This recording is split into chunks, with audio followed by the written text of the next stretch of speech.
It's all come down to this. Day 3 of the Teamfight Tactics Cyber City Digi Duos Invitational is coming to a close. Who is going to come out on top? Which team is going to reign supreme and claim this very authentic, gold-plated spatula that definitely was not 3D printed? My name's Frodan. Welcome everyone back to the couch. It's our final day of competition. We got Panda and Zane because I'm pretty sure every player is waking up.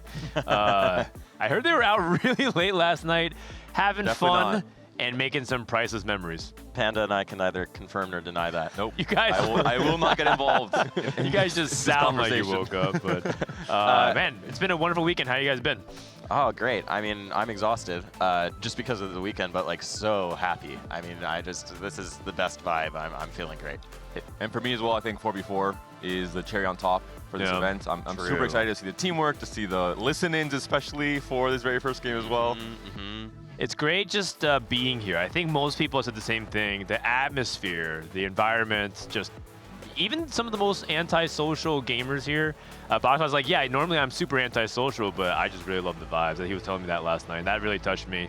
But perhaps most importantly is just some of the banter, which I believe we have a couple of clips that we wanted to show you guys of the players talking to each other. Wait, do we? I'm not sure we do have that. So I think I heard someone say listen-ins. So I was like, oh, okay, we have. All right, well, in that case, no, we don't. Maybe we'll put that together. Maybe we'll put that. Look at that, Dan. You spoke it into I think I heard existence. producers talking to each other as opposed to me. yeah. We're bantering. Awkward. I just like sat there. I held for a long time. My bad. Yeah, the vibes are great. We're talking about the vibes. My bad. We locked in right with you. That's the goal of the event, right? Like that's what I've been trying to do is make sure that the vibes are good. So it means a lot to hear that from someone like Albert and just from people in general to say that the vibes are really good. Yeah, we've had a lot of side events. I mean, if you guys haven't, obviously we're about to get into competition, but you should go back and check the VODs of that. We had a skit go up. We'll have 2 more content pieces coming out later today. I do have bad news. You guys are -1 couch leg. I think I broke it. Oh, okay. So. Do we have the replay of that? No, we don't. I haven't seen it yet. I want to see it, actually. I think we sub-walled it. You can't, you no. can't launch it. There's no shot. You can't get total authority over here. We can't get anything by this guy. Wait, so we have a clip, so take a look at this. Good comms. Bro, I got a fart, bro. It's bad. Wait, just do it, man. Well, if you think about it, if you fart, 2 of them have to smell it, only one of That's optimal. That's optimal, bro. Good comms. Wow. This is the thing, though. This Alex guy, I'm going to give a bit of behind the scenes here. I don't want to blow up his spot too much, but he's so, great content creator. Like, he's so TikTok brain. You think that looks so natural? It's all scripted, you guys. Him and Ray, they are not planning strategy at all. All they do in between breaks is Alex is like, we got to do this bit. We're gonna run it. we're gonna play rock paper scissors, and we're gonna throw rock 30 times. Keep count 30. I'm not gonna say it, and then we're gonna. I mean, it's a TikTok generation for sure. If you guys don't know, Alex is like a very, very viral TikTok guy who always does the over/under. Like, can I finish this burrito in 1.5 bites? Can I finish this quesadilla all in my mouth? And he does like a bunch of food stunts. He's just as crazy in real life. He's the guy who more than anyone has gotten, can I get a photo with you this weekend? It's happened many times where people just in and around Seattle have been like, oh my God, you're the one bite guy. Yeah, I love it. Alex, he's a local, so me and him are probably going to hang out after this event. But that's not the only clip that we have, so hopefully I'm not wrong again. Check this clip out. Is Gold Collector Samira good? Yeah, it's fine. How about Gold Collector Brand? Awesome. Terrible. Awesome. Like, why are you asking me those questions? You know the answer. You know the answer to that. Well, I don't hit a Samira or Jinx. It's just giga fun, bro. I'm gonna kill you, Keith. Actually. Kill him in game, of course. Great. Why are you even asking me these questions? You know the answer to it. What was I saying? No. So just it was a clip where Emily kept asking you, "Is Gold Collector good on X? Is Gold Collector good on Y?" And you're just like, "Why are you even asking me these questions? You know the answer to that." Oh yeah, like I don't know, like she's pretending like she doesn't know that Gold Collector Jinx is pretty good. I was like, I mean, yeah, it's good. You're a challenger player. Like I don't understand. Yeah, and then she's like, and then Kyun is on the other side, like, no, Gold Collector Brand's actually pretty good. And she just like, shut up. I actually do see Emily like asking you a ton of questions, yes. and you're trying to play your own game. Is it how distracting is it? No, it's chill. I'm down to answer like the actual hard questions, but it's like, it's the random ones that like I feel like it just clutters the comms.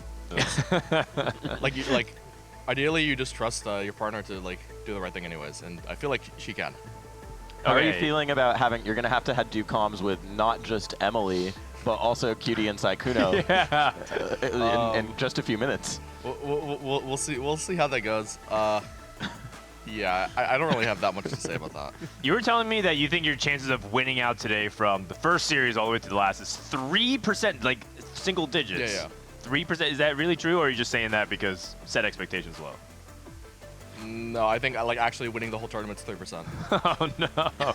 Okay, I think we have a really good chance of the first series. I think we have a shot at the second series. I think the last series is very unlikely for us to win a best of 5. Yeah, but that's also what you said when you won the world championship, because I mean you won with like 0 reroll. You're like, I'm not winning this game, and then you end up winning it. So perhaps when the back is against the wall and against all odds, the PP shall rise again. Can we get the bracket up actually, so we can see why Dissoap is saying that he's feeling that way? We can see like where everyone is at in the bracket. Oh yeah. Let's go ahead and pull it up in a second. if we had an opportunity. We'll give CG a time to grab that, but I think there we go. Yeah, Dissoap needs to go ready. Good luck today in your upcoming match. Yeah, you need to sit down. I think he's stalling. I think he's like he knows the inevitable. Team So Lucky and Bad. AK Slab, Jet Lag Diff. That's going to be our first quarterfinals. This is the 3rd and 4th seed after 2 games of group stages.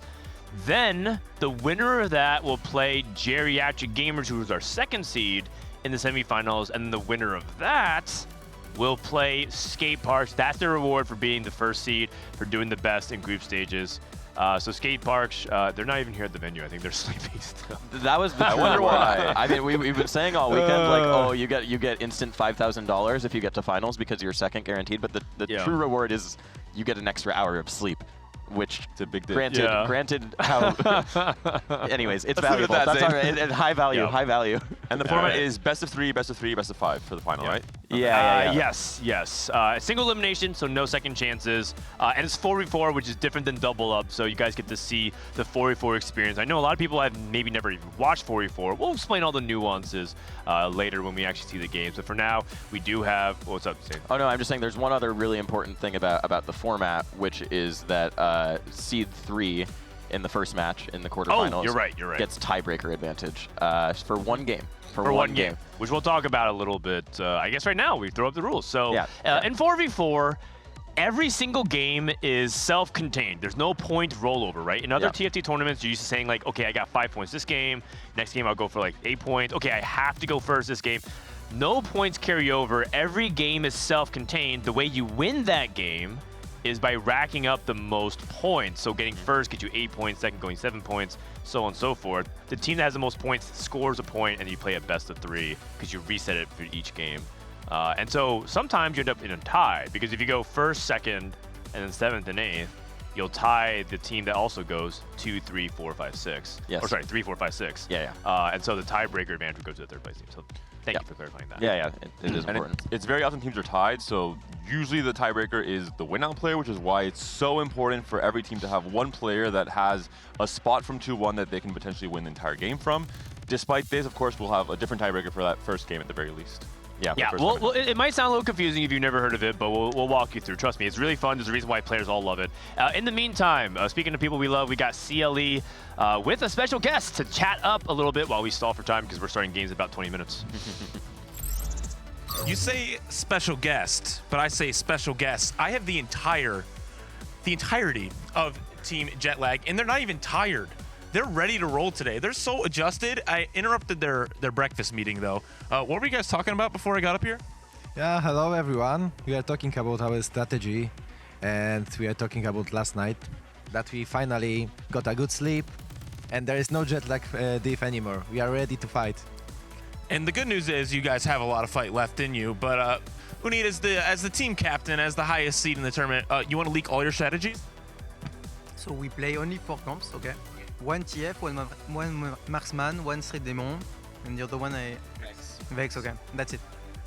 So that's it. You just... Are you rotating who's playing those, or is it just like no matter what. But he's one of the TF brothers. How do you feel about being on something that's not TF? I mean, this time TF shouldn't be the best option because of in double up you had chances to get stronger and stronger, and now 4 versus 4, if you get denied, if you have been blocked by someone, it's not a good comp anymore. So we are switching comps between each other, and it depends on items, I guess, who plays what. And now there's no shared resources, right? There's no shared resources between teams, no shared shops, which is a big difference from yesterday. You guys may have gotten used to it a little bit. But Johnny, have you played any 4v4, and are you excited about it today? No, actually, it's my first time. I'm looking forward to it, especially because he plays TF every game. We'll get to the point. No, we are looking forward to it. I think it's going to be fun. We have some language barrier here and there, but we'll make it work and hopefully make you proud. Good for us. And Manute, as somebody who's played a lot of games of TFT this set, are you the key flex player in your team today? Absolutely not. I think I'm gonna go Street Demon. Yeah, you know it. But let's see, because if I got against Ho and a good start, I can go Syndicate, and everything is open, so it can happen. And you guys are entering as the 4th seed today, but that doesn't really give you that much of a disadvantage, just a 1-game tiebreaker difference. Dissoap's not seeming too confident in his team today. How are you guys feeling going into this weekend, you need? I think that Temptation is the strongest 4th seed in the tournament, maybe. So I think that if today we are able to avoid 8th and 7th, we can win easily. So as long as you guys don't go bot 2, you guys are going to win the whole tournament. That's what I'm hearing? Understood. That was our strategy. We wanted to start as 4th seed to play the most games. Like, you know, you are starting as last and ending the tournament as the winner. Yeah, as long as you guys will have the most practice once you get to the finals, right? Yeah. So then you'll be the most experienced facing Team Skate Park, who hasn't played all of these series of 4v4. So it'll be easy money from there. Johnny, anything to say to your competitors? Honestly, I was a bit disappointed in their double up performance. I was also disappointed at my own double up performance. But I think we can all play better. Let's hope we bring it on today. And 7 games to victory. Easy. 7 games to victory. You heard it here first. Team Jetlag, no longer jet lagged, but ready to go. So we'll be sending it back to the desk, get ready for game. You guys are up first, so we got to get you to your PCs. Let's do it. Awesome. We'll send it right back to the couch. Thank you, CLA. You guys have been awesome. In fact, I actually think Panda has bonded a lot with Bartosz and Tentacion, because you live in Warsaw as well. It's been awesome to see them because, I mean, they're very jet lagged and very tired all the time.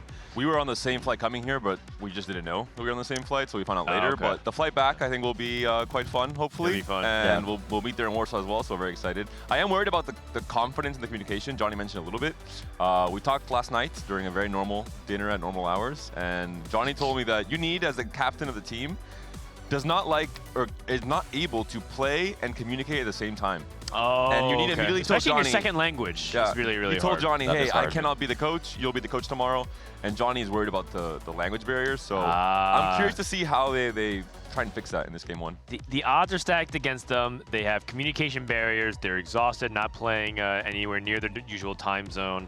And also, they're down a tiebreaker advantage. So if they win out, I think they've truly earned it this tournament because 100%. Everything is stacked against them. 100%. They've been ramping up. I do love, like, we really bonded with them last night, too. I think that was when the EU players really got a chance to talk to everyone. And I think they're just really appreciative of being here. Johnny and I were talking about, like, novels and stuff. It was great, and I've loved seeing them come together too, because, you know, a lot of the other teams in the event like do know each other beforehand. I don't think that's as true for EU. Like, they're just bonded by region, and so seeing them actually coalesce has been so cool. That's a beautiful sight.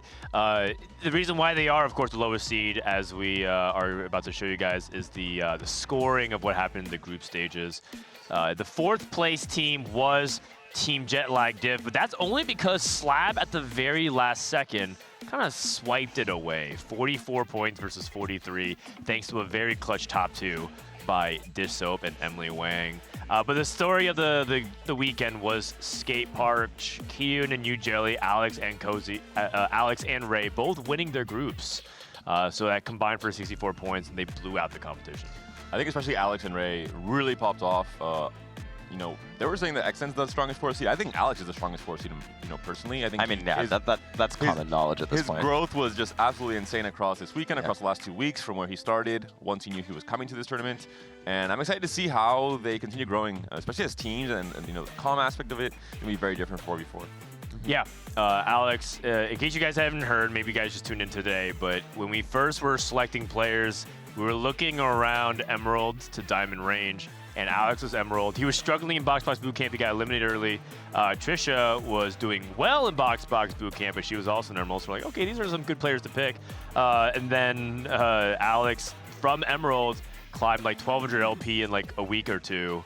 Went straight to Masters, and then got here and started climbing in Masters as well, because he's like grabbing people, asking them to help him and like get the tech and like learn. He's trying to learn other comps. I think he's the only 4 seed willing to play more than 1 comp. That's another thing too, because they're taking a look at Team So Lucky and Bad.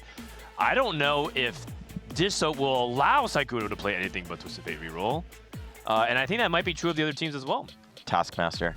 I do want to say we're getting close to getting into game here, but we have a very important thing to talk about before we get into game, which is that I'd like to say Happy Mother's Day. Happy Mother's Day Happy Mother's Day, all of the moms out there. If you haven't called your mom already, you're actually have to leave the stream right now. You must mute. It is mandatory. Okay, I'll be right back. Go call them. Go call your mother. Go call the important mothers in your life. My mom, I love you. I hope you're watching. I don't know if you can hear me. I did call her already, so I'm hopefully clear there. But thank you guys for all you do. And yeah, hopefully there's some mothers watching their children competing right now. Yeah, there absolutely are. I know, because the moms in my life are watching this broadcast, because as soon as it's over, I'm going home. I have to go and keep you track. Yeah. But yes, Happy Mother's Day. We appreciate all the moms out there, the moms of TFT, and there are quite a few, even here. At the venue. I think we're about to get into game, so I'm going to go do creative producer things. Dude, Cutie is settling in and getting warm. Apparently, it's pretty cold. Digital texted the group just now saying it's very, very, very cold in there, so it can turn down temperature even. It's okay. It helps you focus. I'm going to grab CLE to hop on with you guys and maybe see if we can get another player or something. Oh, wait, we got the unicorn. He's getting a little too comfy, no? My horn can pierce the sky. All right, we got CLE on the couch. And then as the day trickles in, we'll get some special guest commentary. Pro players and of the like. Okay, well. What's up? What's up? We got CLE back on the couch. There'll be 3 of us here at least. All right, so 4v4. There's a handful of people who have never seen 4v4 before. I saw some people in the chat say that. So the first thing about 4v4, again, every game is self-contained. No points roll over, and how many points you get in that game determine who wins. And so it's like every game's like checkmate. Like every game's the best of 1 essentially for playing for it. What this means is placements in each game matter immensely. Even if you can outplace one person on the enemy team. It can be a huge difference between winning and losing, because if you go 8th if your enemy goes 8th and you go 7th, that is very good for the team because you just outplace one person. So as a result, in 4v4, it looks bad in solos if you ever go 7th and 8th, but in 4v4, there actually are good 7ths, and believe it or not, there's actually good 8ths. Because sometimes you recognize that your spot is bad, so you can take down the enemy team with you as well. And this dynamic makes it really interesting because there's one other element, which is that you can and will play against your teammates in 4v4. People are always, because in double up you can't queue up against, like if we're playing up Panda, we can't play each other. Exactly. But in 4v4 you can. And as a result, you have to play around that by using your item removers, by positioning badly, by calling out. And as a result, it creates some really interesting scenarios. And also, the fact that you face your teammates means that you can't just lose streak the first 2 stages and then have a super strong board and then think, oh, I'm just going to win out like a solo queue game. It's not the case. You have to actually preserve HP because there are times where 2 very strong players on a team can face each other and someone might get eliminated because of it. So it is very, very different, the mental aspect, and it's like a whole different meta on top of a normal game of TFT. And it's why I think a lot of pro players enjoy it so much. It makes the game way more complex, and I think in the best way possible. There's so much nuance in 4v4, and just as a disclaimer, it's going to be hard to It might be overwhelming if you're used to the chill pacing of TFT. Speaking of chill, we need to take a little bit of a tea break here. Hopefully everyone's tech is sorted out accordingly. Yeah, the idea is that, because some people say playing your own teammates, isn't that kind of weird? That's like counterintuitive. You don't want to hit your teammates, but it's what allows tempo strategies to evolve. Can't just hyper greed, right, and play for that Cypher cash out, because then all the players on one team would just make it so that way they can play for the win out, and you as a result can win by playing for the win streak, which is really, really powerful. And then also communication is going to be really important. If you are a player that needs the lives, you need to communicate with your teammate and save your item remover. How you manage your removers is really important, because you're going to see people remove their items, slam it later than usual. The play patterns of 4v4 changes pretty dramatically, which is going to be really interesting to watch. It is very interesting too. There's a lot of situations where ties happen in 4v4. It's very common that both teams will have the same amount of points at the end, and because of Team Slab being the 3rd seed, they get to have a free tiebreaker and claim that spot.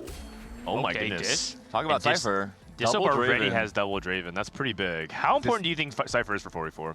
I think it's important to have at least one player that has the angle to win out, that has the potential to win out, so it's always going to be the play. It is much harder to have a full loss streak with Cypher. You have so many more players trying to grief you, and talking about griefing, this is one of, maybe the most important thing in 4v4. You don't only have one player manipulating shot balls, you have the power of 4 different players doing something in unison, which is so much more powerful. If you're playing a 3-cost reroll, good luck. You will most likely never hit, because everyone will be sacrificing 10 to 20 gold to hold, as many copies as they need to deny your strategy. Yeah, so Scar was like, oh, can I play Fiddlesticks tomorrow? Can I play? And the team's like, you can't, because 18 copies, if everyone on the enemy team holds 2, you're really, really unlikely to hit, if not just basically impossible. So we'll see what lanes people are taking. So usually what ends up happening in 4v4 is that the first player that declares their spot, everyone fills around. So Emily says, okay, I think I'm Street Demon, which means that on Disop's end, Disop's like, okay, well, I'm probably going to play Cypher into something else, maybe into Marksman Vanguard. Cutie Pie will try not to contest his teammate, because that would also be bad. And then Sykkuno, we know, is very likely to be Twisted Fate.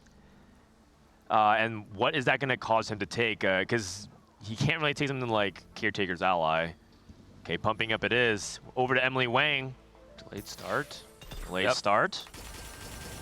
Oh my goodness. Zyra 2 and Mundo 2, so she almost certainly is. Wait, that's a Draven 2? Wait, what? This is it, the Dish So Special. He duped it. Oh, he duped it with the team tempo building. Draven. We saw it at the start of this set a lot with the Nitro board you played in Stage 3. Maybe it'll be the same angle again. Okay, and then Cutie with Component Buffet and early Morgana Bruiser might be trying to angle for Vex, because he has this Morgana pair to play around and he can manipulate his items. Component Buffet is a really good augment in 4v4. In general, item manipulation is really good, because that makes you agnostic to the carousel, because a lot of times in the carousel, you'll see a lot of people deny each other. One thing to mention with TF as well for Sykkuno, it's not wrong for him to play it every game. I think it's even correct. Even if the other team knows to hold TFs and you're not hitting your 3-star, it doesn't really matter. As long as Sykkuno knows he has to play tempo. His whole game plan is not winning out with a 3-star TF and 3-star Braum. It's staying very healthy and strong in Stage 3, taxing the opponent's team's HP as much as possible, and then maybe bleeding out to a 6 or 7, and that's his job, basically. Yep. In the meantime, and you can see no reinforcements here, just standard 4v4 fights.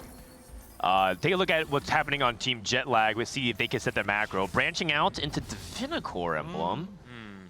And so a lot of people are probably thinking Vex because of Divinicore. We saw Unita actually was one of the few people willing to play Zed, like Divinicore Zed. But the issue with that is if the enemy team catches wind of that, if you target the Zed, then he might be in kind of trouble. So I'm not sure about that. Let's take a look at Johnny. Johnny is he the Twisted Fate player, you think? If he has to, I think yesterday they cooked a bit too much, Johnny and XN, and they regretted that a little bit. So I think they might be playing a bit more standard today, and this could be one of the lines for sure. We'll see. He's using his first bow for Twisted Fate on Shiv, which is not a bad choice, but some people say you need that first bow to go to Rageblade. And it did look like XN was also playing that. He has that Pandora's Bench here early. You're right. And so that would be something that would play very well into his play style. But it looks like he's got 1 cost on there right now, not 2 costs. We're making gold, so. And Minute also has item manipulation too, Pandora's, to keep himself. That puts him in a power position. So at the very beginning carousel, he can take whatever he wants, or even let XTentacion take what he wants and then say, oh, I'll just Pandora's and transform these items anyway, so don't worry about me. He also sort of declared on the interview, I'm playing Street Demon, so I'm going to keep my plan really basic. So I'm actually really curious how comms are going to sound on the carousel, because we'll see how they work together, and maybe you can get a little glimpse of that. In the meantime, Dizop actually lost his first match, by the way, despite having Draven too. You need. Just to show you. The fact that he has the Divinity Core emblem, I'm happy it's him. I think he is the most, experienced player, I would say, in general, with these kind of weirder spots where it's not the standard meta comp. Yeah. Okay, Draven getting a win over XTentacion. That should be pretty easy. So many upgrades, though, for Dish. It's just going to be really hard for him to lose any more fights throughout the stage. Losing that first one's not too bad. Yep. But once he gets Cypher in, obviously as soon as possible. Okay. Let's go ahead and listen into one of these teams and see what they're saying. If there's a tier when we're picking, can I have it? Oh, there's a when we're picking, sure. You have the component. Yeah, Look at Emily and Cutie. I really need the staff. Never mind, he took it. There's another one. Yeah, you can. I really want this boo. Can I have the staff? I'm gonna take the rod. Oh wait, you should just. I'm at 100 HP. I'm oh wait, I'm stupid.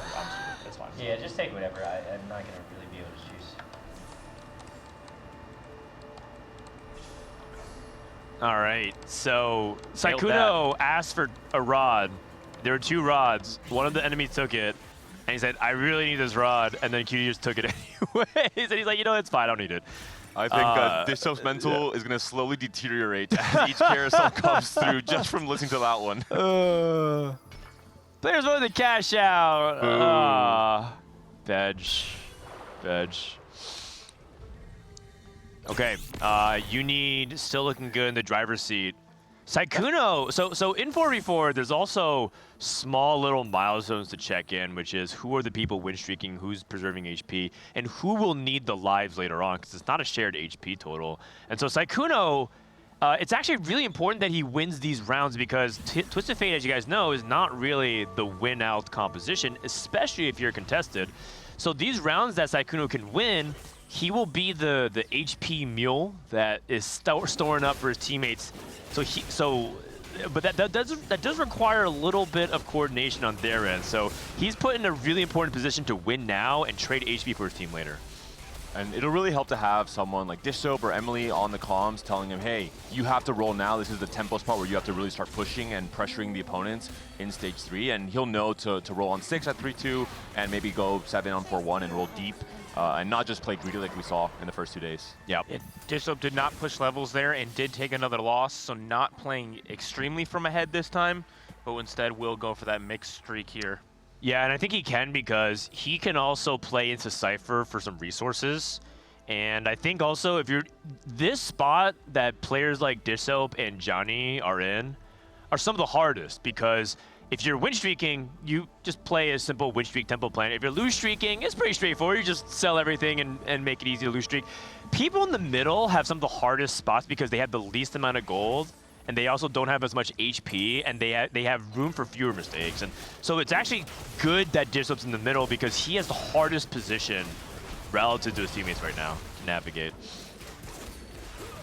And it looks like for Dishop here, he's really just trying to preserve his teammates' HP. Yeah. And I think that's really smart for their team, because he knows that he's... Oh, wow. Very That's big. close That's win big. there. Because Johnny needs to... Again, these mid-streak fights end up having such a... It might seem small. It's like, okay, it's one fight, but it's the ebb and flow of 4v4, because as we start getting closer, you'll see like how people need that one extra life, that few extra HP for the difference makers in some of those ties. And so losing to Sykkuno, but then beating Johnny there is obviously huge, because that's huge for their team's AP. A little bit unfortunate for Team Jetlagged as well. Looks like they had 2 loose streakers, which already is a little bit risky, but Minute also queued into XTentacion, which snapped his loose streak. So that is going to be a little bit rough for both of these loose streakers here. And talking about win-out players, Pandora's Bench is one of those augments that historically can be a win-out augment if you find those 3-star forecasts, if you find, 2-star forecast even in stage 4 on your roll down. You can just continue cycling them and even force the entirety of the opponent's team to hold so many different copies that we saw with double up. Oh my, wait, Disho hit Jarvan 2. Emily hit Mordekaiser 2, and Johnny did hit Twisted Fate 2 and Darius 2. So some pretty big spikes here coming out from a lot of the players. I think we're seeing already very clearly there's one brand player, one Aphelios player, and one TF player on each of the teams with one kind of flex spot still open. I think it's Johnny and QtPie who have that flex spot for now. Right. Emily, with this Mordekaiser 2, has anchored her front line pretty substantially, going up against Dishsoap, who seems to be okay losing to his teammates, but beating the other team. Slamming later, that's going to be really important. You're going to see delayed slams a lot, because if you just automatically slam and queue into your teammate, you'll regret it. So wait is really important here. Dishsoap also slamming the Gwynsus here, which is just quite good. Wow. Okay. That Draven absolutely popped off right there. Uni, though, on that 6-win streak is absolutely huge. 2 silvers or a gold. So Usually he's right playing option Divinicor. Is almost always the best in terms of just pure value if it works to some extent, but no. Trifecta? We'll be going for trifecta. This could be, I like this. It's gonna be Senna, Zed duo carry most likely with Divinicor, and then go vertical into potentially a Renekton carry at the very end. It's also possible he might just play Vex and then just buff the other 3 costs in the comp, so Varus, Gragas, and Mordekaiser. But that's interesting taking augments for your support carries. It is interesting with that composition because you can itemize a good amount. I mean, you have an extra item from Exotech, but also just knowing that those 3 stars, those 3 costs aren't going to be rerolled as much in these lobbies does make trifecta a little bit worse, I would think, right? It makes it. I think it's okay, personally, but we'll see. By the way, fun synergy here from QtPie, Big Friend and Bulky Buddies. Bulky Buddies gives the HP, Big Friend gives you damage reduction if you have enough HP. So some pretty interesting synergy there, assuming it can work out nicely for QtPie. And QtPie is 1 tier off from being able to complete his ideal Vex items. And he is the lose streak player. A lot of times people think Vex is the lose streak player because you need to have perfect items. Yep. But the problem is he's not in the power position to pick the tier. And so if you are Team Jetlag, you're going to be looking to deny the tier from QtPie in the upcoming carousel. And this carousel now, we're going to have 4 costs, so really important for teams to communicate well. Hey, I really need this Vex, I really need this Aphelios, no matter what the component is as well. Yeah. Munute is going to be looking for a bow, and preferably on a Leona or an Aphelios or Xayah of some kind. And it looks like Tentacion's locking in Street Demon with Climb the Ladder and so much vertical. Already has that Ziggs as well, which is one of these units that'll stay on the board for a while. The problem with this board that takes a lot of skill expression is going to level 9, right? You really need level 9 to put in the high cap of this board, and so we haven't seen that too much from XN in this tournament. Pandora's Bench is really interesting in 4v4 because it also, while it gives you the chance to roll into 4 cost, holding stuff on the bench is also reduced. And so you might need those 3 slots to hold the enemy team while holding your units, right? Let's say he's in a situation where you're paired on Mundo, you're paired on Xayah, you're paired on all of this. Where's the room to hold enemy units to help deny? And so Pandora's Bench is an isolating augment, and 4v4 ends up making your game plan easier to hit, but it kind of makes it worse for the team overall. Oh, and Nico with a tier. Ooh, 2 pants. Holy, and a spatula as well. The Nico with the tier is so big because Tentacion can take it, and he denies the tier away from QtPie, so he can't get blue buff. Yep. Wow. He is going to have now 2 tiers, though, so can't really slam a Shojin, doesn't want a blue buff on a brand. Who's taking the pants? I'll take his Braum as well. We can just wait, if Unid gets that Zed? Oh, no. Okay, Sykkuno takes the belt. Pan's left on the carousel. Pan's in general, much more of a solo queue type of pickup you would go for. Like, you know, rapid fire, or if you can turn it to Boombot. Also, not much comms going on from Team Slab as well. No. I'd love to see who Unid lost his streak to. Unid lost his streak to QtPie. Wow, okay, that's big. Huge. Johnny with the Gragas too. And Sykkuno holding strong. And this is, a lot of people are going to look at some of the weak links and be like, can we target him? But this is what Sykkuno needs to do. He needs to be strong. He needs to get these wins. And most importantly, he needs to try and keep that lead as high as possible to trade HP for his teammate later on. And this is exactly what is happening right now. And if you get to win here over PewDiePie, that's actually good for the team. I think Slab would prefer Sykkuno to win here. And PewDiePie really at the mercy of this next PV round coming up and the components he gets. He needs that blue buff very, very badly. He has the gun build already at the very least, and the red buff for the various later on. Oh, don't look now. Disob's also win streaking. You need getting a big win as well over Emily Wang. And the items do look more Vex-oriented for the comp instead of the Senna, it looks like. Yeah, I think it's got to be Vex. I'm a little concerned about XN's. His health is pretty low here. Yeah, We're really rich, though. So here's the thing. So if you're playing 4v4 and you're on Team Slab, what you have to identify now is, okay, can we pressure XNtacion and make his life difficult? If you're Dish Soap and you leveled in fast states, you're looking for Vanguard Marksman, but also he's going to look and hold Brand and Nico's, because if XNtacion can't hit, then it doesn't matter that you lose streaking, he's just going to go 8th.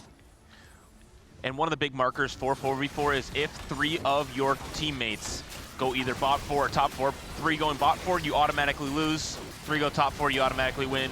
And so sending someone out in 8th place really, really helps your chances of that happening. Yeah. Mathematically, you just can't come back if 3 players in the bot 4. There's no variation of placements that can get you enough points to win the game. And XNtacion's on a 10 loss. And Minute is also not the healthiest. It's looking dicey for Team Jetlag. If Emily no, if you lose this fight, it's a big deal. Wow. He does lose it. The other thing is if XN dies, that means Emily, who is on Straight Demon, will have a lot more resources in the pool. So if I'm Team Slab, we have the econ lead, we have the streak.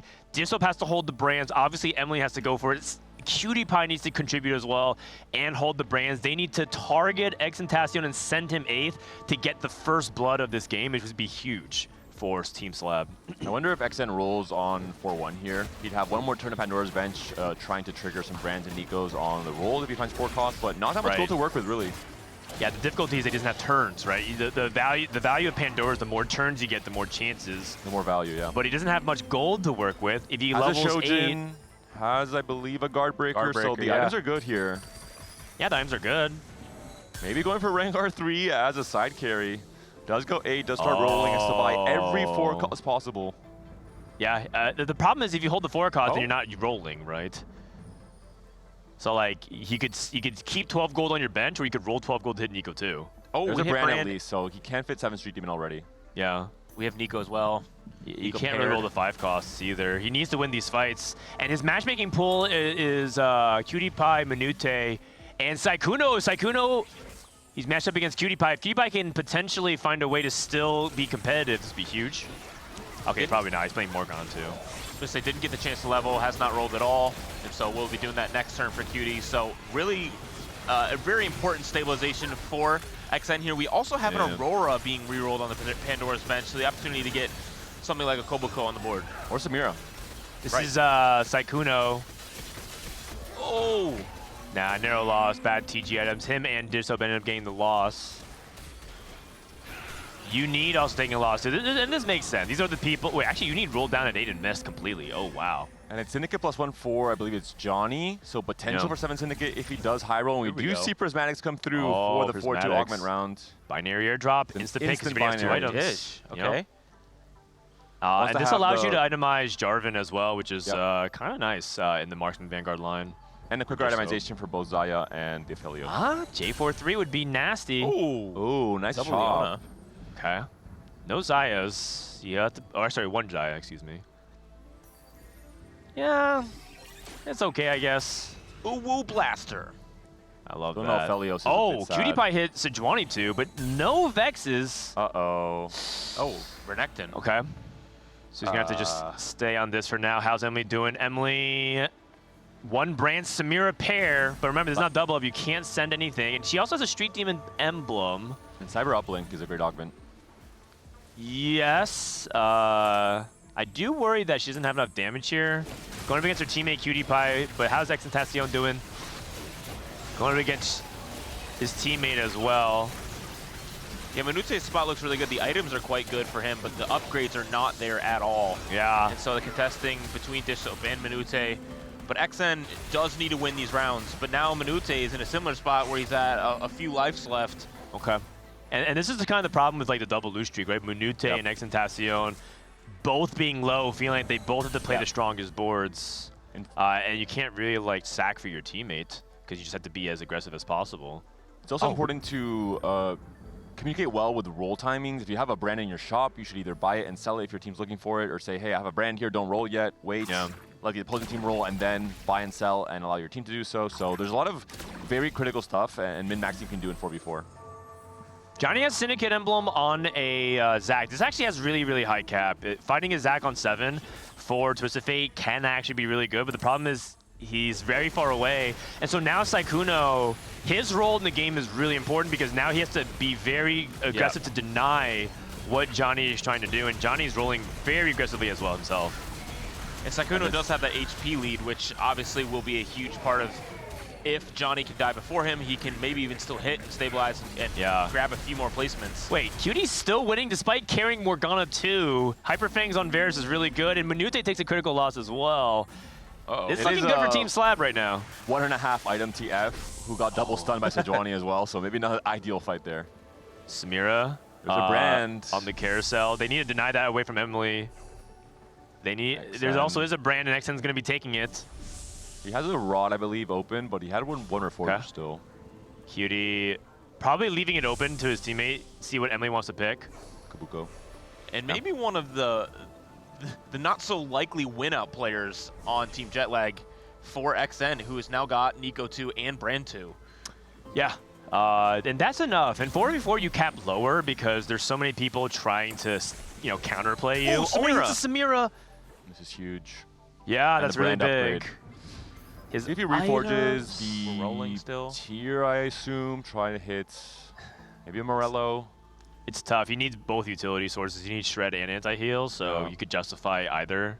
It also feels bad doing it because you might miss the other half. He could wait. I mean, Blazing Soul climbed the ladder, Brand 2 already. He should be stable for the next 2 fights. And then if I'm Slab, now our Crosshairs moves over. XN looks stable. If you can send Minute 8th, he looks like he's the most vulnerable player as well. We did hit Aphelios too with nearly his best in slot, but the problem is these frontline items are so bad. We just have an Even Shroud and Open Belt. Yeah, just Even Shroud. And it's kind of a shame because he does have Pandora's, but at least he gets a win here. This is what the Twisted Fate player's role is, right? Johnny's trading his HP. He knows he's weak. Lets his teammate gets the kill. Finally a Vex for PewDiePie. Oh. Good loss. Good loss. Nice. Good. Perfect loss. Perfect loss. That's what you want. You want to get perfect loss to your teammates. You want to win by 1 or lose by 1, and you want to crush your enemy team. Dissob is looking good, though. Very strong, very stable. Binary airdrop, bulky buddies. Very good combo here. Fiona 2. Yeah, and I mean, Sykkuno has triple Rage Blade. Oh, he took anger issues. Oh, I like it. That's actually really good for this comp. With pumping up as well, it's just going to scale so fast in these fights. Yeah, that's right. Chat is spamming PP. I think they're talking about Sykkuno, right? Yep. They're talking about Emily Wang to FPP. This is Minute versus Emily. Emily needs to do big damage here to Minute. If she can get the win here, this would put the win percentage chance really high. Minute trying to hang in. It's Ziggs no Cyber Boss. Does he do enough? Can the Aphelios win this? Close! Oh, just barely the Gunblade. And they need that to hang in there because XN, look at him. He's winning out. PewDiePie gets a win versus Uni, which is really huge. But XN board is stable, right? And now he can even roll for the 5 costs. He's hit almost everything in his board. He just needs utility. Another thing too now though is so this is the HP preservation that's really tough. They need to try and milk Uni's HP total, but he's only at 39. So that puts it at a really tough position. There's just not much HP to work with here. It is doable. Jetlag can make the comeback, but they're in a tough spot. No matter the board strength, at a certain point in time, you just add up the total HP per team coming to stage 5, and just with the matchmaking panning out in certain ways, it could spell doom for the entire team. Yeah. And then the only player that's currently in threat right now is QtPie because he hasn't hit Vex 2, but that's okay.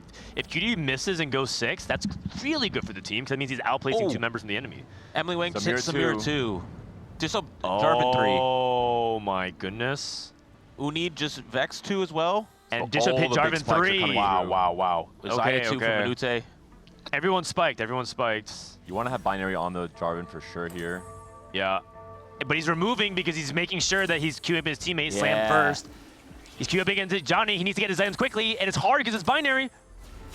Okay. All but one. All but one. And if Dishop gets the win here, I think that puts Team Jetlag in guaranteed 8th zone. And it looks like he's going to do it because his Leon is unkillable. Lost. Wait, XN lost to who? I believe it was Emily. Oh my goodness, Oh, this goodness. is crushing victory here across the board. Uh-oh. On Johnny our first game? lost to Dish Soap. XNTestion lost to Emily Wang. It might be a 1, 2, 3, 4, and Jetlag might go 5, 6, 7, 8. Uh-oh. Emily hits Brand 2 as well. Yeah. All the upgrades she needed. And she can move items. Okay, the problem, so this is actually a punishment for putting the bow on Brand because if she uses double removers, she can't use the removers for her teammates. So this is definitely something you have to be a little bit careful with 4v4 because remover management is really important. And she's not doing it this turn because of that. Yeah. Okay, she's going up against Dish Soap. This is Johnny's last stand. He's going up against Unid. Unid didn't remove any items. Unid has 3 removers and he didn't remove any items, so this is... Oh god, I think Unid might accidentally kill his teammate here. Well, I wonder if this is a conscious choice, though. Knowing that Johnny's spot isn't that him. good. Yeah. Yeah, maybe just sack him, try not to save him. Wait. Oh, just barely. That's that might be a Sykkuno, though, down to 16. That's okay. Sykkuno did his job, which is to just survive. Yeah, he outplaced Johnny. That was your goal there. Outplace Johnny. He might outplace XNTestion as well. And Sykkuno was waiting for Johnny to go down, and now he can start rolling and trying to hit the 3 stars. And if he goes, even if he goes 7th, it's a good 7th. And that's the interesting thing about 4v4. Oh, okay. Big spike. And he has a duplicator. He needs to do one more TF. Yeah. One more TF it is. 3-star TF. The APM. Do it. Bro, you have duplicator. Wait, who's he facing? Who's he facing? Oh, you're right, I guess. Oh, XN though. Oh, I think he forgot. I think he forgot. Because he kept rolling.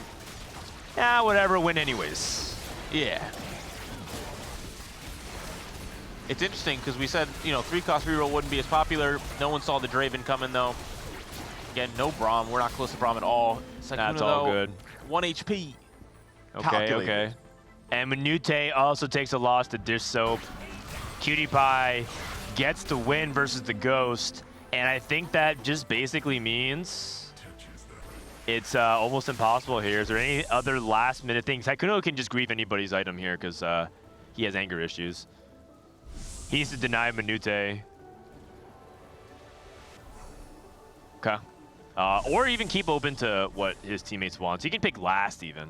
Well, Minute had reactive shell, so getting a Vanguard emblem's quite good. Yeah. Okay. A little. I mean, you don't really have any other frontline that wants to use a Vanguard emblem because you're just stuck on 4 Vanguard for Marksman. Yep. And Disso takes another offensive item for his backline. See, the matchmaking now is going to be so important. Okay. Who knows has Unid, Emily, and Dish Soap. I'm pretty sure Slab's win percentage here is like 90-something%. It feels like unless what ends up happening is that they need to send Sykkuno 7th. Look at the matchmaking for XN. He has both Minute and Unid. Everyone's on 1 life. It's going to be really difficult. He needs to match against Dish Soap and beat him, and then Someone has to die there. And then they need to win out, which is just really, really hard. Yeah, Sykkuno has to go 7th here, or they really, really don't have a chance. Yep. If they go 7-8, they have to go 1-2, and that's just actually impossible. That's a ghost fight. That's good. And it's, I'm a QtPie who can put the dagger in and kill off Minute here and basically secure the victory. Sejuani wrong side though. Both the Zaya and the Felios will not be stunned by either of the casts coming through here. 6 Vanguard is a lot better though, and it's getting buffed next patch. He's also on the wrong side. Oh, it walks into the stun. That D-Claw's doing so much work though. Not allowing this Vex to continue to keep casting. Okay. Sykkuno is down in 7th. Unid's out. Unid is in 6th. There's still a chance here. So they can't 1-3, right? So the only way you can counter a 6-8 is to go 1-3. And Slab has tiebreakers as well for this first game. Yep. Oh, so they have to go okay, 1-2. so they have to go 1-2. Yeah. Well, I mean, it's Cutie hits Vex 2. Quite good. All right. About time. So who's gonna do it? Who's gonna be the one to end it? X and Tassion. They might even kill each other. Actually, we didn't. Uh-oh. Oh wait, here comes Dissoap. Oh, is Dissoap gonna end it himself? Captain America protects homeland soil. Even just with the Filios 1. I mean, X and Tassion's board is pretty dang good. I mean, Climb the Ladder, Blazing Soul, just a really strong Augment combination. But Jarvan 3. Oh, wow, that brand burst. Manute is out, unfortunately. Okay, and that's 3 members. Will be a game 1 win for Team Slab. And just, I think, a much stronger early game. By the time that Team Jetlag Div came back into it, they just noticed, hey, we have way too little HP to do this. That's right. All right, so 3 members of Team Jetlag in the bot 4, which means Team Slab is up 1-0. I don't think we actually formally made any rules about it, but the game is 100% over, which is why the players can get up. We don't actually have. It's basically like a GG moment, so I guess they could just surrender.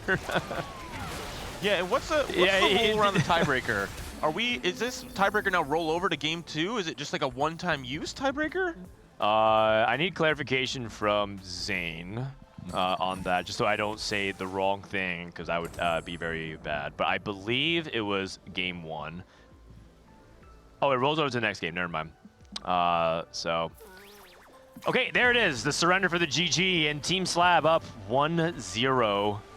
You know what it might be? It might be a warmth difference. Yeah. They look really snuggled up and cozy right now.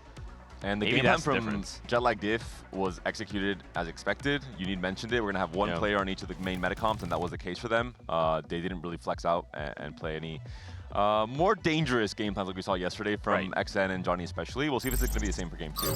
I think the big issue is that your Vanguard Mark, there's 2 things wrong, I think, with the Jetlag macros. I don't think you can really lose streak with Vanguard Marksman. It's not really that type of comp unless you're playing something like Cypher. And the second thing is, I think Tassion and Manute both lose streaking, but the thing is, he took Pandora's bench, which is not exactly an econ augment, and that put him in a really tough spot HP-wise. And I think they just didn't have the HP to work with. And that's why playing your teammates is important in 4v4, because you can't just greed, you have to play against your teammates. Yep. Let's go ahead and play a clip of Team Slab talking about Braum, apparently. Oh no. Let's listen to this. So legit sell Braum and roll for TF2 right through TF3. Oh, I know. He's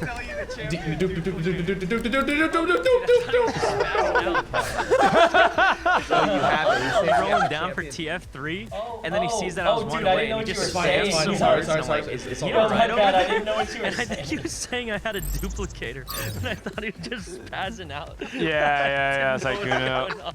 I promise you, I'm not that crazy. I'm not that crazy. So how was your first 4v4 game, Saikuno? I feel like you actually played your role really well, preserved HP, win streak early, trade for your teammates, and fall off. How was it on your end? I got pretty lucky, yeah. It went pretty good. Yeah? Yeah, I think it went well. Oh, here comes what do you have to say? Dude, you didn't go TF that game. I didn't go TF because my teammates said that. You probably had a better position, or? Nah, this game I didn't have even a single ball, so I decided to skip the Twisted Fate. Yeah. But my duo partner said he's gonna try it. And I said, be careful, Saikuno is the Twisted Fate master. You did pretty good. Yeah. You did pretty Yeah. good. You did pretty good. Maybe you go back to Tuesday next game. I think you have some Maybe, some beef. This game I tried my best playing Street Demons, and it went fine, but playing Pandora bench into so big lose streak because I lost 10 in a row made me some nervous because, you know, I wanted to have a chill game, roll on Pandora, but finally I had to roll anyway by using the typical rolls. So, and also I was surprised because when I was looking for Brand, you had already a Samira 2-star, so yeah, that was kind of problematic when you're playing Street Demons, right? That's good.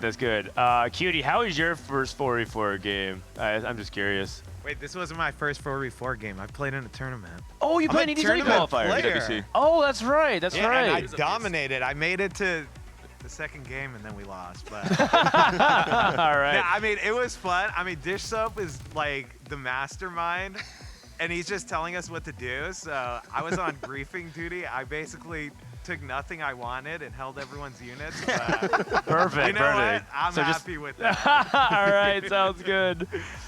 This is Emily Wang, who apparently is a Samira Whisperer. Samira 2 on 8s. What was that? No, I hit on 9. I hit on 9. Oh, you hit on 9? Oh, okay. Someone said you hit on 8s. And looking good so far. You guys look also really snug, like cozy. You guys are wearing some. Do you guys bring some outfits for? Yeah, no, for this I mean, competition? they provided that. They got some insane fits at this facility, so shout out to Riot Games. Insane fits. All right, shout out to Riot Games. Good catering and sick fits. All right, I think we should get them ready for the game number 2. Yeah. Yeah. Yeah. Okay. Good luck, guys. Good luck. Lock Also, you guys still have the tiebreaker, so I think you guys are in a really good spot. All right. Hopefully for Jetlag Diff, I think they maybe realized with their first experience in 4v4 what they did wrong. Because it was not really a comp selection, it was not an item slam selection, it was not positioning, it was just the macro. You mentioned it. Yeah, just their from macro. the beginning, end of stage 3, we already kind of knew that they were doomed because of the way it panned out. I think Johnny, we saw coming into, I think it was like after the stage 4 carousel, he only had a Shiv and a bow on a TF2, and that was his game plan. You have to be pressuring so much more with TF. That's the main role for the comp in 4v4. And the other thing too is in 4v4, I think a lot of people might have the impression like, oh, you know, we should have like one, like you see how each team is trying to keep it simple. They say, let's have a TF player, let's have a Street Demon player, let's have a Vex player. But the reality is, if you can't play TF in some of those spots, maybe no one plays TF, and that ends up, and then you hold TFs while playing your normal game plan, so you're still counterplaying Saikuno, but sometimes you have to let it go. And so that could be a spot where maybe no one on Team Jetlag was supposed to go for it, and that's the 4v4 difficulty, because you have to juggle each other's spots like that. Well, and I think it's interesting that I didn't know Cutie has played 4v4, and so Emily, Cutie, and Dish Soap have all played 4v4. Yeah, that's which right. it's a very unique experience, and no one else has 3 players on their team that played 4v4. Yep. Oh, so interesting. They may have a really big advantage. Most of them only have 1. I think Skate Parks has, because Ray also played in the qualifier previously did he? as well. So And Jelly. they actually I think Emily teamed with I'm a Cutie Pie and Ray for the qualifier. Friendly Fire. which was glorious. And you know what? You can tell Cutie Pie is in his zone, but he's like, man, I can just chill and grief my opponents, which is kind of like what I get the sense he wants to do half the time when I'm watching his stream, anyways. He's just leaning into it. Any excuse to be a rat, he's down for. The goal That's of right. TFT is to make others play TFT less. Yes, you want to make it. You want to do well, but you want to make it as painful for your opponents as possible as well. Apparently, And Cutie at finds least that's joy. the vibe I'm getting. At least that's the vibe I'm getting. What's so yeah, more different than that's just game double up? 1. We're gonna play best of 3, and the winner of this will play Team Geriatric Gamers. Geriatric Gamers, I believe they're piling in. That's BoxBox, Robin, Scara, and Trisha. And let me tell you something. That team, they were even hard sweating like the seating optimization. They're like, okay, who needs to sit next to whom? Trisha, you need to sit next to Scar, but we also want Robin or BoxBox to be able to go look at as well, because BoxBox has been practicing Trisha, so they're like practicing their seating arrangement as well. Even though the voice comm is one thing, but having certain people on your left or right that can maybe go into your screen and point, hey, this for quicker communication and less chaos is also going to be an advantage. So there's so much maxing to do in the venue, It's like small in things, game. yeah. Exactly, yeah. For sure. And if you're tryhards, I mean, you really want to get any possible edge coming into these best of 3s.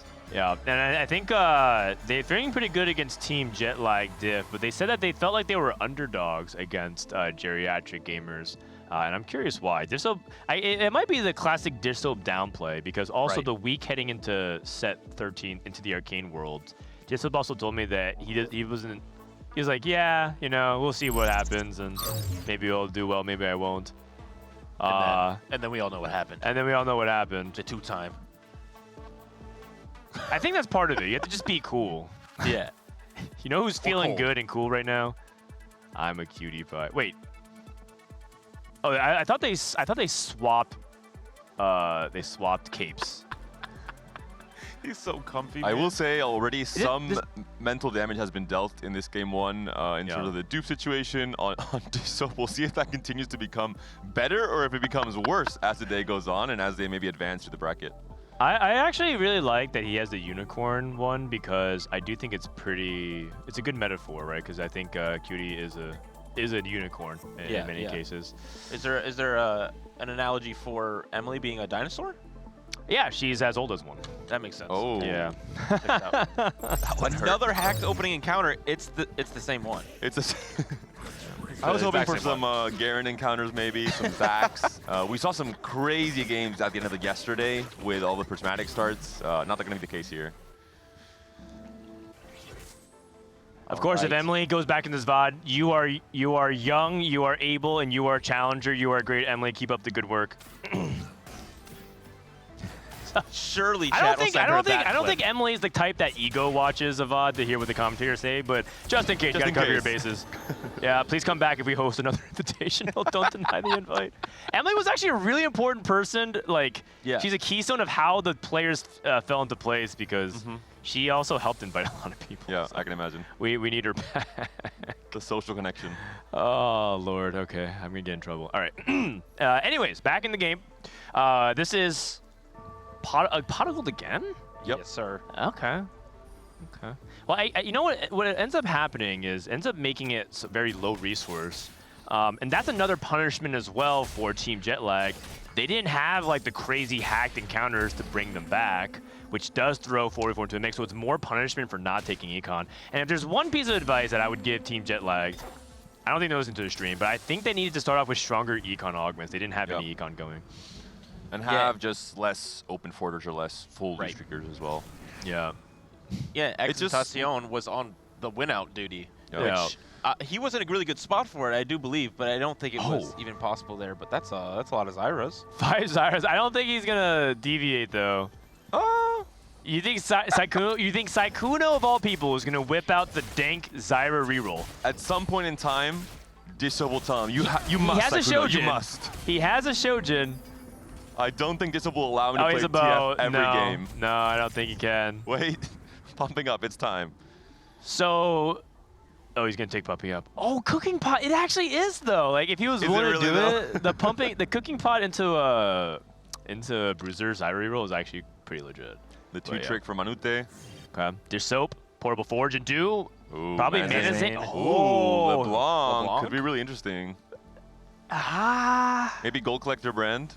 Yeah, I heard that was pretty good. Or just Annie Amp, maybe? Oh, okay. Here's something really interesting. Cutie Pie took Clear Mind, and Clear Mind says you have no units on your bench, gain EXP. So that's actually really isolationist from 4v4. You can't hold. It's two ways. Not only can you not deny your opponents, you can't hold to help your teammates.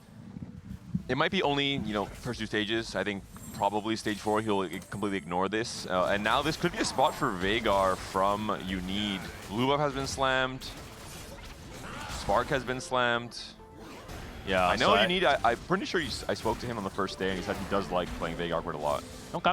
Yeah, I mean, Veigar reroll is okay in 4v4. I do think you need one of the power augments like new high score and cower weaklings because Starry Night. It's just not enough to get there, I think, without it.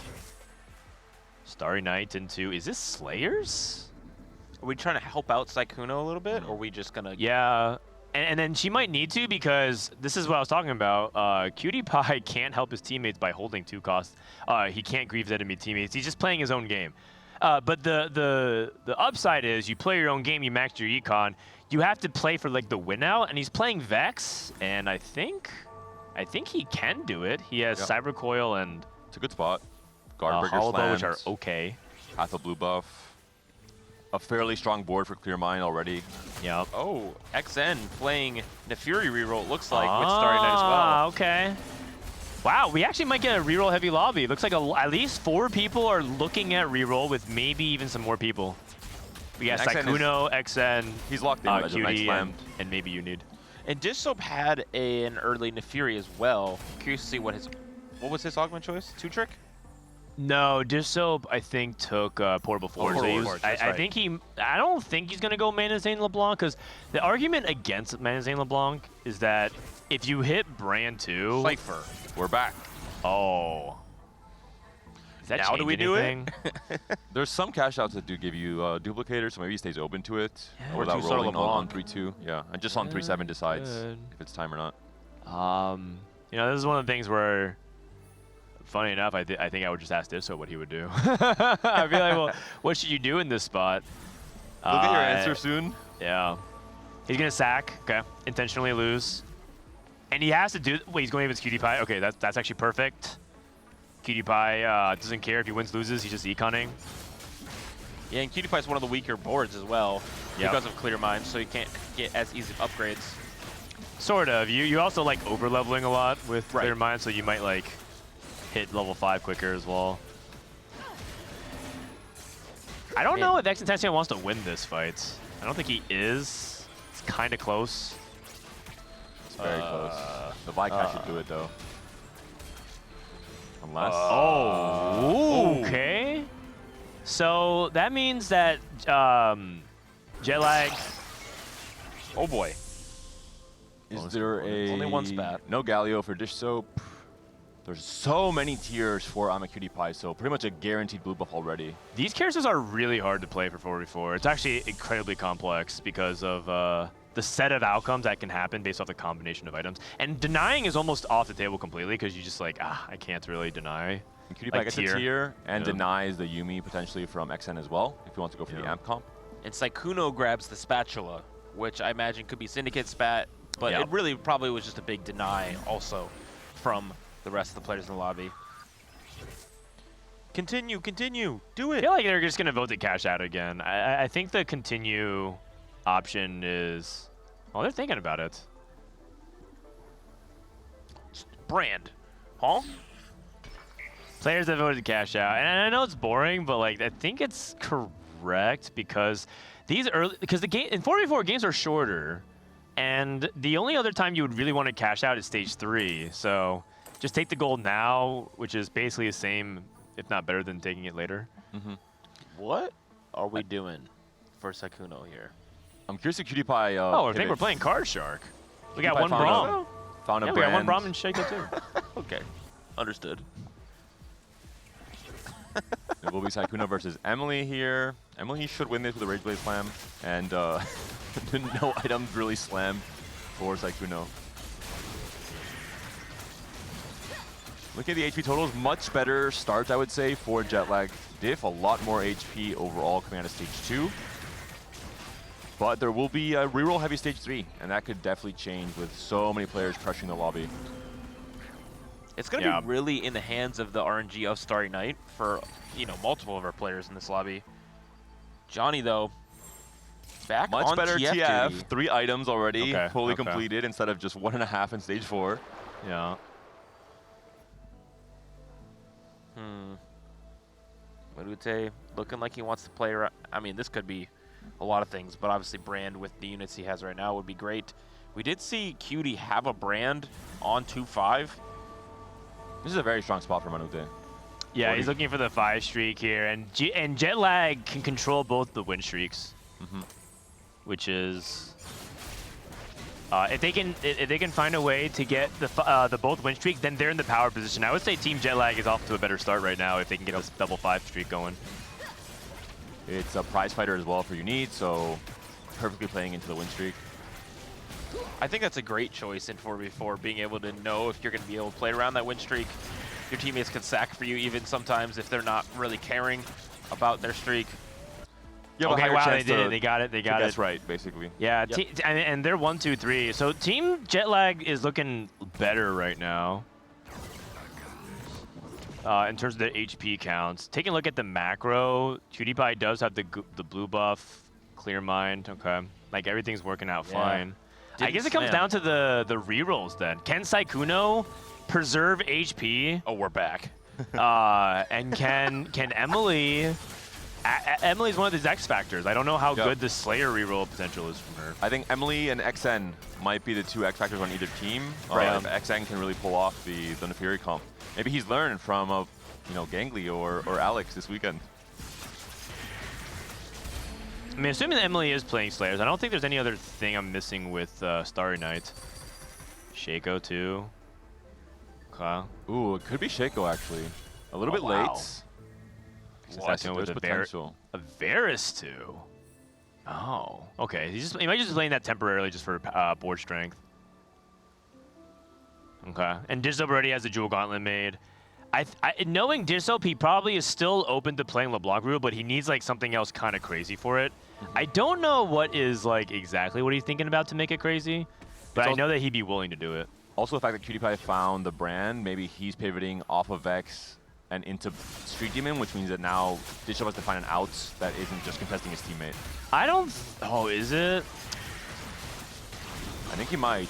I mean, you can't really ignore a brand on 2-5, can you? Yeah. Oh, I mean, you can. You definitely can. You could. It would feel wrong to do so. And Dizop would maybe tell him if it feels wrong to do so. Climb the ladder. Oh, wow. This is a very strong spot. So I think he could do that, and then they would make Dizop pivot, which would be really tough. And on Dizop's team, the role that player usually is Spencer. Spencer's usually the guy who pivots. It's going to be Street Demon for PewDiePie with this augment choice. Okay. Emily Wang. Late game specialist is interesting. Preparation's really good for Slayers if she threads the needle very carefully, and it does have very high ceiling. Yep. I like it. It's just a very early Zed. Oh, prepping Zed is huge. This is so big. She's looking for Vayne 2. Alawi 2, wrong Enema squad. Oh boy. There's a Senna as well. There's a LeBlanc 2 for her teammates, but okay. And Johnny some big upgrades. Hit the Draven 2, hit the Braum 2. So Johnny understands now what he did wrong in game 1. He has to pressure the lobby, and it has rolled very, very deep.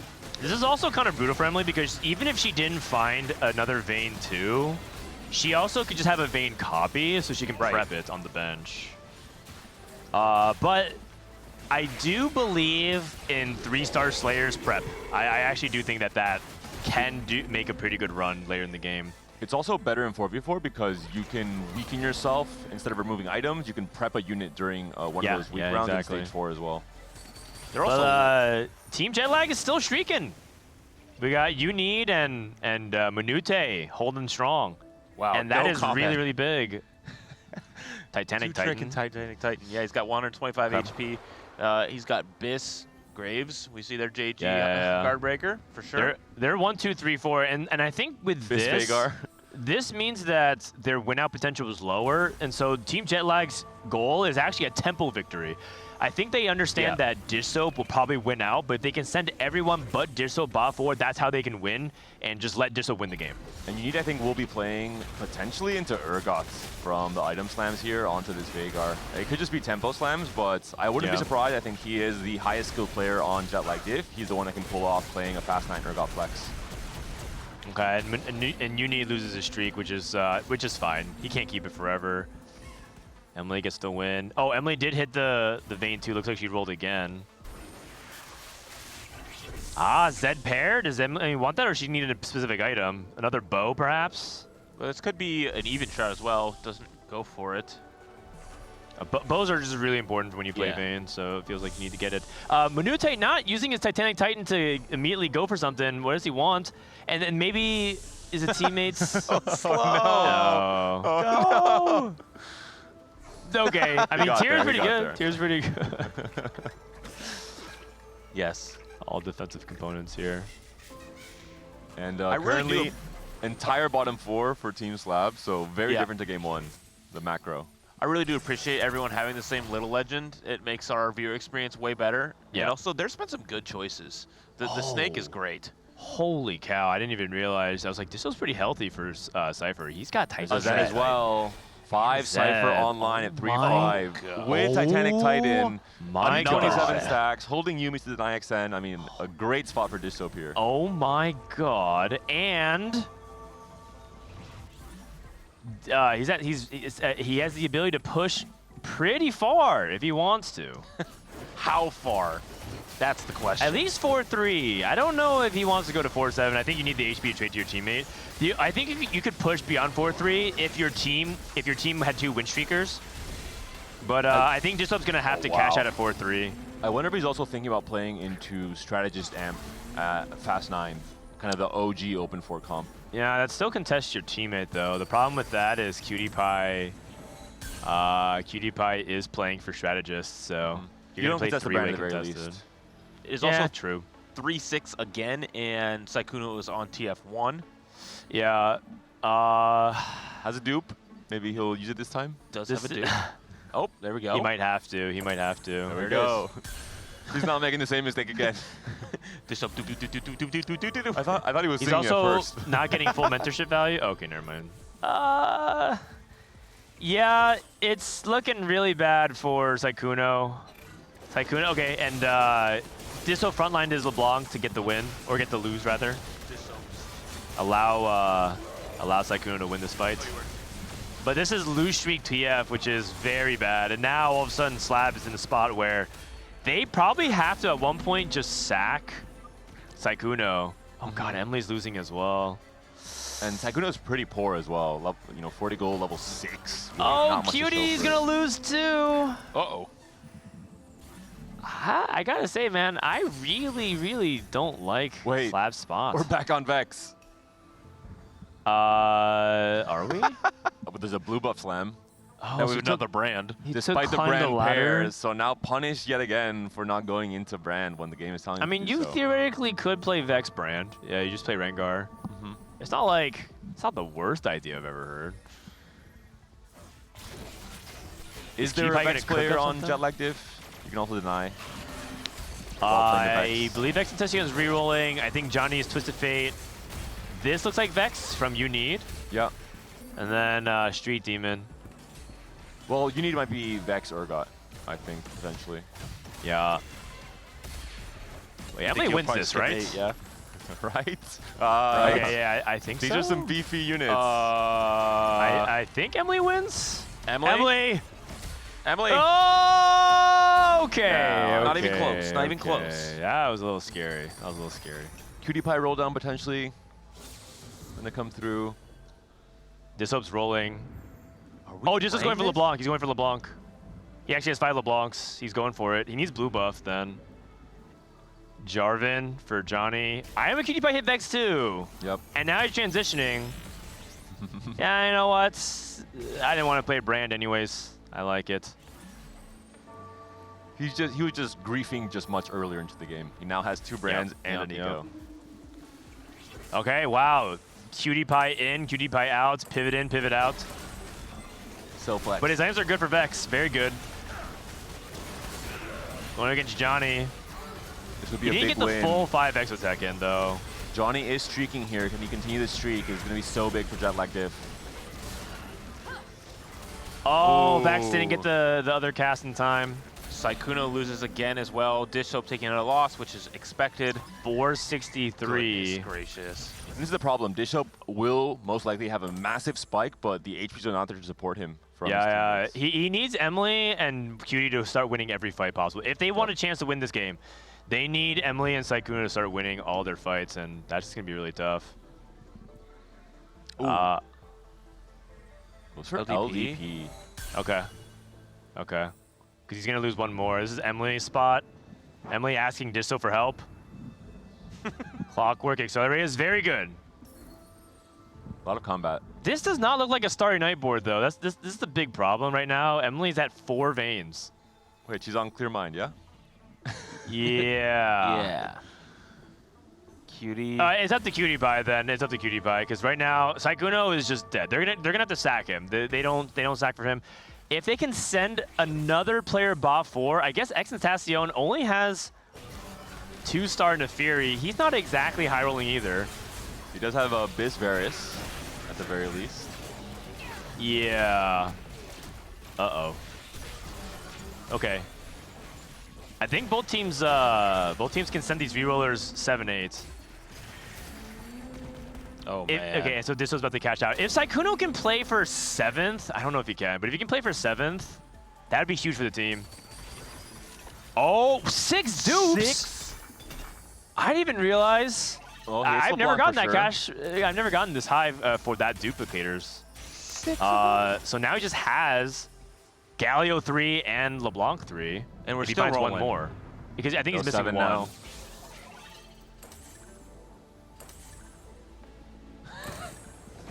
LeBlanc 3. He's missing one Galio for the Galio 3 as well. Holy cow. And then he can like Hodge. Oh no, he needs a tier for blue buff. Oh, he still doesn't have blue buff. Yeah. He's going against Cutie Pie, and this is actually rough because both of them need to win. I guess they would want to sack Dishop. Dishop would lose here.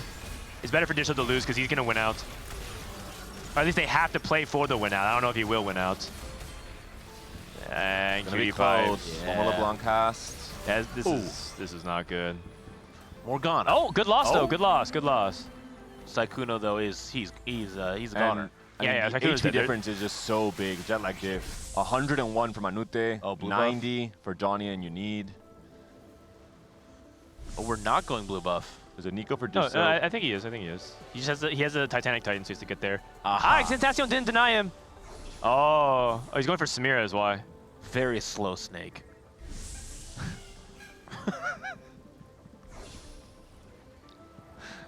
And then, oh man.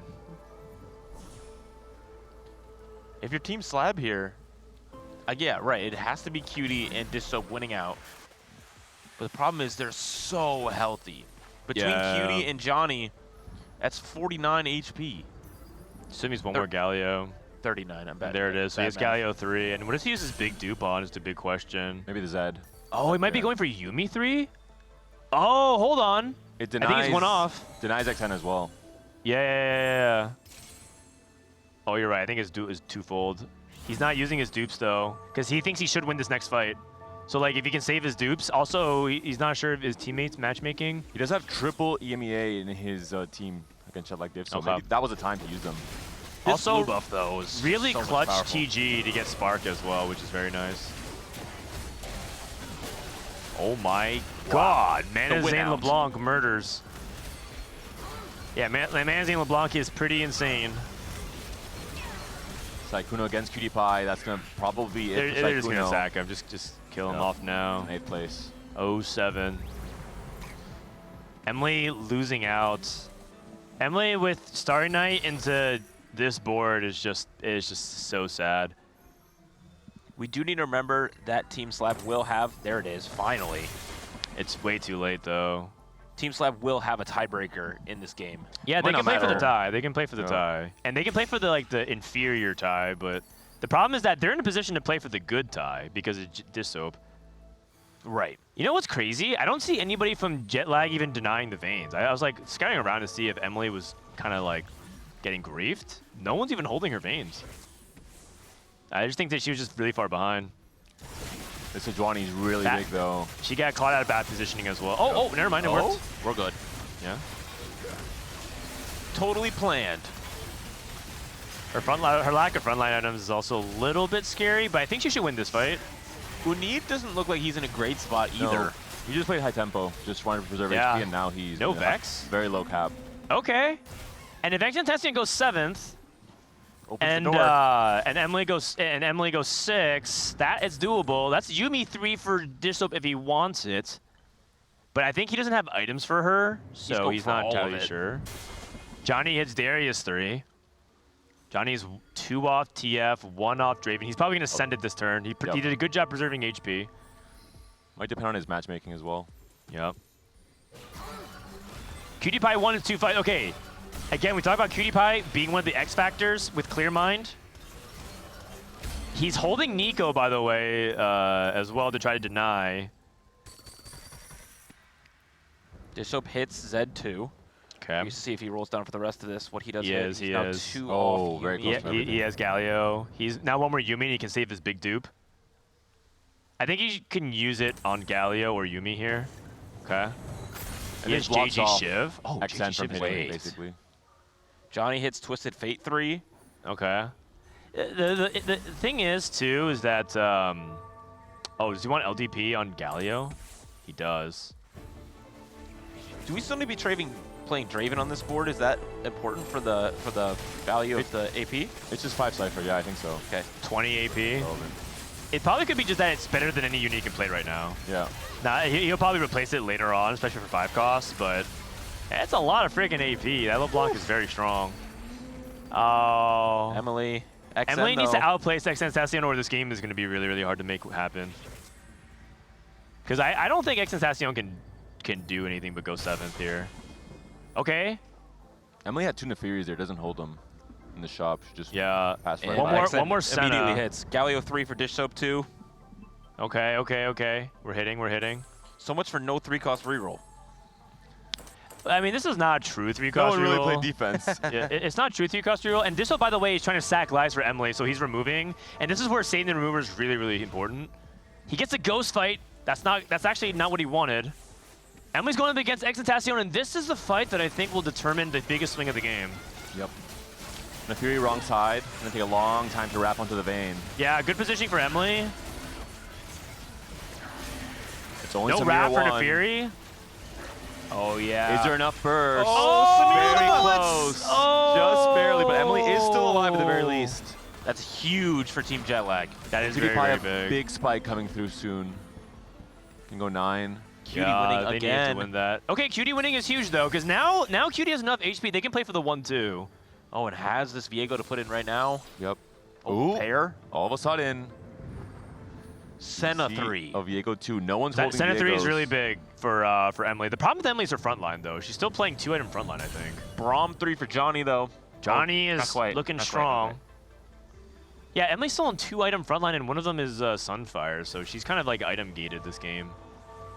Again, going back to like why the encounter being this is a big deal. You don't get those extra resources. And you're also Clockwork Accelerator without frontline means that you're just not getting value from that augment. You need not weakening his board. He didn't even remove. Okay, so another thing about Exotech, they can remove the items. Yeah. And not slam them every fight. Big and mistake. He's playing max power. Doesn't matter. Nefiri's still up. Samira's still up. Yeah, and maybe they're confident Nefiri 3 is just that much better because of the 5 amp now. Okay, gets the win. Disoap loses. The Cutie Pie, that's fine. That's fine. He sacked his entire his bench. He benched his items. Viego 2 for Cutie Pie. Street Demon +1 as well. Yeah, but he's 3rd pick. Does Jetlag give no to deny? Emily's this is deny. She needs a frontline item, so she takes Crown Guard. Disoap still has this big duplicator as well. He might just take the Urgot. Manute goes for Brand. He's playing Street Demon. No one denies the Viego. Disoap doesn't really care about what he gets. Oh, he's thinking about a Yumi item is why. Oh, double JJ. I think he wanted Gunblade then. Oh, but Cutie Pie probably wanted the Gunblade instead, so he let him have it. This is actually still winnable for Slab, even though they're behind. Viego 2, but the problem with Viego 2, man, is that he's just a shell of his former self. He's nowhere near as explosive as he was previous patch. If Team Jetlag wins this, you have to tip your cap to Manute and Johnny. They've done a really good job controlling the pace of battle here for them. Really needs to play for that 4th here, if he can. Every placement matters a lot. Level 8. Last minute swaps. And this is XXentacion. Is he strong enough to beat Johnny is the question. And they have so much I don't think sack, so. And right? Johnny's not using his removers. Yeah. Emily? Wrong side for Cutie Pie on purpose, it looks like, for the Sejuani. I think they're just sacking Emily. Yeah. I think this is a mistake. I think Cutie needed to like remove his items as well. Oh, XN's down 2. Oh, and that's a placement swing. Okay, unless so now, oh god, that's actually such a big deal because they get to play for the 1-3. It's so much easier than play for the 1-2, because now they have to go 1-2 in order to cancel out the 7-8. And Cutie Pie could afford to give the life. Is there a way that the tiebreaker would work that they could go 2-3? No, because they just outright lose. Yeah, they outright lose. The only way Slab can win this is if they go 1-2 now. Which is very possible. Both teams just sacking their lower weak players and not trading the HP to their teammates. This is Disoap versus Unique. Disoap needs to win this fight. Losing this fight is backbreaking. Not completely over if they lose, but it makes it way harder. And this should be a win for Disoap. I mean, this man, Zane LeBlanc, is just so powerful. The blue buff with the resets as well because you get so many kills. And Unique is dead. Out. Okay. Hey. And Manute beats Cutie Pie, which is huge. The fight will likely be Manute versus Cutie Pie if they can deny Cutie Pie from going second. It's the big upside. Yeah. Johnny Okay. should eventually bleed out to a third from this HP lead. It's doable. It's doable. The 1-2 is doable. I know that Jetlag has a massive HP lead, but we're about to go to stage 6. And Dishop will just continue taxing PewDiePie as well every time he faces him because of the HP lead from Johnny and Manute. Well, they know who they're facing now. No. Top 4. Like, No. so you can guarantee you only have to stack 1 round. What's really important is that PewDiePie has to win all against the other 2 members of Team Jetlag for Slab. Otherwise, Team Jetlag just has too big of a lead. Pandora's in an emblem rolling for Johnny. Samira 2 for Manute. Oh man. Now that XN's dead. Yeah. What are those? It is the I think worst Street Demon pattern at the very least. Yeah. Very vulnerable to Sejuani. Especially against PewDiePie. Yep. Very hard to find value. Looking for Kabuko too. Okay. And Holding a lot of PewDiePie. extra Oh, PewDiePie's going copies. to 10? Oh. I mean, the Viego up 2 for free. And clear mind. Could be enough. And he knows he has to cap out high, right? Yeah. And here comes Sejuani's cast again. Okay. Wait a second. They can't kill this, so... Wait a second. Wait a second. Wait a second. Wait a second. Oh, that might be a Okay, imperfect come on, player. guys. Come on, man. Disho just waves by to the camera. PewDiePie's a beast. All right, yeah. Yeah, he's a beast. All right, well, that's going to be it for game 2 then. There's no way for Slap to win this. A lot of unforced errors here. I think the number one thing I would say is that these teams are just, they have so many removers on the bench. And it's hard to keep track of. This is the hardest part about 4v4. But the least you could do is bench your Exotech unit so that they don't have the item immediately. They're just One keeping day, it Dan, one slammed day. on their item and just say, yeah. So you gotta be careful about that. Don't play too strong of a board. I want a player cam reaction from Jetlag Diff seeing Dishop die. Like, wait a minute. What happened here? Hold on. I think they're confused because they're like, wait, that wasn't supposed to happen. Personally, I'm really excited we're going to game 3. Yeah, we would like to see it. I think we saw some great growth from Jetlag Diff. They corrected all their mistakes, the macro mistakes from game 1, and now I think it's going to be a close game 3, to be honest, despite the tiebreaker. Should be interesting close game 3 here. Still have the tiebreaker though, Yeah. which is incredibly important. They do, they do. All right, 1-1. Kiyun is on the couch, by the way. He finally woke up. How you doing, champ? I'm doing good. Doing great. You awake? Yep. All right, great. Man, I think if you're watching these games, I think if your team could just like learn from other teams' mistakes, just use these as visual examples, you guys could have a pretty big edge going into the final series. Yeah, I kind of watched the game 1 in the car today, and I heard Saikuno placed the other TF player in the first game. He did. So they won game 1. The series is tied 1-1. We're gonna go to game number 3.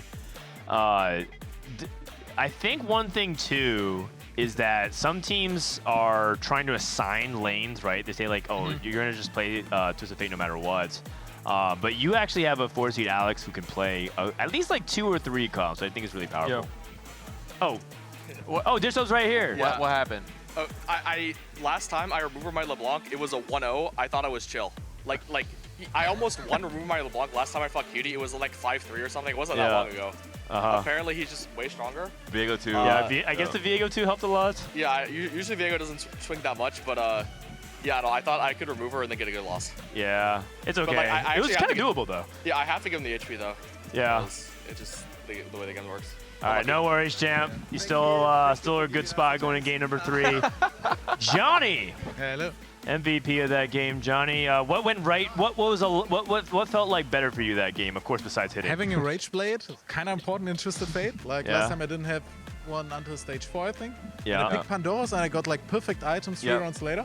Yes. I was like, woo, okay, thank you.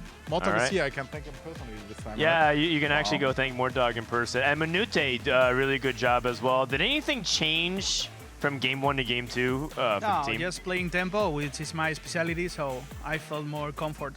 and you can see that in the gameplay. We Yeah. have to say thank you to QD for letting us kick in the world champion. Oh, He's MVP such that a good game guy. is good. Oh, I saw you on Titanic Titan. Looked like you were a little lost on the carousel, but was that because you were communicating through your team? Yeah. Okay, I wasn't sure. Yeah, it's just so chaotic all the time. How are you guys handling English talking to each other? Is it really hard? Because Well, it's your he's second listening language. to music, so sometimes he's just spacing. Like, it's kind of funny.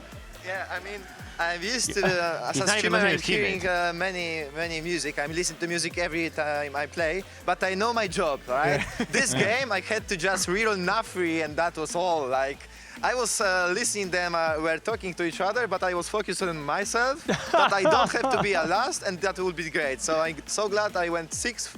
And I did my job correct. 6 is really good in a team format. Yeah, I think it's great. And also I'd like to say special thanks to this soap that he gave us a helping hand. Thank you very much. Oh man! VM from each player. They've been waiting for that. They've been waiting for that. Actually, I want to give a shout out to you, man, because I think after game 1 it was a bit like we felt like, I mean, we're last place, right? It doesn't feel like great losing the first game, but I think you have such a positive energy and motivated all of us. So I think this is something you need in a team, and I'm happy that we have you, man. Thank you. Minute is El Goat. So, okay, congratulations. Get back to your player stations. I do want to ask Cutie. Can we wait? I have to update my Twitter bio beating world champion. Thank you. Yeah, sure. For sure. All right, Cutie, what was the breakdown in communication there for killing your teammates? I was like, should I remove her? He's like, no, it's fine. I watched my Viego ult his backline twice, and I was like, oh shit. Like that at Viego, as soon as it started ulting, I was like, oh lordy, no. and when you pick Clear Mind, did you get approval from the team to pick Clear Mind? Yeah, I mean, I'm not asking because I figure like, I have like a decent judgment of what's good, but I didn't realize afterward. I don't know if you saw my roll down. I saw 30 brands. Yes. And I was like, God, I want to hold them all so bad. Yes, but you can't because of Clear Mind. Yeah, so I was just like, that just blew up in my face. And it was in that moment when Michael Santana realized he fucked up. All right, good luck in the next game. Oh, I'm not supposed to swear. My bad. It was a quiet one. Messed up. Yeah. I mean, he actually. The funny thing too is that he was like, you would also want to hold both because he hit Brand and Vex, and so he could hold it to grieve his teammate or play into Brand. He was flip-flopping between Street Demon, then Vex again, and Street Demon, and then Vex again. Hello. What's up? I just wanted to clarify something because I know you guys had a question. Yes. Tiebreaker is the first time it applies, so the tiebreaker advantage is still in effect for game 3. So they're still in a good spot. Yeah, it wasn't just for game 1. It is for the first tiebreaker. In this series or just the entire So tournament? now they need a clear victory. Team Jetlag needs a clear victory for points. Yeah, it's just because they got higher seeding. So seed 3, which is Slab, has tiebreaker advantage in this last game. Still a pretty big advantage. The other thing that I just want to clarify is like what we've told players is you can forfeit when the game is mathematically sided. You don't have to. If you want to play it out, that's fine. You know, make the casters fill some space. Make them earn their keep. Okay, that's it. That's right. Thank you, Zane. Also, it doesn't roll over to the next series. It's not like they have that tiebreaker going into it. It's only just to differentiate the first match, Seed 3 versus Seed 4. Yep. I'm excited, man. I hope people feel like they're getting a good sense of 4v4. We haven't had like the close tiebreaker scenario yet, but we'll see if that happens next game. In the meantime, I think we caught a funny clip. I think they wanted to show you guys. I don't even know what it is, so let's take a look. Yeah, don't worry. Sakuna is going every game Twisted Fate. Like, it cannot work every time, right? I have 5 Zyras. What do I do? Send them over to me. I can't. I have 5 Zyras. What do I do? Play TF, bro. Just get back on the TF. Bro actually said put the fries in the bag. Oh, gosh. Nah, dish soap is fucking cold. Aw, So poor you were right, Saikuno. Dan. He is just going to play TF every game. No, the thing is, Saikuno wants to play other comps. And Dish doesn't let him. Soap won't let him. Takes the whip out. No, back to TF. Executive order from the president. You're not allowed to play anything but Twisted Fate. Would you let Sykkuno play other things? He had No, 5 no, Zyrus no. and Shojin. Yesterday, I actually talked. I was actually watching him play in this room. And then I actually told him I think he should just play Street Demon. I feel like Street Demon is a better comp. It's easier to play than TF. I feel like real TF is actually a lot harder than playing vertical Street Demon. So it's too late. It's too late. I mean, it's too late, I guess. Yeah. Interesting. What do you think makes TF harder? And is it 4v4 or just in general? Just in general. Like I feel like real comp's always harder than like a level 8 comp. If you're like only playing one comp. Because like level 8 comp is like it's very straightforward. Like you could just play pretty much like nothing, lose streak, and then you just level to 8 on 4-1 and just send it, and then you only click the same units over and over again. Whereas like a real comp, it's like there's like I don't know, like sometimes you just need to know like board strength, your itemization, stuff like that. Yeah, exactly. Interesting. That's actually kind of an unpopular take. I think a lot of people actually view level 8 comps to be quite harder, right? And that's why they hate reroll metas, because it feels like reroll is like, well, you just press D and roll for the same units. Yeah. I feel like level 8 verticals are easier. Oh yeah, that's the difference. Level 8 vertical is easier. All right. We also have another clip, by the way, that they want to show you that they got. I wonder what this moment's like. You should have gone TF. I don't know why you didn't. Probably should have just gone TF. Should have gone TF, and I'll open up TFT Academy and try and play Street Demons or something. God. This couldn't have been that hard, right? I mean, the man's not wrong. Is he wrong? Not wrong. He's not. He's wrong. right. I think he's right. I think he's right. He's right. He's right. Yeah. And we allow people to open up a second monitor if they want to. No one's really like exercise.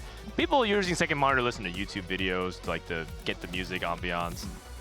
But he had. Not only did he add TFT Academy available to him, he also had the founder of TFT Academy right like 2 seats over to ask him other questions. You don't even That's all need the I'm saying, second man. monitor. Dish soap's right there. Guys, time to unleash the beast. If I'm Dish Soap, I'm approving Sykkuno, giving the green light. That was a good Street Demon setup, 100%. It really was. He's capable of doing it at least. I would really like for this last game to have a more exciting encounter. I think that would maybe push players out of their comfort zone, force Sykkuno maybe out of TF, for example. It's been low resource encounters, almost, and that's almost in itself kind of weird because you're just so used to playing the higher. Like Emily had Sunfire Redemption in stage 5 for her tank on 3-star frontline Vanguard, which is like, I think she was expecting more resources. But she got the minimum amount of items, and so she was just like, I'm playing Ross with Redemption. That's my tank, and she just couldn't hold. Even though her setup is good, right? Preparation, 3-star Vayne, 3-star Senna with like really good items, and she has double combat, right? And that setup for Slayers should at least be competitive beginning of stage 5, but she kept losing because her frontline was completely exposed. Maybe a Garen encounter would be very exciting in terms of really forcing players out. Have we seen Sykkuno? No. We did see him, right? Day 1, I think. If you want maximum shenanigans.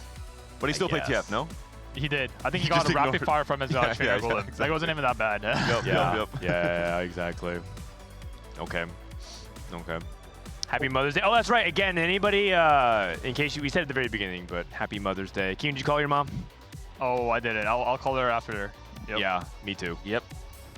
As in, no, I mean, I'm not going to call Kiyun's mom, but I'm going to call... I mean, maybe I will. Yeah. Maybe I will. Not going to ask any questions. Yeah. Miss Yoon, or Mrs. Yoon, I presume. Happy Mother's Day. Happy Mother's Day. Yeah, that's right. Is that how you're supposed to wear headphones? It's in Spain, yeah. It's a vibe. Does it prevent the dent? Yeah. It's traditional in Spain to wear Is like it actually? that. Oh. Yep. Like legitimately or like as a joke? I feel like you're trolling us. No, but he's trolling us. He has to be trolling is from us. Spain. I'm a very serious professional caster who would never troll my fellow co-casters, I suppose. as we all know. I think your headphones are on wrong. I'm half Spanish only, that's why. Doesn't apply. You have to be full Spanish or else For sure. disqualified. We're getting the players settled in here. And it looks like the players are warmed up. No more snuggly onesies for them to wear. We're loading into game. Keen, you had a little bit of a late last night. What was your favorite? Did you have any fun stories? Was there any funny moments last night from hanging out with the players? I heard that you guys were hanging out with the EU players a lot. Yesterday the group we had a big group. We split into half. Like half the group went to like bar hopping. Half the group stayed in the hotel. I stayed in the hotel with like Albert, Cutie. Everyone just in my room. We're just we all hooked up an HDMI cable to the TV with a laptop, and we were just jamming TFT games. Wait, what? I asked if you guys were playing games, and no one said anything, so I thought there was no hangout, so I went to bed. Oh yeah. Oh, you can just come to my room every time. Like every night. I literally every night, asked. There's like people with like 5 laptops, and we're just playing TFT. It's like a LAN. It's like a mini LAN in my bedroom. Yeah, there was 2 I different asked plans Emily, yesterday. I said, are you guys hanging out and playing games? And she said, oh. Wait, what did she say? I have to look it up now. Donald. So after the TFT LAN, you guys made your own TFT LAN to play more TFT. Yep. She said, maybe, and then didn't say anything. And so I was like, oh, okay, I guess they're just like not. Okay. Awkward. I think this encounter is Aurora. The 4th augment is prismatic, I believe. I'm not sure, right? I see you're dodging the questions that are happening. Oh no, you're asking the wrong person. Emily is like the most unreliable person to be asking. She's okay, Emily always describes herself as a female female dish soap. She's actually female K3 soju. Most inconsistent with time, most inconsistent with like whatever, like setting up like meeting time and whatever. I see. Like the K3 soju of females. Or female K3 soju, yeah. Yes, okay. Thank you, Kiyun, for that great explanation. Kiyun's words, not mine. Yeah. I know. I mean, I can kind of back up. And they both tend to go influencer mode very, very often. But she's gonna need to pick it up. She has Cypher early, Galio, and Vi. That's okay. No, I actually needed to sleep though. Unironically, I actually slept 8 hours for the first time in like 4 months. I actually looked at my sleep chart. It's kind of funny. I actually sleep better at events than I do. I think this is triple prismatic game, right? It's prismatic prelude. So it's one guaranteed prismatic, but it can be part of it. Yeah. No, I think the last one is prismatic. No, it's finale. Sure. It's finale. Yeah, it is finale. It was a finale. Yeah. Oh, is it finale? Yep, it is. And I think it's. Oh, you're right. You're right. I think it's coin flip. It could be like triple prismatic or like maybe prismatic, gold prismatic. Oh, these are. Whereas Upward's like fine, right? Oh, Tactician's Kitchen is also good too. Yeah, because the 2 gold actually does matter. Executioner. Uh-oh. This one's not bad to play Street Team in. It's like Kunogan Living Forge into TF. That's really good. Okay, what is he gonna pop? Pop it. This is my favorite argument by far. Ambler's Blade can be good. Unending, Moguls, a lot of good hits. Okay. He's gonna wait to see maybe who he's facing. And then we'll yeah. All right. Light Shield Crest is pretty good. Yep. Back in the day, people used to put Silvermere Dawn on Darius at the very beginning of the set. Oh, I actually like Silvermere Dawn on Darius. I think it's actually really good. Still, yeah, it still has a good delta. Like Silvermere Dawn, BT, Sterak Darius 3 with Syndicate Hound on the Darius actually does a lot of damage. Yeah. Unfortunately, we did not write that in the guide, and I don't think Sykkuno's aware of it. But and no Silvermere Graves. Yeah. So Silvermere Graves works too. I think Living Forge is like one of my favorite augment. I think all the Ornn items are like really fun, and I think that's like one of the best changes they made in the recent like year. Yeah. A lot of expected and unexpectedness, by the way, from Team Jetlagged. Oh wait, the augment is abbreviated EU. The EU team took it. Yeah. It looks like they both got gold though. So Emily really looks like she's going for Vex from what we saw with the Gunblade Slam, not Street Demon. Manute on tempo. Vayne Vagar. So we have to play Slayers if you're Alex Tentacion. And I'm not sure how familiar he is with this, because he has no bows. But it does work well together. He must have played the last patch, a lot of Slayers, with how meta it was. Okay. And he has a lot of games actually this set, so. Obviously this is something that loses early, so you'll be able to get the items that you want off Carousel. So I don't think it's a bad spot, especially because you have a comp that actually makes sense. Because sometimes you get something like we saw a couple days ago, where you have, Darius and Jhin. That was an interesting one. Jelly made it work. There is the problem with Slayers though is that it is a tempo reroll comp, very similar to TF. You actually want to play it from ahead, and which is why it's so seldomly played, because TF is much more likely to start a win streak, but Slayers right now are not.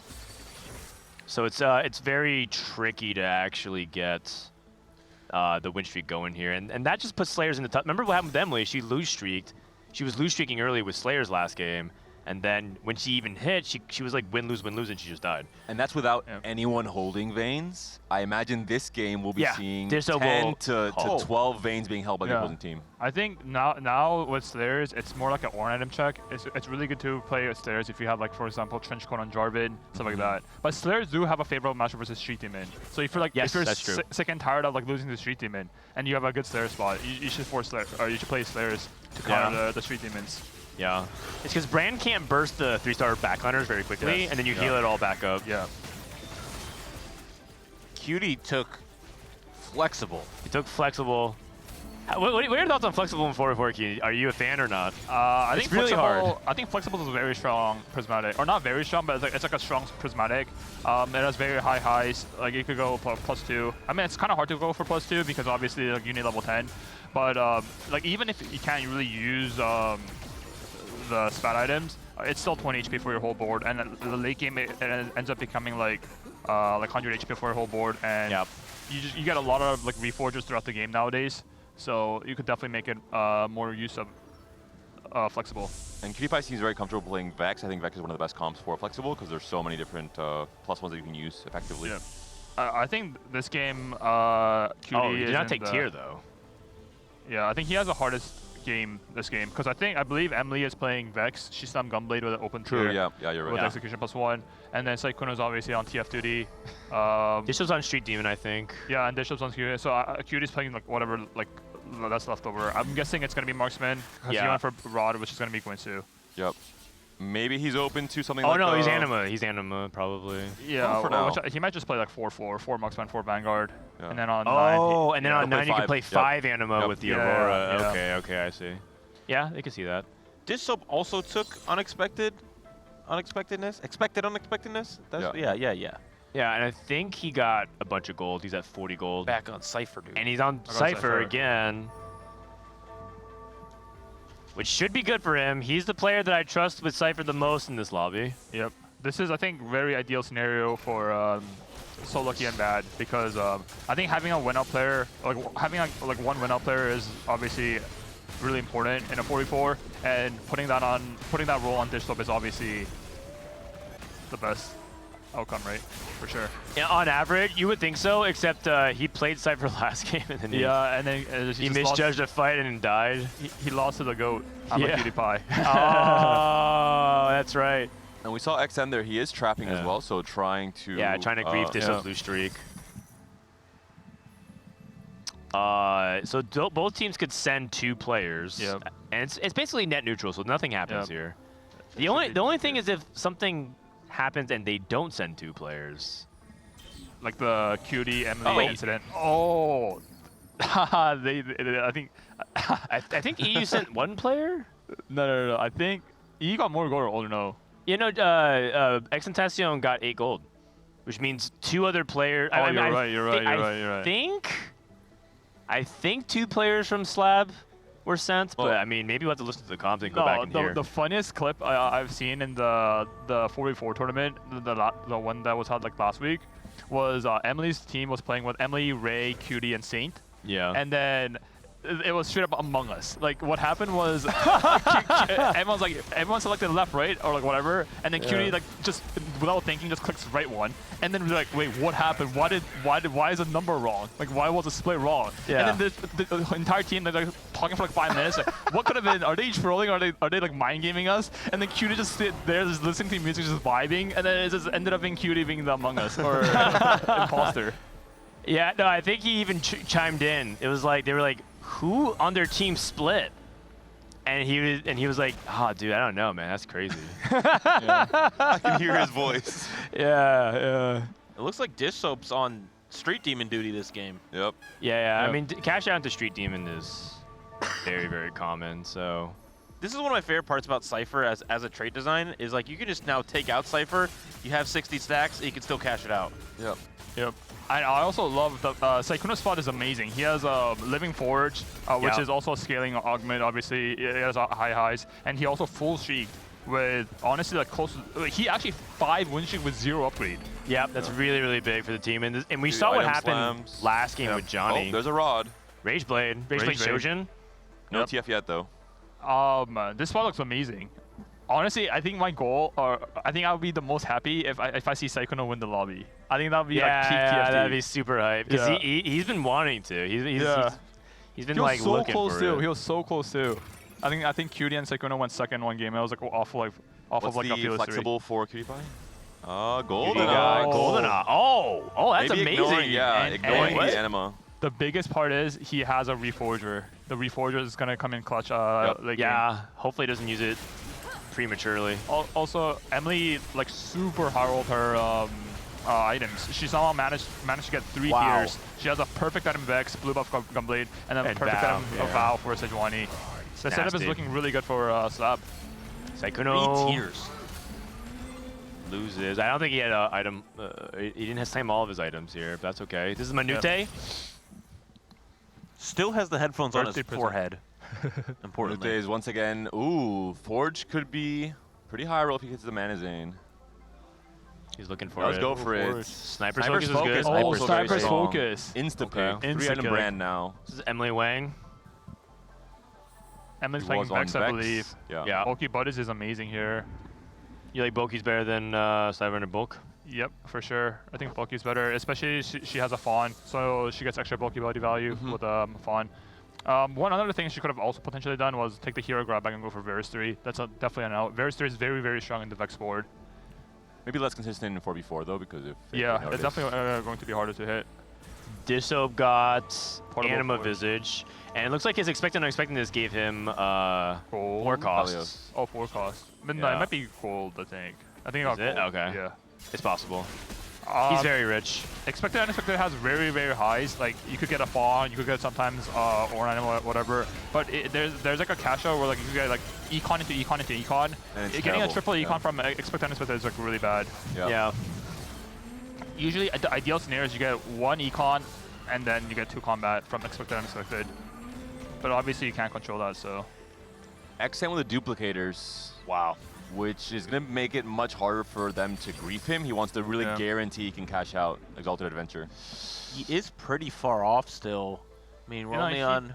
He does have three copies with 3. He's gonna have 4 smaller Nikos at stage 4-1. So he's definitely probably going to spike out 4-1 is my guess. What's more important is I think denying the items. I think Disob denying a Rod to stop Vayne from ever having a Rage Blade puts his life in really difficult spot. I think the biggest point in this game is that X and Disob's gonna both spike at 4-1. Yeah. And they're both gonna be like really low, like 2 lives at most likely. And it's gonna determine like who can win that fight and be sent to 1 life. Right. And so the transition turn is going to be really important. Yes, for sure. Because Diso's basically taking max damage. Yeah.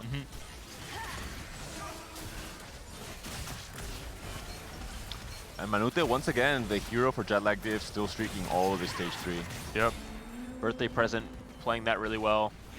Obviously hoping to go level 9, level 10 to get those 5 costs. Johnny is really rich. Yeah, he is. Level 760 already. I think he probably got gold as well. One good thing about playing TF in a 4v4 is that Sykkuno being this healthy with a good board means that he could always like use the Syndicate hat trick on his teammates and like give his HP to his teammates. And hopefully like Digital and his team taught Sykkuno that he's able to hat trick. The fact you said Syndicate hat trick makes me think of football. Like oh yeah. I'm like, what is he talking about? Oh yeah. I don't know this tech.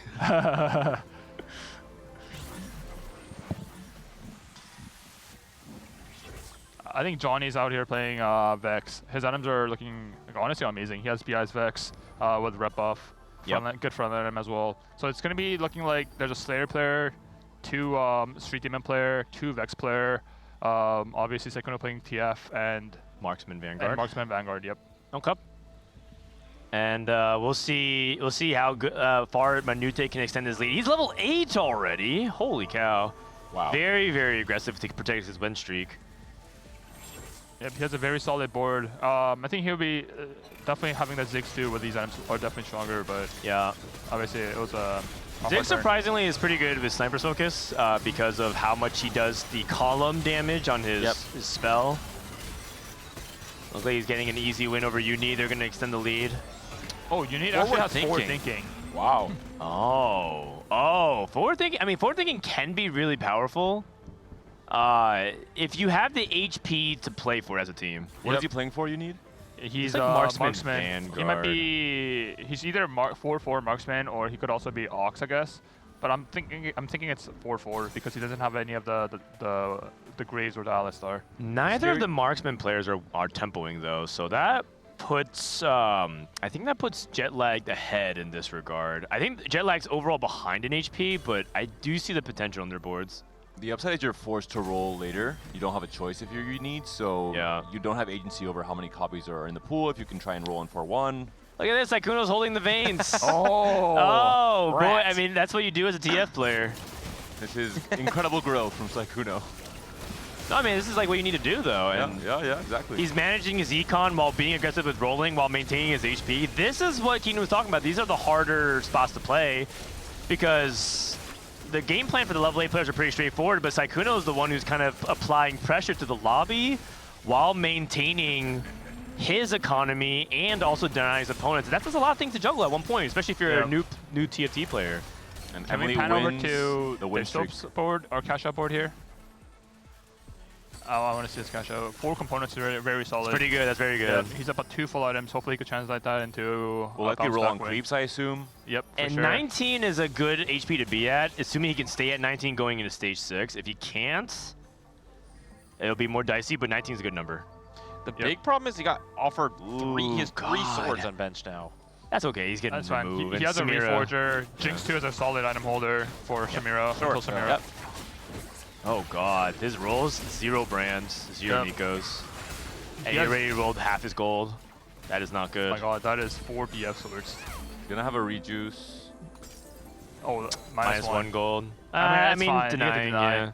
Yeah, but I think he's not in a position to be denying, to be honest. Right. He completely brand. Nice. 1 brand is very huge. 2. Another brand. We need a Zac. 5 costs. No Samira. Okay, so he has the board, but we're looking for 2 stars because we want to win out. XN, I believe that might be Vein 3. No, just second Vein 2, it looks like. Okay. And the Z2 from XN.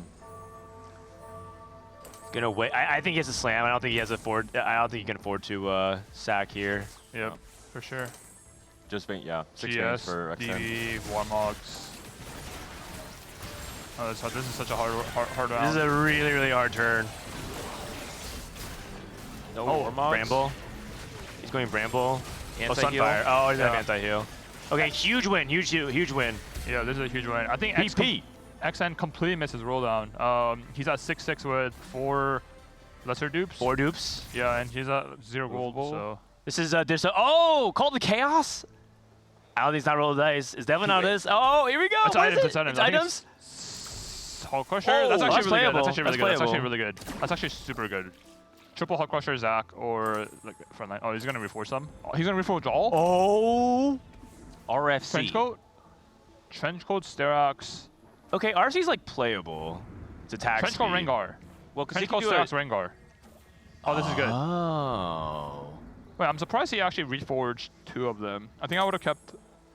Oh, yeah, I guess he did keep 1. Okay. And then he's going Bramble. Anima. Okay, Anima? and Sunfire. Yeah, he's going Bramble, Declaw. Okay, that makes sense. Holy cow, this turn was hard. And then GS and Rapid Fire on backline. He's waiting to see though. Okay.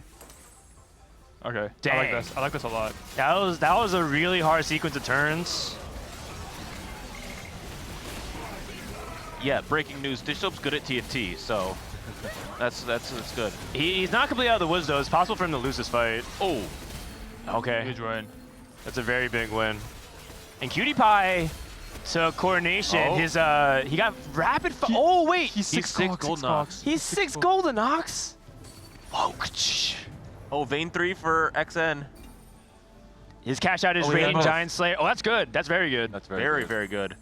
And you can dish Quicksilver. You can reforge it even if you want. Wait, and I think the Vanguard +1 on Zed is Call to pretty Chaos. I think he took Call to Chaos, and his Call to Chaos gave him 5 random emblems. Yeah. These emblems are good. Wait, he he has double Vanguard emblem. Yeah, he has double Vanguard emblem, and he also has double Reforger. This could be very, very good. He just needs to remember and reforge Executioner and Demon Slayer. Yeah. Not Demon Slayer, sorry. But he's like at 1 Demon. life, so he's like trying to get things on as soon as possible. Yeah, he's definitely 2 lives. He's actually, like, honestly, he's pretty strong. He needs to, he's gonna not slam versus teammate. He like Vanguard on Zed. Oh god. Hopefully it's not a Vanguard Zed diff. Oh, he's at 1 life. Uh-oh. That's really bad. That's really bad. He can't be at 1 life because if he rotates back into dish soap. Okay, Sykkuno trading his life, not a big deal. Can we listen into the comms here? Carousel? Just want to see what they're saying here. Okay. I don't think there's anything I horribly need, so if I can get it up. Yeah, deny their brand. That's okay, it looks like they're doing it themselves. Okay, yeah, I might just take the MF, I guess. I really need it that bad, but... I think Emily completely missed her Frodan as well. I think she had no Vex. Okay. Actually, maybe she hit one. No, she hit one. She hit one. Ah, she has Urgot pair. She might be able to even play into it as well. Look at the 3rd augment she took here. Tomb Raider. She has Tomb Raider. Really? Oh my god. I mean, she's very healthy. Yeah, so she's like banking on... For the win out. Oh my goodness. I've never seen this taken in 4v4 ever. Wait, her setup is actually like looking amazing. Assuming she hits like a more frontline upgrade. She has a Fawn, she has Executioner +1. And she already has an Urgot, which can farm and make her snowball. This is going to be a very important fight. I don't think she's going to win though. Yeah, she doesn't have X2. She doesn't have DPS. She did high roll the Viego OTG for sure though. Yeah. She has no anti-heal and she got a Morello, so that's massive. If she does somehow win though, she not only gets the 8th on the board for the enemy team, she also gets the item from Tomb Raider. But there's just no way. She doesn't have damage. Yeah. We did slam all of the items.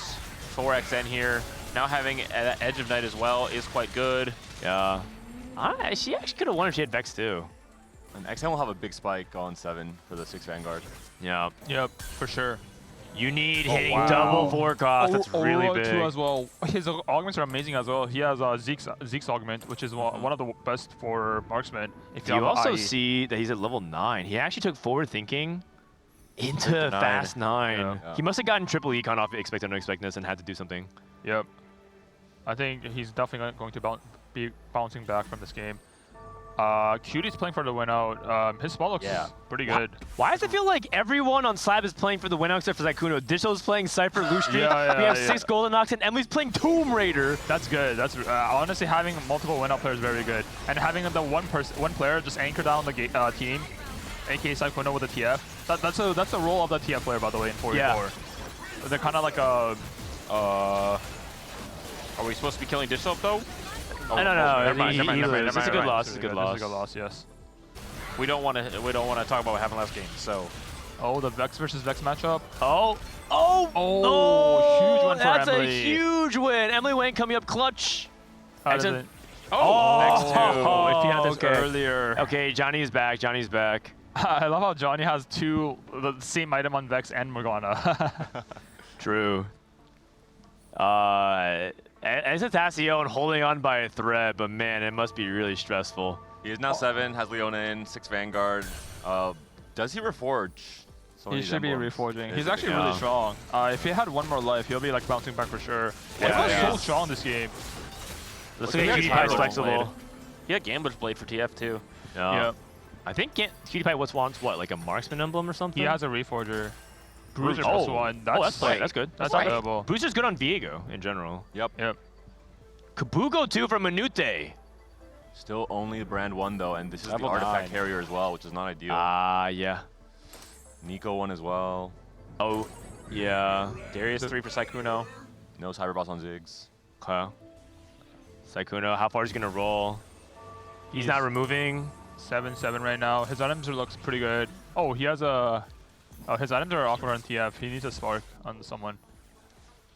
It's I'm fine. guessing he He's didn't roll sacking for here. Disto. Yeah, because he has like maybe 2 teammates in his rotation. Yeah. Also, I guess he has Gambler's blade value. It's kind of awkward for him because he has a spark, but he can't really slam it on TF. And he can't really put it on a frontliner because all his frontliner has TGs. I think this is a good loss for Sykkuno though. Yeah. Not bad. Like 4-unit loss is not bad. That trench coat Tentacion. Oh! Uh-oh. Oh, Cutie! Almost clutching it. Tibbers? No, I don't think Tibbers can win this. Big win for Team Jetlag. That trench coat Zach just stalls for so long. It does. There's so many things in the front line. Johnny also hits Sejuani too. Disso's at level 9. Ziggs too. XN went 8, I think, added in the Vex. So 13 blobs. blobs. Executioner Emblem plus Divinity Core. Okay. Yeah, Oh, wow. XN's strong. setup here. He's strong. He's really strong. He's very strong. I feel he only had one extra life. He'll be actually so stable. Yeah, and if you're just tuning in, they're 1-1. The winner of this game moves on to play in the semifinals. Cutie Pie needs to start picking up the wins here. This is a big matchup. This is huge. This is huge. Against Johnny, this is everything. Sejuani's very good here. Viego gets the cast in the back line. Sejuani stuns our back corners, but Aphelios is away. Second stun does come through. Oh, but the rapid fire Aphelios is actually so big here. Yep. Wow. Oh, Cutie Pie, massive win. Sykkuno down to 1 life. Oh my God, who goes 8th and 7th has such massive implications. I know Sykkuno had tricked for his teammate. He's literally. Oh, he's sacking. They're sacking him. They're sacking him. Okay, that's yeah. pretty good though. That's pretty good. Oh, okay, and we're still online. Above 30 gold here, pretty much. Yep. So So yeah. The Sykkuno. Yeah, I mean. He's sacking the Gambler's Blade. Yeah, he's going for MF too, Yeah. but I think at this point he's He completely missed on TF this game. Draven, no? Yeah. Yep. It's okay. And the next Tentacion. So strong. Facing his teammate His though. teammate! Oh, Oh, no! no! For them. So if Emily sacks for Sykkuno, Emily must sack for Sykkuno. she didn't Emily sack at all. She didn't at Or all. got 2 as well with She didn't sack at all. Emily. Look at It's this okay. It's okay. TG on Sykkuno clutches Urgot. this. Sykkuno clutches anyways. Braum 3. No gunblade. Oh. This Braum 3 is quite strong and it's standing. No. Oh, Sykkuno definitely wants 7. Oh wait, the negatives. Minus 11, minus 9. Emily could have definitely benched the exotech items. Yeah, you That have would've to. been You have to. huge. Because Yeah. that was 2 unit difference. Yeah. It could have been a swing the opposite way. Let's see what Emily chooses from her Tomb Raider when we True. get back. But True. as far we need to remember that the tiebreaker exists. Yeah. Okay, that's true. That's true. And you know what? If they play for the win out, they're in a good spot to do it. Yeah. It's okay, Tomb Raider. True. It's also, they're all 3 of them are playing for win out. Man, Yeah. this must feel so bad for Sykkuno. Sykkuno's like out here trading his valuable Yeah. HP to his teammates, putting hat on Shaco and stuff, and then Emily just comes in and just kills Sykkuno like nothing. Wanged. Probably just items for Gunblade. frontline here. I think you want to just stall out, so adaptive for frontline makes the I most think sense that here. was good. Yep. Yeah. And by the way, you need also at 16 HP, or 10 HP, it's very, very close. Wow. I think they could play for the triple ball 4 maybe. And if they EU triple ball 4 is GD versus they're Dish probably though, neither of yep. them can die. You need versus Ecstasy. Oh, that means that one of them's gonna die as well. Really This bad matchmaking is brutal for Yeah. EU. And they have to. I think they have to roll with Tentacion. He feels stronger. Yeah, for sure. I think XN has a higher count. The Vayne is dead. It's fine. It's fine. I don't think he's enough DPS. Goes infinite or no? Yeah. Oh, it's actually close. Oh, it was no, actually no. very close. Wait, can he live or no? No, never mind. No, he's dead. Johnny They're still actually and lost. Udid. Maybe he sacked. Yeah, he's look at he benched his items. Oh. Oh, he reforged. He has the forbidden tech. He has the giga forbidden tech. What's the forbidden trench tech? coat with talisman? The trench coat will split, and then the split units will all get talisman. It's actually there's like this, and then there's like Astro, but this is Astro Giga Turbis. Oh my goodness! We must see this. my We must see this goodness. little. We must see this little Zax. They just become demons. Okay. Okay, we'll see. We'll see. If the fight lasts that long. No, it's for sure going to block. And this is for the potential against win. This is for the potential win. Still brand 1, it looks like. No, it's this Zac is Bantu. Oh, I'm actually so excited. Instant bomb. No, I'm actually so excited for the Zac. Talisman? Is he gonna live? Is he the gonna brand live? will kill those small ones. Oh no. No. Wait. Maybe one of them. The CC's too much. The giant brand cast. It's a win Okay. regardless. All right. Manute is down. Hopefully we see it once. I think this Okay, is that's it. Slab winning. Slab wins. That's Wow, game. Dish Congrats so to Slab. clutch. Dish so clutch. 5, 6, 7 for Team Jetlag, and it was very close. It could have gone either way. But actually, Emily Wayne gets another Tomb Raider. MVP Saikuno. They should play it out though. MVP was I want to see Saikuno. the Zach. Yeah. I want to see XN try his best. Yeah, I suppose this is already FF. Boo. All right. Oh, We didn't get to see That's gonna be it. That's gonna be it. All right. GG's team So Lucky and Bad advances to the semifinals to play against Geriatric Gamers. Pretty fun series though. A pretty fun series. And you know what? The tiebreaker never even came into effect. Right. It was clean wins across the board, which is nice. Which I feel like it does tie often. Mm-hmm. And so yeah, except it doesn't tie today, which is kind of unusual. And we asked for a more of an off meta game 3, and we got it. A lot of very spicy boards Yeah, were constructed. I mean, players were pushed off of their comfort zone. Cuties board is so strong. QD board is actually kind of nuts with the 6 golden it's knocks actually so marksman. strong. Like he actually could win. I actually think that both him and Dishop could have won out. They're both very powerful. Emily board is also so strong. I'm pretty sure Emily board also wins out as well. Yeah, true. Like everyone wins out. 3 people were playing for the win out, and they all just managed to make it to this point. And then there's poor Saikuno, like feeding his in the family with his valuable HP with a TF. Yeah. Honestly, this is like the ideal like split of like how their how their like team should be played. Like Saikuno playing the TF, locking it down, and trading his HP for his teammates late game. Yeah, I agree. I think when things go well early game for Saikuno, things really line up well for Slab. Yep, for sure, for sure. Are they? Can we listen in? Why are they still playing? I think Emily and QTPie need to settle the score. Let's go ahead and listen in. I think both I think both think they're the stronger side. That's why. like no meme. Like, do you agree? Yes. Yeah, I agree. Agree on what? Emily, you must lose. No, You must lose. You must lose. I'm just gonna leave. I mean, somebody's losing. He's right. Saikuno's right. Beat me? Somebody's losing. I think I printed like 30 items on my first stage with 6 golden ox. To the interview, boys. Good job, everybody. Do I really not beat you? There's no way. That was close. I think QD is stronger. It was not close. He is looking a lot stronger. It's really close. Oh wait, actually, never mind. Oh my Wasn't. God. Oh. Beat me. I'm flexible. Look at my board. So flexible. Dish soap. Congratulations. Let's turn on the mics. So Lucky and Bad advances. We got the PP behind us. Dish Soap. Talk to me about that series, man. It was interesting. I feel like we could have had it in both games. I'm gonna blame the second game on me, but honestly, I'm pretty sure we're clicking in this 4v4. Yeah. Who is the MVP of that series? You get to crown one person. Probably QTPie. Yeah? He was playing some really weird spots every game, and like always ended up with a like super strong board. He was like stable every game. All right, QTPie, up on the mic. Disup just crowned you the MVP of that series. Do you agree with him? I'm pretty sure I'm like griefing my team because I didn't realize like how important it is to have like set comps. And I'm just like clicking anything. Like, I thought flexible would be like a really strong augment, and then like they asked me what I'm planning on playing, and I said I'm just gonna wait and see. Oh no! Yeah, in 4v4 that's really dangerous. But you figured it out, man. You put together a pretty good Golden Ox board. Was there like a bet going on? Like, why'd you guys stay in the game for so long? No, it's because she was telling me to FF, but I told her I'm like 99% sure I outcapped her, and I did. Oh, I see. Because I'm the I see. superior player. I see. Emily, do you agree with QTPie this MVP of that series? I think. Yeah, I think Cutie did pretty well. I think. No, I mean it's probably Dish Soap, but like Cutie did well too.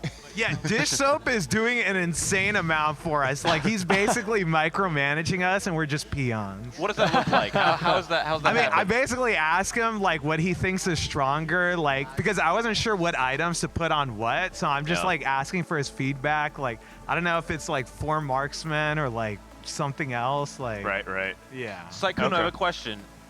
With Dish Soap right there, is TFT Academy still open? Oh, no, I don't even need it anymore. Wow. Because it made me such a good player. And you guys can do that too. If you use TFT Academy, eventually you might grow to not need it. But if you haven't used it yet, it's probably one of the best things to learn. I swear I didn't pay him. Second only to watching my goat Frodan stream. Shut up, dude.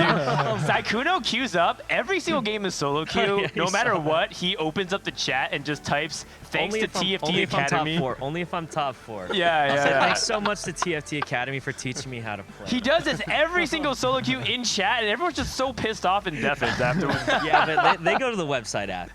If I get it God. first, they go after.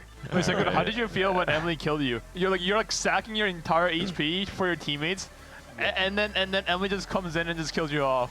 No sack from Emily, by the way. No extra tech bench or anything. That's how it goes. I think there was one time there's like it was either I fight Cutie or someone else, and I was like, I'm gonna just not upgrade in case I run into Cutie. I didn't run into Cutie. But, you know, sometimes it's how 4v4 is, I think. Do you feel like the chemistry's clicking? Disho saying he thinks the chemistry's picking up. Do you agree with that? It's going pretty good. It's going pretty good. Who's the glue person? Every team has like a glue guy or a glue gal. He gives us it's good Disho? comms. Yeah, like I feel Tells like us what Mike to just do. takes and augments, chuckles to himself, doesn't say anything. Emily yells out, "I got Tomb Raider." I don't know what that means. I thought we were playing TFT. And Disho gives usually good comms. Comms. He's really helping out. All right. Congratulations, Solo Game Bad. We'll see you guys in the semifinals. Bartosz, I know that losing isn't fun, but let's chat a little bit if we could. You guys put up a hell of a fight. Yeah, great game. Your game was kind of crazy with the Exalted Adventure. How did that work out for you? Yeah, it's not a funny thing to losing, but the funny thing is the event. I mean, you know, I'm the lowest rank in the whole lobby, and I'm being blocked by the world champion during playing an Exalted Adventure, so the game wasn't that easy, but I felt like I was strong enough to play for win out. Sadly, we lost during the matchups, and matchmaking also was unlucky for us. Yes, it was. I love the game, yeah, that was a great game. I mean, very interesting one. I decided going Exalted Adventure. That was cool to play. It was. But I'm sad that we lost because I want to play more games. Like, okay, we are last, but doesn't matter. I have so much fun, so... You showed off amazing versatility. A lot of people are talking about Alex being the low seed that flexes a lot. You played a bunch of different comps. You played Street Demon, you played Nefiri, you play Slayers and Vayne. So you actually showed a lot of versatility. I think you should be really proud of that. Yeah, I mean, I'm trying my best. It's a tournament. It's a different story than you're playing, for an example, solo queue. Doing my streams, I'm, you know, making some stupid decisions. Right now, I'm also making stupid decisions, but I'm trying my best, you know? Like, an immediate ill of thinking, trying to be the best, but it's hard when you're playing, for an example, against Dissop, right? Yeah. We have Scar right here. He's about to play against teams So Lucky and Bad. What is one piece of advice you would give to Scar so that they can beat and get revenge for you? Okay, there is always one guy, Sykkuno, playing TF. Like, don't go for it. Let him play his game. Like, let him play Twisted He's right behind you. Yeah, that's what I wanted to say. I'm playing TF this game. All the games, actually. Oh, you're TF. Wait, that's good. That's a good... I heard you guys rearrange your sitting, Scar. Is that true? Yeah, so like we rearranged our sitting because I went Trisha. Albert and me wanted to help out Trisha to make sure that like she had any help that she wanted, essentially. But like, I don't know, Robert talked to us about this matchup, and you need to do is beat the person that is contesting your comp. Is apparently how 4v4 works. Yes. So if I play TF, I just have to beat Sykkuno. It doesn't matter if we're 7-8. As if I'm 7, that's a dub. Yeah. but you have to consider you're the 3rd seed, and the Sykkuno is the 4th seed, though. No. There's nothing. Robin told me that. I'll just trust him. Like I think Robin and Albert are pretty good, and they have Emily, so it's not going to be that bad. All right. I like it. You guys feel rested? Did you guys get a good rest, Scara, going into the match? Oh yeah, I didn't go out last night because honestly I've been sleeping so early nowadays. It's because I'm old. Geriatric gamers. The name of the team is actually Truth. All right, all right. Well, that's just our first best of 3. That's our quarterfinals. Coming next, we have the semifinals. We also have some fun content pieces throughout the day. The first one is going to be called Telestrations. It's going to be really fun. They're going to be drawn. Wait, Panda actually hosted it. It's really, really fun. Is it coming after the break or right now? After the break? Okay, so we're going to take a few minutes. When we come back, we're going to show you guys a new content piece. Then we're going to get the semifinals underway between Jerry Action Gamers and So Lucky Is Bad. Don't go anywhere. More action from the Digi Duos Invitational right after this. Oh. Wait, Cutie. Wait, you took yours off? You're keeping yours on? Fuck it, I'll keep mine on. Okay, game is ready to start if you are.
Hey guys, Panda here, and you guys thought I was flown out for casting, but the real reason I was flown out was to display my excellent artistic skills in the world of stick figures. So I'm gonna pull out a prompt here, and we're gonna get going with the telestrations.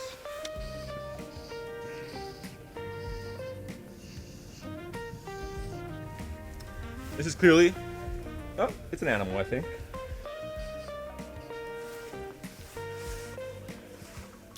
Chef's kiss, master kiss. I see her ears, eyes, teeth, and it looks like it's a Nida.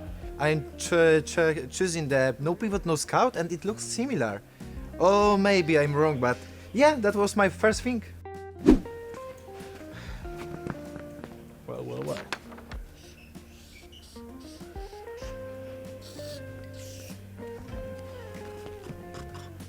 Pivot.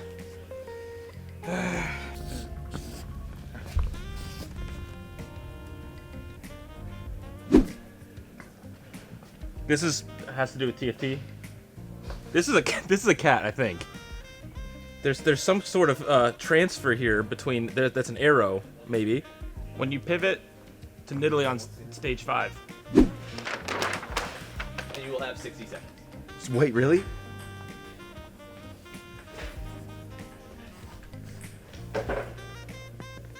That's an IE. That's Hodge. This is Samira. This is good. Right? Alright, I think it was Emily Wang going 5 amps with Infinity Edge on Nidalee. So this is Emily Wang right here. She's choosing the item, and there's a green thing on what looks like an Infinity Edge, maybe? And this is probably Nidalee, and it says 5 amp. I don't know what this is, man. This is... You know, I forgot to add this in. I should add this in. What is that? It looks like a spaceship or something, right? But I think this is pretty close. No, take your time. I'll come to you. Okay, yeah, let me know. Thank you. Who wrote this?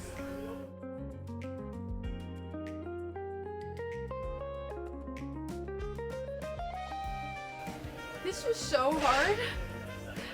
I don't know if anyone is able to guess this. I would think that either they cheated or they're an absolute genius or nuts or both. I am all right. I want to hear some justifications for what went down. Do you want me to grab Alex or John? No pivot, It was no XN scout. next, Nidalee, no pivot, no scout. Okay. That's good guess. Good guess. I didn't guess that, but that's good guess. They got the odd. Chain So now on we're a cat. completely off the. We're never gonna get it now. Yeah. It's completely impossible. Who drew this? Good. What is this supposed to be? No scout. Oh, no scout. Whoa. Those are eyes. And that's No not- pivot. get This is the Nidalee pivoting out Oh, of no from pivot. when you Wait. pivot from Nidalee on stage 5. Yeah, I How drew did they this. I get drew it? this. Yeah, this I think it's really good. You'll get it. Actually. Drawing masterpiece. Oh, you drew this? My Yeah. God. No, because this is Nidalee, obviously, Yeah, no, I see the colors. and she's throwing I up did get that. IE. What the Wait, heck? dude, I did get What it. the- Oh my IE. god. All right. Look at what I got as This a is prompt. what I- so good! Hold on, not bad. We That's got so the IE. good! 5 amp was True. Emily Wang and Samira confirmed Yeah, apparently. so look. This was is very good, actually. PP1, PP2, it obviously, you Emily know, Wang. like Mhm, Emily mhm. Wang, so I point to her. And then there's a cat dog. And then I was like, Samira is the...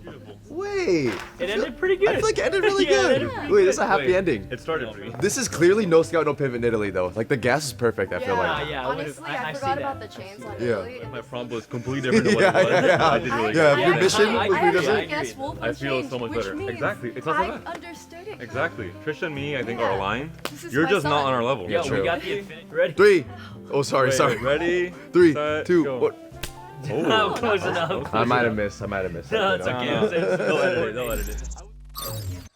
So I will be honest, Trisha had like 6 minutes to draw her masterpiece. I had 30 seconds, so there's already maybe unfair bias there. So 2 minutes to draw. this couch is actually full representation. We've got 3 of the artists, 4 behind us, actually 5 behind. That's everybody. We have the full cast of artists. We also have Phil, the mastermind behind the telestration. Phil, can you give us your justification? Why did Trisha get more time than everyone else? This one's really easy is because Sekuno had like the longest prompt. Like it was an alien attack. There's like 3 other things going on there, so it's like we had to give you more time. Yeah. Oh, and also, why are people saying Happy Mother's Day to me? What did you guys do? What did you say? I Wasn't have us. like 20 DMs of people saying Happy Mother's Day. I'm not We a didn't say mom. anything on stream. That wasn't us. That wasn't us. There was a mom incident at a restaurant maybe this weekend, but Trisha is not a mom as far as I know. I will say, for me, the most surprising thing is someone drew what looked like a perfect corgi, the dog breed, and the next person came in and said, "Oh, that's a cat." Just right off the beat, and yet my wolf is obviously in Italy. The problem is that wolf was for sure chained, not unchained. The lock was closed. It's close enough. I need the key. Just time ran out. That actually is confusing, right? Because if anything, That's actually true. You mentioned it yesterday. if you do see a leash on an animal, you would assume it's still a dog or closer to a wolf. Wait, wolf are in the dog family, right? Not the cat family. Yeah. Okay. So we really did just change. If I had more species time, entirely. potentially I could have brainstormed a little bit more, but we were constrained to just under 1 minute. Alex, you also were participating. Are you happy with your performance overall? I think I did really, really well. Your IE was pretty sus, I want to say, and your HODs was even more sus. I had Biss, item, Samir perfectly drawn, Biss drawing. I feel like it was good. I really appreciate Alex's confidence in everything that he does. He's so proud of himself after he drew it too. He looks like, look at this, and it's like a camel-looking thing with a blob. Johnny, I would like to ask you the same question. How do you feel about your drawing? Same as my TFT performance, I would say, over the last 2 days. No, I think it was, honestly, it was fine because I expected less. Drawing is my strong suit. Interpreting would be really good. I think that's my strong suit. But so it was a bit more tricky. But I think in the end, it was okay. The abstract nature of Scout, I think you nailed that. I think it's that really was hard to draw I no actually Scout like my pivots. pivot as well. The pivot, I got it later. No one else did, but so you got it, Tuli? Well, so I had to translate Johnny's drawing. Oh. And I knew it was like, I saw Nidalee. I knew we pivoted at some point. But it was no pivot, which I guess it didn't. There was a lot of X's and checks. Yeah, I don't know why. At the end for I the did board, the check because I was so happy that I did it in time. And that was no, stupid. in game as well with no kind of pivot. Once the round overlaps, doesn't it have a check mark on the units that are? Oh, no, doesn't it? No. Okay, No, that's a new problem. Check by accident. That's a jet lag diff. Oh yeah, the prompt got off the rails very quickly, but it surprisingly stayed on rails once it got off the track entirely, right? Yeah. That makes me feel so much better, Gangly. Thank you. It I'm has a just, little I'm bit just of a problem, everything. apparently. And we have a lot of Team Skate Parks here. Are you guys just like bored? Just like standing around waiting for your matchup? Yeah, we've been watching the games, and honestly, I think we're just chilling. So. Yeah. Are you guys learning anything or? Well, I'm learning that Alex is a really good drawer. I think we're all riding the high of first place still, and we're chilling. Do we have predictions from Skate Park on who you'll be seeing in the finals? I think this one is, I don't know, it could go either way. I honestly think it's 50-50 with these teams. I don't know, Dish Soap last night said that he thought he had a 3% to make it all the way to the finals and win. 3? Yeah. He And said this is the semifinals, so. Yeah, he said if he made it to the finals against our team, he has a 15% chance of winning, is what he said. Whoa, that's crazy. Yeah, PP stats. I will say the scariest things maybe look like the comms, but the comms I think have been ironed out. They look pretty clean at the end of that game 3. You know, everyone is adding correct input, I think, at all points in time, and they have the advantage of having the warm-up game against Jet Lag Diff. Do you feel that was a warm-up game? Do you feel like it should have been maybe closer in that game 3? What do you think went wrong in the game 3 at the end? Oh, game 3 it was we picked 2 times unexpectedness. And just lots of gold. Yeah, and it was a bit tricky. I don't know if you saw I got 6-5-6. I was so close to major breakthrough. But I think it was a bit complicated to go from there. I think not contesting TF is always a burden because we can't send him 8 then. But I think honestly, I'm not really disappointed or anything. Manute had problems getting his brand too. Yeah. If he gets that early, it's probably fine. But to be honest, they had Go in Ox 6, they had Cypher cash out, so they for sure are top 2 anyway. So we have to go 3-2-6, but also we lose the tiebreaker. Yeah. So it's really complicated at this point. So I think most of us realized it kind of early that the game is doomed and we have to high roll. So we all played a bit greedy and lost because of it. But it's fine. I mean, you guys just had some really unfortunate roll downs. It seemed like just your level 8 roll I downs. had Weren't like able to hit 90 2 stars. gold and 1 vex. Like what the? And then I triple reforged my carry items, so I have more tank items, and I ended with another blue buff, another Gunblade. I was so close to we playing 2 noticed, times. yeah. The What the hell Morgana. is happening? Like, I just want frontline items, please. Yeah, no, but I think it's fine. I actually believe that they are the better players, so I'm absolutely fine that they win. I think if we play 10 times, they probably win 7, and if we play 3, we win 1. It's completely fine. And also, we beat the world champion. Holy, the warm-up! This is maybe the diff for a game like this. We heard it was a little bit cold in the rooms. Maybe she is warming up for multiple reasons. Oh, it's way getting better that blood today. flowing. Yeah. Ooh, and according to their, we've talked a lot about strategy and seeding. And it looks like they put Robin on the end, which is a curious thing because you know, you want. I mean, this was on the end too. Wait, is there like a seeding we meta? I did not know this. They absolutely have is. for our seeding, and I mean, I think it's correct to put your team captain more in the middle, so it's easier to help. Both teams have not done that. Yeah, we have we have Kyun You in the guys middle did. for ours. Yeah. But if you, we could ask for seeding, but if you didn't, it's random. Yeah. So I think maybe they just forgot. No, I think they were very they were aware. Yeah. I do say Robin on day 1 or yesterday, he had the chance to go help Trisha, and Trisha complained that Robin did not help at all. He distracted her, so maybe she purposely wanted Robin as far away as possible and have maybe better communicators like Skara and BoxBox next to her. We actually talked about this a little bit on the cast yesterday. I think that They are so geriatric, man. dropping the eye drops in. Trisha's like bent over, just like trying to hold herself up. She needs her support. Where's her walker? Laugh all you can. You'll need him someday too. Right. Clock is ticking. There is an element in 4v4 that not only does it rely on your skills in TFT, it relies on your ability to play the game while being distracted. Because comms, while they're helpful, they also are a distraction, right? And being able to tune out your teammates when they're talking to one another while also have active listening when they're giving you something to listen to is not easy to do. It actually is quite difficult. And it's not just about comms being correct, it's about comms being correct and efficient, not adding unnecessary noise, which maybe with Team Slab might be the case on some of those carousels, as we heard earlier on. Trisha's back at it again. She is continuing to warm up for the most important TFT game of her life up until now, and she is someone who has taken this tournament very, very seriously in terms of her progression, in terms of her development, in terms of how much pressure she's felt to perform for her teammates, for Skara yesterday, but now for all 3 of them. She just told me earlier that if she places higher than Sykkuno, then she's happy. Yeah, That's all she it's cares personal. about. And we are going to be in game. Here's a fun interaction. These golems are great, and I always just want to find an excuse to take the gold generating golem, and I just never. The excuse is when you have LP to lose, right? Yeah, that's when fair. you've got a buffer. There's no LP in this. Exo for Trisha, not Send it. ideal for Vex, so that's already maybe discounted. I mean, if you want to make an excuse, 4 versus 4 is the only chance, right? If you have more HP than your teammates and you're actually looking for ways to make your board weaker, you can actually go for gold. Yeah. But it's like you really have to dig deep to justify this. I'm heavily biased. Trisha and was in our room all the time, and Skara as well, and they were cheering Good for us all vibes. the time. Like, Yeah. no, it's insane. Like, I can't thank these guys enough. That they made our experience that much better. So this will be a heavily biased cast. Be ready for that.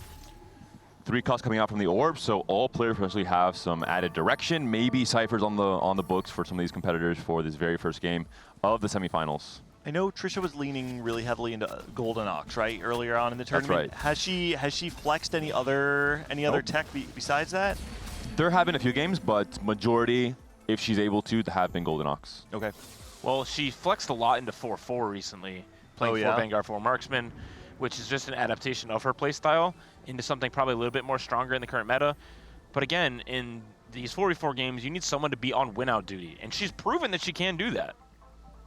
Hold on. Nefiri potential for Dish Soap. Come Gangly is on. almost Just got injured. breaking yet another sofa. Another couch has almost taken a sacrifice due to Dish his Soap. excitement. Gangly, walk me through why you're so excited. Listen, Dish Soap and I, you guys know, we talk all the time about course. strategy. Yeah, we have a lot of conversations, and we had a long conversation all about Nidalee reroll, where he disagreed with every single thing that I said. But this might be the time where we get to see it come into practice.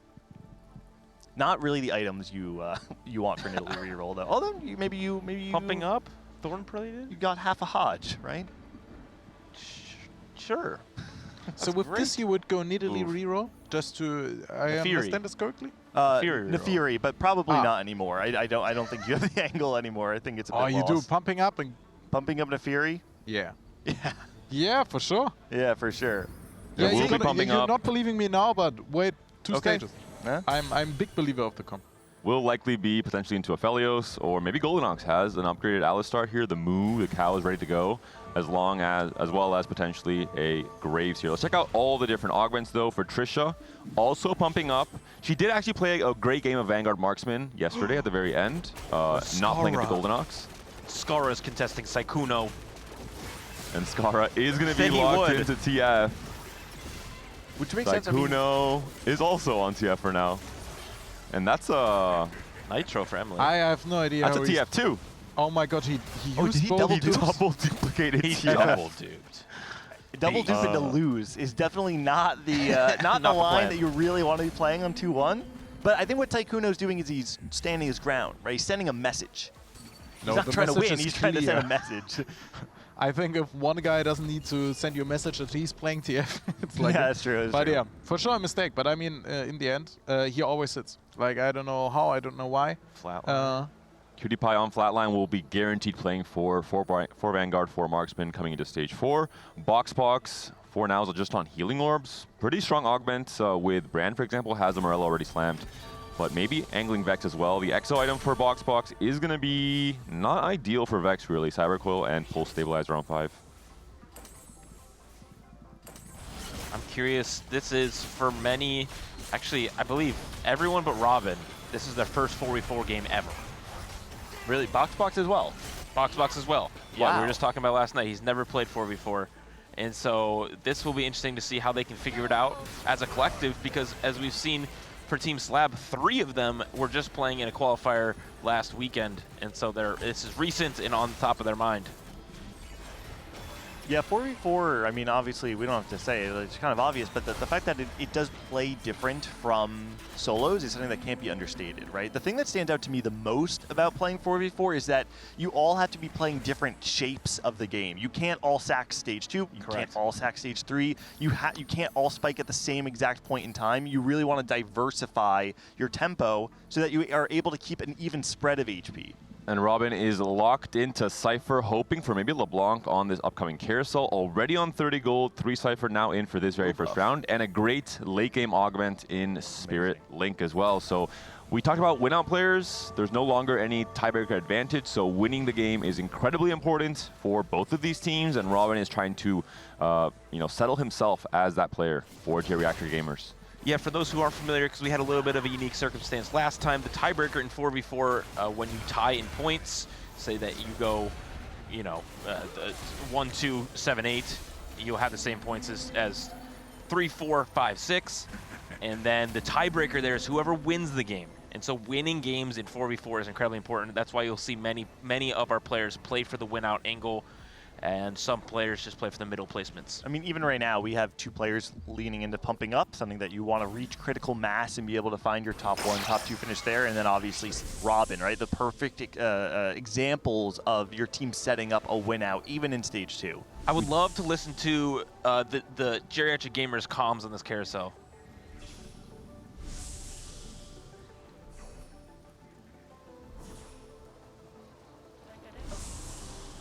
It's fine. You can just wait till the bow turns into a rod. And then Yeah. I purposely am keeping this thing to flip. Maybe till even into stage 3. Make sure to use your sizes if you're streaking. Yeah, I already used mine. Oh! I had double TF. Oh! That's huge. Wow. That's huge. Just keep Skara. Just keep looking at Sykkuno to see if he's like rerolling or pushing. Some great Just make coaching sure to beat happening me. here. You beat me for sure. I mean, beats me as well. And like, okay, everyone's pretty strong. If I lose to you, I would be upset. Cutie's playing that. And overall, some very good comms. Robin has a lot of experience on 4v4. He has qualified to the closed qualifiers in North America, or in the Americas region for AWC. And we can tell already he's giving very clean information, very efficiently, helping out his teams. Just reminders all the time about things they should be thinking about. I'm impressed. He's also leveraging the fact that he's playing Cypher right now, right? So other players, even in stage 2 where your decisions are more limited, there are still a lot of things you have to think about. You're trying to set up your line for stage 3. You're trying to figure out exactly the direction. Robin right now has the bandwidth to instead use his mental energy to scout the rest of the game and give direction to his teammates. I loved the comms there to Skara saying, hey, make sure that you're watching Sykkuno so that you can match his tempo. I think it's a beautiful example of just what in-game leadership looks like in 4v4. But also, I think like what I like about the tournament in general is like that you played so much double up against and with each other that you actually know the playstyle like of your team, but also the enemies. For example, he never has to look for Frodan because he never played the Frodan the whole tournament. He goes level 7 and he rolls on 50 gold until 4-2. So I think this is something you normally don't get, at least at my level, because obviously you face some players more often, but not that often that you actually know what they do. I love it. It's a really, really cool experience I never had before. And Sykkuno did turn around the minor mishap in the very first round loss after duplicating, which is a very high tempo option where you're sacrificing your scaling for immediate strength, and now has that 4 win streak. And Robin also locks in that 5 loss streak with Cypher. With Sykkuno and Skara contesting each other, I imagine that Sykkuno, it wouldn't surprise me if Sykkuno ends up just like slamming this Shiv on stage 3, doing anything it is to preserve HP, because Skara knows what he's doing, right? He's not opting into contesting this line thinking that he's going to be one of the top 4 players on his team. He's doing this specifically to lower the cap of Sykkuno. If you're Sykkuno, the only thing that you can do is salvage HP on stage 3, unless, there's always room for some high roll to bail yourself out. Another TF for Skara. He is high rolling the start of this game. But the good news is for Sykkuno, he already has TF2. I know he used a whole gold augment on it, but for him, that has been a big struggle, is stabilizing around TF2. And so already having it here early on in this game and using it to streak, he's on a 4 streak right now, is going to be quite good for him saving HP while Skara is down below at 74. Also, we are on gold augment next one probably, like 70% chance, I think, 66. So he has like a 100% chance to hit dummy with a gun, because like it's his personal augment. I never seen this guy without it. This definitely helps as well. But jokes aside, it's actually tailored. So if you have Syndicate 3, you have a good chance. So not having it on the board here probably is a major blow. Is that because it would be great to have it in 3-1. And 2-trick. That's 2-trick, thank you. I actually have the pleasure to contest him today. And it's actually, from the mindset, it's really really difficult. Because in the moment you say, yeah, I'm TF here, I'm not top 4 here. I'm getting that. And the only way to actually get it is if you have more HP, if he drops out, and then you can roll. I had one game where I finished top, I think. Oh yeah, I actually won that round. I had one where I went 8. So this is the feeling Skara will enjoy today. Dumbify. Silver augment in the end, we're on Digital's perspective. He is now the win-streaking player for Team Slab, coming to the stage 3. Branching out could be a high roll option if he wants to go for the win out. He's on pumping up, which is a pretty generic combat augment. He can try and, go into different 4-cost lines as well. I love watching Dissoap just look over at Emily's computer and be like, that one. I saw him say like 2 words. Nice. That's all he needs. And Cutie Pie, we saw Fiddle too, but he isn't going to be playing for Fiddle. Restart mission. Oh, that's why. I see. Whoa, restart mission into hitting the Vayne 2 is huge. And Sykkuno just went level 7 off of Placebo, so playing very high tempo, really understanding his role on this team with this comp. You have to play for trying to tax your opponent for as much HP as possible to the point where they are going to end up killing each other in stage 4 and 5. He didn't hit a single Darius or Prom. Like, that's actually quite unfortunate for him. Yeah, no Syndicate in. Yeah. Well, I mean, you do have higher odds of hitting a Braum on 7, so maybe they're trading which 3 stars they'll go for. But for Skara, he has a bunch of other upgrades.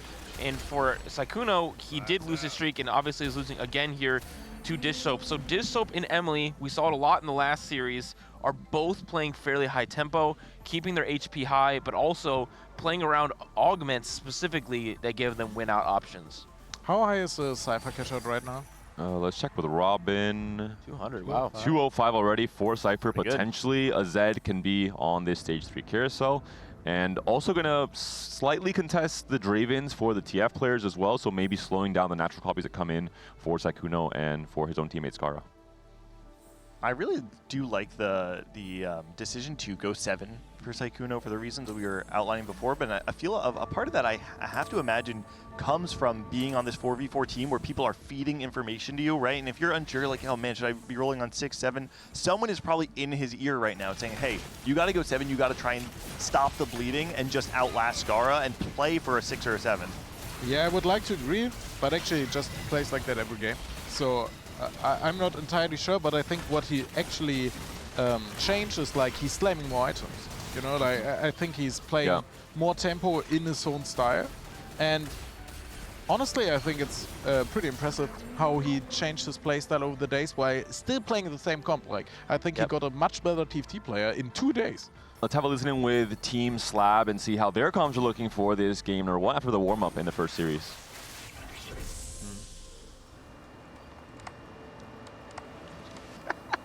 Just make sure we don't give BoxBox the choke out like this. I don't even... Okay. Oh. I think he's picking Brand, actually. Never mind. I'm gonna take a tier. Does anyone need that? No, I need a sword. I need a. Do you need a sword? Okay, well, we should have said that. I was gonna take it. Looks like better comms than last game. Was that because you rolled a 0? Oh, was it bad last game? Or maybe not much comms at all. It's if you ever a little bit quiet. Roll like for Brom. Wait, can you sell that brand? Oh, thank you. Yeah. I'm pretty low. And Emily already on a copy of Brand, 50 gold, level 7, Shojin and JG Slam.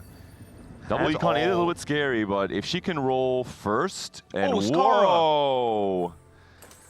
That is a TF3. Skara, he chose violence today, and he warned Sykkuno. He said, hey, buddy, I'm playing TF every game, and he did not lie. Skara is a very honest person. Great slams. You can transfer the Draven later on. Yeah, very high tempo. When I was looking at Skara's items on 3-1, I felt like they were quite bad. He also had rolled the hacked component into a sword that round, so he was sitting on 3 swords.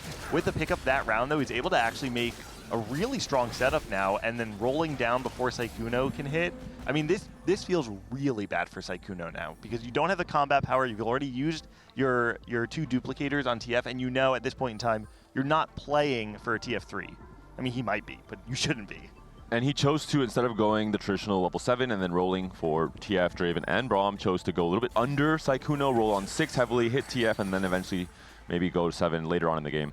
Yeah, I think the only sad part for him is that I'm not quite sure who he faced in 3-2, but if he wins that round, Skara is actually on the way to hit top 3, why being contested. But it's, I think, it's just so, I played a lot of solo queue next to Skara between the games, and it was really enjoyable. Like, he did so great. Because he's just a great understanding of TFT. Like, he gives so much input, and I think it just shows here. And Robin is locked into Vex off of Cypher Cash Out, has the blue buff and the Gunblade Slam, has pretty great exo items, not the ideal I think, but close to it. Hyper Fangs for the Varus and Repulsor as well for one of the tanks.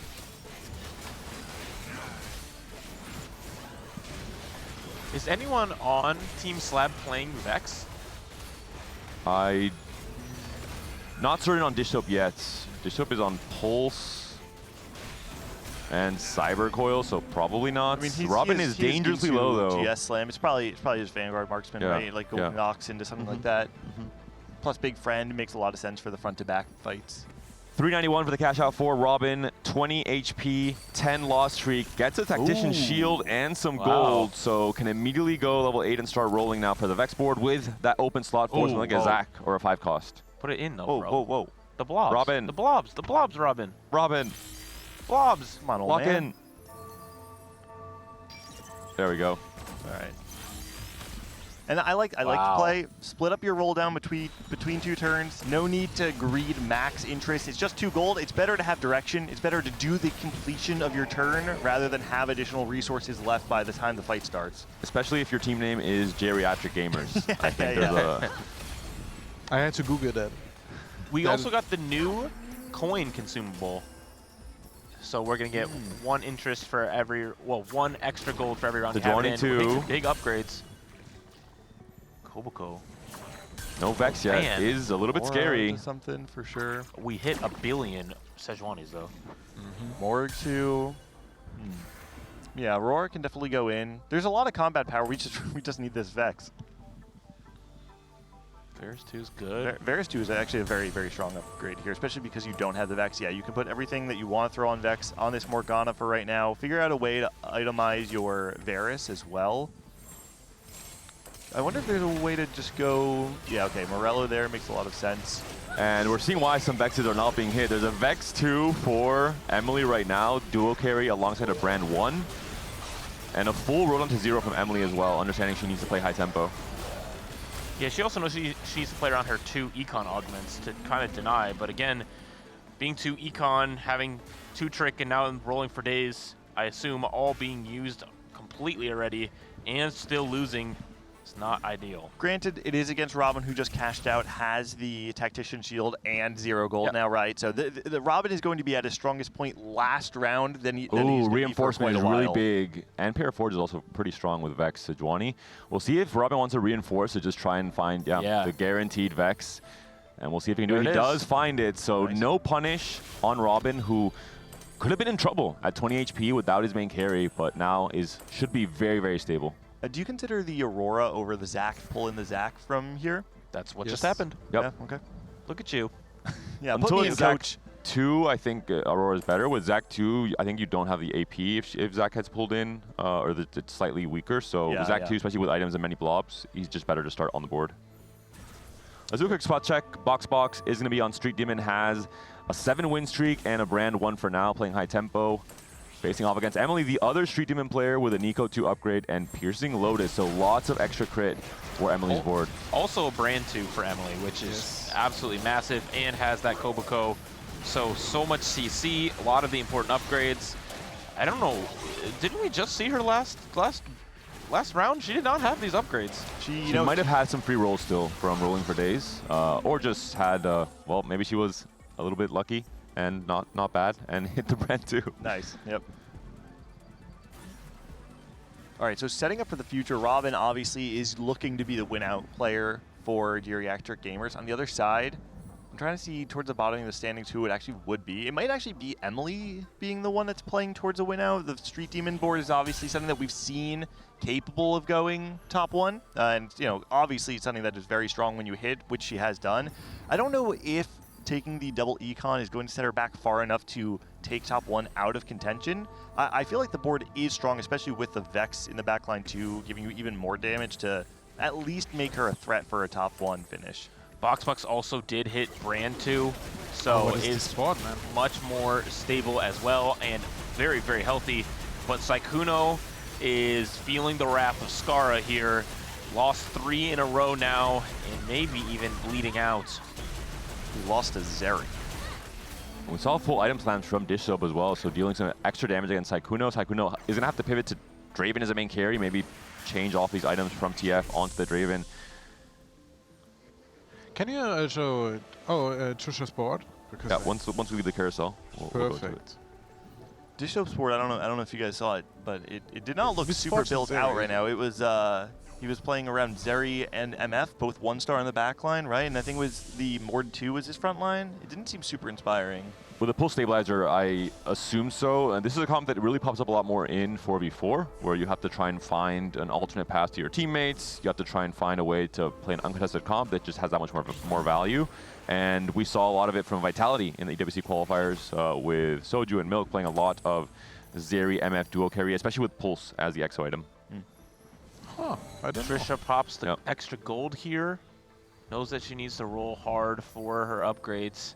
Man, she's missing everything, She's got though. so many pairs. Oh, this is pain. But again, you just need to think. Obviously, Skara is directly contesting Sykkuno. Patricia being, you know, the 4th seed, someone in the lobby that you're not expecting to contest Dish Soap for first place.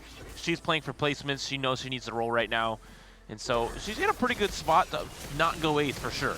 But this is like a mistake, right? Can you show Skara? Because he still has a remover, right? I think at this point he should always remove the items on TF, see who is facing, and if he's facing his teammate. Actually, he's losing that? What? Well, Johnny. I should just shut up. I wanted to highlight. You're good. Good loss. I think the remover from the Leona 1 onto the Jarvan 2 is actually a very heads-up play that a lot of Big people... shop for Trisha. Leona 2 and Aphelios 2 in a single shop means she's right back into it. A lot of people can get tricked into thinking that you kind of need to keep those items on the 4-cost Vanguard, right? Because, again, it makes sense. But Jarvan 2 is so stable, and it was because of that swap that she was actually able to win the fight, and she's rewarded. She now has additional HP, and she's playing pumping up and has upgraded those 4-cost. Let's check on Cutie who's also on the Vanguard Marksman. Has not hit the Aphelios 2. Does have a very strong Leona. One last roll there for the Golden Ox, and now facing against BoxBox. BoxBox having climbed the ladder. We've seen that have huge success in a vertical like Street Demon as well. And has anti-heal, has Shred, has a Samira, has a Kobuko. Looking quite good for BoxBox here. But again, these Vanguard Marksmen do a good job getting through some of these more difficult front lines, but yeah, Rengar.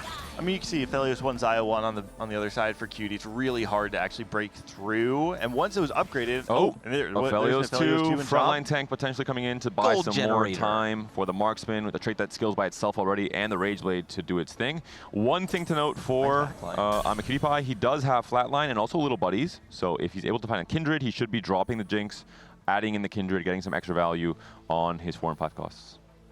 I like the pickup of the backline Golem instead of the front line. The reason for me, at least, is that relative to how tanky Leona is, your Golem's not actually going to add that much time to the fight, but because your front line is already so built out, you have the upgraded Leona, I imagine you're actually getting way more value out of just additional damage in the backline. So yeah, I like the pickup from Cutie. Do you think that the Golem is coded as a 4-cost? So does he actually profit from I don't think buddies? so. I don't think so, no. I mean, as like a 1-cost. Very specific. Yeah, maybe. Then I would imagine it would be a 1-cost. I think it's a 1-cost. I remember there was the other profit, right? Yeah, maybe so. Where's I Mort? think there was a case last set with some augments, We've seen and people I we think could it's a 1-cost. I'm pretty sure. That would be nice. Saikuno back against the no, wall. man. Draven now itemized, and he has to find just that last copy. No duplicator on his item bench, so Dish Soap is very calm now, knowing that it's not in his hands. Positioning could be very relevant here. And he said Johnny stunned if he faces against Robin, for example. He could be in trouble. He does face Skara. The mirror. Ooh, the mental warfare here. Skara denying Saikuno from hitting and now potentially eliminating him as well in a key moment in this stage 5. Oh, man. Yeah, the damage coming through from Skara, though, is just going to be too much. There's just so much power in the TF3 compared to the TF2. And just like that, Skara contesting Saikuno and then sending him 8th. Robin also did lose despite the cyber cash out in the very strong spot. He is greeting out. It could have been a teammate. It was Cutie Pie. So Cutie Pie all of a sudden, off of those upgrades, is very, very strong, it seems like. Leveling, putting in the Zac, using the extra gold from that consumable, rolling it down here, getting a good amount of blobs, but no huge upgrades. There's a Zac for sure. And we're seeing Zeri's being held, so trying to deny Dish Soap from hitting, I have to assume. And it is going to be still Zeri 1 for Dish Soap. Man. Check back with Robin. Who does he face? Will be facing Ghost up of against Skara. Skara. Just the Ghost. I mean, this would be. I would be surprised if Robin lost this fight. This feels like, especially with just Braum 2, the Draven 2 as well. Sejuani as well. Yeah, I don't really see a world where Skara is able to win this. There's just so many powerful pieces on Robin's board. I think he should be safe. It's actually so hard to position Twisted Fate with the augment because you have to stick one to the left and one to the right, and then TF isn't in the pocket. So the anti-siege positioning doesn't really work. What a lot of people actually do is building QSS. I tried that. I didn't like it. Zeri 2 for Dish Soap. Yep. Dish Soap finds a Zeri 2. Looking at the bottom end, Skara does find Misfortune 2 now as well. Emily is slowly dropping off a tiny bit in HP despite the early upgrade. She has gone 9 now, has been able to find a Kabuko, and does only have the 5 Street Demons, still holding on to this Vex 2 as a duo carry over the Ziggs. But it's so crazy that Trisha is actually able to hold herself in this game, right? I mean, she's 4th seed, and I think it's so impressive how much she actually is able to play on this level. I think if she comes home, she will make 1000 LP in 2 days. Like, oh, for sure. Skara does, Zephyr, Trisha's, Aphelio, so maybe some lack of communication there. Skara has to win though, so maybe that is the correct play there for Skara to stay alive, and potentially Robin as well. Checking out Robin's board, he is going to be facing Emily. Important matchup and a big loss for Emily here. And I think Scar is still going to lose. It wasn't looking great. Yeah, there he goes. Scar is down. But he did his job, right? He went 7th, Sykkuno went 8th on that same composition. And so that's +1 point for the Geriatric Gamers. This is like hurtful that it's not up there after both TF players just died. Emily denying Robin, picks up the adaptive. Who is the player on Slab that is contending for a first place finish here? It feels like not really any of them. Yeah. And they kind of have to, right? Sykkuno going 8th. No, this show actually. People holding hands are 7-8. How high? Oh, okay. I think ZeroMF doesn't that way. Yes. They should put 0-2. We don't have to hold anymore. Yeah. And finally, it's 7th Street Demon for Emily. And then finds a Samira. And then you just give that to Jinx. You're good to go. Robin is the big win-out player for Geriatric Gamers. Emily potentially can be that player as well, but missing key upgrades. Samira 1, Kabuko 1 still. Up against Trisha. Can Trisha be the hero here and eliminate Emily in 6th place? Pumping up at the end of stage 5. Yeah, Trisha did just hit that Xayah 2, which is a huge upgrade to have that secondary carry. Obviously, this Aphelios will be absolutely pumping out damage. But the Ziggs with the Gunblade staying alive. Ooh, really bad cast from the Ziggs. 1 unit loss for Trisha. Incredibly close fight. Holy. Oh, the Look HP at the bars HP right now. lobby. 5, 7, 8, 10, 16. Anything can happen here, 70. depending on the matchmaking. Wow. I mean, BoxBox, obviously, he's going to have enough time to really play for this top 1 finish. Obviously, anything can happen, but it feels like he's primed to guarantee that for his team. We should see removers come through. Emily has 3 removers still. Robin has a remover as well. BoxBox had 1. It's just Trisha with no removers at this point in time. Everyone else has. And yeah, we just saw the BoxBox use the removers here. Look at his matchups, too. 2 out of 3 are Geriatric Gamers. He didn't remove. He did. He did. He's He's facing Emily. Slamming back items. Really important fight here. Both front lines completely upgraded. They're holding strong for right now. Second brand cast coming out for each board. Backline's starting to fall for BoxBox, though. Climb the ladder, though, is huge late on in these fights with just these 2 units alive. Bouncing off, not quite killing the backline, though. The Brand could get another cast off, but it's not going to be the case here. Dish Soap falls down in 6th, and Cutie stays alive as well. And Cutie Pie on his last life now, just barely not going 9. If Slab, if Emily or Cutie falls out in this next round, that is game over. Yeah, this is a really hard one to play if you're Slab. Obviously, you don't have any room to sack for each other. You have to win out. BoxBox, while he is strong, he's obviously not infallible, as we've seen from the last fight. And Cutie's board has come together, right? He's going to be level 9 next turn. What is his final in? Should be on Aurora if he finds it. And look at Trisha here. Emily hitting Koboko 2 is very big, but Trisha being second here, able to get this top 5 to outplace some really good players like Dish Soap in this lobby is going to be the difference maker for these 4v4 teams. And Cutie Pie has Emily and BoxBox in his rotation. Oof. I mean, if you play Emily, you automatically lose, right? The only way to win the 4v4 is at this point to somehow dodge it's each a other. 50-50. Oh, man. Does Cutie Pie win the 50-50? He is going to be facing a ghost. All right, can we go see Emily's real fight real quick? Emily's facing Robin, the Cypher cash out. I think this might be it for Emily. Surely Rod Wood. Sejuani's down, didn't cast a second time there. Miko, she casts one more time, gets the shield up. It's starting to fall now. The brand cast comes through, not enough damage though. Emily's going to take loss a hit. from Emily. Cutie Pie stays alive, but that's going to be it. Slab in 5th, 6th, and 8th place positions means that game 1 does go to Geriatric Gamers.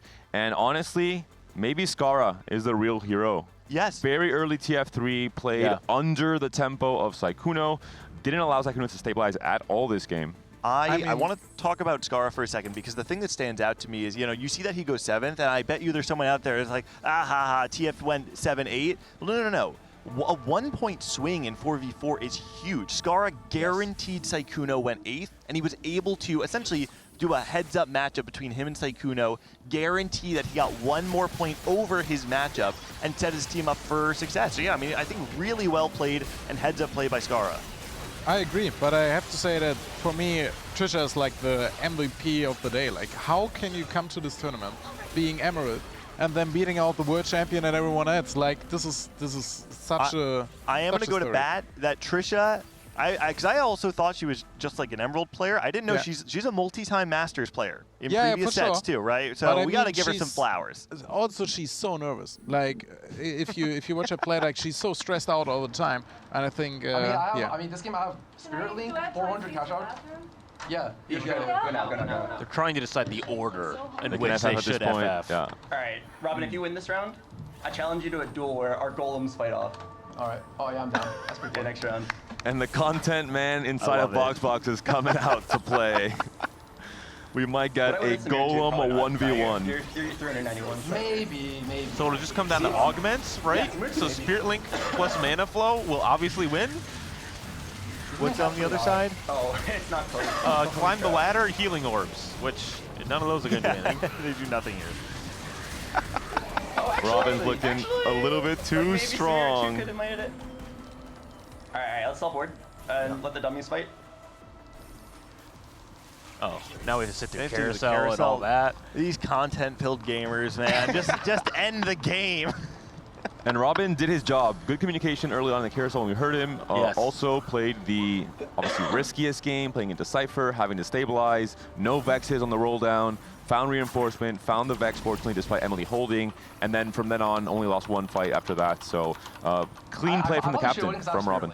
Yep. And Disso's spot in this game was just not great. I have Mana Flow. Mana Flow on the goal. Mana Flow. You're cheating. You put that shit up. Put that shit up. Don't get Mana Flow. Aren't we actually just going to stage 7 if they play this out, right? Because BoxBox is just going to slowly lose by 0 units every single fight. I think they will probably FF after this showdown comes through. All right, the golem 1v1, different positioning, middle for Robin, and it will be BoxBox with the left corner. Wait, Who crits? Who wins this? And BoxBox wins! The real captain of Geriatric Gamers takes the W. A very respectable death. Spirit Link doesn't work on golems anymore. Oh, we found the tech there. Spirit Link doesn't work on golems. All right, the more you know. It doesn't? Apparently. I don't know how else you lost that. That looked like an unlosable match. Oh, no, wait, was he... Wait, did he not get Mana Flow value? He moved it front line. Oh, okay. He was There's some crits coming through. We'll have a chance maybe to speak with some of the team. Oh, GG, and GG to them. A strong first win. Despite the warm-up game from Slab, despite the PP, both PPs, of course, Emily and Disto being on that team. Really good team play from Geriatric Gamers. Very clean, I think. And we talked about maybe the weakest link, the 4th seed, Trisha, also popping off, Johnny. Insanely. Actually, I'm just amazed by her gameplay. I think pulling this off and not panicking when you have... She has like 5 pairs, I think. Yeah, that would be a tilting moment. Geriatric Gamers here with us. Skara, we want to ask you first. You did your job. You went 7th, but you hit TF3 very, very early. You played very high tempo. I cheated. No, 100%. I just hacked the game. Are you proud with that game? No, I feel a little bad. But like, honestly, whatever gets the job done. Do you think the card shark hates you? Nah, he's used to it by this point. From this guy, actually. Hello. So he's actually, like, I'm just giving him more practice. Like, he's going to pop off this game. We were talking a bit on the couch just about, like, how, someone could probably look at the game and go, like, oh, TF went 7-8, ah, ha, ha, ha. People don't quite, they don't always understand the importance of getting a 1-point lead in 4v4 can make a huge difference. The TF players are probably the best players on the team. So, like, usually you give TF to your strongest player. And so, yeah, that's why, like, it looks bad results-wise, but honestly, like, we did our jobs. The math checks out. BoxBox, you are the real champion of this game. Your golem is superior. Run us through why you think your golem won that fight. Yeah, I don't know if you guys saw, but I did a last-second positioning swap on him. We saw it. Very fast fingers. Second row, leftmost hex. I'm pretty sure I got a crit. Are you proud of your game? Are you happy with how there was a kind of a contest between you and Emily. You ended up the victor. What part of the game do you think was in your kind of advantage? Where did you get the edge against Emily? Oh, where did I get the edge against Emily? I don't know. She actually beat me in our previous matchup. We were like pretty evenly strength, but Robin was like strong enough to win out, and I had the HP lead against Emily, so I was pretty confident we were fine. Whoa! My favorite graphic of the day so far. Crazy. They're not showcasing your positioning though. I mean, something's missing here. I want to talk to Robin real quick about some of the comms that we heard in the early game, because it really stood out to us. It was on the stage 2. I think it was stage 2 or stage 3 carousel, where we got to hear you just saying, hey Scara, make sure you're scouting Sykkuno every, blah blah blah. You were able to kind of take a step back and look at like the big picture. I think a part of that too is that you're playing Cypher, so you don't have to worry about it. Can you kind of speak to the importance of like that type of communication in 4v4? Oh yeah, I just basically like. I mean, when you're playing TF, you're basically not playing 4v4, you're playing 1v1 against the other TF player. So you just need to like constantly scout the other TF player, grief his items, and then like see if he's like rolling for TF3 or pushing for level 7. And then according to that, you need to like change your playstyle and stuff. So I just told Scara to keep scouting Sykkuno's spot and then play accordingly from that. Robin, 10 loss, Cypher. You got to win out. You roll. You're at 0 gold. There's no Vexes on your board. Were you nervous at that point in time? Reinforcement kind of bailed you out, and you hit the Vex, I think, in 1 roll after that. How much did you feel the pressure for yourself and for your team performing? For me, it was like, the thing is, like, I have Spirit Link, and I 10 loss, I got a Fawn. So even without Vex, I feel like I should win a couple fights on stage 4, even with like Morgana carry. And also, I just need 1 Vex to stabilize, so I wasn't that worried unless I fought someone like Giga Strong, like 2-star 4 cost, 2-star Brand Nico on 4-2 or something. But even then, I'll have 1 more life. I feel like as long as I hit 1 Vex, and Vex was uncontested. I know Emily had Vex 2 on her roll down, but I should be able to hit 1 Vex, and 1 Vex should stabilize stage 4, and then I'll roll that back down for Vex 2. I wasn't that worried, but like, it's kind of low roll, but I did get a Fawn. And I mean, that game was pretty easy. Like Spirit Link, 10 lost Cypher, it's pretty easy to win out from there. For you, maybe. We do have a clip on why maybe the other team is not here at all, why they're still in their room. So let's roll that and find out. Nope. We gotta do the interview now? I mean, I'm not going out. We lost, bro. They don't interview. They don't interview losers. Yeah. No. I hate to do that. What a fricked up guy. I don't know how interested they are. PewDiePie was ready to play for some content, but apparently Dishop said, nope, you gotta stay here, lock in, prepare for the next game. Robin, real quick, just speaking about losers, what do you have to say to your Golem? Oh, dude, I mean, Scara said I can't get mana flow, so I put him on the front. I thought in my head I would win for sure because I have Spirit Link, but I forgot they nerfed it. It didn't work on Golems. So I was like, Golem, why are you not healing? Like, what's going on? And then I thought I would have a severe advantage with mana float and Spirit Link, so I just frontlined it. And then he did a last second swap. I don't know what that does, but I think that Cubby Hex gets plus 0.1 crit chance, I think. Yeah, maybe. It's gotta be. Something I feel like was worth mentioning, I think the game-winning call there was actually Robin was keeping track of anyone who was going for a 4 cost and didn't hit it, but their counterpart did hit it. So like he didn't tell us to hold Aphelios because like Trishan still needed Aphelios, but he was keeping track, and then he figured out that it was like MF and Zera, the only 2 that are worth holding. Me and Scar picked up 3 of them. Dish Soap was stuck at Zeri 1 for an extra like 3 or 4 rounds. Ended up making the difference. He also told us the item remover trick because none of us have played 4v4 before, but like save your item removers for the end. That's why I was able to just keep item removing my Nico, so that when I eventually face Trish, I could give her a win. So we could secure the top 4. The small things really do matter in 4v4. Best of luck to all of you for game number 2. Lock in, and we'll see if you guys can close out this series in just these 2 games against Team Slab, they are very locked in. They have not moved from the room. The door might not be open. And hopefully they can come back after their great first series against your team, Johnny. There's an element of getting iced, right? They play the game, they lose, you got to sit there for a little bit. The other teams, they're getting out of their chair, they're getting interviewed, the energy is pumping.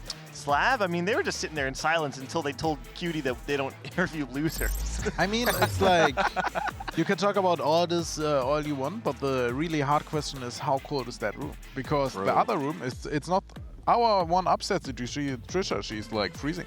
Oh yeah? And if they freeze as well, they will have problems in the Rodan. I think literally this is like I think it's also cold because they were wearing the unicorn suits and everything, so it looked like they were also quite cold at the beginning. But hopefully it's better now for all of our teams. So we see the swiftest of roll downs, the fastest of APMs, and last second golem position swaps to win crucial fights in the late game, of course. A bit more crit. And Scar's in a good mood. I wonder why. He did win his 1v1 boxing match to the death against Saikuno. I love that. Like that is, you know, if I was playing 4v4, I want to be the guy that is sending myself 7th to send someone else 8th. Yeah, you know? same. I really had the feeling today because yesterday in Double Up, Exam was playing TF for my Double Up side, but he didn't really feel it, like going for it and knowing that he will be contested. And I felt like, this is like, come on, man, let's do it. And I even thought about I had blue buff, gunblade, and guardbreaker, and I was thinking like, this could be Vex. But also, I could pivot to Twisted Fate here and just compete in it once again. But yeah, no, it doesn't always make sense. But it's, I would also say it's one of the most fun experiences of TFT because it's so different than you normally play. And normally you would be pissed, right? You go minus 30 AP. And here you go plus 2 points. Because he lose one, you get one. Oh, I love it. Yeah. And Scara is actually perfect. You were winning your 1v1s. No, I lost one. The first one. The first one was really rough because I didn't hit Gunblade. And Radiant Static isn't that good at it. Yeah, you won your 3rd game, which was the really important one. Oh, you did your part. Yeah. I'm decently happy. And in my Twitter bio, it's now have beaten TFT World Champ. That's important. It's like Trisha now sitting down, not doing any jumping jacks yet. That could have been the key to success in that game number 1. Staying warm, staying limber. When you reach a certain age, David, you can't just... Oh, I know. Yeah, you're well past that age. I get it. I'll just throw myself under the bus.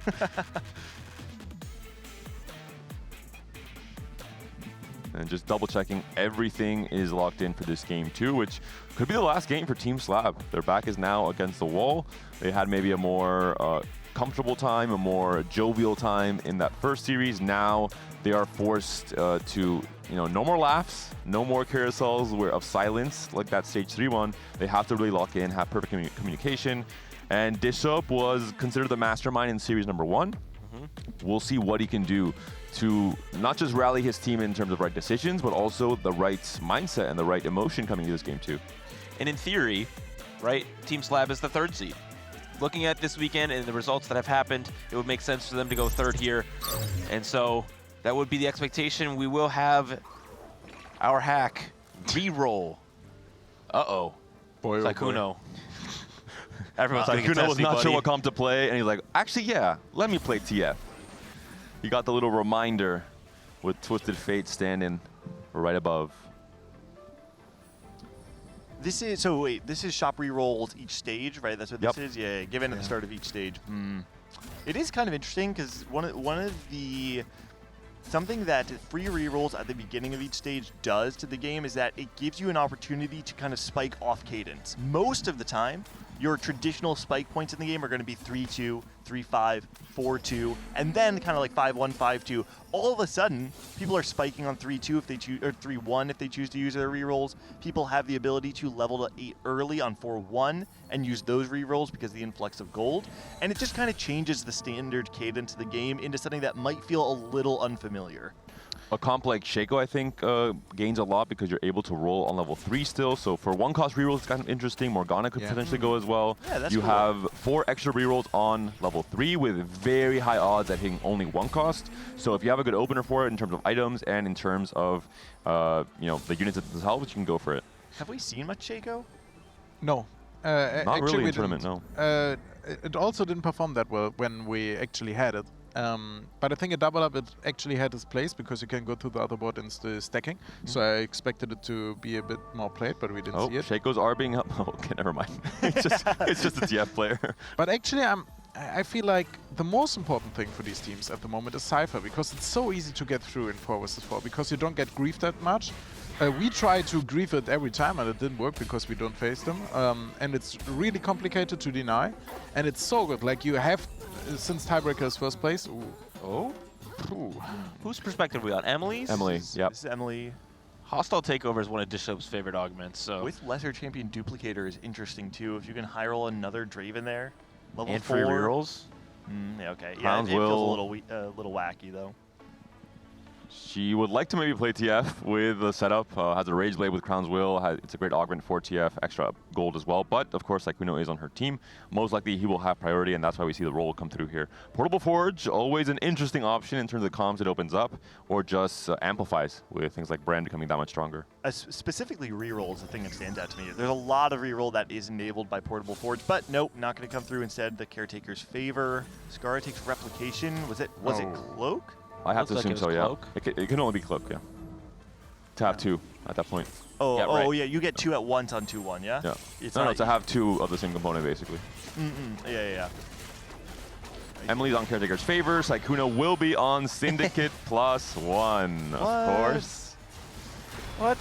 Question is, do we have any contesters? Surely someone has to, BoxBox right? is on Bramble +1, likely going to try and play for either Vex, it looks like with the Morgana hold, or Street Demons, open to both 4-cost comps. Trisha is going to be on Clockwork Accelerator, potentially into, again, Aphelios as a main. Carry makes a lot of sense. She found her lane. I'm curious, if we flip through, are we able to flip through quickly to see if anyone used rerolls on 2-1 to try and streak? Oh, there are 2 rerolls that were used by BoxBox, yeah. None from Sykkuno just yet. Scara has not. Cutie Pie is going to be on Edge of Night, so potentially going to go for Nidalee. Nefiri reroll makes a lot of sense in this encounter. Dish Soap also on Caretaker's Favor. Is he going to play? No. He's just going to play tempo with Caretaker. And Robin's trying to play for Cypher yet again. It worked out last game. Why not try and go for that same exact angle? And he can decide to maybe roll on level 4 after the carousel if he hits Galio or Draven on the carousel to find Little Blanc or high roll something. I think you can even make a statement that you go level 5 there. Yeah. I mean, it's a bit tricky, but you have a chance to hit the high roll Z as well. Yeah, and it would be pretty sick. But I think this is so important, and we will see this more. I think in the final we will see Cypher duty for everyone, because you have to play. You have one who has to play open forward anyway, or at least try to lose streak. The Draven's for BoxBox. He's gonna have LeBlanc and the Draven now only missing the Galio and the Vi to try and have 4 Cypher in as well. So quite a few players on Geriatric Gamers have the chance to play for Cypher this game. Yeah, I don't know. I don't know if BoxBox actually would want to. He's just too strong into Cypher, specifically because he used all of his rerolls already, right? And so something I love about their setup is how many resources they put into bookending the standings. They have Robin, who is full open, right? He has nothing on his board, guaranteeing that he's at the bottom of the standings. And then BoxBox is the only person in the lobby who's used the rerolls to try and force a win streak on stage 2. To me, that feels like there's no better setup going into stage 3 than if you have a 100 streaker and an open forwarder. And completely agree. I heard a lot of the players talking about how you kind of want to put your best player in the mid ground, but also lost streak. You don't want them to be the tempo player, because the tempo player will have a lot more HP to work with, where when you're in Robin's seat, you're going to have to pivot really quickly, spend a lot of your resources very quickly. There is a Galio. So first that pick. in the hands of him is very popular. Emily can deny, though. No, Robin has the first priority. It looks like just walking right up and go for the Galio. He's thinking about and it. We'll be going for it. Oh, protecting the spat. Oh, I grabbed a stat from Emily, by the way. Okay, your stat is Marksman spat with MF. You played that before, right? Yeah, not Ox. Do it. No, it's not Ox. Go for it. Just trying to find her comfort zone. Trust your gut. Do it. Wait, you're ruining. Sure, it's not Ox. Stop it. No. She said stop it. Oh wait, is Bo spat Ox? No. Oh. It's belt. I mean, Marksman MF is way better. and then play 4-4. Albert, I could use my 4 rolls. Yeah, marksman's path's like a lot better if you can. Yeah, Scar, it's fine. If you take my streak, it's all good. Also, Robin has LeBlanc and Chop. Dishop has, whatchamacallit, Sedge. Sedge? Dishop has a Sejuani already. Oh, wait a second. Oh, wait a second. This is Pulse Stabilizer yet again. This could, one more time, be the Zeri comp. But he would have slammed differently, right? With Spear and Guardbreaker. I was a bit confused because I think Naafiri is actually underplayed. I agree. I completely Yeah, agree. it might just be Brand. It looks like he's holding on to the Zyros and the Mundos. Can we look at Robin real quick? Yeah, he has the Cypher online yet again. He did put the LeBlanc in. I thought he was too distracted. I wasn't sure he put Cypher in. I He was didn't want to give concerned. info because it was in the shop, so Yeah. he could make the opposing team think he didn't have Cypher yet, and they weren't in a position to grief him yet. Also, you know, as funny as the comms were, it actually was still a very great example of strong comms where you have the in-game leadership of Robin explaining how the line plays out when Trisha picks up the spat. And it's one of those things where, yeah, Trisha might be a bit more limited in the lines that she's able to play, but Robin's able to kind of augment the line for her and say, you know, this is how the line works. You play MF instead. You're still playing 4-4. You have the marksman emblem instead.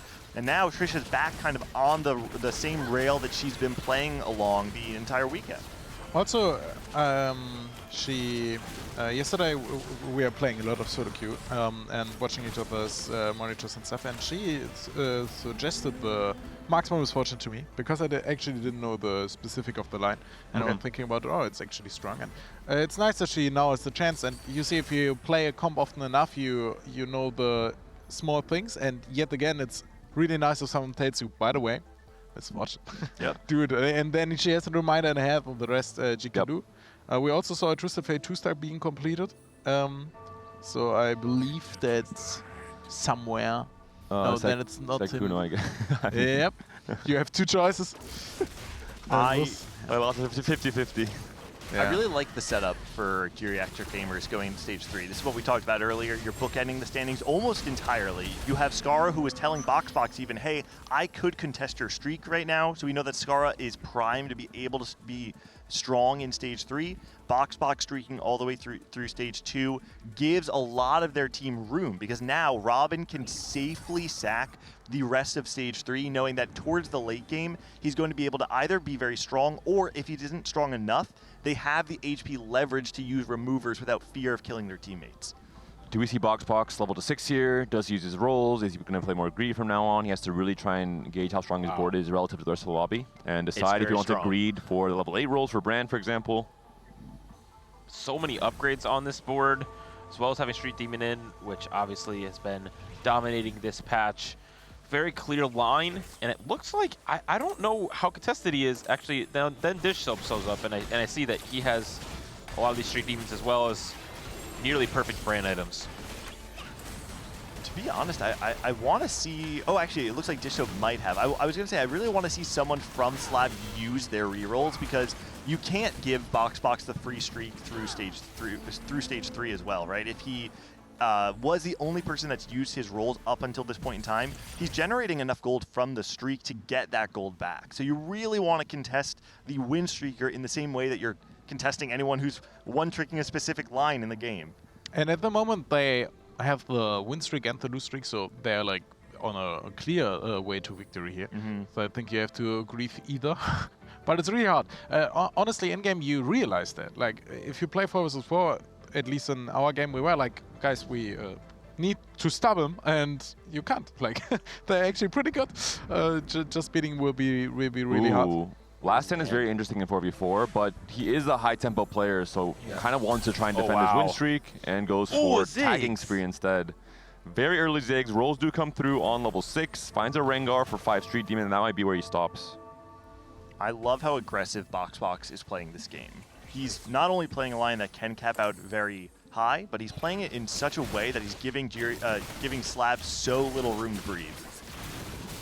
And the setup is looking pretty clean from Trisha as well. Already has the IE and the Rage Blade slammed onto the Jinx, trying to minimize how many units she loses by in this fight against BoxBox, and BoxBox will continue to dominate this stage 3. I want to check out Robin. He is once again picking very strong combat options with the Cypher, loose streak. High voltage into Inspiring Epitaph for Cypher online right now. Can you go to Cutie real quick? It's very confusing. Yeah, can you go to Cutie Pie? He took forward thinking he was playing Cypher. That's what happened. I was wondering all of a sudden if it was, I saw that Cutie had no gold and he barely beat Robin. So he actually was trying to contest Robin's loss streak there and barely won. I wonder if we see any rolls on 7 from Robin for Zed after this carousel. He's fairly poor in terms of trying to make it to 7 on 3-5 after the carousel. I think this was really, I think we have to explain again that this was like such an important fight. Yeah. If Robin would have lost that, I think they would have a way better, if he won that and loses loose streak. So I think actually it's a bit sad that PewDiePie didn't realize it in the moment, right? If he doesn't place his item, I think he will lose the fight and would be absolutely huge. But maybe there's a bit of missing shot caller there, like because we had that upstairs as well. That in one situation, Xen said like, "Yeah, I'm losing," and Andy just told him, "No, everything has to be gone. You have no idea." Yeah, right, Nice. right. Yeah, Cutie might have thought that Vex for Robin right away. Doesn't have to maybe rely on reinforcement later in 4-2. Some key units as well for the MF, for example, for Trisha, Leona even for Trisha to try and stabilize the front line. Already has a Marksman emblem and the Morello slammed on the MF, so a really great setup for Geriatric Gamers. We'll see what Slab can do to try and come back in this game and in this series. I would love to look at Emily's and Cutie Pie's spot, because Cutie obviously will be going to Fast 8 and rolling a lot of gold. But again, who is he contesting? It seems like he's contesting Trisha once again. And then Emily is on Vexotech duty. But is Cutie going to re-roll this composition? Because this Edge of Night is very interesting. I don't know who it's going to go on besides the Zed. It's not bad on both of Marksman and any Marksman really, because it's a scaling trait itself. So by the time the Edge of Night procs and you get that final cast off with Xayah, for example, she can usually clean up some fights that are close, 1v2 or 1v3. So it's not a bad slam really if you're playing for Marksman. And I think sadly you can't re-roll the Cypher line in with our Sykkuno, meta, yeah, because we are always There's at two 2 Traven players. Yeah, like we're a bit more limited. But it's nice that in a tournament like this, actually there's their own meter that just gets applied at some point. Complete dominance from Geriatric Gamers. Double win streak now. 5 win streak for Scara, the dominant TF player, beating out Sykkuno, and for BoxBox. Almost going to have a perfect start to the game. 9 win streak for now. Can you win one more? Scara is also keeping his friends close, but I could have sworn that him and Sykkuno were friends, and I feel like this is going to push them apart. They were friends, you're right. Yeah, they were. Yeah, Sykkuno, I mean, he's 30 HP below Scara right now. Scara is streaking. This feels like Sykkuno is doomed for a 7th or 8th. He's going to be just trying to get every single fight win that he can. And at that point, it's very much up to the rest of that team to try and claw back. But like we've been saying before, the fact that Geriatric Gamers are bookending the standings and contesting one of the players of Slab and winning on a contest, it feels like they're going to have to pull a miracle out of nowhere to win this game. Also for us, we will see a different playstyle of Scara this time, right? Because he only has 3 TFs, so I don't... Oh, he has 4 actually, but I don't think he will roll on level 6 like he did before. But instead of that, he will go level 7 and maybe even level 8. Radiant item for Radiant Archangel. Robin. Ooh, that's Radiant actually... That was and quite Cutie good. only 96, so not a really big catch up for Cutie. Not really too relevant with a late Cypher pickup. What do you do with Radiant Archangels? Reforge it? No. I think it's you fine. just throw it on a 3-item Varus. You could put it on the Vex if you just need a 3rd item for now too. I think it actually gives a lot of power to your board. And Robin did win that last fight against Emily, so Emily full sacked to deny some of the cash out. Still 311 for Robin, and not too bad. We'll see the roll down from both Robin and Emily. Both players are going to be playing for the Vex line. We'll stick with Robin first and then check out Emily's spots. And in 4-2 we go to forward thinking. A lot more gold for Robin. Good call. A lot of rerolls to use. He's hitting some pieces. Varus too. Very strong at stabilizing right off the bat. Quick transition. Who knew Robin was the man with the quick hands? Still a lot of pieces left, though, to get this comp fully online. No Vexes. No upgraded frontline in general. There's Mordekaiser too. Okay, that is actually a very crucial piece Vex in your pair for stabilization Emily. point. Oh no. So this is... And a lot of decisions to make now. Still the items on Morgana, so might just be one more loss. And then she's facing BoxBox, one of the strongest players in the lobby.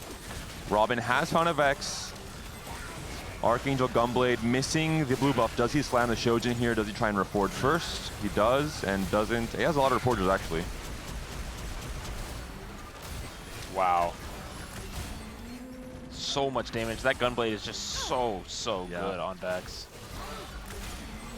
I think Robin has a chance here to just kind of wait to see what his augment is before trying to do any more reforger shenanigans. Cutie Pie is the one with...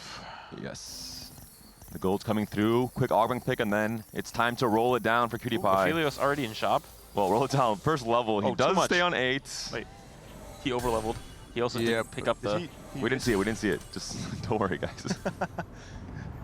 Maybe he's playing Zeri. Never mind. Okay. He just missed it. It's okay. It'll come back. Holding MF to deny Trisha. Finds the Aphelios. Missing a Xayah still. Has Leona pair. Okay, fine Xayah. Oh, yeah. It's on the bench. Yeah. Xayah pair. Pieces here. Missing one marksman, though. Lots of upgrades coming through across the board. No Leona 2. We saw 2 of them come in for opposing players. And Trisha, no Xayahs whatsoever. Still has 5 rerolls, but no gold to buy anything. Flatline last augment is going to be great for Trisha, though. Is she MF2? She's not. Okay. Not MF paired either. Man. Oh, no. Not MF paired, not Aphelios paired. But at least she got the Leona too. So there's some hope. I really like the grab bag pickup here too on the on 3-2 for Trisha. This is one of the comps that there's so many damage threats and frontline threats in the board that you're able to use excess items so well. Can I say that you're doing such a good job spectating? I think it's let's really go, chill. David.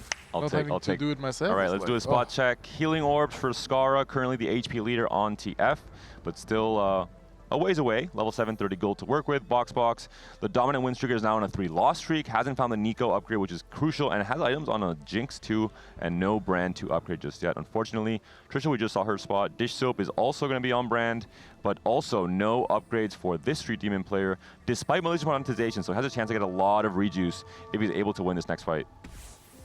Oh, but it's such a risky pick. Like, you have to bet that you kill stuff now, or it's really doomed for you. You kind of have to go for it, I think. Sykkuno's online. Blazing Soul plus the heroic grab bag pickup does mean the TF3 is in the cards. Is that Braum 1 though in the front line for Sykkuno? Oh, he was rolling on 6 the whole game. Oh, he changed his approach. Maybe trying to do what Scar did last game, but not really panning out just yet. Yeah. But I said he never does it, and then he does it. Like, this will be. You get surprised. This lobby will be very, very low cap, it seems, as of now. We're not going to see any people really pushing 9 with a lot of rolls or 10, maybe besides BoxBox. But again, he didn't find what he was looking for. Cutie also did hit some of his units, but again, keeps losing. He's down at 27 HP. This Nico is so important. It's on BoxBox sides. He's winning. Does Sykkuno deny? He tries to in time. Does he make it? He does. Sykkuno maybe saves. Maybe not saves the game, but a very important decision there. Last second stops BoxBox from the free upgrade. I wish we had the comms on that. I want to hear it. And Dish Soap like, get it. Get one. There's no TM. What do you mean? Oh! Dish Soap gonna be continuing to farm gold, it looks like. 2 big upgrades there. Big upgrade for Cutie Pie as well. Hits the Aphelios 2, hits the Leona 2 as well. And holding a lot of Xayahs, denying Trisha. BoxBox also hits the upgrade on the brand. Still Nico 1 though. I was a little surprised to see Cutie not slam items there. I thought either Shojin or Adaptive Helm on your front line both sounded pretty good to me, but instead he was holding both open components. Maybe just waiting to see who he fights, to see whether or not he actually wants to slam. Yeah, the Adaptive Helm is slammed as he goes up against BoxBox. Really big win here for BoxBox facing against the currently weakest or lowest HP player on Team Slab. I'm a Cutie Pie. Okay, he also slams the Deathblade. I was thinking that too, yeah. If you really want to win this fight, both of those items should be slammed. This is a really important fight for Cutie Pie. Emily winning, Robin again. Similar game plan. Huge loss streak with Cypher, cashes out, stabilizes, and now maybe the hero for Team Geriatric Gamers. Emily finally hits Vex 2, which will probably stabilize her, but again, no We do have some Sejuani. comms, it seems like, from the last carousel. Let's listen in to Sykkuno becoming the hero for Team Slab. I really want Nico if they actually they're gonna get BoxBox Nico. Never mind. Take the arm. Okay, Psycho, take Nico. Nico. Nice. Oh my god. Oh my god. Oh my god, oh my god, indeed, Sykkuno. No chill from Dish Soap, but understandable why. That could have been a very, very big upgrade for BoxBox. Can we talk how sick the production is? Like, getting that in with picture-in-picture. Yeah. So cool. Give some love in the chat, please, guys. That's high class. Skara facing off against Emily, the other Loose Streak player. Great augments for Emily as well, coming to the late game. Spirit Link and Cyber uplink. Look at the HP. Cutie lost. Cutie did lose against BoxBox. The HP of Sykkuno and Skara is exactly the same, both at 39 HP. Sykkuno is the one that did hit the TF3, so he's currently ahead of Skara. And so can we see the board? I have no idea what Skara actually. Skara? I believe he ended on TF reroll, but Sykkuno hit first because he took the heroic grab bag, I believe. One off TF for now. Okay. BoxBox just hit the Nico as well, so now BoxBox is going to be very stable. Overall, a very, very close lobby. I mean, look at the HP spread here. 42 only for Trisha at the very top, and Cutie Pie is the only one who's maybe falling a bit lower. We talked a lot about how strong Geriatric gamers looked in the Braum early from the and mid-game, orb. but people missed on their roll downs, and now we're kind of seeing the effects of that because the standings are starting to flip a little bit on their head, and in a game that I think we thought Slab One off was from almost both. entirely There's out. the TF, no duplicators. Does he find the Braum as well? One off MF. There's a Did world not where find they it. do come back here. True, yeah. MF2 for, whoa, the sell from the MF from Skara, and immediately Trisha knows to roll and does find the MF2 upgrade. Oh, MF2 with Marksman was pretty good, actually. Yeah. She actually, each of the bullet instances shreds. Cutie Pie still deciding what item to go for. He is on 17 HP. It's 2 lives. Oh, he had a Philios too. That's pretty good. 5 Zayas as well. Denying Trisha. Two item tank for Trisha for Leona is a really big deal. In general, when you're playing this Marksman Vanguard, you really need Leona to have maximum tank. And this Edge of Night tech, by the way, is something that Ray actually was talking to Cutie Pie. It's the K3 Soju Not Today Marksman backup. Yeah, it's actually quite good. It's not bad. It's not bad. And the data it suggests that it might even be BIS. I assume we'll see quite a few fights where we'll see that Zaya casting that one last time and cleaning up. Even saving against those blast brand ults, for example, having those 2-3 seconds could be deciding. Something I want to point out is that with the HP so close, you have some players who are playing for this first. We see someone like Emily who is on that 6 win streak, but only 30 gold, which means she's pretty far from being able to go 9, but we're getting the free rerolls every stage. So those players who are at the bottom were able to get the additional rolls, stabilize their board, and now like we've kind of compounded the standings to really, really close fights. 9 is like pretty fake at 4v4. Like 9 is, you usually don't even have the gold to roll at 9 unless you're super high rolling or it's a high resource portal, so we're not going to get there. It's really about positioning and how you're using your removers. And Cutie is really strong. He's a strong Leona. He's positioning well. If he can get a third item with Zaya, he can actually win out. BoxBox down to 4 HP. If BoxBox goes 8th, that's a massive swing. Oh, Scar's at 7th as well. And BoxBox sitting on 50 gold, so you're just mentioning it. 9 is fake, but BoxBox is trying to go 9. We finally got triple mana off of Brad. I was looking over, I was like, man, what is going on here? This guy Skara spot. Can you go back to BoxBox to see his matchups? I know he has both Skara, Sykkuno, and then Robin, so he has 2 out of 3 chance of being able to play. Well, actually, only 1 out of 3 chance. Robin, so can we look at Robin? He does he have Trisha, removers? Emily, and BoxBox. Okay, so he's benching his items. So he needs to sack for BoxBox. But if BoxBox plays Skara, it's doomed. I don't think Skara beats him. Skara doesn't beat him. It's bad. You can see he throws up. That's really, really bad. So then Sykkuno, can we look at Sykkuno? Oh. The key is Sykkuno is Cutie Pie sacking for Sykkuno. He's not. He's just crushing Sykkuno. Yeah. I'm pretty sure Skara and Sykkuno are just both 7-8 here, which is fine because BoxBox is going to be able to go 9 next turn. Yeah.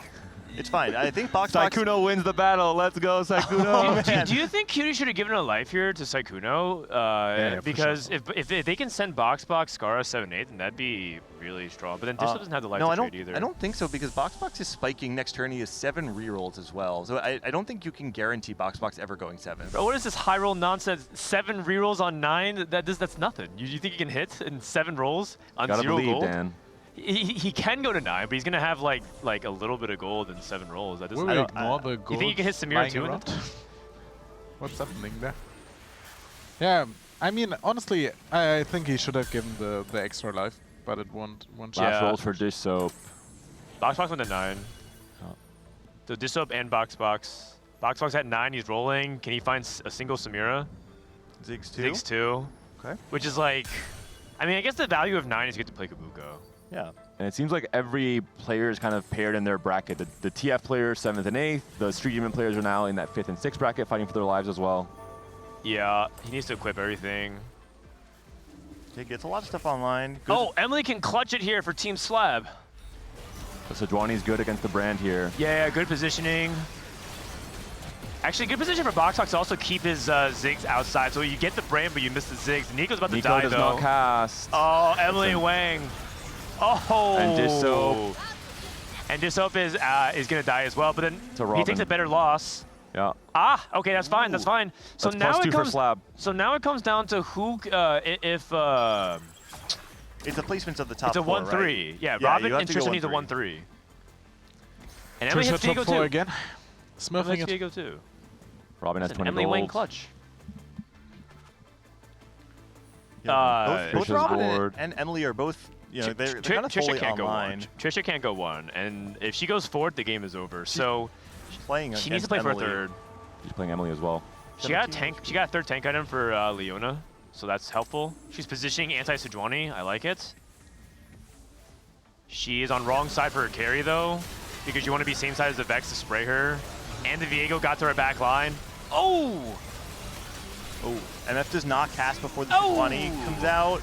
That is not good. And are we gonna die here? That's How many it. units is this? There's 5 units left. Oh That's no! it. Oh no, stay 5, stay 5, stay 5. We're good, we're good, we're good. And Robin takes the win against Cutie Pie. He's also alive on 2 HP. The Vex players 1 and 2, and now the Aphelios Saya players 3 and 4. Wait, Cutie Pie losing is a huge deal as well. So, because there's 2 win conditions here for Slab. One is to send Trisha 4th, and the other is to win the game.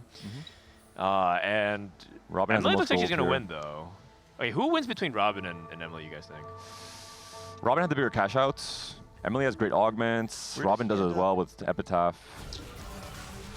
Oh, the Knight's Vow is pretty interesting. The Knight's Vow tech on the Vex. You have so much damage too. Yeah. I mean, the difference between Blue Buff and Shojin is quite large, but you also have the difference being the Radiant Archangels kind of splitting the difference there. I don't know. It feels a little close to me.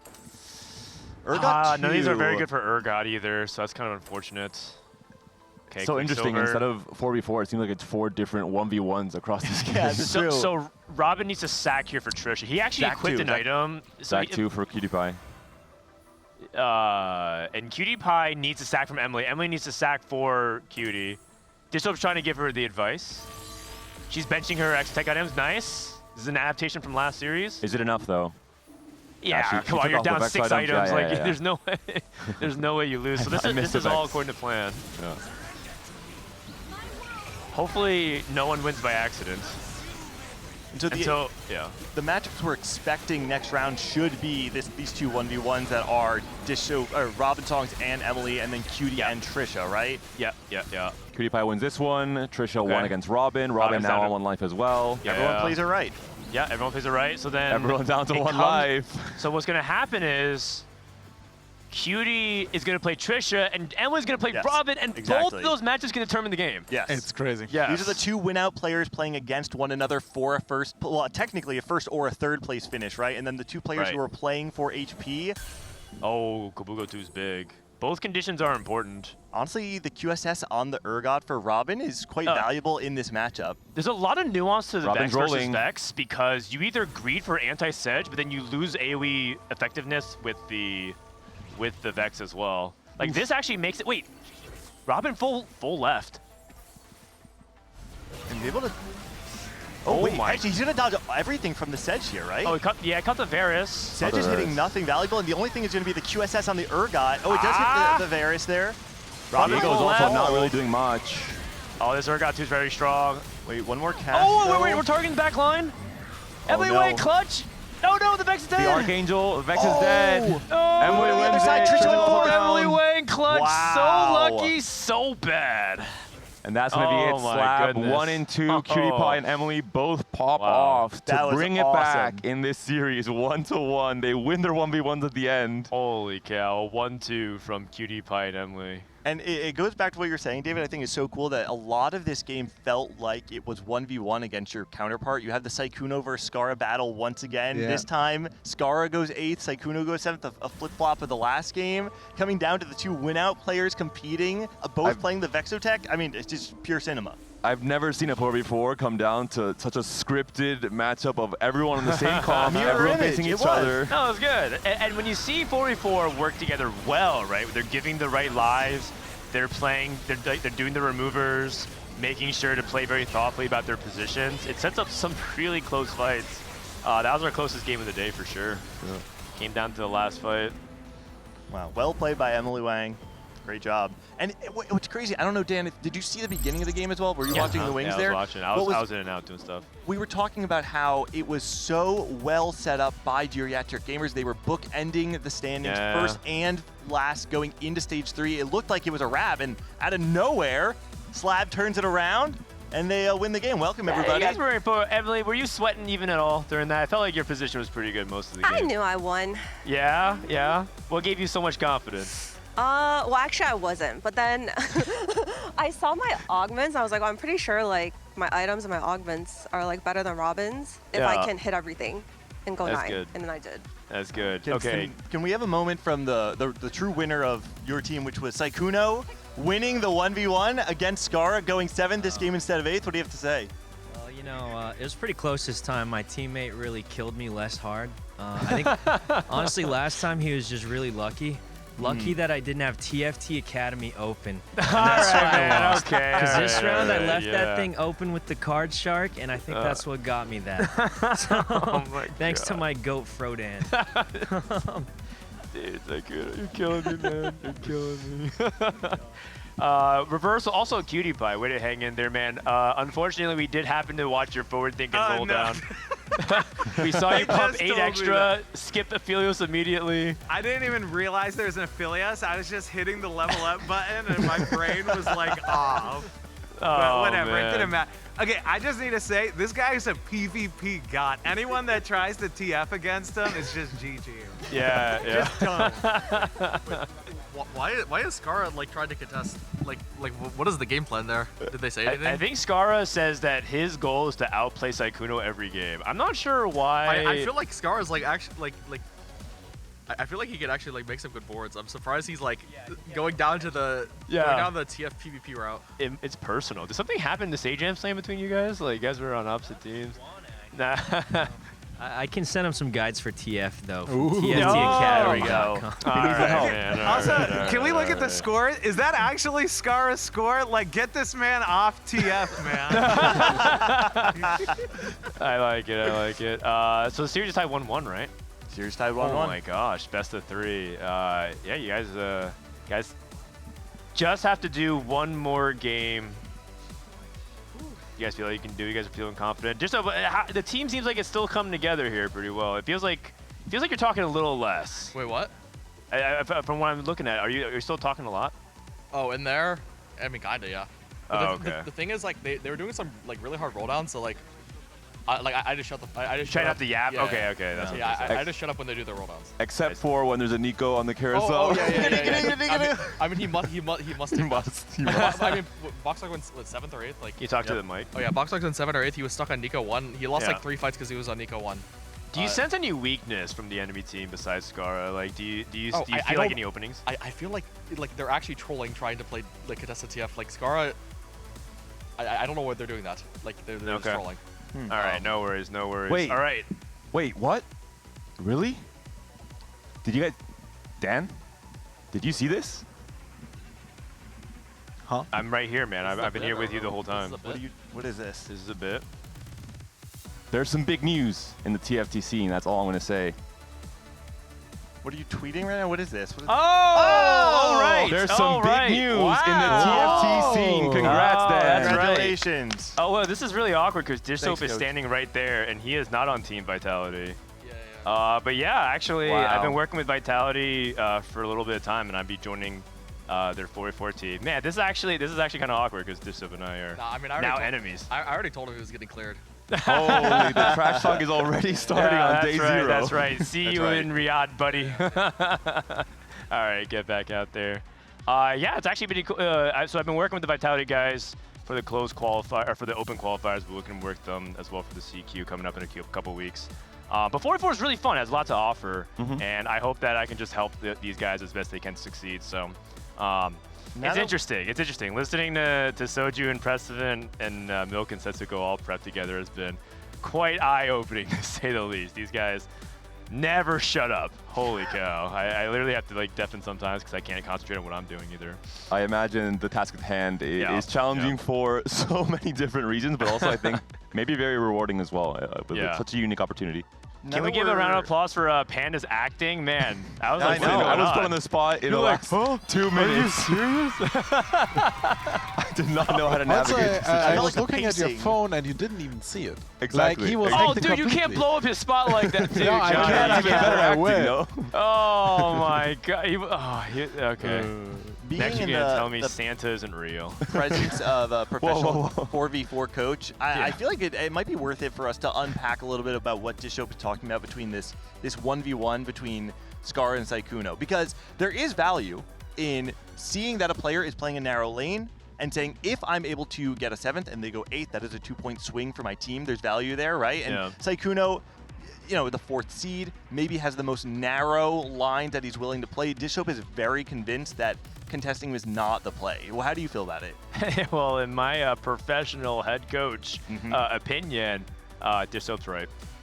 Really? Yeah, I mean, it's a shocker. No, I mean, I think he's right. So in 4v4, there is basically the expected value, the average placement expected value, and that's just a fancy word to saying like how well you think you're going to place this game, has to be realigned. And I think Skara went the opposite direction. A lot of people think like, oh, I'm playing for like a top 4 or like a 4.5, but it's okay to play a composition if you're expecting a 5th or 6th. The way Skara is approaching it is averaging like a 7.x. So like if you start from that, the theory of like, okay, I'm loading into the game and on average, I'm thinking 7th or 8th, you're hurting your team on average because you can still find ways to counterplay the Twisted Fate player without having to just say, I'm playing Twisted Fate as well. Like you can just hold Twisted Fate 2 on the bench. And if all of you hold Twisted Fate 2, that's basically like contesting him. So you don't have to actually full on go into grief mode. So what Dishsoap is recognizing is he might be trying a little too hard. Like he's getting mind games by Sykkuno, you know, when Sykkuno throws rock every single time, I think at this point, Sykkuno or Skara might be tricking himself and throwing to scissors. Especially if I think there might be spots for Skara to have a very strong stage 2 for a different combo altogether, a very high roll start where the expected value and the expected position is maybe a 2nd or a 3rd from that spot, and he's throwing it away to play TF contested and just to try and get a 7th instead of an 8th. But if you do have a Twisted Fate spot, I mean, by all means play it. Yeah, of course. It's just, you know, if you don't have the Rage Blade, you don't have the tempo, because we've seen people play Loose Streak TF, and if you can't, like Johnny, you played Twisted Fate, you saw it. How smooth was that game when you had like everything lined up compared to the other game where you slam Shiv? Yeah, and I think this is like, we talked before about exactly the same. We were saying, okay, we can just hold him, we don't have to buy him, and we actually thought about just buying the Braum because we thought like it's easier to actually deny that than later rolldowns. And if you have perfect items, it's really good. But what we always are seeing, like the only way you get top 4 and don't play for 7x is if he dies before you roll. So you have to play win streak 100%, and if you don't have Rage Blade opening, you are not allowed to play. I think it's just a bit too much otherwise. All right, loading in with component anvils. There's a couple things that stand out to me whenever I'm playing with anvils. Specifically, I think that anvils really open up those lines that like to spike on 3-2. A lot of reroll lines in particular can utilize the additional items way more than a lot of the 4-cost lines because you find yourself online much earlier, right? If you play something like, I don't know, the Nefiri line really likes having the additional items. Even Vayne, which hasn't been doing too well this weekend, is something that also really likes having these component anvils. Yeah, anything that you need to double up on components ends up being really good. So blue buff, if you're playing 2 Rage Blades, narrow itemization in particular. Anything else that's just as dependent, right? Double components, if you need Warmogs or something, can be valuable. Ironically enough, this is actually a portal where you can say like, yeah, I'm going to contest with Fate because you should be able to get the components. But yeah, if you open up everything in your Skara, okay, it's probably not a TF game, man. It is a marksman game. That's like, a Draven. That's a Draven item. What do you mean? Yeah, true. That is true. Taking a look at other openers. The other thing too is that tempo can be much higher in stage 2 because you can naturally hit a bunch of 3-item carries as fast as you can, and so you might see. Oh, Sykkuno has a yeah, he's already locked in. Oh, he's in his comfort zone. Yeah, I think this will be his best round because he won't be contested, and I think this is the only problem. We see that the boards actually don't get kept that high. So even more items. Wait, slam that rage bait now. Slam that rage bait now. Oh, he's on it. You know what? I'm down to save the sword. Oh no, actually, okay. Yeah. That's crazy. Oh. Yeah. Oh, that's the other one. Okay. That's the other gunblade. So we will actually have someone on Cypher early because I didn't see. We will probably check later. But I think it's really important here. Silver. Okay, so item augments are less valuable because you have so many. So what is this going to go for? You could still go for items you want if your comp really wants it. Good for something. Good for something lost streak. Good for something's awkward because he has so many components. Yeah. Shyvana. So Shyvana. Wait a second. The most common link. He likes link. his comp, doesn't he? Veigar? Yeah. Yeah, it's okay. Maybe you can play Shyvana 3. I mean Veigar 3 and then play into Street Demons, but that's really hard. Yeah, I mean, Shyvana 3 can do a lot of things on stage 3. She really struggles once you get to the back half of the game, though. Once you get a board online that has a lot of front-loaded damage, she just doesn't have the time to scale up to a place where she makes a difference in the fight. Holy, look at BoxBox, by the way. Oh, he has Hyperfangs on 5. And so BoxBox is 100% Vex committed at this point.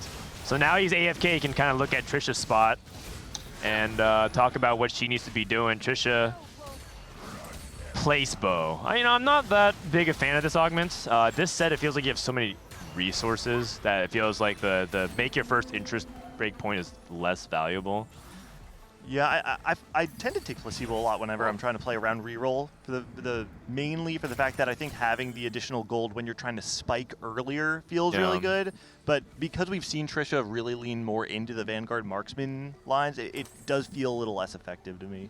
I would just like to say, as there's a glue of every 4v4 comp or 4v4 team that kind of holds everyone together, Kindred is just that glue between AD flex lines throughout the game. Just flex between Vanguard or Marksman and Rapid Fire. It's excellent. The 3 trait units always feel really good. Okay, Robin continue his win streak here. Uh-oh. Wait, is the dummy gonna die? It should die, yeah. Robin's really strong. Yeah, it's just you know. I don't know. Emily's Mundo is really thick, but it should be fine because Emily doesn't have enough damage to actually clear everything. 1-star Zyra's. Wait. Oh God. Wait. It might be the. No, we're okay. Wait, no, the Mundo. Oh, no. I think this was a support mining proc. You knew. Oh, that's awkward. That's okay. I think you don't get it till 3-7 or 3-6. Yeah. We're spiking on 4-2 anyway, right? Yeah. Man, Street Team is pretty good, you guys. You just won with Cyro 1 against that board. Oh, man. Beauty takes Band of Thieves. Whoa, I actually, when we were looking through the augment selection before, I was thinking to myself, like, oh, man, I'd actually be surprised if anyone takes Band of Thieves just because of how many items we have already. Instead, Cutie really wants to try and brute force a win streak on stage 2. Yeah. It makes sense, right? He has this Poppy 2. And is looking pretty set up to play another Vanguard Marksman sort of game. It's fine. You're right. It's less value because the relative amount of items advantage is smaller. It's better when you have like 1 item slam plus Band of Thieves than 5 items, or like in this case he has 3 items fully slam plus Band of Thieves, so the advantage is less. It's like multiplicative still nice to have, until though. It's not, right? Yeah, and then it feels a bit nice. more linear. And these days, Digi's is. Oh my wow. God! These fights are so close, man. You know, that's a really big deal. I kind of thought he was going to win anyways. Yeah. And so Skara's on Sykkuno duty, and Cutie's on Trisha duty to contest one another. Seems like throughout. Wait, are they? Is Skara Wait, Skara's playing Neferi, isn't he? Look at his items. I think he has Edge of Knight and Hodge Slam. Oh, he sure does. Oh man, that's my dog. He's got that dog in him. That's true. Gangly gets excited. That's true. Yeah. We haven't actually, well, I have not personally seen a ton of Nefiri throughout the weekend. I personally feel like it's pretty underplayed compared to how good it is. I imagine, actually, we're not playing double up anymore, right? So you don't get the benefit of your teammate sending you a Samira anymore. You're too excited, man. You need to calm down. I know, you're right. I'll take a step back. Take a step back. Guy sees one Nefiri and a single Legend Knight, and this guy loses his mind. How about 2 Nefiris? He's still holding TF. This is the tech you were talking about, right? You don't have to play TF to grief the TF player. He'll just re-roll a different 2 cost. Sadly, I think he should sell this and commit to the loss, but we'll see how petty he is. Maybe he locks the shop just to send a message. Kingslayer, though, too, with this board is quite good because obviously he's basically going to full open here. He wants to continue to be the lowest HP in the lobby, so that's even more incentive to sell this TF. There it is. Yeah. He's doing the right play. You can't. That's just revenge is not worth it. It's just it's a good metaphor. Yeah. And Sykkuno, he using Sykkuno who gets a free win, but Sykkuno wasn't even trying to lose streak. Man, these items. Obviously, the component anvils were helpful. The hacked items that are changed for him were helpful, but that's a great spot for Sykkuno. Now he's uncontested. Yeah, the only thing is his tempo's not very high, but it'll be all right. Scara typed LOL in chat in all caps. Hold on, I need to show you guys. You owned me last game. You owned me last doomed. game. I must pivot. Don't tell my family. Well, good thing that no one will ever see this message, Scar. All good. We'll keep that between us for sure. Yeah, this Scar guy. Always Okay, you know, he said he typed LOL in all caps, but it doesn't look like he was laughing very much. Yeah, he looks pretty sad actually. Focused. He's locked in. I'd really like to see how Scara plays this stage 3. He chose not to hold any of the Nitro units, so he doesn't. It seemed right now like he doesn't want to try and play that line on stage 3. He skipped both Shyvana and Kindred up to this point in time to make econ intervals. So it's probably going to be the more traditional strat amp variation of it, which to me says he's trying to play more for the win out than for points. Did we actually check the extra tech item as his pulse on 3? I don't know. I don't know if we did check.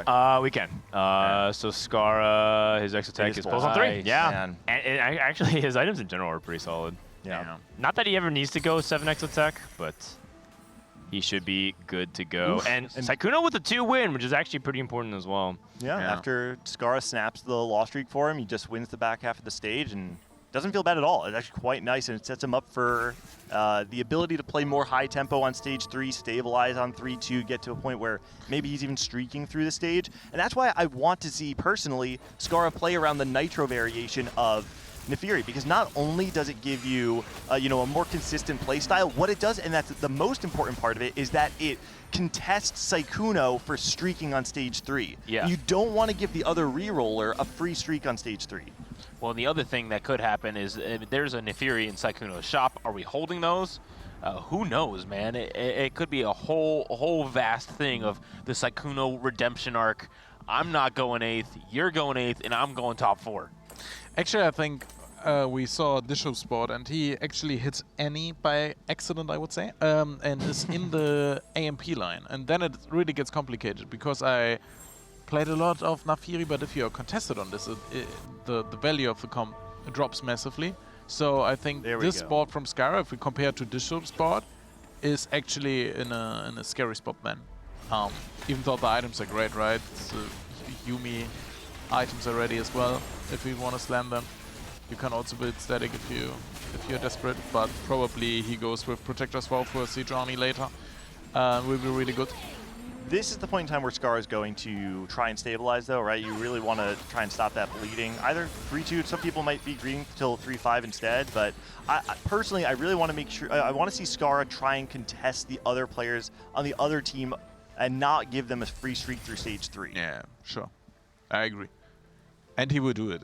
He's so close to being stabilized in 3-2. He needs one Nefiri, and I think it's one Yumi, and then he's instantly stable. It's a bit awkward because the strategist line only pays off later until you have to find fitting units. But for example, Mort and Kragas works.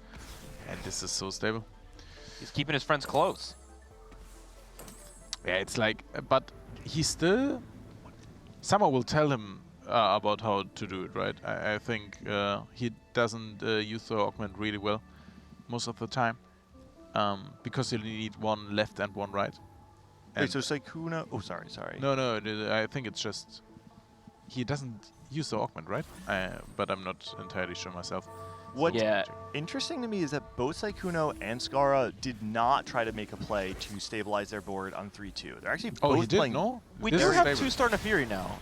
He's still at 50 gold, which would let on that he didn't roll too much, but he's not slamming his other items. It looks like he wants to continue his loss streak, which I guess makes sense in this 4v4 format.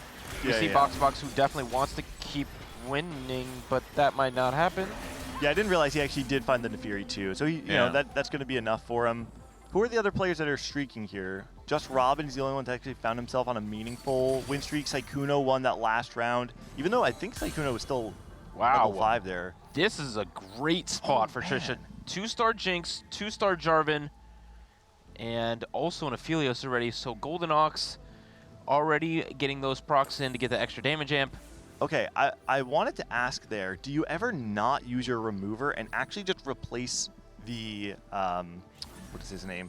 The other Vanguard. The Sylas? The Sylas, thank you. The Sylas 2 with a Sylas 1 to move items over to the Jarvan 2. Because the removers are just so important for the late game. To me, I actually feel like the Sylas 2 is not enough of a difference to make me want to lose that.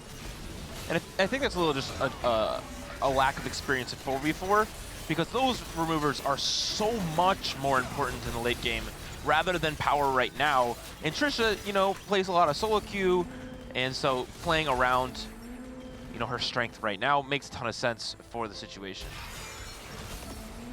Skara does lose there, so wins on 3-2 to snap the loss streak, but then immediately loses to his teammate. To be honest, there's not very many boards you're ever reasonably finding on 3-2 that are going to beat Trisha's board, so I think it's just the nature of it. You can't always force a win streak, even when you have a good spot to try and stabilize like Skara did. And it doesn't look like this spot is very good. I mean, I'm just judging off the left side of the scoreboard right now. We have 2 Bastion, 2 Marksman, and as we look at the graphic at the bottom for Cutie Pie, we don't have too much to work with. We have a few upgrades, but we're still on level 5, it looks like. It was a little weird because he took the Band of Thieves off the start and wanted to try and force this win streak, but then lost almost immediately. I think it was on 2-3 that he actually lost his streak, and now he doesn't have the same amount of gold as the other players who were able to find that win streak. And so he's playing this Vanguard Marksman line significantly far behind Trisha, who we've seen is high rolling the line, has the upgraded Jarvan, playing the Jinx as well. And so Cutie's he's got to get himself out of you know, quite a ditch right now. And I find it damn impressive. I mean, I'm simping for Trisha all the day, but honestly, like she goes for top 2 back-to-back. Like what the actual heck? She's 4th G, and she's playing this line really well. Oh my god, Emily? this is That is 8,000. What? Stage 3? Like what did she have on the board? 6 bruiser or something? I feel like that's actually not as much as it looked at first. For some reason, I thought it was going to be like 10,000. Really? But 8,000's all right. Oh, it's okay. I think she didn't have a big bench is the issue. She probably didn't have it. Wow, Emily's going for the super spike. I think she should get her support item now. She was 1 turn behind. Oh, it looks like maybe. Oh, right. My bad. Yeah. Yeah. Okay. Wait, no. So that means she was. Does it mean she was 2 turns behind? Right? Because if she only lost. Oh, wait, she should get it now. Yeah. Because she lost the one fight. She lost. She won twice. And she, all right. She protected the dummy twice. I think she wanted the econ loss streak through stage 3. She didn't want to spike too early. Makes sense. I see the line. Well played by Emily Wang. Oh, gee. Okay, going against Sykkuno.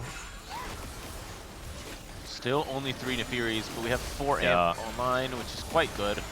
Man, the thing about playing 2-cost reroll on 7, you know, it's the way that you play a lot of these lines these days. I personally find it sometimes so difficult to actually find that last copy of the 2-cost on 7. There are a lot of people that sometimes like to have 4, 5, maybe even 6 copies before pushing. When you only have 3, especially when you're playing melee bruisers where they're strong, but the difference between a 2-star Nefiri versus a 3-star Nefiri is a much bigger difference than a 2-star TF and a 3-star TF.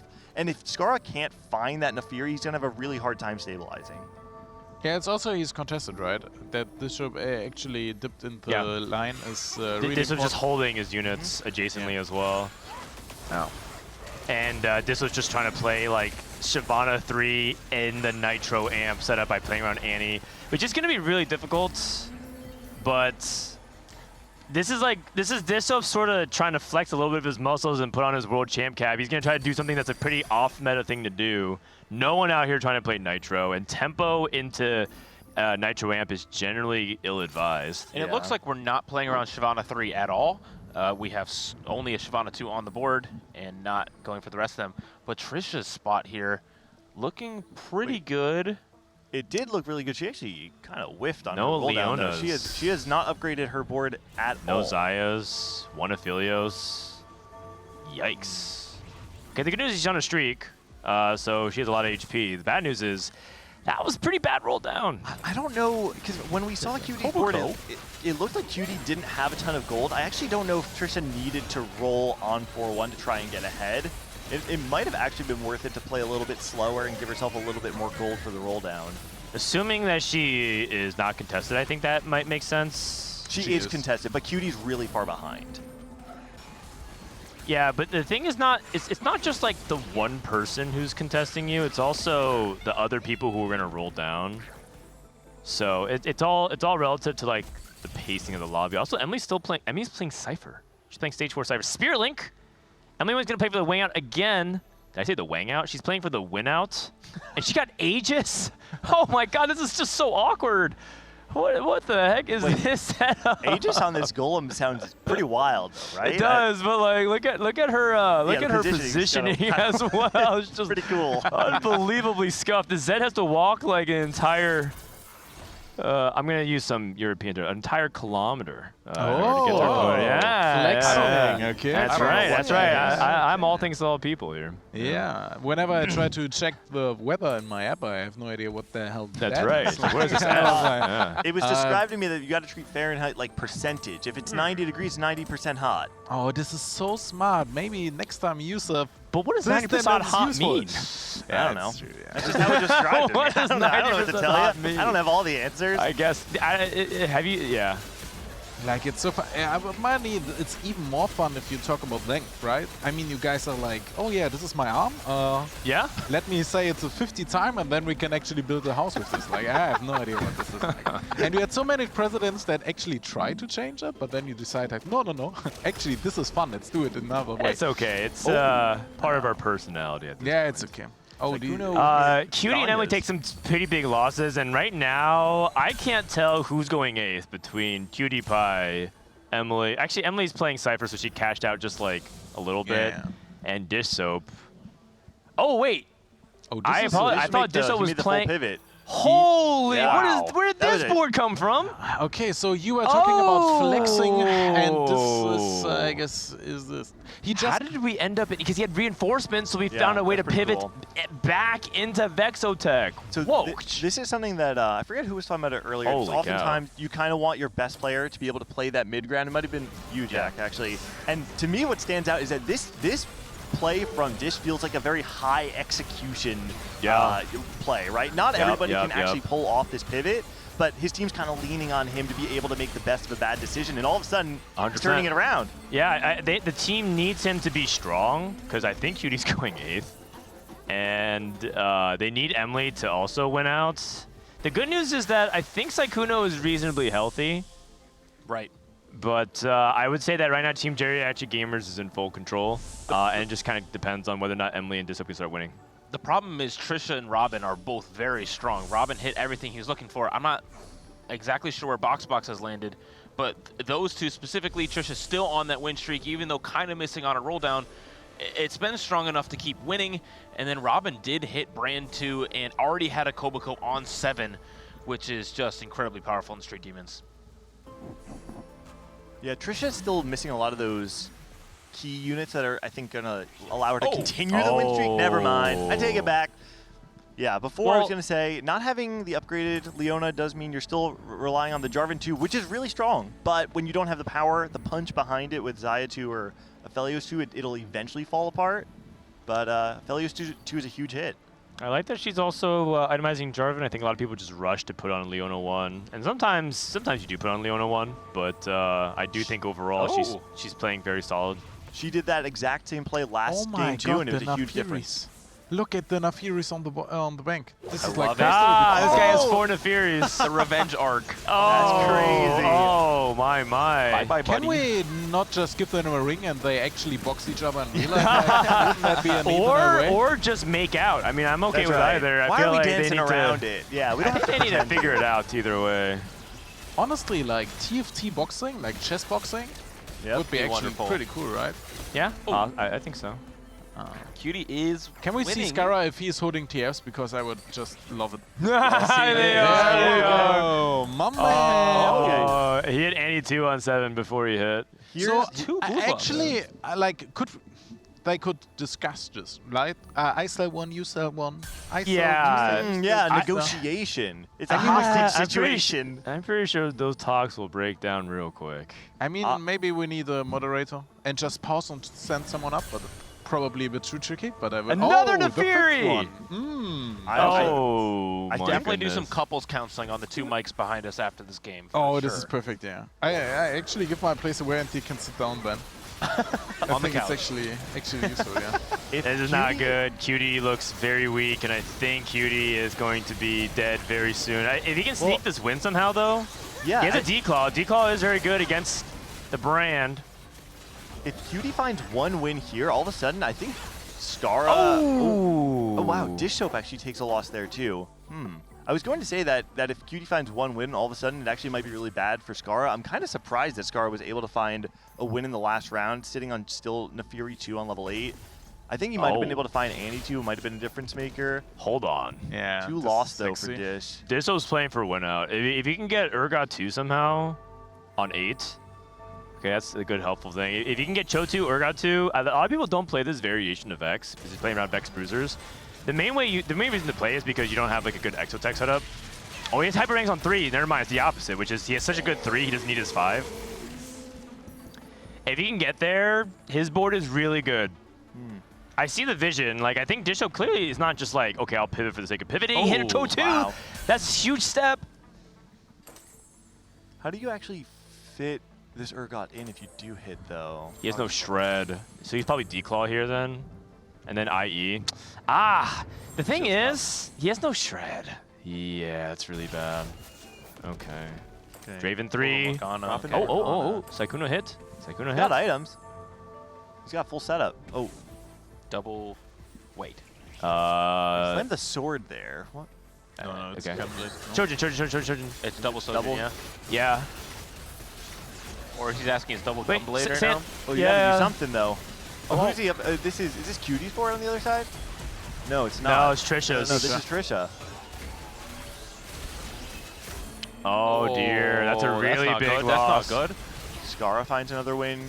Cutie's being Dish Soap. Oh, Team Slab does not have the HP to trade this, and right now it's looking like Slab is going 5, 6, 7, 8. Yeah, that HP is really hard to make up for because you're eventually going to play someone on your team.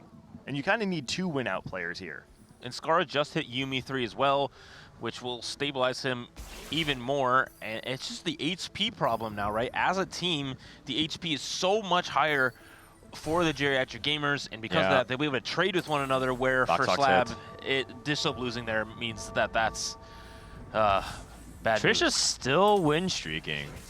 My goodness. Trisha, MVP of this series, maybe. It's so crazy. Yeah, she's a beast. I didn't sim for her like for 10 minutes, so I have to do it again. She's first place. Like, what the actual heck? Yeah, she's doing a good job, and even if she loses here, which looks like she will. Oh, Gunblade? It's still reasonably close, and Dish Soap in the meantime kills off his teammate Sykkuno. Cutie Pie loses. Okay. Emily did win though. So the way this can work is that they send Skara 7th, and then they play for the 1-3. They can do that. I think it's doable. I mean, Skara, if I believe, was still sitting on 4 amp, no Samira, no Nefiri 3, right? Yeah, He I mean, Yuumi 3. He's not. Yeah. He's not a complete pushover. No. Yeah, no 5 amp. His matchups right now, he's also playing against Trisha or Robin. So actually, if they're paying attention to HP totals right now, they might want to sack for Scar, guarantee him stay alive for one more round. Okay. It's against Cutie though. Against Cutie. So if he beats Cutie here, that might be the beginning of the end. Cutie needs to try and survive as best as he can here. Good TG items for Xayah. Yeah, this D-Claw is going to hold up quite well, I would imagine, against all this AP damage. The Tibbers comes out, but the front line has fallen over completely for Skara. Yeah, Skara is going to die as long as Jisoo can hold then. Jisoo does not hold. BoxBox ends him. And now Slab needs to play for the 1-2, which is very unlikely at this point. I think Jisoo needed to play for a not 7th there. Uh-oh. Uh-oh. Cutie is still on Aphelios 1, by the way. It's really hard to find any world in which, based on the HP totals, they find themselves a 1-2. Yeah, I think it's probably over, to be honest. It would require some miracle matchmaking, and it specifically also requires Emily and Cutie Pie to win all their matches, which I just don't think is going to happen because Cutie is on level 8 still looking for Aphelios 2. And Emily is strong, but she's the only person that looks strong from the team. And it's not like she has all the pieces either, right? She's still on Nico 1. It is stage 5, and so as we go into stage 6, people are going to be spiking even harder. I think it was Robin just picked up the Kabuko 2 as well. Yeah, it's looking really hard for Team Slab. I mean, I think Emily has win-out potential. Oh, she's trying to see if she has to sack for Cutie. She used her last remover, so now she can't. She gets one in 2 fights, but yeah, it's really, really tricky. And of course, if the Cutie just dies here, that might be it as well. He's going to... Oh, wait, he got the ghost of Emily with the removed brand items. Nice. So the item remover actually mattered. Yep. Sick. Okay. Does Emily win her fight, though? She lost. Oh, man. Oh, and now I think it's mathematically impossible because they're going to eventually kill each other.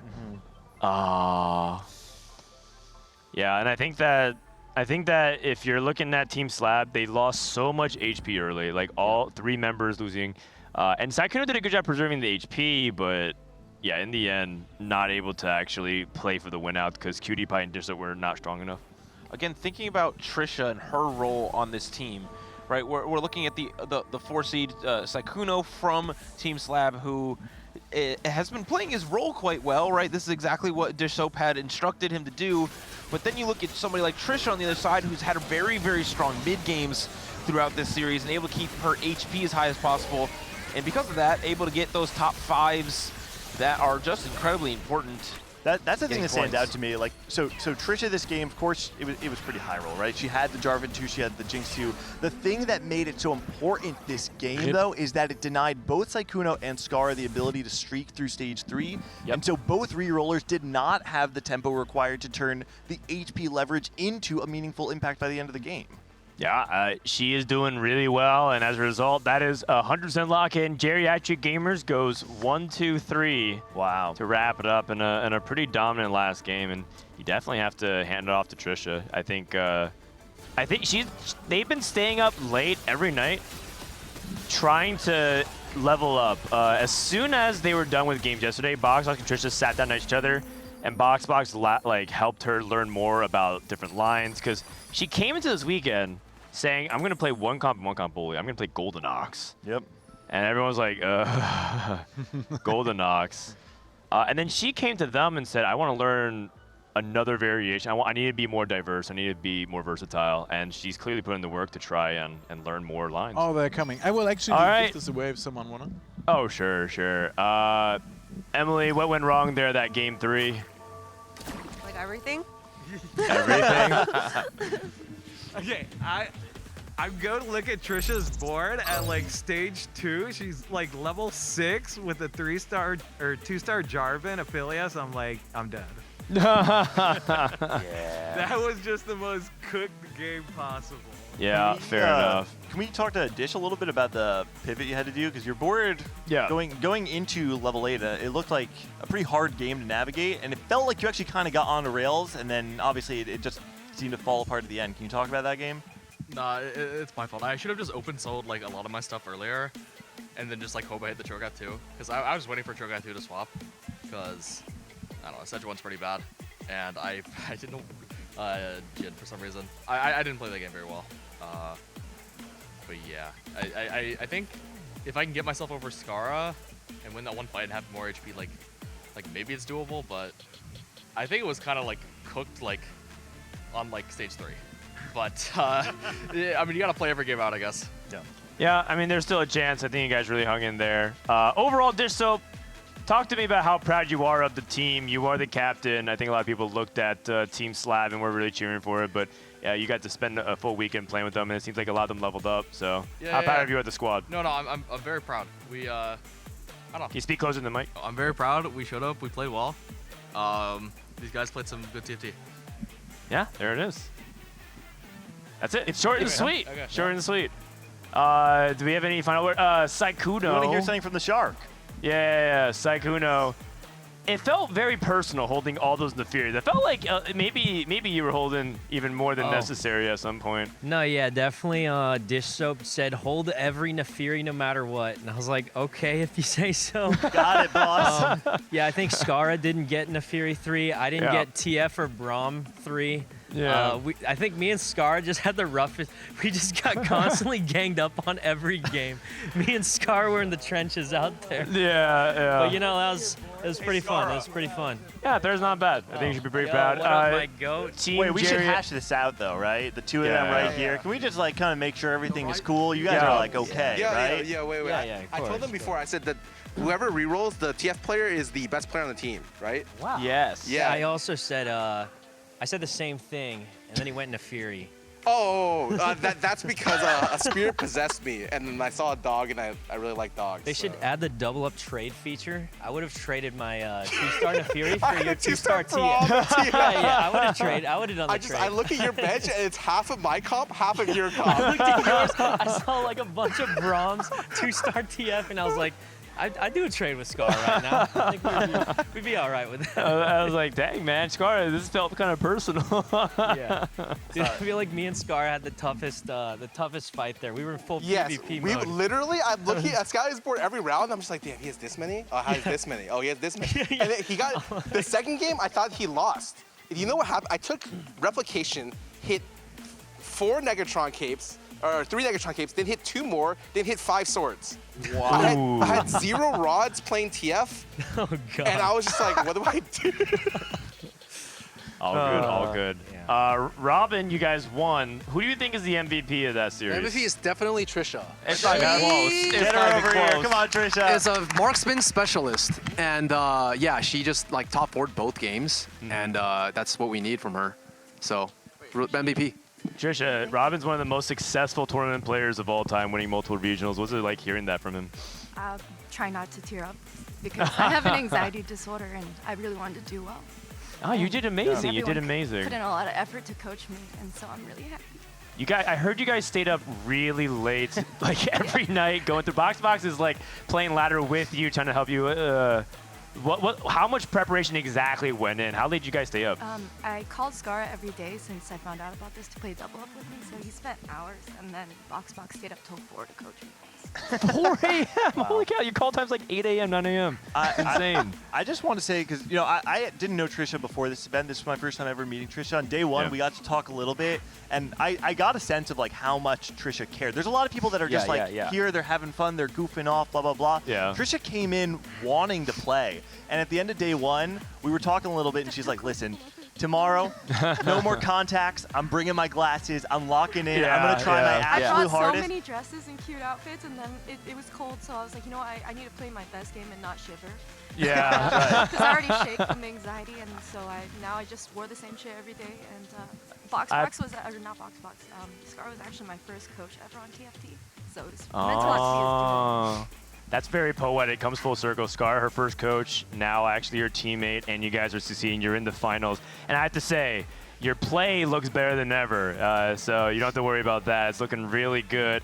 Robin, what do you think your chances are going up against skate parks? They've been just sitting eating food and lounging all day and criticizing plays and be like, oh, you should have done this or done that. Dude, I think we're clearing them because they have like 4 loss streak players. I don't even know if they know how to So play stage 2 true. and 3. So yes. So I played a game with Alex while I was on break.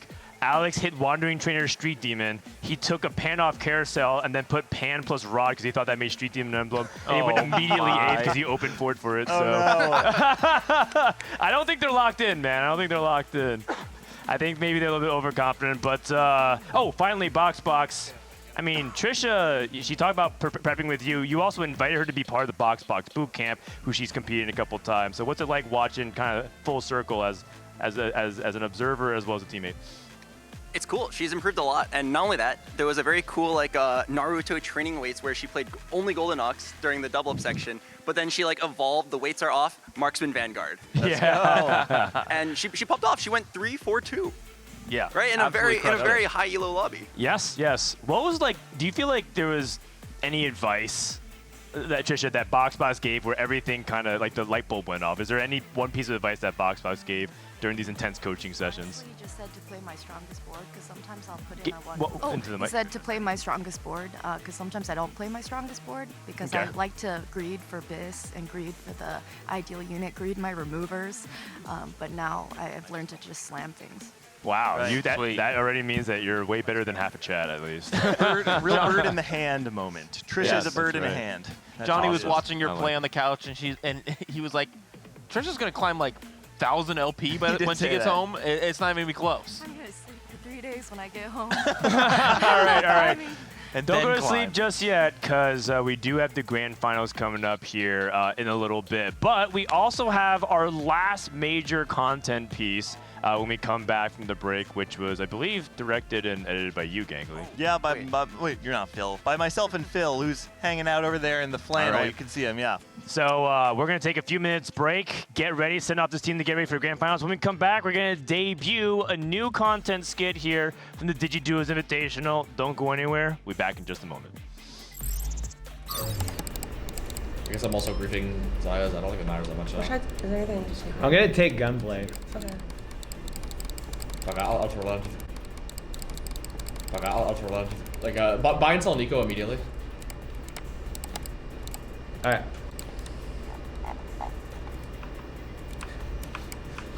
I got that B-roll shot for your editor.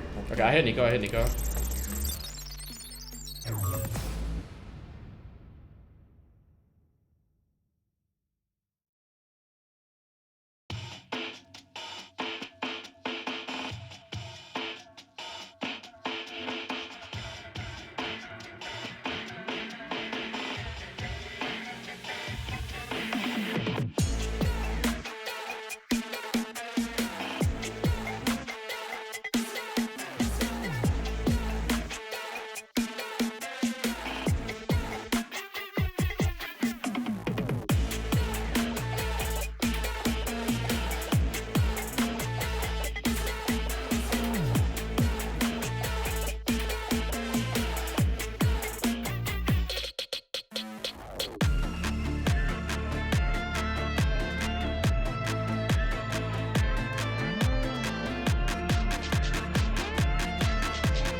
You will not be able to grief me. I am enormous this game.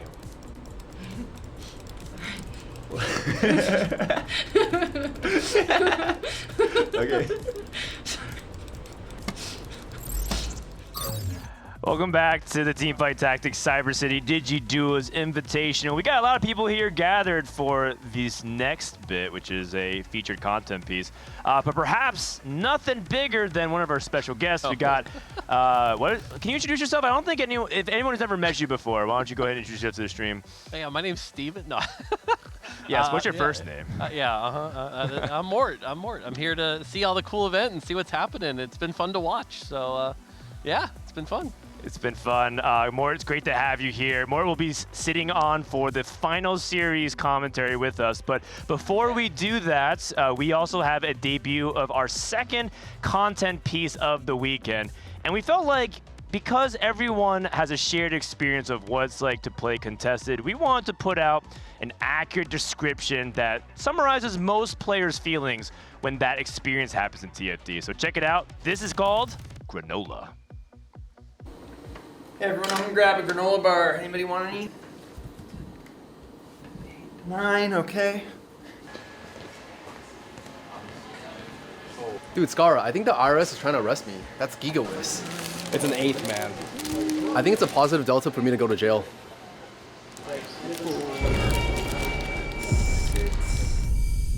6, 7, 8. Yo, he's got 8. Oh, do you guys want one? It's the granola wave.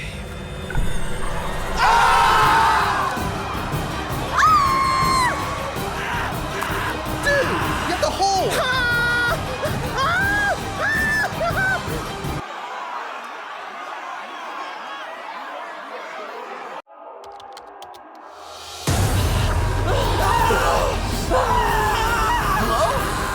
Hello? Is this even my fault? You little rat!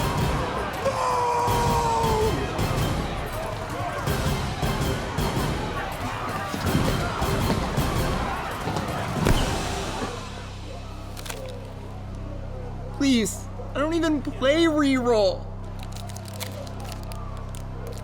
But you fall out with a rat. Has this ever happened to you? Do normal situations make you think of your last spot 4? Do you call any minor inconvenience an 8th? Around the world, TFT players all struggle with the same problem. TFT brain rot. TFT brain rot is a serious condition, but it is in fact reversible. Take it from me, I used to have the vocabulary of a 6th grader, but now I can read words with 9, maybe even 10 letters. And so remember, take a deep breath. Teamfight Tactics, it's just a game.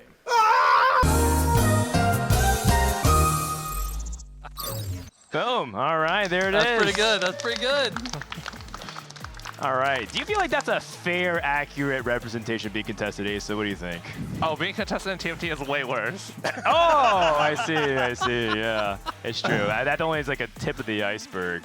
If you guys want to catch any of our skits or content, check out @CompeteTFT on social media or just anything that's like Play TFT, I think, on other social media as well. You can find out the full skits. The content team worked a lot because they only filmed this a couple days ago. But overall, they did a really killer job doing out illustrations, stats, as well as the granola.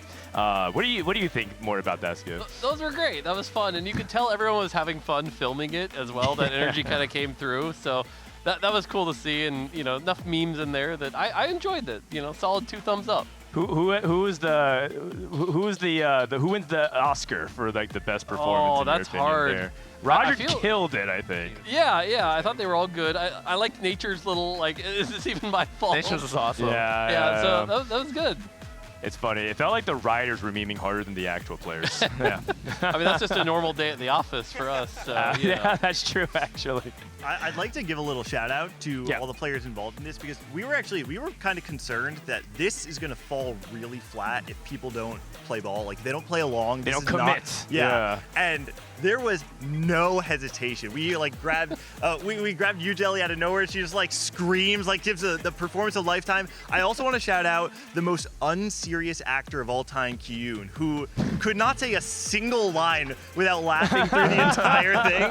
But in a way, it's kind of endearing. Also, Robin killed it. Robin really owned the role, and it was fun to see on camera. So thank you, everybody. Kyun, is that true? Could you not get through any line without laughing? No, I'm a professional actor. I've been acting for 2 years. You can't even say that without even laughing right now. Looking at the camera. In like half the shots, he's just looking at the camera. No, for real. Every time I feel like awkward, I just smile and laugh. That's like my whatever. So I just laugh all the time. That's okay. Kyun was featured twice, both as the kid with the hat and stats, as well as the rat.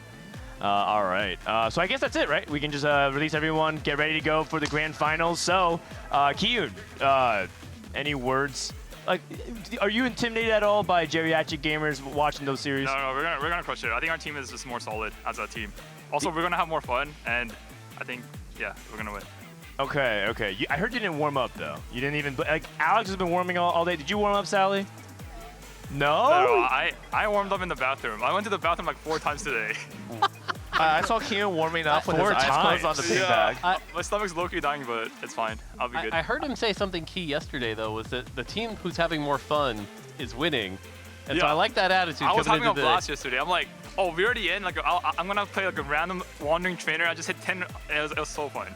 Oh, okay. That's right. So, Sally, you don't even need the warm-up either. You're feeling confident? Surely. You guys dominated the group stage. How come you don't sound confident today? I don't know. Hopefully Mordog presses the button and lets us all high roll. Presses the button. I mean, wasn't he pressing it for you guys all group stage? Just do whatever you guys did in group stage, whatever arrangement you had. True. No, we're actually so unlucky and good, though. Okay. Seriously. I believe it. Ray, how do you feel going to the series? Feeling pretty good. I haven't played 4v4 in a while, though, so... I mean, it's a lot different now that we don't have a cannon to send each other units. Completely different strategy. Like, can't send Alex a Fiddle 2 anymore and stuff, so... I mean, it might take me like a game or two to warm up. Didn't you play 4v4 last week? Yeah, but that felt like forever ago. It's because you're having so much here, it's like time stopping. Yeah. Yeah, that's right. Alex, you did play a Warhammer game. Tell me how that went. I'm 0 LP Masters right now. Yeah, that's pretty good. You played a couple of warm-up games, let me say. That's the highest in your seed. I'm excited though because I feel like our team synergy is strong, and I think that communication is really important. So yeah, but I've never played 4v4, but I hear it's important. All right, and I think a lot of people. Are you feeling the pressure? Everyone says like it's up to like you're like the 4C that is gonna carry the team, or anything like that. Because they saw Trisha what they did for the team. Are you feeling that pressure at all? I kind of, but I think Trisha's stronger than me. Like I think she's better. Like really? She just doesn't play that much this season, but she's strong. But I'm excited though. I'm really excited. Okay. All right. Well, we're not going to take too much of your time. Good luck. Go to your player stations. And we wish you the best for the upcoming series. This next series, our last series of the day, this last series of the tournament is the grand final. It's going to be best of 5. Hype. Asa, you played in some 4v4. Does best of 5 change anything materially from best of 3? I think you guys treat like each game individually. The scores don't carry over from game to game, so you just gotta try to win as much as you can. But like you, we were talking before, you mentioned momentum. I think winning early on kind of like relieves some of that pressure, because grand finals is a lot of times it's a lot harder to play your best than it is just like a random game on ladder. Fair enough. I feel like the fact that there's so much going on in 4v4, right? You have to manage like your teams and who's griefing what and whatever. That the idea that like, okay, game 2 and game 3, I'm going to play it differently. There's just too much cognitive load there. So I think Ace is right. You just have to go one game at a time, play it the way you planned, and try to win it. Yeah. You need. What would your strategy change at all from best of 3 to best of 5? Or do you feel like it's just the same thing every game, just a longer series for your skill to show? The more you are far behind in the scores, the more you have to take risks, maybe. But yeah, you just want 2 players winning streak, 2 players losing streak, and good luck. Okay. All right, we'll have to find out. But the reason why we have Skate Park kind of playing so late is because they did so well in the group stage here. And they were doing it by playing all kinds of different strategies. We saw Wolf Unchained which was a really fun Anima Squad attempt by Jelly, and then we saw some big verticals being played. And I kind of want to ask, do you guys think there's any 4v4 thing that you're surprised you haven't seen more? And more, you've been watching, at least at home on stream, you told me that you're watching it. Is there anything that you have seen that you think is like underplayed, maybe could get whipped out in a best of 5, maybe you can try it like one time? So I feel like in Double Up we saw a lot of Golden Ox, but in 4v4 we don't see quite as much, and we haven't today. I feel like that's another one where it's like if you have the right spot for it, with the support of allies making sure they don't grief you early, you know, dealing damage, like taking a few rounds where you're going to take less damage will allow you to reach that late game state where Golden Ox snowballs, and that's a great way to like guarantee somebody's going to win out the game. So I feel like that's an avenue that is kind of being underutilized so far. Okay. So what about you? Do you see anything that you would also add to the arsenal? I think at 4vs4 playing like the top meta comps is really important, just because normally the downside of playing Street Demon is you're contesting other players, so it's hard to hit your units. But when you're just contesting the other team, that downside is completely mitigated. And in fact, if you don't play it, you just give the other team the kind of S tier comps uncontested. So playing those are really important. Okay. Was there any tech that you guys had in back pocket that you wanted to whip out for your series, even though you guys lost in the quarterfinals? So the most important is that the 4th seed player, the weakest player on paper, he needs to play easy comp to play, and sometimes you can coach him, you can give him advice on the augments to pick, maybe. Okay. That's not tech. You're just saying let the weak player play the comp that they're good at. Yeah, but it's really important because if you avoid the 8th place, you are so much ahead from the other team. Yeah, that is true. I kind of think that is tech, yeah, because you have like in an event like this where the skill difference between the top and the bottom is pretty big, having your best player devote some of their time to like kind of play two games a little bit. Yeah, fair enough. I mean, I think that there are some comps that I know that they were talking about of thinking about playing in terms of like some of the reroll stuff. I thought Near Reroll in the Fury does have some actual real legs to it if you can find a spot to play it. I think some teams were talking about whether or not they can justify playing Slayers and some of these other reroll comps like maybe Vagar, but for the most part I think we're going to say teams play a little bit conservatively and stay in their lanes, because I think they don't want to mess with what's working with them so far. Yeah, I think generally we see like 2-cost reroll can be something that gets played. 3-cost ends up traditionally being a little too risky given the champion pool size. But that being said, you mentioned the skill differential here. And this is a case where like some of the better players can probably take advantage of that fact and maybe be able to sneak in some of those 3-cost rerolls with not as everyone, you know, full griefing and fully taking advantage of that fact.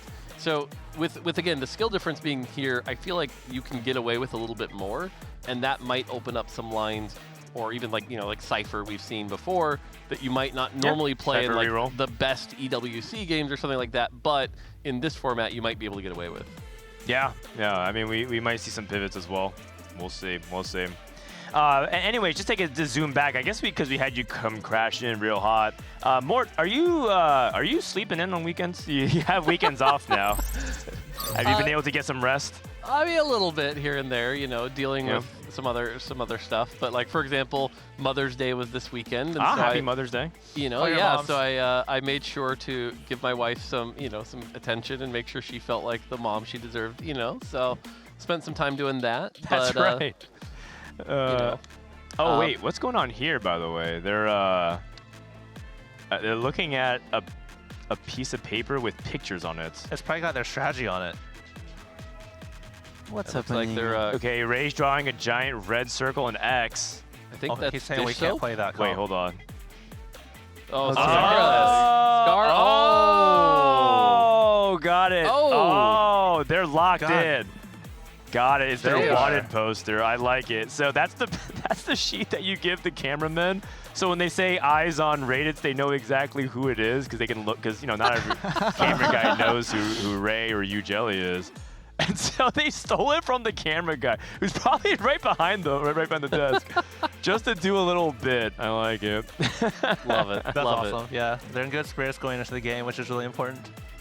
I think that's ultimately, we're loading into the game, by the way. Ultimately, that's what's important. These guys are here to win.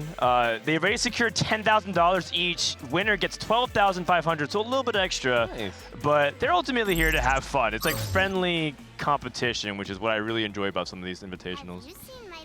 I mean, that's been the fun thing watching from afar is that, like, everyone's been having a good time and having a lot of fun. Even, like I said, seeing Kyun come out and just be like, oh, man, we were just having fun. We tried this silly thing. Like, you know, and I think some of the lower seed players have also just been, like, really enjoying their time here. So that's been really cool to see from afar.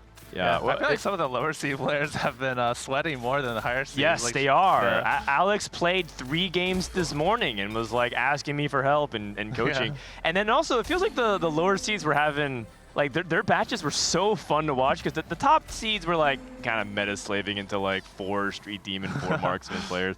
But the lower bracket matches were pretty hype. So I hope they bring some of that energy for this game. This is the Grand Finals. Game number 1 is Golden Gala, so pretty basic down the middle encounter, just all gold augments, nothing too crazy. We'll see if geriatric gamers can keep themselves hot. I do think it's important to get those reps, right? Practice using your removers. Oh, I have a little pause here. Practice like communicating. Hopefully everything is good here. Is there anything about Golden Gala that stands out in 4v4 you need, do you think? When you're like approaching it? I don't see anything special. Maybe you can get duplicator, minor duplicator to easily force a 3-cost comp. Maybe you can play the augment hero Gragas. It's pretty good, huh? Yeah, you think so? But then you can get denied, so it's risky as well. Yeah, 3-cost reroll is pretty risky. What do you think, Mort? Do you think 3-cost reroll has a place in 4v4 right now? Like I said, I think if you're playing at like the highest skill level, not really, because as soon as somebody notices you're going down that line, it's pretty easy to grief it. If enough of your team, like for example, let's say you are trying to play like the Gragas reroll, everyone on your team can sort of just grab 1 or 2 Gragases and really handicap that down. Yeah. But I think in this type of environment, I think you can. I think you can get away with it. Okay. Okay, we'll see. We got a gold opener here. Yeah, gold opener for everybody. We'll see who's making that early interest. Scar with a Gen 2 already. Whew. Hyperfangs on 3. Nice items. So he'll probably be thinking about trying to play into the Exotech line, probably into Varus and Vex, which is most common. Yeah, it's really good to have one person on your team playing that just because you don't want to give it uncontested to the enemy team. So a lot of times you'll check all your check all your Exotech items and see who can play into that line with the strong ones. Did you guys see any people try to play around like Misfortune Zeri or anything like that? You mean today or? Or no, I'm just saying like, do you believe in that line, Asa? I think it's kind of okay. Zeri's a nice like Rageblade backup if Helios is not an option for whatever reason, if you're flexing both in your roll down. But I think it's gold for Gold Valley is a little bit weaker than some of the top meta lines. So. Okay, Crown Guard. Warpath. Oh, Box. It's really nice actually because you can your allies can open for you. Oh, 2-trick is really nice as well. Yeah, 2-trick and Warpath are very similar, I think. Is he thinking about Twisted Fate? Because he's hovering over speed kills. Yeah, he is thinking about it. Okay, Pandora's. Wait, he didn't reroll speed kills? Oh, were we looking at Robin? Robin has speed kills. Okay. Okay. Also hit a Greater Duplicator there, which Greater Duplicators always feel a little rough to get on 2-1 because you want to have that instinct to hold them for a 4-cost or a 5-cost, but holding it that long just is losing so much value. Yeah, it seems like Robin's just going to use it for reroll, so he'll probably just use it early. It's actually interesting that the first seed of a team is going to reroll comp because you can deny him, you can grief him, he can go 8th maybe. Yeah, I do think that, you know, it's interesting. I was talking to Kiyun, and he was saying that he thinks the reroll comps are harder to play than some of the 4-cost comps. Like, he thinks right now Twisted Fate reroll is far more nuanced in terms of how you're controlling your early game snowball, when you should be rolling, because you can roll in multiple intervals. And then, you know, compared to playing a much simpler comp like a Vertical Street Demon, which feels like most people understand at least the core components of. I think reroll is especially hard in 4v4 because you're the one seeing the most shots on your team, so it's mostly the reroller's job to deny the enemy team. You gotta be on top of what everyone else on the enemy team is playing and who to target. So no wonder Slab. They put the hardest roll on poor Saikuno, man. They needed Saikuno to take the hardest job. Can we take a look at Kyun's board after this fight? We can do it now, man. We can do it now. Okay, or now. Yeah, so he has 4 Cypher Hostile Takeover. Oh, okay. You want to be losing? So the optimal thing with Hostile Takeover is obviously to like kill everything but 1 unit and then still lose. But losing is so little value with this augment that I think just full tempo win streaking is best if you can get away with it. Just because you'll have the extra health later to then keep going. This is an augment, like, I think when you see like the most extreme Cypher cash outs, like make it all the way to 5-5, this augment's involved, right? Because it's like you get this, you get the value early game, win streak till like 3-3, then start maybe losing a couple rounds, and it can get really out of control. But if you end up losing too many rounds, what'll happen is you'll feel too weak, you'll just have a normal cash out, and now you're kind of down a gold augment. So, right. And then we'll also have to see what he chooses to play into, because, well, we don't know exactly what Skate Parch is playing across the board right now. So Yeah, I'm curious what he's going to try to cash out into, or if he's going to stay in Cypher. Yeah, I feel like he's probably just going to go for like the Draven 3. That's would be my guess, but we'll see. I mean, I think the big thing to make that difficult, though, is the items. You look at his items, and there's not a lot of great Draven items. That being said, a bonus component here with an early pick. He's first pick. There's a Draven right in front of him. Boom. You know, that can help him there. He could build the Ginsus if he wants, and that gives him the glove for the IE, which is pretty traditional. So, yeah. Or, like I said, he can stay open. But, again, with this augment, I really do think, like, trying to get those early wins is actually important, and maybe even fighting that instinct, because if you're somebody who's played a lot of Cypher, you're like, oh, normally I lose here. But, no, you do have to play this augment pretty differently. But it's really tough to win when your board is Draven, Galio, LeBlanc. Yes. They have nothing in common, so it's tough to win. And also, Ginzu is a good item on Zeri late game, but not so much on Draven, so I don't know if you can slam it. Draven 2, wow. Yeah, with Last Whisper as well if he wants. I mean, maybe he can win He now. actually pushes levels. He's level 5 with 3 losses.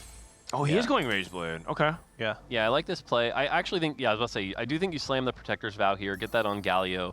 Just really try to maximize that value. Because again, every kill you get here is going to get a ton of value. Keep your health high. The fact he has that Draven too. Because the thing with Draven especially is when you're lacking items, it's all going to come down to how long that front line can survive. And so like if you watch this fight here, Vi obviously going to die quick here. And this is where it always feels like Draven doesn't do a whole lot. Is because your front line dies so quickly here. That was perfect. But perfect thing here. Unless that's fine. That's fine. So close. Was he fighting an ally there? Yeah. I know he was fighting an ally, yeah. Yeah, so I mean, before saving the their started, health too. Yeah, that's great. Yeah. You want to wait until you see who you're fighting before you make all your items, but it's these guys have been mostly playing duos where you can't fight your teammate, of course, so they're probably not as practiced for that yet. Yeah. Right, and BoxBox was probably like hoping that he could like match into Q and snap his lose streak, but Q just did anyways, so yeah, all good. Robin not exactly playing a strong board either. Let's see if Raditz can keep his 5 streak going. 2 trick into techies. I was talking to the teams before the game started because they heard that comment about how this team is a team of 4 loss streakers. And Raditz was like, no, I'm not a loss streaker. I'm tempo. I like to win streak. So seeing Raditz here do that, the win streak, he's living up to that. I like the Seraphine in the top left. This was actually because I believe Kiyun was still in his pool, and so he could feed a kill to Kiyun even though he's still likely to win. And so it's like one of these small little things they could do to help his teammate because, as you know, with Hostile Takeover, you get extra bonus from kills. Yeah, that's a pretty advanced play. It's nice to see them doing that. Sometimes like 1 HP can be easily the difference in a placement. Yeah, or even just the Cypher catch. How many times have you seen like 289 out of 90 or something, and you're like, oh my goodness. Skara does find a blue buff Annie to at least get him through the mid game on 5. During development, by the way, we Annie 2, because like we had to put in a bunch of extra levers for stage tuning because you'd get an Annie on stage 2 with a blue buff, and Tibbers had so much health it would just dominate the entire early game. So we still have sort of that PTSD whenever we see a stage 2 Annie of like, oh god, it's so strong. Was she the terror in playtesting? Oh yeah, especially like I said, early game, it was just like, oh, guess they have a 2,000 health Tibbers, guess I'll die, you know? Yeah. I wonder if we want to lean more into this if Scar, like you could just slam Shojin as well here. Actually, you can still do both because Shojin's good on Varus. But the thing is, the third tier in Vex often wants to be either Vow or Shiv, so you would have to slam that, but then you're stuck with 2 swords. Yeah, I like Shojin just for the item economy, even though like I would rather have Shiv, but then you have 2 swords like you said, so I mean, Giant Sword is a good option as well. Yeah. Yeah, I was thinking Giant Slayer just because it keeps the options open.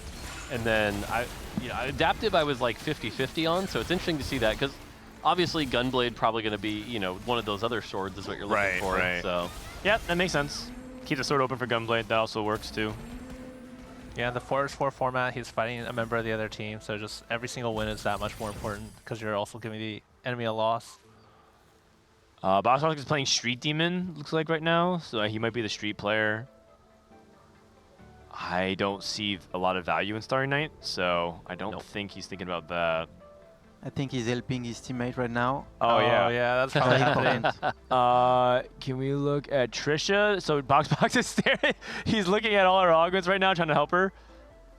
Not today, Marksman. We've seen that, or forward thinking. We've seen both of those options. Very nice. Yeah, good choice. And now BoxBox back to his own screen. Oh wait. He'll get there. Hurry up. BoxBox. Oh, what's happening? Uh-oh. BoxBox, you gotta pick your augment. BoxBox, you gotta pick your augment. You gotta pick your augment. Oh no, he got a Starry Night. Oh no. Oh no. Oh no. That's very bad. You can see, look at his face. He's sort of like, oh, what happened? Oh no. Oh no. Throwing for content. So can you actually pivot and play Dr. Mundo Alistar 3 and Zyra 3? That's so sad. So honestly, I think what you do in this situation, one of the things that people often forget about Starry Night is that as you level up, the odds of seeing the 2 stars goes up pretty dramatically. So I think in this case, you just play Street Demon normally. You keep going. Yes, you're down a gold augment, but at least it's 4v4, so you won't take as much damage. Get to 8, and then cool, you might hit a 3-star Mundo, you might hit a 3-star Zyra, and then use that on top of the normal comp to be at least a slightly higher thing, rather than completely change your playstyle. Okay. Is there any reroll that can fit? I guess he has a Veigar. Theoretically, Street Demon plays into the same core. So if he's still playing, if he's the Street Demon player, he can maybe pick up some 3-star reroll while looking for the Street Demon core ultimately and still playing that. So it doesn't feel like his team is giving up things like Brand and Nico for free. Yeah. And he's transitioning his items as if that might sort of be the case. I think he's open to the idea possibly. Yeah, he's actually pivoting to Veigar. Yeah, I think after you take Starry Night there, you're mentally thinking how can I use this augment? So you're probably thinking Veigar right now, who he's got the items for him. So. Yeah, I'm not a Veigar. Right, maybe. Yeah, I'm not a Veigar believer. I feel like you have to have it from the really good spot here, and this does not feel like the good spot. So. Okay. You need the cyber settlement. Oh, there's a Nico on the other side. But Oz can deny it. Oh, they're racing to it. Oh. No, the dagger. Oh man. That is good counterplay. We have a replay, by the way, of that moment while we look at the rest of this carousel. Oh, no. Okay. All right. The worst thing that could have happened just happened. Yeah. I forgot to pick my augment. Oh, no. I mean, that's kind of fine. Oh, what'd you get? Starry Night? Starry Night. Rob was like, it's fine. It's fine. Let's take a look. I was look. waiting for the it's fine, you could do this, but nope, it was just oh, that's unfortunate. Yeah, he actually spent 40 seconds looking at Trisha's board. Yeah. He's just gonna go for the Veigar. See, I don't know. Especially considering we saw Raditz with it. I don't know if Raditz is still playing it. That would be the thing that would weigh in, but contested Veigar especially, while at 49 health, I'm just not a believer in this state. Oh. Well, I mean, Starry Night could theoretically bail him out, right? The idea is you just hit everything. 3 Veigars right there. Wait! Why is he holding all these bruisers? Is he thinking about doing something? Yeah. Maybe. Kind of silly here. Is he trying to go bruiser reroll? No, he's not. Okay. You know what's nice, though? At least he would be rerolling 2 costs for Robin as well. So pulling it out. That's true. And Veigar's still pretty good in stage 3. Yes. But he actually needs maybe Veigar 3 on 4-1 right now. He has a clock on his head. Yeah. Yeah, that's my experience every time I play Veigar, is it's like, you're doing really well, then 4-2 rolls around, and then you're like, oh. And in late game, you lose every fight because he's just killing people one by one. He's too slow. I think part of that is a little bit of positioning, though. I do think people position Veigar a little bit too much like this, just in the corner, and then you isolate. Yeah, you don't get the splash. And part of it is because you're playing Street Demon. So you feel like, oh, I need to get these hex values. I do think you need to ungreed a little bit. Okay, remover, nice. Remover is actually extremely precious in 4v4 because you can remove the items and put it at the last moment. Yeah. But now we needed to do that. Yeah, that kind of worked out really well where the removers add that extra layer of like, yeah, do I use this now or do I save it for a health preservation in the late game, which made them, it's a really cool game design concept there. Yeah, I don't think you guys ever had 44 in your mind when you're thinking about item removers, but it just so happened to have a major impact. I'll be the first to admit we were not, designing around 4v4 with that, but like you said, it worked out really well and adds an extra dimension, especially considering the primary audience of 4v4 tends to be our most like deeply engaged challenger players. It's like they're the ones who kind of benefit from that really core decision making. Alex with the early fast 8. Alex is rolling on PvE. This guy is a beast. He immediately bought and sold the brand in his shop to put it back in the pool because he knew his teammate Alex was rolling. Oh, you're right, because if it's in your shop, your teammate can't see it, so he bought it and sold it immediately. Nice. 0 brand and 1 Nico only. No, 2 Nikos, 2 Nikos. Yeah. Yeah, it's too bad it didn't pay off. He did that play and it didn't even work out, but it could have, and that's the most important thing. The thing. Oh, Prismatic Orb. Oh, That's what do you get? Masterwork upgrade? Very nice. What do we get here for BoxBox? Oh no, BoxBox. Oh god, full bench. Support item and gold. Poor BoxBox. BoxBox is just overwhelmed with decisions. Yeah. Support item. Let's take something. Anything. Shroud is really generically. good at 4vs4 because you get. Yeah, Shroud is really nice. Zeke's okay. He's not picking it up. Spatula. Spat. Yeah. Oh, Spat is not very good. Maybe Techie? Yeah, he has Reforger, so he can go into Frying Pan if he wants. Just But needs he the doesn't have Vigor the 2. rod. He's the He has position. Pandora's, yeah. Oh, you're right. If he's unhappy with it, and he has 2 Reforgers as well. He has a Strategist spatula. Which is extremely nice. I like it. Unique. Not bad, not bad. That's pretty good. The thing is, I feel like he's overwhelmed with decisions right now. He didn't even finish rolling. Not even close. And that roll could be the difference between hitting Vagar 3 with Starry Night. He didn't get his items on in time. He didn't position. It was just too much. It was just too much to do in 30 seconds. Yeah, and I will say, we were talking earlier about how he was rolling during PvE. I think that's one of the times where rolling during PvE really can help, right? Especially if you're not like a top, 1500 LP challenger. It's like spending some of that time is a resource, and spending some of that beforehand is a good thing to do. I was instantly picking his Augurs before helping his teammates. Like, not this again. I think he learned his lesson. Oh, please. Oh, Capacitor. The problem with Capacitor, I just think it's kind of low power level in general, but it gives him the Vagar. Hey, he's close. He's close. Okay, 1 off. You really want a 3-star techie front line with this because that's who the augment is mostly for. But Yeah, pretty far off from both. The bench lock is rough here. Okay, that's good. That's big. 4-2 Vigor 3. Now he needs to position correctly. Yeah. And he's also close to Shyvana. He probably. Oh, one more one Shyvana. off. That's good. I think tempo matters here, so he's rolling. But yeah, you're right. He's still not positioning around. He doesn't have his items on his techies. Like, he needs the items on the techies. Also, I think you saved the pan for the techie emblem, yeah? Yes. I mean, right he's got now the because of pan the now, Mort, so. Is there a techie emblem tech at all, Mort? Do you know any good techie holders in the setup like this? Oh, there's one. Let me think. I gotta think. There is one that's really decent. I can't remember who it is off the top of my head, but there is one person that uses it really, really well. Okay. I'm sure there's. I'm sure. Oh, sorry. Yeah, sorry. I was inside. Oh, we have Iniko in the back. Hello. Hello. 4 Marksman, 4 Vanguard. Aphelios 2 for you, Jelly. So it looks like Trisha and you, Jelly, are the Marksman players. That's okay. Aphelios 2, nice. Leona 2 as well. Leo 2, and she has Little Buddy's Glass Cannon. That's a really good set of combat augments. That's really good. She can actually top 1 maybe from this spot. It was Techie's Kobuko, by the way. Ah, okay. Even on the rework? Yeah. Okay. It's still really, really good. The autos hit really hard. The fact that you get the AP from the Cyber Boss multiplied, and the fact that it links in with 2 Bruiser really, really well. It's a solid pickup.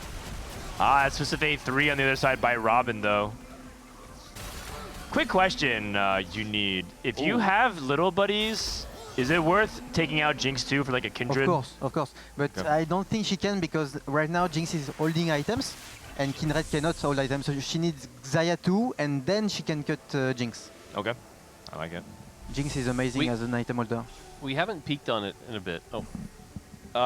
Can we have? I think the open mic's behind us is putting a lot of white noise. Could we lower it a little bit? Thank you. All right, thank you. I was gonna say we haven't looked at Kyun in a bit, but we know he's got that Cypher cash out still building from the augment. So very curious to see how high that's going as we reach this 380. That's pretty solid. So it'll probably hit, you know, one more step up before 4-7. But given his health, I don't think he's gonna be able to push for the 5-5 insanity. Unless his, like if he hit Draven 3 like this turn, maybe. But we're probably gonna see a 4-7 cash out here. But that could be as high as, you know, 450. That should be enough to go first, usually, depending on what he gets. Yeah, the issue is that his other teammates are kind of low in HP as well, so... BoxBox's job is to play for not 8th, given what happened on 3-2, the 3-2 incident. Yeah, if he can outplace Alex, that would be huge for BoxBox. Yeah, so BoxBox just trying to hold on for dear life. He has 3 stars. Shyvana and Poppy. Ah, he's gonna get locked. Shyvana 3 just falls over so quick. Yeah, especially if you don't have like the sustain stuff. So sometimes, a lot of times you itemize damage on Veigar, but a lot of times you can go Gunblade, and that's largely keeps Shyvana alive. Yeah. BoxBox alive, barely. And he actually lost against his teammate, Skara. Yeah, one of the really good things about playing Exotech in 4vs4 is you can bench your Exotech item every single round and just put it back on. Yeah. But it's a little... It's hard to remember to do. Yeah, you have to do it every turn. After this round, we should peek in on Kyun just for the cash out. But Oh, yeah, yeah, for sure. BoxBox, final round could be dead here. Wait. Oh yeah, U-Jelly is the one that has the little buddies. Trisha looking pretty good as well. Zeri 2 for Kyun, okay. The good news for BoxBox is the rest of his team is doing well at the standings at least, so who knows, he might be okay regardless. This looks like it could be anyone's game. Straight Gamers kind of has the HP lead, but Kyun is probably going to win out if he gets a good cash out. I think he's dead here. Yeah, not Hold good on, enough. wait, Veigar, I believe. Throw him! No! Oh! Oh. All right, he's locking back in, don't he? Looks at Trisha's board. He knows, he knows. All right, 486. Yeah, push again, why not? Okay. Coward. Yeah, you know what? It's a free Aphelios. It's probably fine. So the game plan is to stay in Draven and play the 4 Bastion Draven. This was the original terror of the set launch in terms of Cypher. When you played Cypher, people would reroll Draven 3. With Twisted Fate's popularity of dual carrying a Draven, this actually fell in popularity because it feels like it's hard to get Draven 3. And I worry that Kyun might be in that situation. If he gets stuck in Draven jail for whatever reason, that could be pretty nasty for him. So I've played this comp a lot recently on live, and something I think's being slept on a little bit, and it's actually getting buffed next patch, which scares me a bit. I think you actually play 5 Cypher, considering you got the Tactician's Crown. That gives you the avenue to keep all those champions in while still hitting 4 Bastion and get all that extra AD on Draven and Zed, which I think matters a lot considering those are your primary carried items, or your primary itemized champions here. Yeah. I would be sticking with 5 Cypher. Now that being said, he didn't hit the Draven 3. Ooh. So a little bit of misposition as well. Zeri yeah. in the back. Wow, I don't think he wanted to do that. Zeri will save herself at least. Oh, yeah, Zeri dashes back. You know what? It's like Corgi from the previous set. Yeah. Scrap Corgi. Blue Draven is not so good as well. No, I think he... Oh, no! Oh, God! That Nico is doing so much damage. Oh, Ziggs! Okay, actually, perfect loss. Perfect loss. No way Zed loses this duel, right? Yeah, it's a win. I think. Yeah, Zed doesn't deal any damage. Or, sorry, Nico doesn't do any damage.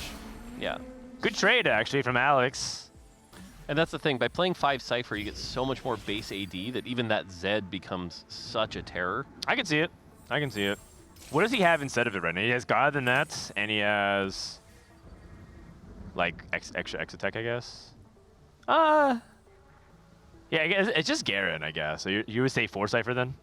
Yeah, and then go to 9 and play the 5th Cypher is usually when you can get that in with the tactician. I see. Or you play 3 Bastion until 9 and then go 4 Bastion. It does feel like it'd be a cheap way to amplify stats if you don't have the 5 cost, which is nice. Yep. Okay. Keen's holding his items against his teammate Ujelly. Yeah. Keen has life to give. That's partially why he wanted to cash out. I think if you think about it rationally, he probably could have, if he was like trying to play for like stream content, he could push it even further, but he doesn't actually want to go down to 1 true life because that just gives his team less options. Like he can't sack here for his team. 17 is okay. Yeah, if he thinks he can win out, giving lives to all his other teammates is better. Yeah. Yeah, without the Draven 3 though, he won't, like, that is such a difference between like the power, so yeah. Can we mouse over this gold thing in the top left, the item? Because I noticed a lot of players are not using this, but not even making 10. If you just use this, it gives you at least 1 gold per round. Yeah, it wouldn't surprise me if they forgot what this does, because this sometimes looks like a remover in the corner of your eye. So what Asa just pointed out, while true, doesn't take into account the fact that people aren't very disciplined, and so by saving it, it forces you to not roll. And it's actually one of those things that becomes like a, okay, I shouldn't use this until the last minute. And so there's this like human element of like, I need to just put this gold over here for later, which is really important. That's right. It's like a 401k. Except you, well, I guess. He's got the Draven 3, so he's going to start doing big damage to everyone he fights. Yeah, he destroyed Robin. Uh-oh. Ujelly lost again. Robin's starting to bleed out. Trisha and Raidit's also getting a key with big duplicator. Oh, this is big. Any of the 5 costs on the board now becomes so threatening. That is immense for some of these people looking for the big spikes. Samira for Alex. Yeah. He was actually playing Samira, he had 1. Wait, that's a Samira 2 for Alex? Yeah, Samira 2. With the That's item. crazy. Sheesh. And he had no AD shred, so it's amazing. And what is Alex playing? He's playing 7 Street Demon. Alex is a really strong board, but he's also really low HP with Q and Ujelly, so eventually they're going to rotate into each other. Yeah, but holy cow, that's now Samira 2. Now you get the Samira 2. Oh my gosh. Can you switch some item from Ziggs? Maybe not. So I was just about to ask, so I've been avoiding the Street Demon line for the most part, so itemization-wise, once you get the Samira 2, I assume you itemize the Samira 2 over at least Ziggs, if not even Brand to some extent, right? Yeah, but the items are bad. Yeah, red buff, and you know what? Death Cap gives damage, Imp. Yes, it does. I don't know, the Ziggs maybe holds the red buff better, I don't know, but it's Samira 2. A lot of damage. Yeah, I mean, she's pretty good at applying red buff. Yeah. He lost some of her Aegis bonus. Oh god, she's getting targeted. No, the Samira int. Okay, but we have so much left over. Should be fine. Yeah. Alex is amazingly strong. He has a jeweled gauntlet on Brand Radiant. Yeah. Samira and 2 gets the Ghost win. This is actually really close. Team JRH Gamers preserved their HP a lot, but Trisha is now bleeding out. I think her HP advantage, and that duplicator doesn't help her. Look at what the duplicate is right now. It's on her She bench. can't do anything with it. It's looking really bad. I mean, she could dupe a Silas, honestly, but... Are you guys underestimating the Silas 2 spike here? Oh. I mean, it's a spike. You're not wrong. Well, you can only duplicate Aurora or Zac when you go 9, but it's very bad in marksman duplicator. It's looking really bad for geriatric gamers. Keen and Alex with such strong boards. Ujelly going up against Robin.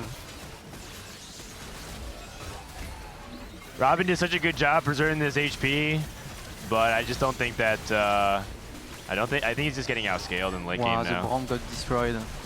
He has really good combat augment, but it's not enough in the late game. Oh, Alex lost. He lost to. Oh, he lost to What? Kiyun. Got it. No, he lost to Kiyun. On purpose. And so that's actually that's actually amazing because if they played on stage 6, he would have died. Yep. At 2 HP. So that was best case scenario. That was best case scenario for matchmaking. Very good communication as well. Yeah, and now we're at the point where it could just be BoxBox Trisha in 7-8, and if Robin goes bot 4, that will determine game number 1. Skara can actually reforge the Sunfire on Jax because he has red buff on Aurora. Now, credit where credit's due. Rated's called out that the team has full loss streakers on their team, and sure enough, that's kind of what we saw here. Is people building these late game boards and then spiking up, and seems like mission accomplished all according to plan. Yeah, it looks good so far. I mean, part of it is that Kiyun's able to get early Cypher racking up, and Alex able to get that Samira too. It's not over though. Scar trying to do his best to hold his team together. Can sell this Urgot, for example, but that would be selling his Aurora unit. It's so few frontline upgrades for 6-1. Yeah. Sejuani 1, Mordekaiser 1. Yeah, I'm not sure how that happened. Going against you, Jelly.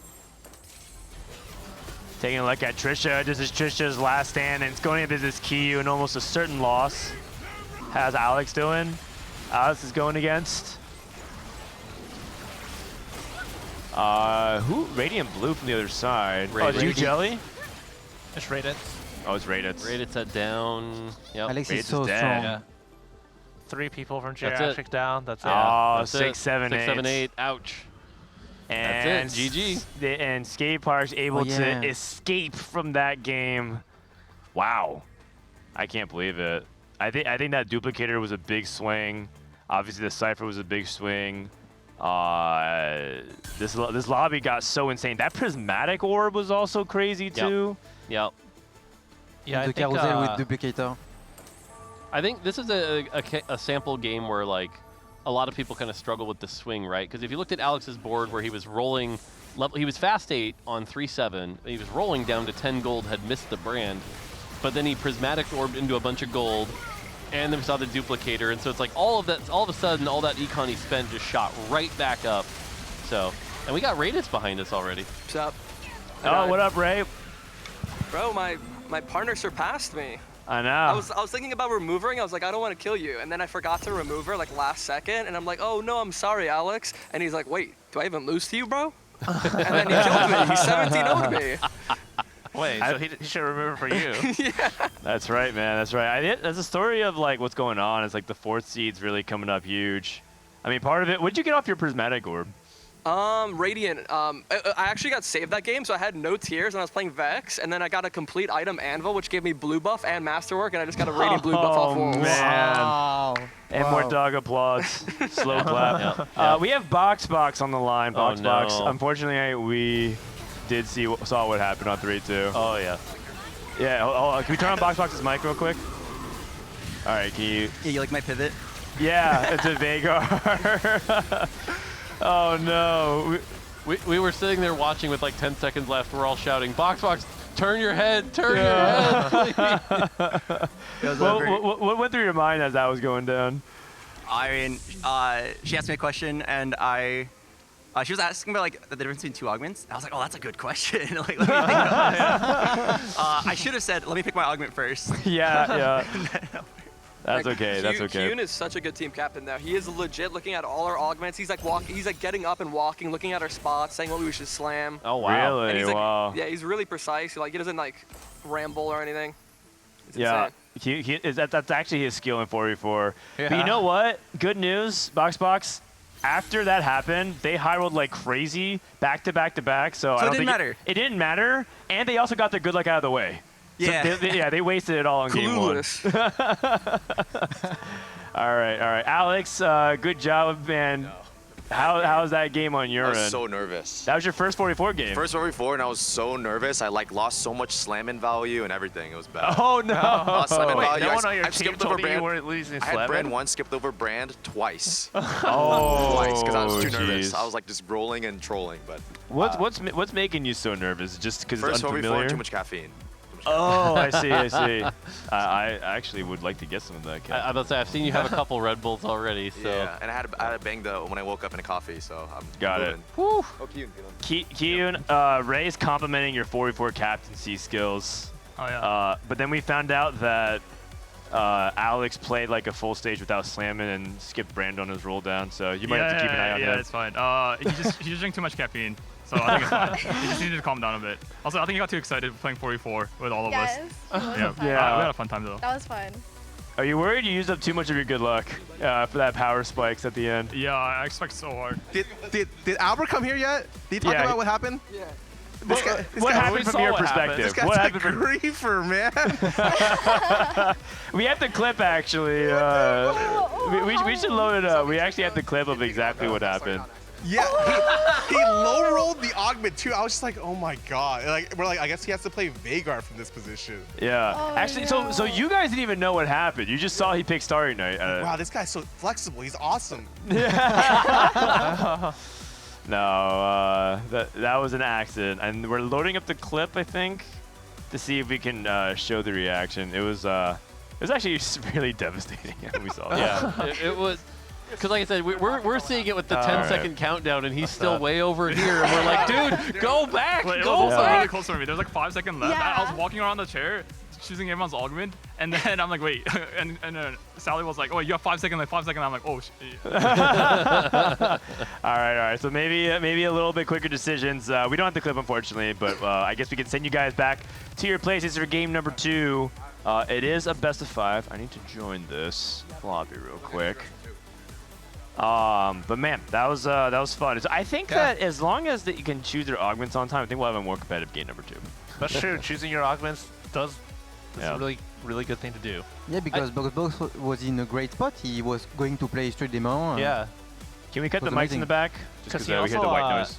He also ended up giving Alex uncontested Street Demon by doing that. And also Veigar doesn't want the build of Brand. He wants Nashor, Gunblade, not the same items at all. Yeah. Like, good. I was gonna say, I think this is why, understanding the different lines, like this is what happens when you sort of funnel into like the known lines, right? Like I was saying there, yes, you got Starry Night, but consider staying with Street Demon and taking advantage of that Starry Night in a different way. Those are the things that I still think there's actually still a lot of growth in the TFT community on, is like realizing that you can do that. So you're calling us bad? I mean, I'm saying there's room to improve in other aspects. Definitely not calling you bad. Definitely not calling you bad. He's talking to you, Asa. There's room for growth for you. Oh, I mean, for Asa, for sure. Oh, God. He's not talking about me. I'm perfect. Yeah. We have the clip. I mean, they're not here, but we can watch it again.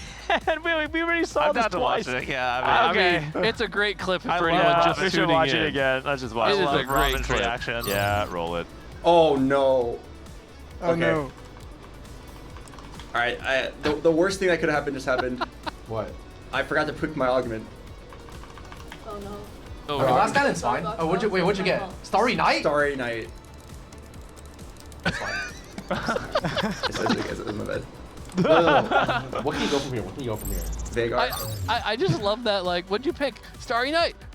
Waiting for the, like, cool, that means you can, no, just silence. Just silence. Robin's usually very positive, like, this is what we could do, don't worry about it, don't mind, and then, just silence. ...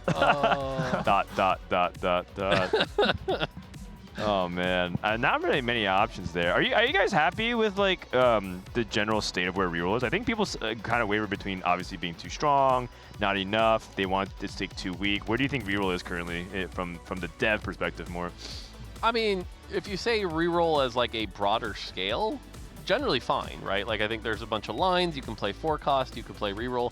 I think there are particular reroll lines, like for example, Twisted Fate, that might be above where they should be. But if you compare that to say like the Street Demon brand line, that is also too high, right? So it's like there are individual comps within each bucket that are out of line or underperforming. I'm sure there's reroll lines that are a little weak right now, right? But on the average, I'd say they're doing what they're supposed to be.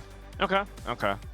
I actually didn't take a look fully at the patch notes next, but I think there's a Street Demon nerf next patch. And then, I think so. I think you're buffing Zeri as well, and I think those are minor adjustments. This next patch should be like, is it like considered a big patch or a small patch? No, I'd call it a small patch. Okay, all right, so small tweaks. Looking forward to that.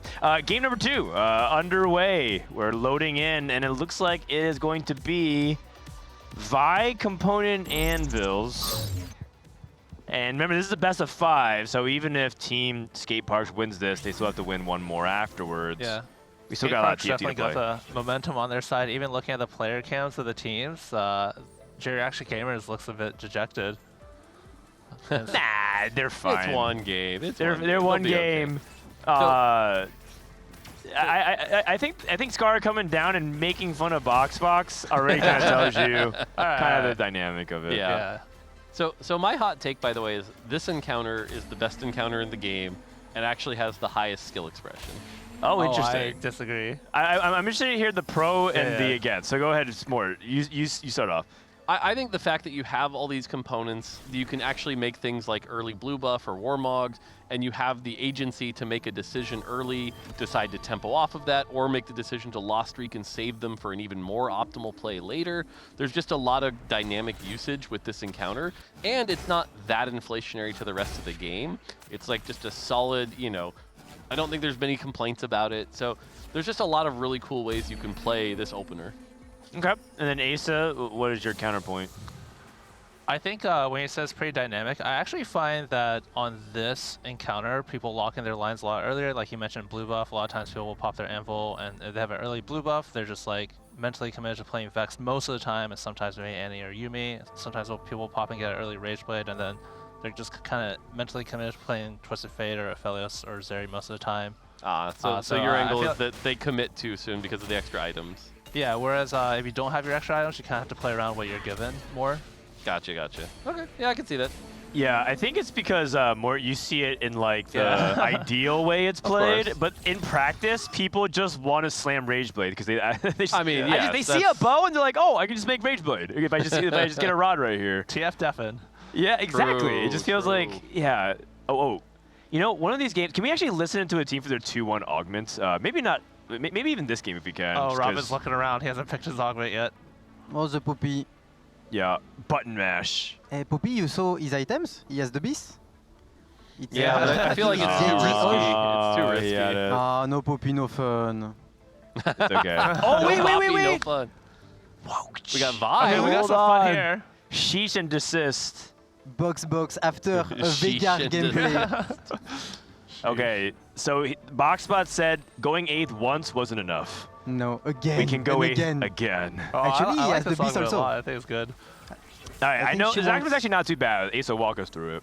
I mean, you get a lot of damage through your Vi, so you can just play Vanguards, and you can also just fit in Slayers, Jarvan being a Slayer, and there's already like a pretty solid comp that people just kind of know how to play around it.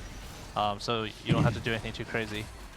You just get what's kind of cool? Extra power in this Vi. You say that you don't have to do anything crazy, but the cool thing about Vanguard hero augments is that it actually could be anything. You can play Slayers because it naturally bridges to Jarvan. That's true.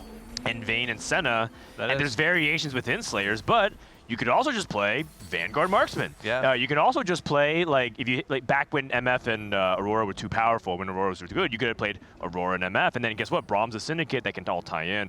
And so theoretically, Vanguard hero augments are extremely open-ended in your backline, and I've seen people do some really crazy stuff with Cease and Desist Vi and Rost hero augment as well. So in the ideal world, you can see him flex. But we'll see. It's interesting where hero augments have landed this set because we haven't had a patch yet where they're just like all out of control or anything like that. I'm just saying, like I'm not trying to apply change here. I'm just saying compared to previous sets where there was always like 1 or 2 that felt way out of line, this time they're like much more narrow. I think the closest we've had to wild off was like the first patch Rost, but even that wasn't that insane, so they've actually become a thing where it's like if you have the right spot for them, they make sense, but otherwise actually don't just insta-pick them, Yeah, no, I agree, and I like that. I like the spot that they're in now because just look at the chat react. They were like, yes, holy cow, he's picking Cease and Desist Vi. It's cool. They wanted to pick Button Mash Poppy, but then when it was like, what was the Story Weaver Garen, the story champion? Yes. That one was just ridiculous. It like determined entire like championships at like MSI because the guy just hit it 3 games out of like 5 or something. Yep. Yeah, and like I said, I think that's why this set they've kind of ended up in about where they're supposed to be, which is like play from the right spot, but not just hard force. Yeah, exactly. I am surprised about the items put on Vi. I thought that she needed more damage. Yeah, I thought he was going to go Infinity Edge as well. I think she works fine with just straight up fighter items. So you're talking about like Titans, Bloodthirster, Stairs Gauge, Hand of Justice.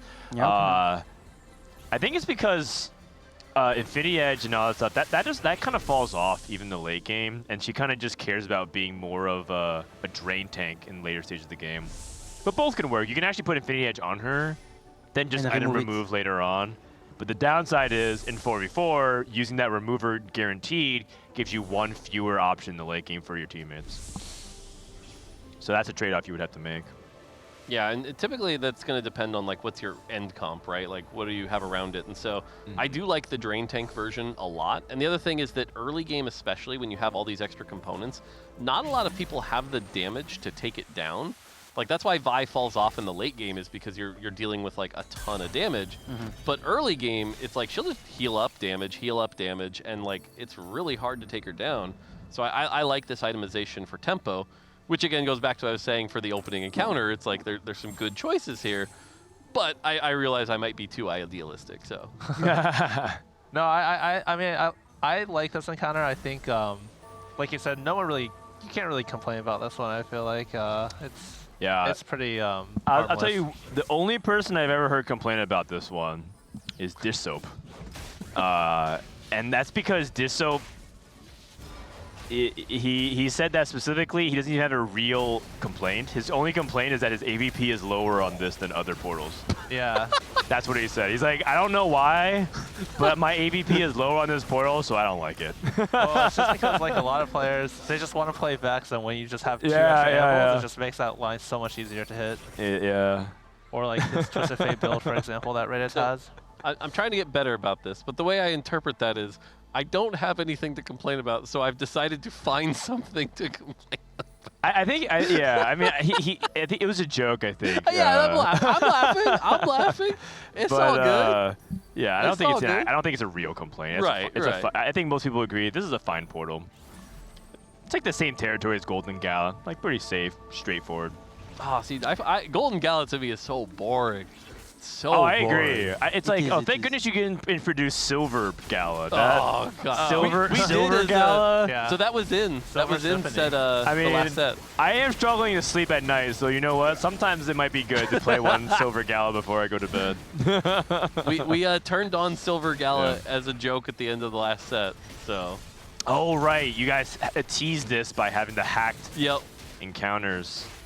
And we got BoxBox and Trisha for Jericho Gamer, both 100 streaking, so yeah, for them. But hey, you know what? Season this is Vi 5 streaking. Skateparks did say they're a lost streak team, so they don't count out yet. Yeah, this is what I was saying. Like a 3-item Vi hero augment in stage 2. Wait, nothing's killing that. Hold on, are you kidding? Wait, so Geriatric Gamers controls both win streakers, Trisha and BoxBox, and they control both lose streakers, which is No, sorry, I misread. No, it's Rob. It's just Robin. They've got Robin. They got really good back streaking for sure. Yeah, 3 people full streaking, and then the other player, Skara, is a 3rd in HP. That's like the best thing you can have. Is Robin streaking? I see the thing say 0. Oh, they had a draw. Yeah. They had a draw, which is fine because he's drawing with the enemy team, so it's just breaking even. And I also think that Skara is really in trouble because he faces Reddit and he has shop glitch Reddit, so we will have a lot of TF before Skara. It will be tough. Yeah. No, that Zero Streak is actually a big deal because it actually stops the only thing good going for Skateparks, which is that they had at least a lose streaker. And Jelly, whenever she loses her lose streak, she kind of panics a little. She looks over to us and she's like, "What do I do now?" It's like, well, it's fine. Just start the streak again. She actually found great synergies between our two. Wow. He rolled deep for it though. Bravo. Holy. He rolled all the way down to 10 gold here, so yeah. I like that.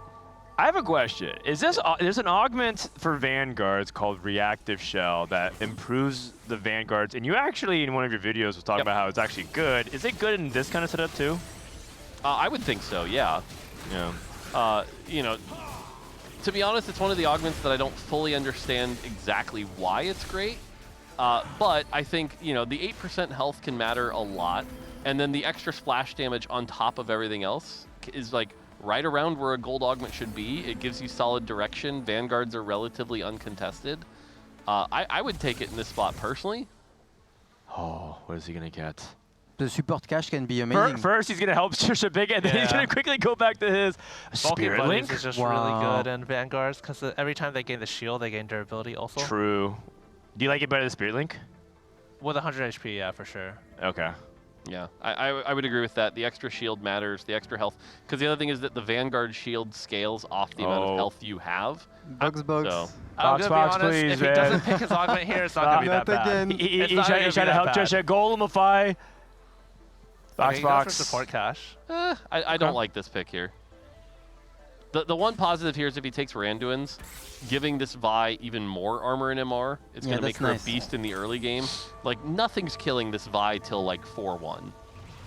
Yeah, I was actually thinking he didn't really need to roll that deep because he only had his teammate Trisha, who's also 100 streaking, and then 2 pretty weak players on skate parks in his rotation, but yeah, okay. hyper rolling at 3-1. 10 roll, 10 streak. He wanted to take advantage of the 1-cost roll on 4. Yeah, he did. He did. He played for the odds. This is actually the old school way to reroll back in the day, which is to roll to 10 until you hit. Yeah. But yeah, like I said, this Vi is so strong right now that I would be shocked if BoxBox lost before 4-1. Agreed. Oh. So this is always so much more interesting in 4v4 because you can control 4 of the votes. And my guess here is that no one splits. Wait, what? You said one person. 2. Okay, 1 from each team. Yeah. Okay. What we actually did, was the poorest member of the team did Got it. did share. Got it. Sometimes you can try and like snipe the gold though. So like if you sense that your team is really far ahead economically, you can send 2 players and they send 1, so no one gets extra gold at all, and that keeps it gold neutral. So we've seen people do that, like intentionally sabotage the 2 split. Which I do think is pretty interesting. For that one in particular, which is a 1-to-3 ratio, if you send 2 or 1, it kind of breaks even either way. Like no team gains an advantage, so you could do it either way in that one. Yeah.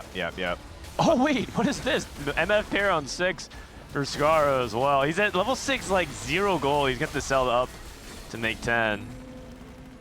Okay. Maybe you sell Shaco to make 10. Yeah. And Ray contesting as well. Okay, so we got the Spirit of Sykkuno lives on. Yeah. Oh, the counter to Golemify. Cease and desist Vi to get past the Golem. Okay. Ooh. Well, that's kind of annoying for Trisha. It's okay, they're teammates, so Trisha had already lost streak, so it's good that BoxBox wins that one. It's very nice to see Vi augment hero in a tournament. It's extremely rare. Yep. Yeah. Yeah, that's what I was saying, right? Like the right spot for it, it makes sense, but it's not an auto instant pick. So, like I said, pretty happy with where hero augments are landing right now. All right.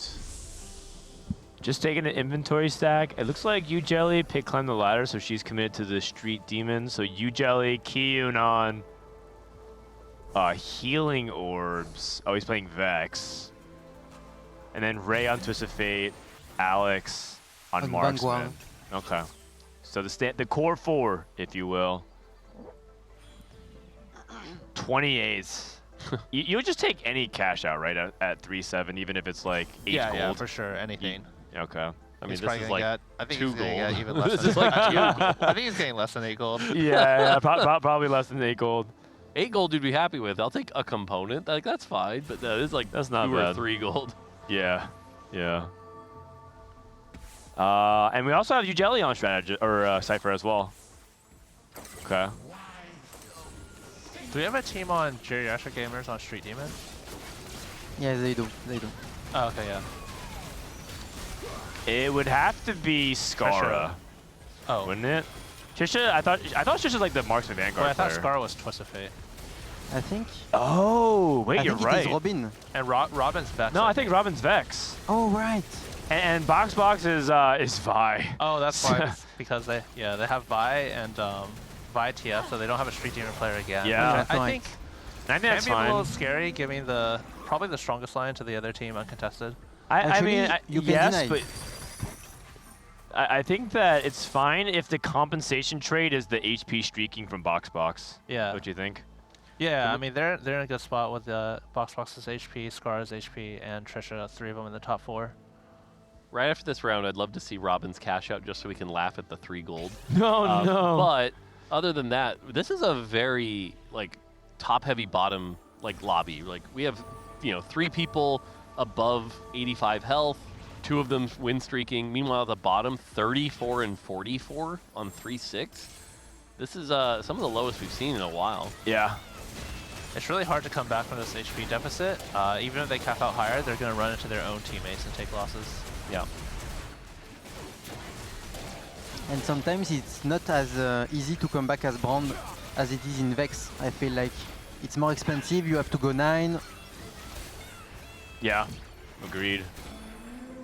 All right, get ready to laugh.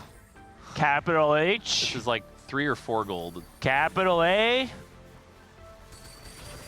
Wow. Yes, 3 gold, we did it. A 2-star 3 cost for you, Jelly, which is a 2-star Draven. Not bad, we did it. 8 gold. Okay. 25 HP, she needs to roll down Youngeli soon.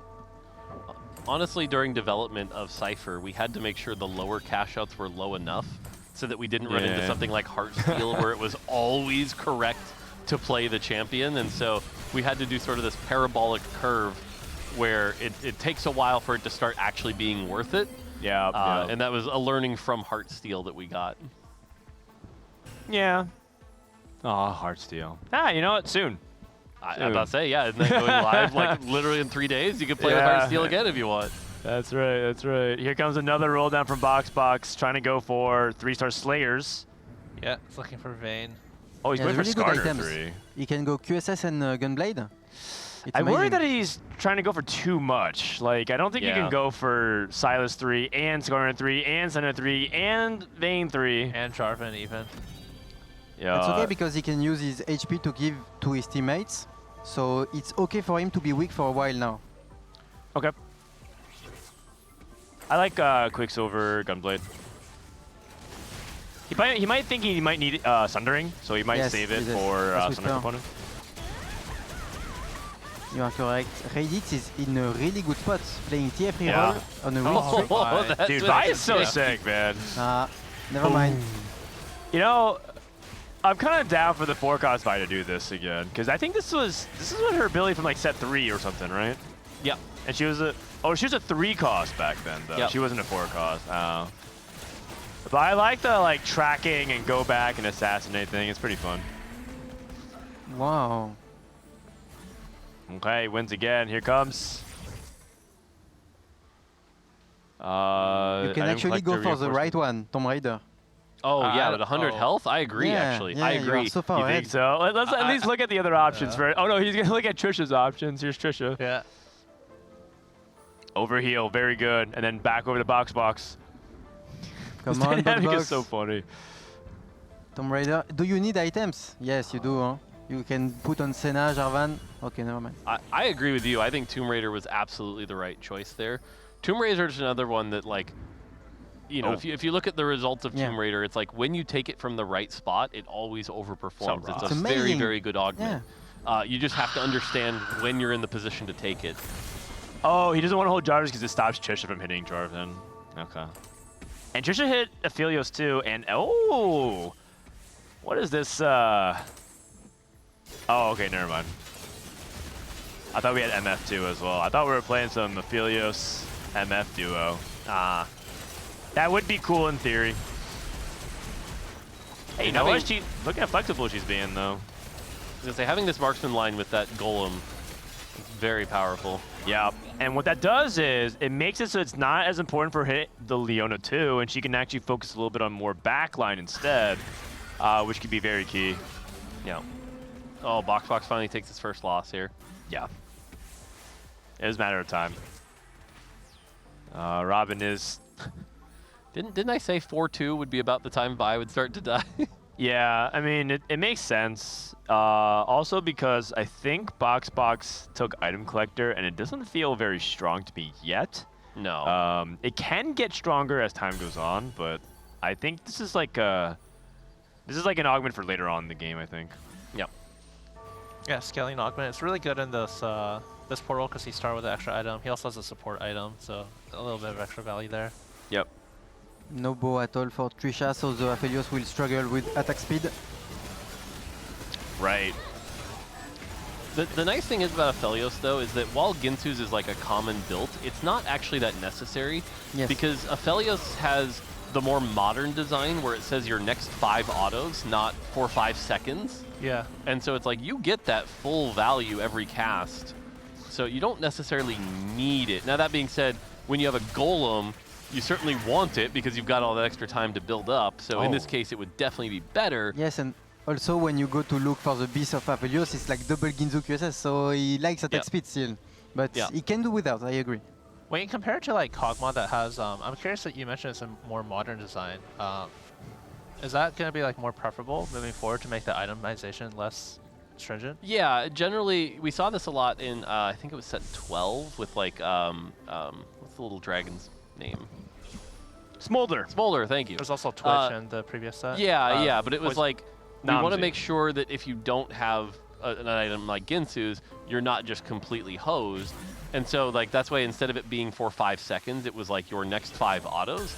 That way, like, okay, I'll take 5 giant autos with AD items rather than just completely losing value, like say something like Zeri right now, where Zeri is so bound to Ginsu's, like you absolutely have to have it. Yeah. It's a tough game for Robin. Robin lost his last fight, by the way, and he needs to win out. Him losing here is a really big deal. Did he just duplicate the Renekton? What? No. I swear I heard the duplicator sound. No, I don't think so. He must. I thought I heard that as well, but I think it's just items. Okay. I think he's just equipping items. He's in a really bad spot. You need to go 9, you need Vex 2. It's not enough. And Little Buddy is not so good in Vex because you play Mordekaiser and Gragas. Yeah. You play a lot of 3 costs. I mean, you still get like Varus. 3 units of value, so I think it's fine. It's just not. It's not like optimal. It's actually a composition where Trifecta is good. So if Trifecta is good, maybe Little Buddies is average. I mean, 3 units is okay. I've seen worse. Chat is saying you had a lesser duplicator and used it on Varus for gold. So okay, got it. Thank you, chat. Okay, so if I'm Robin, and I don't think that it's a win out, I need to play for placements. He's to outplace you, Jelly. You Jelly does not seem very strong right now. Okay, this Little Buddy climbs the ladder. Amazing augment from Yongeli. Yeah, it's just 1 stars across the board. Actually, she has a Nico too, so it's not that bad. She doesn't put Samira in instead of Jinx? I'm surprised. So this is probably because there was a lot of discussion around what is better, Jinx 2 versus Vi 1 or Samira 1. Yeah, but Little Buddies. Little Buddies has changed that equation a lot. I think so. But it's okay. Maybe it's not very important. She's winning, and Robin gets a big win over Alex. That's huge. Yeah, see now we're running into the Vi hero augment where it really struggles, right? Because it has to go 1 at a time, cast again, 1 at a time.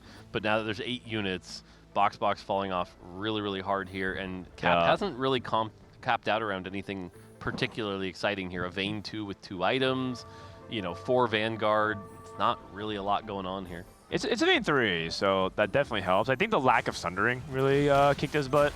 Just not able to actually have the Slayers penetrate too quickly. I also think that he needs a real tank as well, which is kind of silly because he's playing Vanguards, but if Vi has the primary tank, that just means that it's going to be really bad because she dashes away from your front line. And that might drop aggro and cause some really weird fight interactions that you don't want. Déjà 2. Reddit also hit TF3. Okay, yeah, TF3. MF2. Oh, look at that roll speed. Wow, the AP The is Zoomer crazy. energy. 2 of Brom, 1 of Draven. But he doesn't have enough item. Yeah. Last Whisper's good. Yeah. Yeah, going up against BoxBox.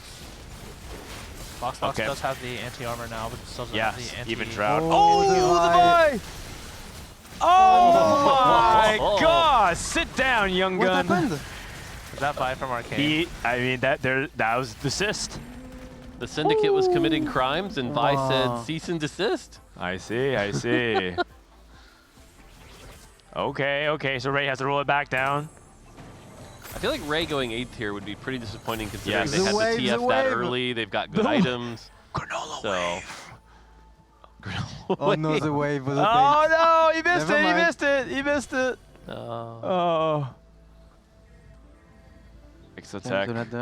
For the players who are at 1 life, it's really important for their teammates to, like BoxBox has 4 removers. If he kills one of his teammates, it would be a big mistake. Okay, BoxBox remover. That's why he's trying to Yeah, make good sure. play. Yeah, what's he? Oh, okay. Yeah, for his teammate. And ends up fighting not a teammate though, so yep. We'll see here. And get 6 Vanguard, which I do think is a decent spike here, keeping that Vi alive a little bit longer. It's going to get Vayne. Oh Wow, my! one shot. Okay. The Vi's down, but she did her job. Oh my goodness. And then Vayne's onto the back line, and Xayah doesn't cast again. BoxBox! That's a big win. Scar's Very dead? big win. Wait, Scar died? A lot of people at 1 HP, and then no. and BoxBox with a lot of HP to spare. Kiyun hit another Vex too. It's very, very close. The outcome of this game will be determined in the next fight or two here. Yeah, if Robin can stay alive, he's got the next 2 now. Well, what's interesting is if you look at the standings now, it's actually like 1, 2, 7, 8. So like, even if we see something, like it could go the other way still. This is really interesting. These health pools, the fact that Geriatric has 2 people both above 50, while everyone else is on 1 life, this is wild. Okay. And okay, BoxBox is getting traded by Robin, and then Alex going up against Trisha. It's a marksman Vanguard matchup. Yeah. The golem If is Trisha huge. can take out Alex, that'd be huge for the team. Oh! Nope. It's very close! It's very close! What? Oh! Alex stays alive. And Robin gets the win here as well. U-Jelly's dead. U-Jelly fallen. Wow, it is so close. Ah, she lost to Ray. But they couldn't help it because Ray was at 1 life as well, so they had to kill off somebody. Yeah, in that situation, you just have you just fight with your strongest board, and whoever's stronger. The exec spat can be okay when you play Vex. To put on Renekton maybe? No, it doesn't want. Okay, Kiyun took it. Okay. Does anyone need any shred? Trisha doesn't even know what to pick. It's all AP items. It's just awkward. BoxBox takes the Bruiser emblem. Yeah, I guess he wants to play a Gragas on his next level. Okay. But, no, he's going to do something crazy. He's going to reforge this. And it's going to hit a... I was just going to drop Senna for it immediately. Okay. I liked the enthusiasm though. Nah, I just want to live a little, you know? I do. I like it. He would be the guy to do it. Oh, he would, for sure. Oh, Leona too. Okay, drop 2 Jarvins. And he can move items as well. Not enough time. Who's he match up against? He has Raditz in his pool. It's going to be Trisha. Alex versus Ray. Uh-oh. Yeah, one of them is dead. That's not good, so that means Robin. Robin has to win. Robin gets Kiyun. He's on Vex 1 though, still. And Sedge didn't cast. Oh no. But maybe. No, it's not enough. Maybe take a better loss. Oh, it's 6-8, and Alex with a huge -5 instead of a -7 or -6. So now they need to go 1 and 3rd? Yeah, they need to go 1 through. But the good news is that I think they can. Yeah, they can. They definitely can. But BoxBox will go weaker and weaker as the game goes along. Right, so Trisha has to be the one that goes 1. She has to, yes. I think she can. Okay. I don't know. This is looking... Yeah, the golem is Because if we look at the huge. strongest boards right now, I think Kiyun's got the strongest board. Yes. He's actually stuck on 8, but he has good augments. Mm-hmm. Yeah, it comes out like okay. How good is Oh, be careful climb the about ladder the for Vi. Vex? Oh, Sejuani ulted backwards, which means Vi didn't get caught. The And Vi Di's is back coming, in. The Vi is coming. No. Vayne's Maybe not next caught. time. And then Vi ults back. Oh, no. Oh, wrong units. Oh, Vayne's working on the back line, maybe? She never went on the damage. No, it's fine, it's fine, it's fine. Vayne's got Oh my god! Oh, oh my god, it's a 1-2! That's it. Oh! You know what? That one. makes it for last game. That makes it for the yeah. last Yeah. game. Oh my Holy. goodness.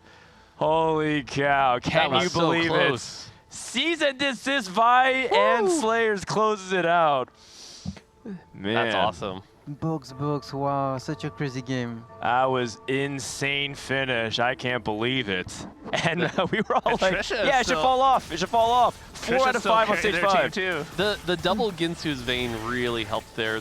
And we would talk about, you know, the tank versus the damage version. The fact we went drain tank by gave enough time for that vein to ramp up and actually be a serious threat. So that was a really cool version. So just good itemization there. And it's also a good demonstration that in 4v4, driving the tempo means a lot. It put the other team in awkward positions where skate parts couldn't optimize. Also, people just cap lower because they're just griefing each other's units. It's not as high power of a lobby. And you know what I love about this the most? They didn't play any Street Demon. They didn't play any Street Demon. It worked out fine. Part of it is that Jelly couldn't cap out really high because that was a Street Demon player, but I think it just goes to show it's not really just you have to play Street Demon no matter what. You can, in some circumstances, avoid it if it makes sense. I like that. I like that they're finishing out. By the way, I think the trademark 4v4 MO for BoxBox is that he finishes out his games. Oh really? Okay. Yeah, I feel like he finishes out every game that he's ever part of. Okay. Yeah, he never FFs. Well, we got Ray and the team behind us here. This Scara guy contest me Vex game 1, contest me TF game. Like, what is he gonna contest me game 3? Aphelios or something? Like, this guy's just following me.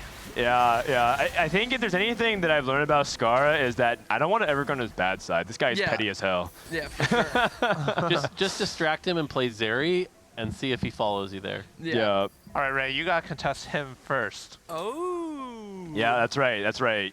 Like, whatever, you have to somehow get into his brain and contest him before he even knows what he's playing. Okay, Twisted Fate, though, in 4v4, like, taking off the hat every turn just in case you see your teammate, it's so much like...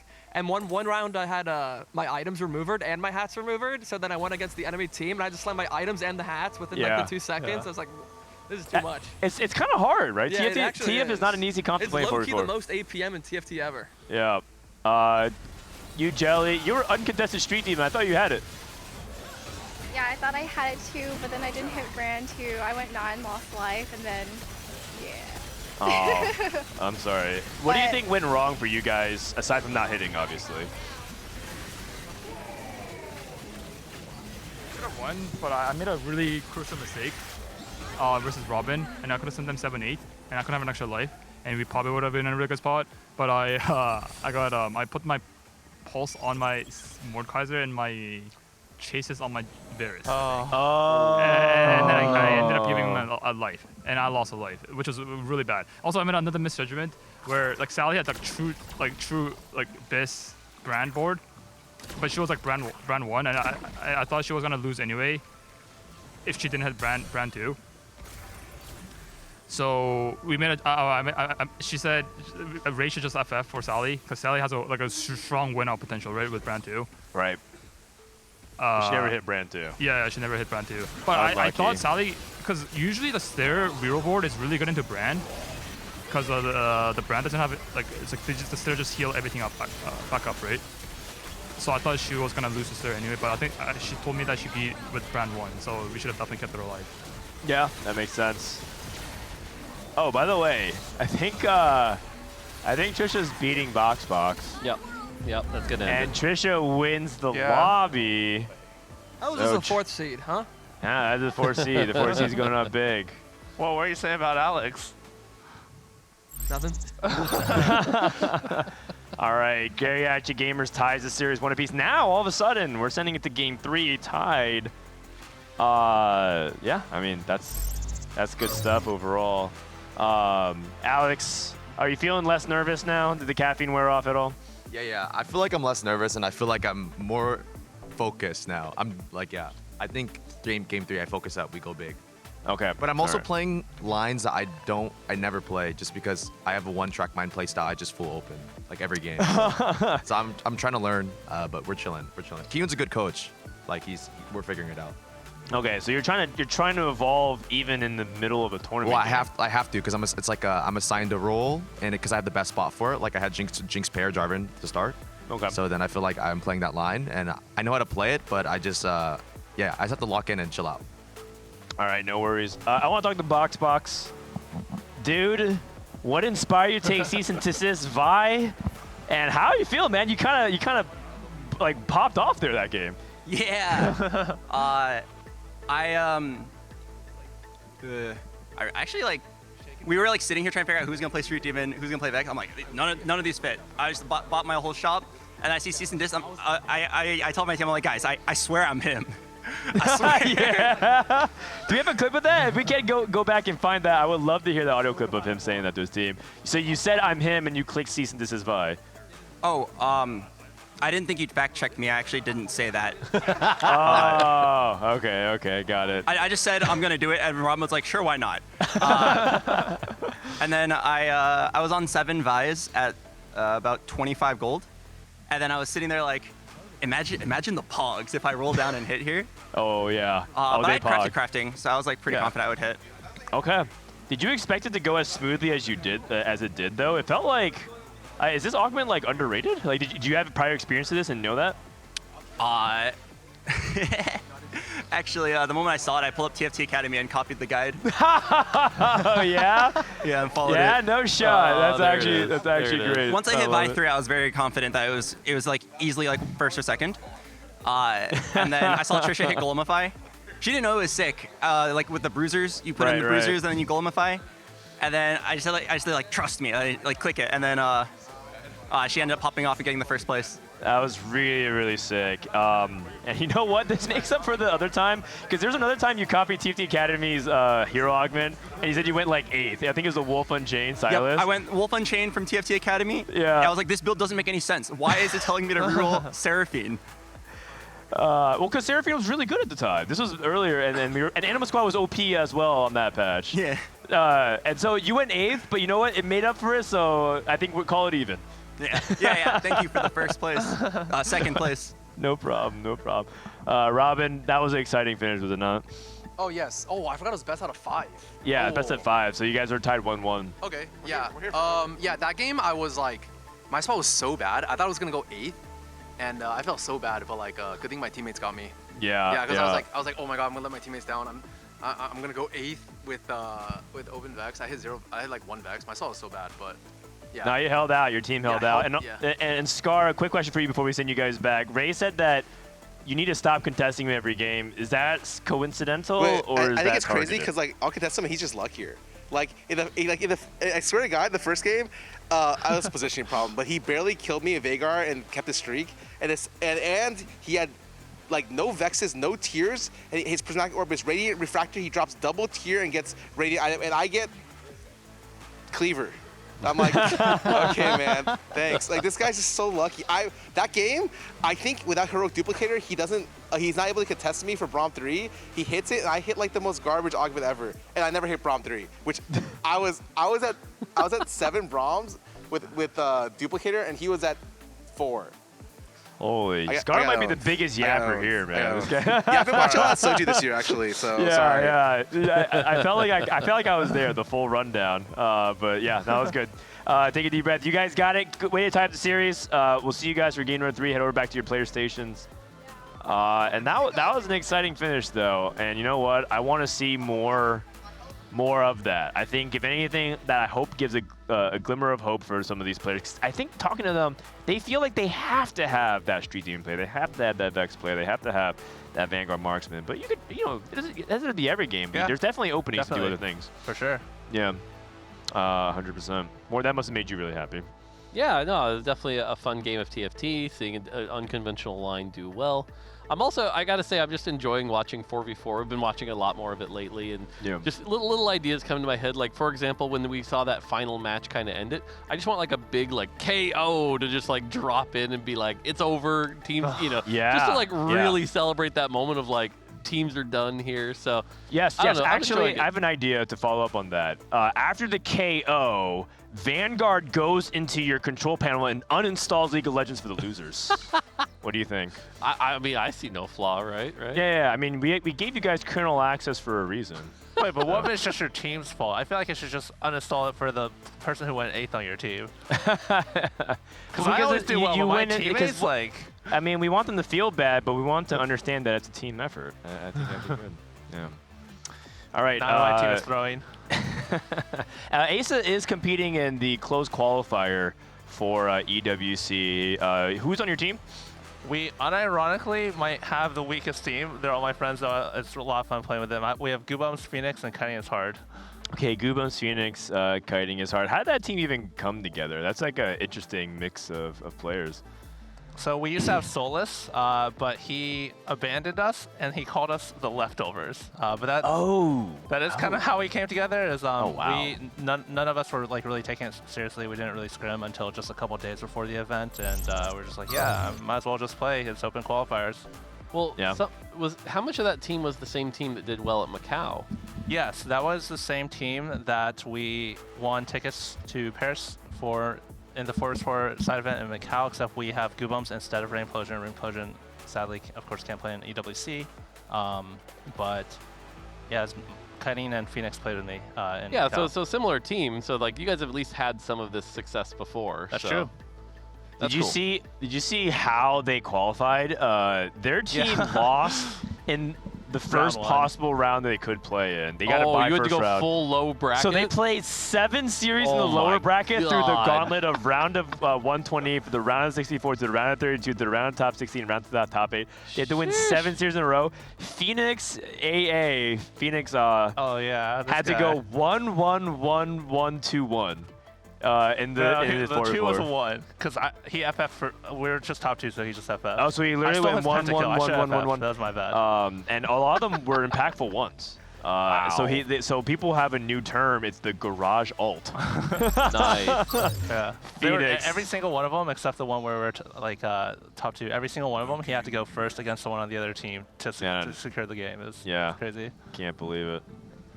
All right, game number 3 underway. We got gold subscription for Twist of Fate. If you need to head out, you can just head out. Ace is going to take a little bit of a break. CLE back on the couch with myself and Mort. CLE, you enjoying the game so far? I absolutely have been. 4v4 is so exciting, and it's fun that it's 1-1 right now. Now they're just playing a best of 3 straight up. Yeah, so I guess it's effectively a series reset. What's up, Zane? Yo, I have more casters. We're going to have Iniko. Oh, they stopped. Iniko's going to come in, and then I have a contingent caster. If someone slams a Ginsu's and a Gunblade, then we'll have Sykkuno commentate. Great. Okay, all right. And if not, then he'll go back to watching the ping pong tournament. Oh, there's a ping pong. Can we at least get like a picture-in-picture feed of how that's going?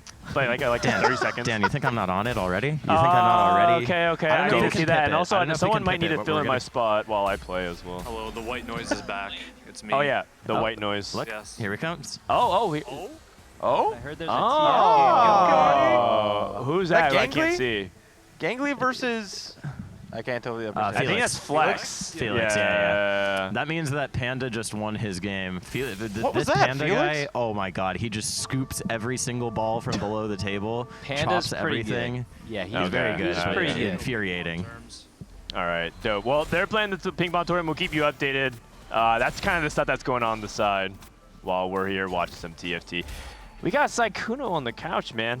The card shark himself. I don't know what's going on, man. I don't see TFs on the board. Not yet, but the night is still young, my friend.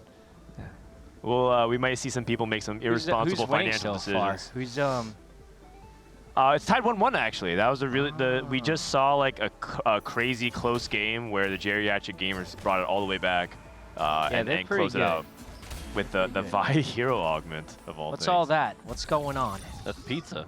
Oh, pizza. shop glitch? Pizza for dinner tonight. Dude, that pizza's huge.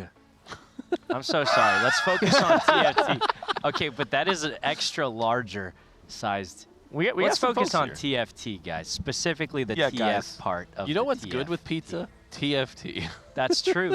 It actually, one of my favorite things about TFT is you can play while like eating or pizza. like while getting ready or something. Absolutely. It's one of my favorite things about it.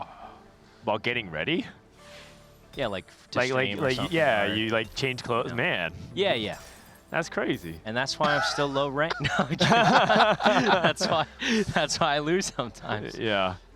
That's why. TFT's right on the line of one of those games where you can like watch a TV show on the side. Right. But then like when the game starts getting really intense, you're like, I'm gonna you gotta pause the lock show and yeah. Yeah, you can play it different ways, and that's one of the best parts. When I first got into TFT during COVID, I would play TFT, and I watched, I think, 20 seasons of Survivor on my second monitor while I learned TFT. Okay, that's a good show because you don't need to like full focus on it. It's not too plot driven. Yeah, that's a good choice. I can see that. Are you enjoying the recent seasons? I started getting back into it a little bit recently.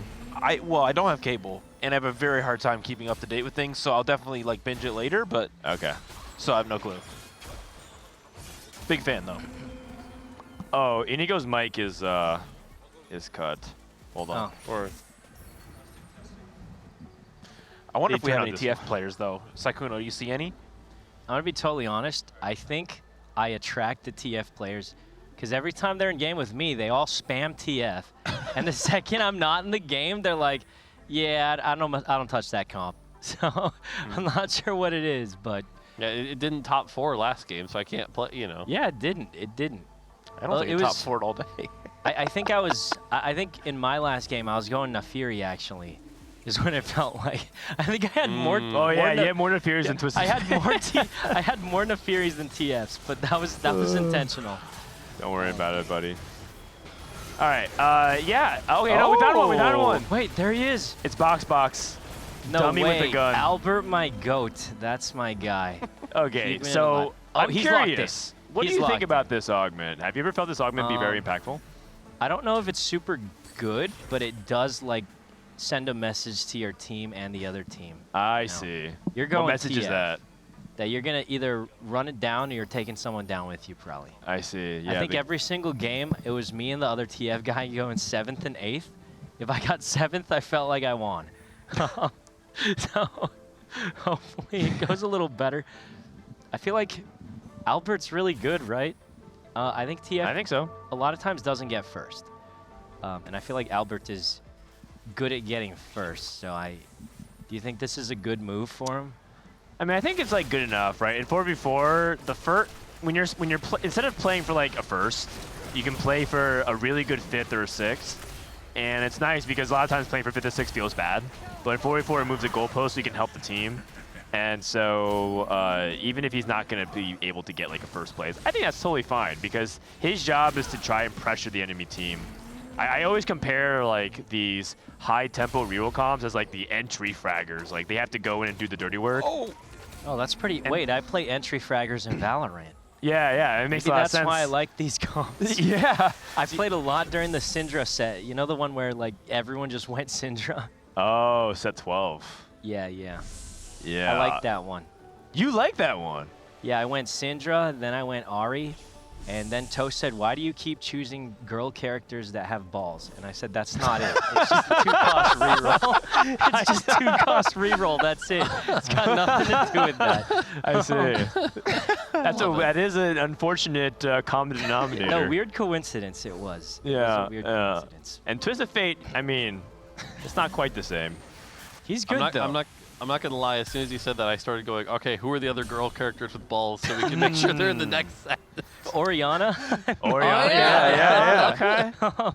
Oriana as long as reroll? she's a 2-cost. As long as it's a 2-cost reroll. Yeah. As long as it's it's a 2-cost. All right. Trisha's still back on her marksman, and so is Ray. Just trying to take some inventory stack. Are we going to see Alice contest TF as well? It looks like it. Mort, can I ask you a very, very, very specific set spoiler that the answer is probably just going to be no to? Sure. Is Oriana a 2-cost that uses her ball as an ability? I can neither confirm nor deny such a rumor. He hasn't decided yet. Yeah, but they definitely haven't I decided. think after hearing you talk, he may have decided. We could change his.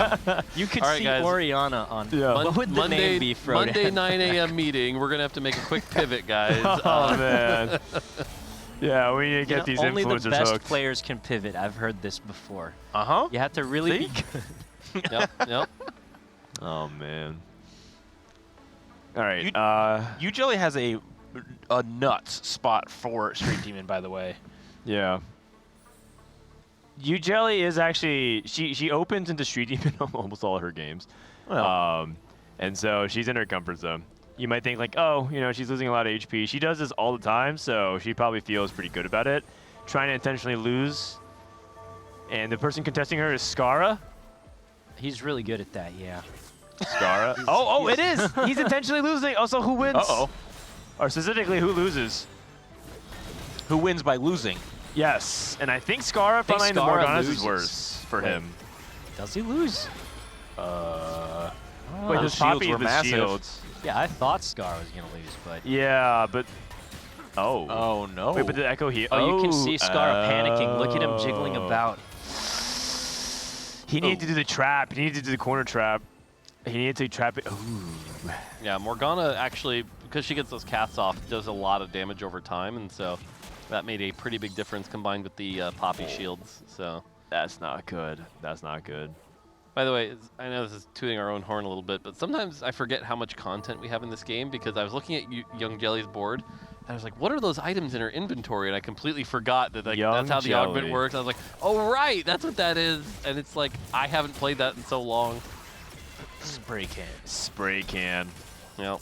Using a champion to tag the hex below. I mean, I never got the impression this one was like crazy impactful, but it is fun to spray.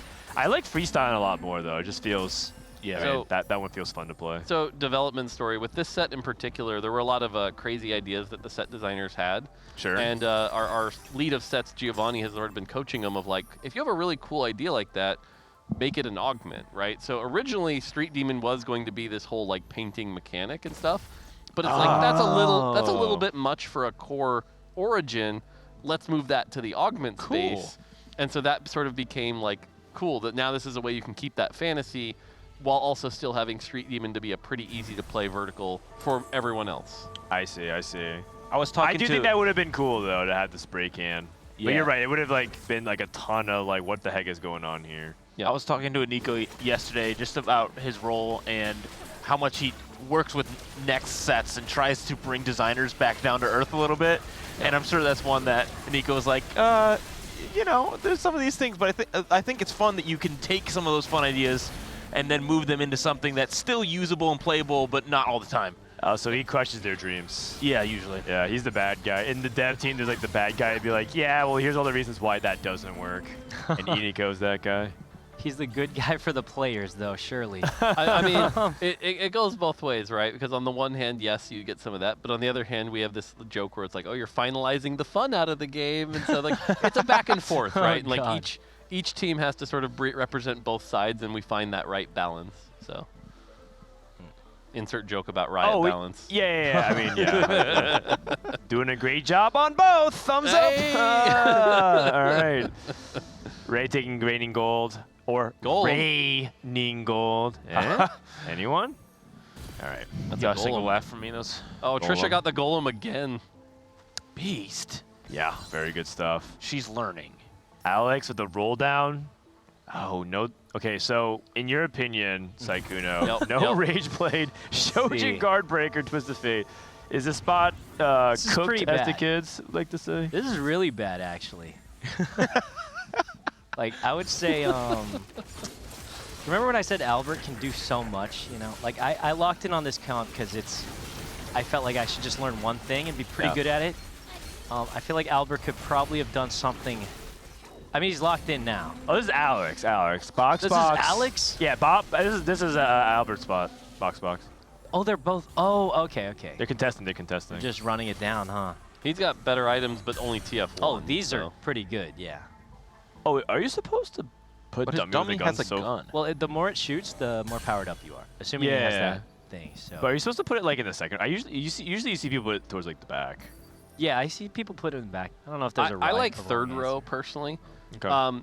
This augment in particular is like surprisingly very strong. And it's like trying to really understand why it's so strong, but the effective health you get from the dummy is really important and can swing a lot of early game fights, which allow you the time to get to that TF2, that TF3 that happens on like, 3-5, 3-6. And then late game, it's just that little extra, like it doesn't actually shoot that many shots if you track it. It's like you're gonna gain maybe 10 AD and AP, maybe a little more if you're lucky. But again, target dummies in particular in our past in our augment design have been surprisingly valuable. We've had to take target dummy augments and nerf them repeatedly because there's just so much health from those target dummies. Yeah, This getting one, extra this body on the one's board. not that OP, right, guys? At least theoretically on paper, This is the only but comp I play, please, bro. I mean, yeah, for, it's totally for what fine. it's worth, we're not like nerfing this augment or anything. But I will say, like, this is one of those ones, if people saw the augment stats the number is high, and they would go, that's a really high number, you know, and so. Oh, I will keep that in mind. Thank you so much. I'm glad you're here. It's a good augment. Thank you so much. I mean, I always take it when I see it because I just lock in on it, but I was like, well, that's good to know. That's good to know. If we Secret were to stats. get a dummy carousel, would the dummy that they get from that get a gun? No, I don't believe it says all dummies. I forget. Am I crazy? No, it just says. Oh no, it does. No, yeah, it it does. does. Yeah, so it Wait, would. so yes. you could take this and what's that one that gives you a bunch of Dumbify. Yeah, yeah. Yes. That would get a gun? Or you could Yes, do future sight. I have seen 2 target dummies before with this, but I've Okay. never That seen could 3. be OP. So yes, it does. Okay, so could be future insane. sight. That's what we're rooting for. I mean, Trisha is getting a lot of coaching, Yeah. but she is Yeah. trying to navigate through some difficult spots. The Golemify, and Golemify, she's on a win streak. This is a very important couple fights. If she can finish on a 10 streak, she puts her team in a really, really powerful position. While having Dumbify as well, which will get our Golemify, which will give a lot of those stats and taking us into the late game and keeping the economic power that comes from this, that'd be crazy. This Golem is Wait, so that thing hard is to a stop. Chungus, bro. That thing ain't dying. Look at That's that actually the name of the Golem if you right click it. It says Actually? Chungus. No, but that would be great. That's one of those things that someone on the No, team his probably name is just tried for Golem. a second, and then we went, nah. Okay, Wait, but the thing you is, should give it a 1 in 10,000 chance of spawning with that name. Yeah, Someone's yeah, gonna get yeah. it, and no one will believe them. Yes, that could be yes, great. I would ship that. I would ship that. Oh, dang. All right, we got confirmation from the man himself. We all thought Crab Rave would never happen, but then it did. Yeah. And it's, you know, stuff like that. Yeah, I suppose so. One of the things we talk about on our team is that we do believe one of our like benefits is that we're willing to just kind of do silly stuff like that. Like I don't know if you guys remember, but like the set where Yasuo was a 5 cost, and if he was the only person left alive, he'd play his finisher emote. Oh yeah. Set 7? Yeah. Yeah. Just like little stuff like that that just brings a smile to your face, and so yeah, finding the place to do more things like that is something we want to keep doing more of. Yeah, little Easter eggs like that I think are fun.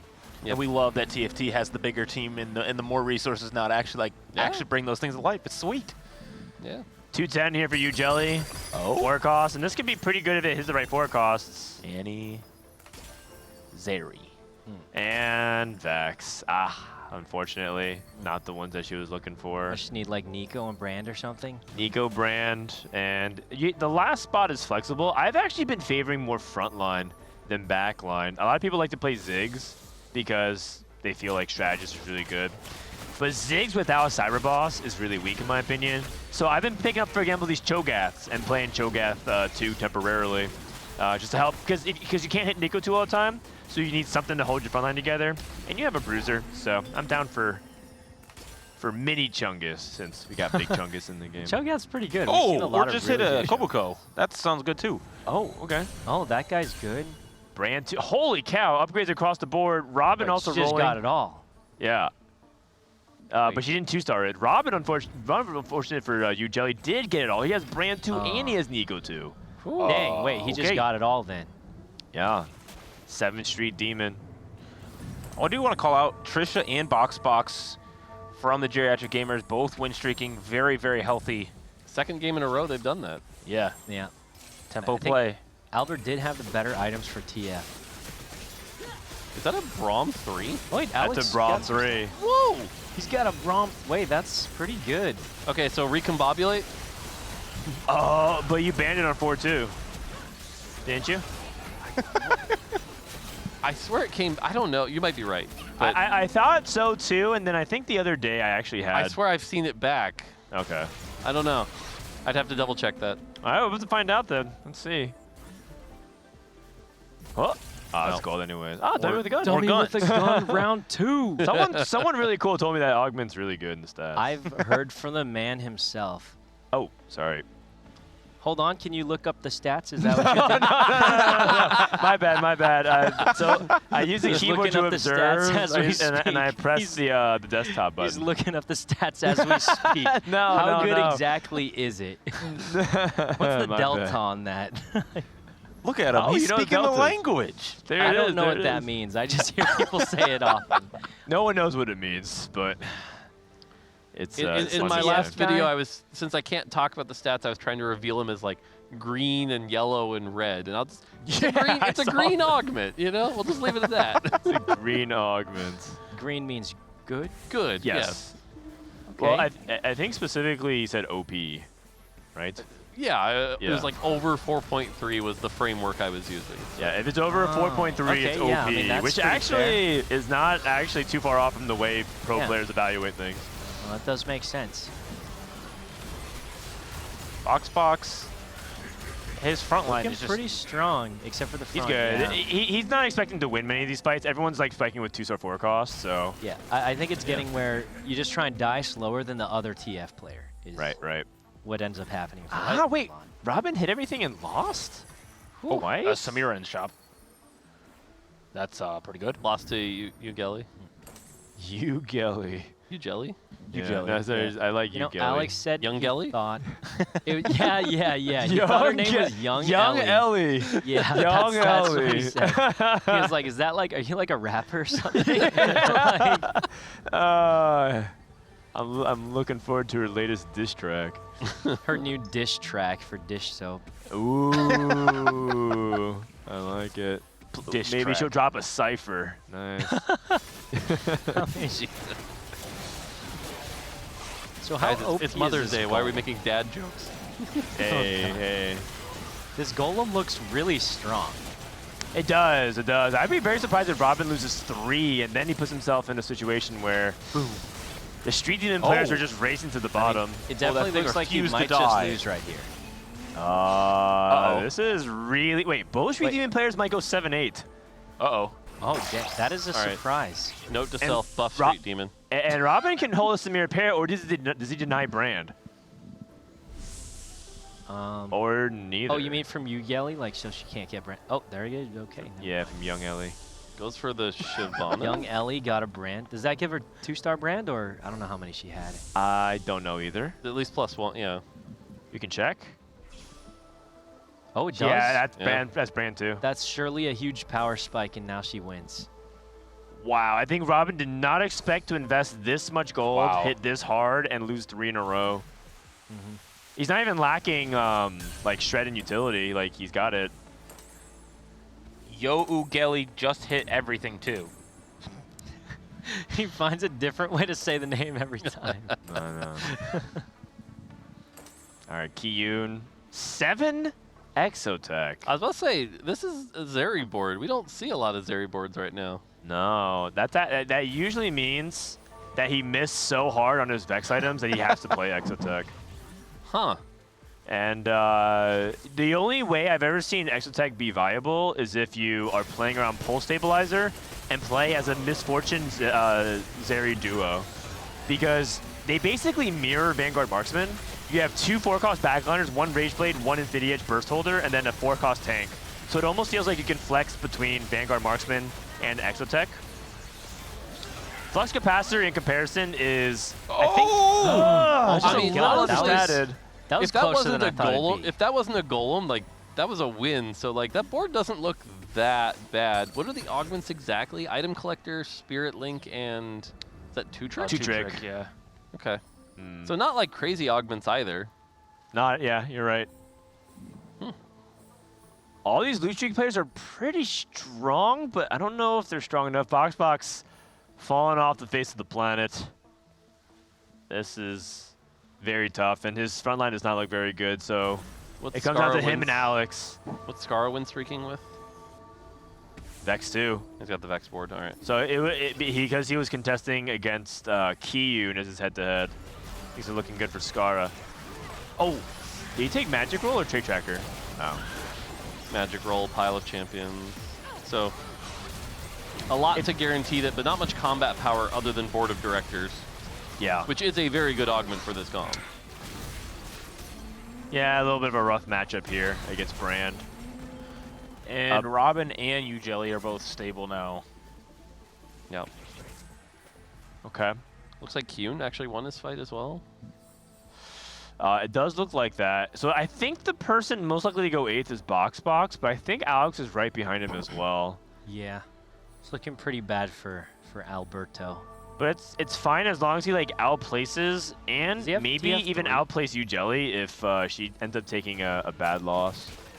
Well, Jelly has Kobuko. Any 3 stars, or is he just all 2 stars? It's all Alex? Yeah, he's one off. Albert. No 3 stars. No 3 stars. Dang, he's cooked. Hold on. He might be donezo. Oh, he's going level 9? Wait, level 9 with TF comp is yeah. kind of crazed. What's the strategy here? I think he's just assuming that because he's contested, he pushes levels, but he should be staying lower level and like trying to deny. Usually the TF player in this spot, Alex should be rolling as well. Oh, he hits Twisted Fate 3. Yeah, he hit the TF3. He's kind of got it all right now. Okay, he's going against Oh, Alex might be able to put Robin in the dirt. Yeah, the Braum 3 in particular. Yeah. Like, normally when you're playing the TF reroll, you struggle to get the Braum, or the Braum comes later, but the fact he got that Braum so early puts this a leg up, and Brand's going to really struggle to deal with that. The Gunblade specifically really helps just deal with the Brand. Oh, it's close. Wait, he might just win here. Oh, I think he's got one more cast. Oh, I think he's got it. Oh, and Robin die? is down. Uh-oh. Oh, that's really Looking bad. And pretty the good ping. for Alex. Did he question mark ping him? I don't know if he did, but I think sure he did get pinged. Oh my goodness. Sheesh. And that's really big because that was one of the players that I think Geriatric Gamers was banking on to make a big comeback. Yeah. I think it's going to be hard. I mean, Albert's probably dead in like a turn or two. Yeah, I think so. I don't think he's going to be able to hit anything that makes him particularly stronger. Yeah. Now the goalposts have changed. They need to outplace you, Jelly, and they need Skara and Trisha. They need their lower seeds to carry them.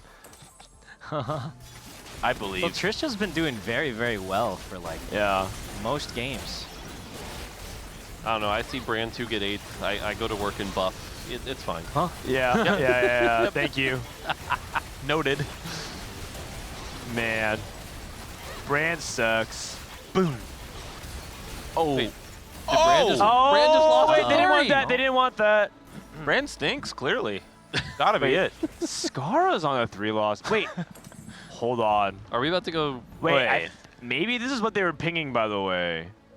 Oh, he's got some Vex. Yeah, we didn't see exactly what pinged. Maybe that's the ping. Is that how many is that? We got 1. And Ray is holding. That's 8. That's 8. Ah. He's got 8. Quick scout. No one holding Vexes. There's technically 1 more.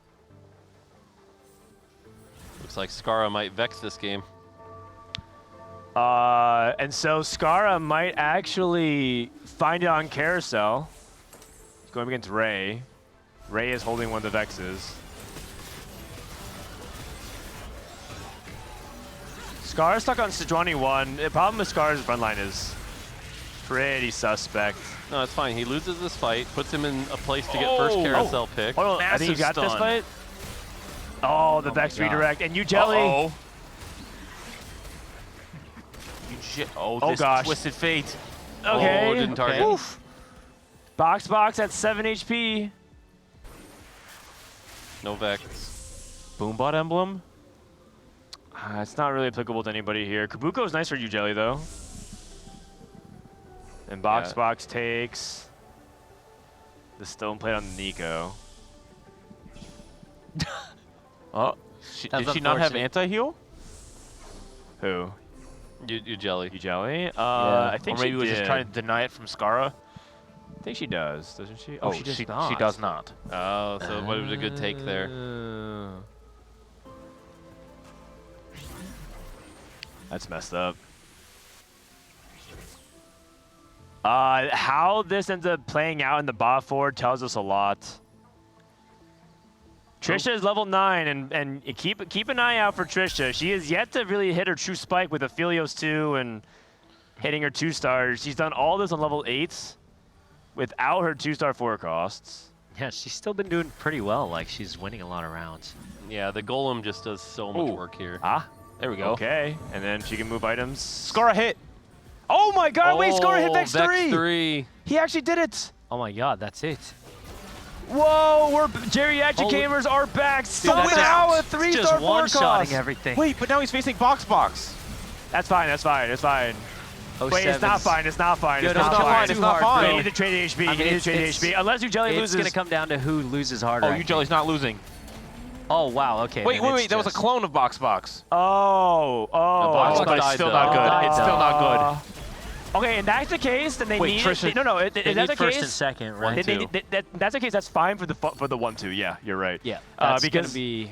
Actually, honestly, to be honest, Trisha's looking good. They can do it. Yeah. Not only can they, I think they will. Look at the HP totals. Like Trisha just takes this nice and safely. Scar wins every single fight. I think they win this. Trisha's carrying. The only way that it doesn't is if somehow Trisha goes third. Right, which with 68 health seems so impractical. Yeah, that seems unlikely. Oh my gosh. Just have to the make sure. lower seeds. It's Scar and Trisha carrying the geriatric gamers. Oh my goodness. And Ray was even holding. Ray even held the Vex. That was the last Vex. It wasn't even like they weren't trying.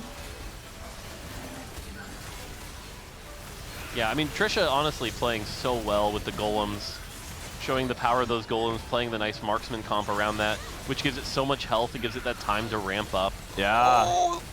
Oh, Kier barely loses to Trisha. He lives. Oh, okay, Alex lost as well, and that's one. Okay, they're 1 round away from doing it. Yeah, like this, I think just ends it. That would just be incredible. I can't believe it. To see a 3-star 4-cross and 4-4 are incredibly rare. Yeah. It's so incredibly is there a rare. tiebreaker here, or like how does this go? So the tiebreaker is whoever wins the game. So if they have the exact same play standings, which is 1, 2, 7, 8, so then whoever goes first. It's looking pretty good for the geriatric. I think they win this. They should win this game. They should go up 2-1, and that means that they're on tournament point. But we'll have to see if anything crazy happens. I don't know if there's a 3-star 4-cross on the line for somebody else. Now, if we end up going to Game 5, who's going to sing Silver Scrapes with me? Oh, I got you. All right, Nice. you and CLE got it, because I don't have the pipes. I don't think so. Are there words in that song? Do do do do do. Yeah, that's it. Wait, no, you. Oh wait, hold on. We got Cho'Gath 3 attempts. Kiyun's gonna send a 2-star, right? Yeah, the wrong Yeah, mode. send that right over, my guy. Send that right over. I mean, this, I think like I it said, will this fight likely probably be ends two. it. Yeah, like it's probably over here unless This is the fight that turns because we know Scar is gonna beat Kiyun. Yeah. So they got an item on their bench. Is there a reason? The Declon bench, not on Mysterious? Yeah, you should have it. But Declon's not that helpful in this matchup anyways. I mean, it might not have made a big difference, but like... They did it. Holy cow. Woo. Dang, Wow. first and second. Geriatric gamers, back-to-back 1-2s. Yeah. And in 4v4, when all is lost and you go 7-8, you can always win out and go 1-2. Once again, another 1-2. Look at the smile on Scar's face right there. He is he's happy. That is unbelievable. He's a proud grandfather. He is. Are they trying to finish up this game? Ray. Hold on, Ray. We can't hear you. We need to turn on the mics. Let's cut Ray's mic on. Are you ready to go? We can't hear you yet. We still can't hear you. Can we turn on the back mic? Yo. There we go. All right, Ray, nice one more time. bro, Sorry. Nice TF. It's good. It's good. Oh no, we don't have the right mic. How do we hear Albert? Backseating Trisha Oh, they're talking. It's okay. Yeah. Sorry guys, miscommunication. They turned on the mics in their for the room. players in their room. We wanted the mics here. I did want to hear him. Way too dank. Way too dank. Sorry. All right, Ray. For the fourth time, we're here. We're ready to hear you. Yeah, for the fourth time. Okay, I mean, these guys, like Trisha's augments, could not have been more hand-picked. Golemify, million HP, little buddies, Mace's Will. Okay. Mace's Will. We're complaining about Mace's Will. Okay. Mort, they have a glove. Her augments were insane, and then I'm holding Vex, and Scar hits the last Vex somehow. If he doesn't hit that, it's just GG. It's like, nah, these guys, you already know they're low rolling next game. PB. Hey, they can roll next game. They've got another game after that. Also, how come these guys first and second seed are looking like they're third and fourth? You know what I'm saying? Yeah. We are wanting the same thing. Why are they carrying Robin? Aren't you What's the going first on, seed, man? Robin? Coming out with some heat. Your bottom seeds are carrying you guys. I'm getting straight up carried. I'm getting straight up carried. Yeah, I took the wrong Robin, offense. you hit everything and then went 8th. You hit Deagle 2, Brand 2, you had perfect items. Why was it so weak? I don't know. You're making it look like I need to go buff Brand. Like, what's going on here? Yeah, I think Brand needs a buff. I think Street Demon needs a buff. I think, yeah, I don't know why I was so weak, but I took the wrong augment. I took Cyber Bulk when I had like no items, and then yeah, I don't know. My early mid game was like, I mean, I'm just sacking, but it's all good. It's all good. Scar, where'd that Vex 3 come from, man? Yeah. I mean, we were tracking at 8. Ray had one, we're like, oh, he's not hitting. It's like kind of hard to hit the last one. I had 4, right? With 100 gold going to 5-1. I rolled down, level 9 rolled down. I'm like, oh, this is a lot of X's. I wonder if I can hit this. I see Ray, of course he's ratting me. The guy always does this. Yes. And I got the Vex, the last Vex, and luckily was able to win out. It looked like I was playing double up, honestly, and everyone else was playing. Yeah, it was. So we're looking at Robin's graph and laughing. That is crazy. I've never seen them do that. That's so funny. That was unbelievable. You and Trisha are just hard carrying the team. Legit, Trisha's literally top 2 every game. It's actually crazy. Yep. Like I just look at her position. I'm like, she has the best Vanguard mark spot every game. I'm like, Golemify, overheal, pumping up. I'm just like, what is going on? Yeah, Mace's Will. Yeah. Mace's Will. Can you believe it? She hit Mace's Will. It's insane. Trisha, you gotta be feeling like you're on cloud 9. Everything's working out. Yeah, I'm getting really lucky, and to be honest, I have to shout out Manute because he went and got me some magnesium because I was having a panic attack because I'm so nervous. So he's a king. Beast. And BoxBox is really helping me out as well. I'm getting really lucky, I think. Well, it's a team effort. Hopefully I keep being lucky. I wore my lucky bracelet. Oh, that makes sense. What's your lucky bracelet? Can you show us? It was a viewer brought it for me at TwitchCon as a present. So it's special to me. Ah, okay. Awesome. So this is how you know, true TFT player. We're getting to like the winners interview, and it's like, oh yeah, it's all luck. It's all luck. Yeah. She's gonna peace out, just relax for a little bit. And I guess that is gonna bring us to a quick break. We're gonna give the players a couple minutes. So when we take a commercial break and come back, we're gonna have the last game or 2 of the Cyber City Digi Duos Invitationals. Stay tuned. We'll be right back. Let's go! Dude, guys, thanks for the carries, guys. Oh. Yeah, Trisha. Yeah, you got it. We did it. Oh. Nice. Good shit. Oh, you, bro. Big Don. Next 3. You should fight anyway. See if you can win.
Welcome back, everyone, from the Cyber City Digi Duos Invitational. We got ping pong, we got pizza, we got TFT, we got the PP.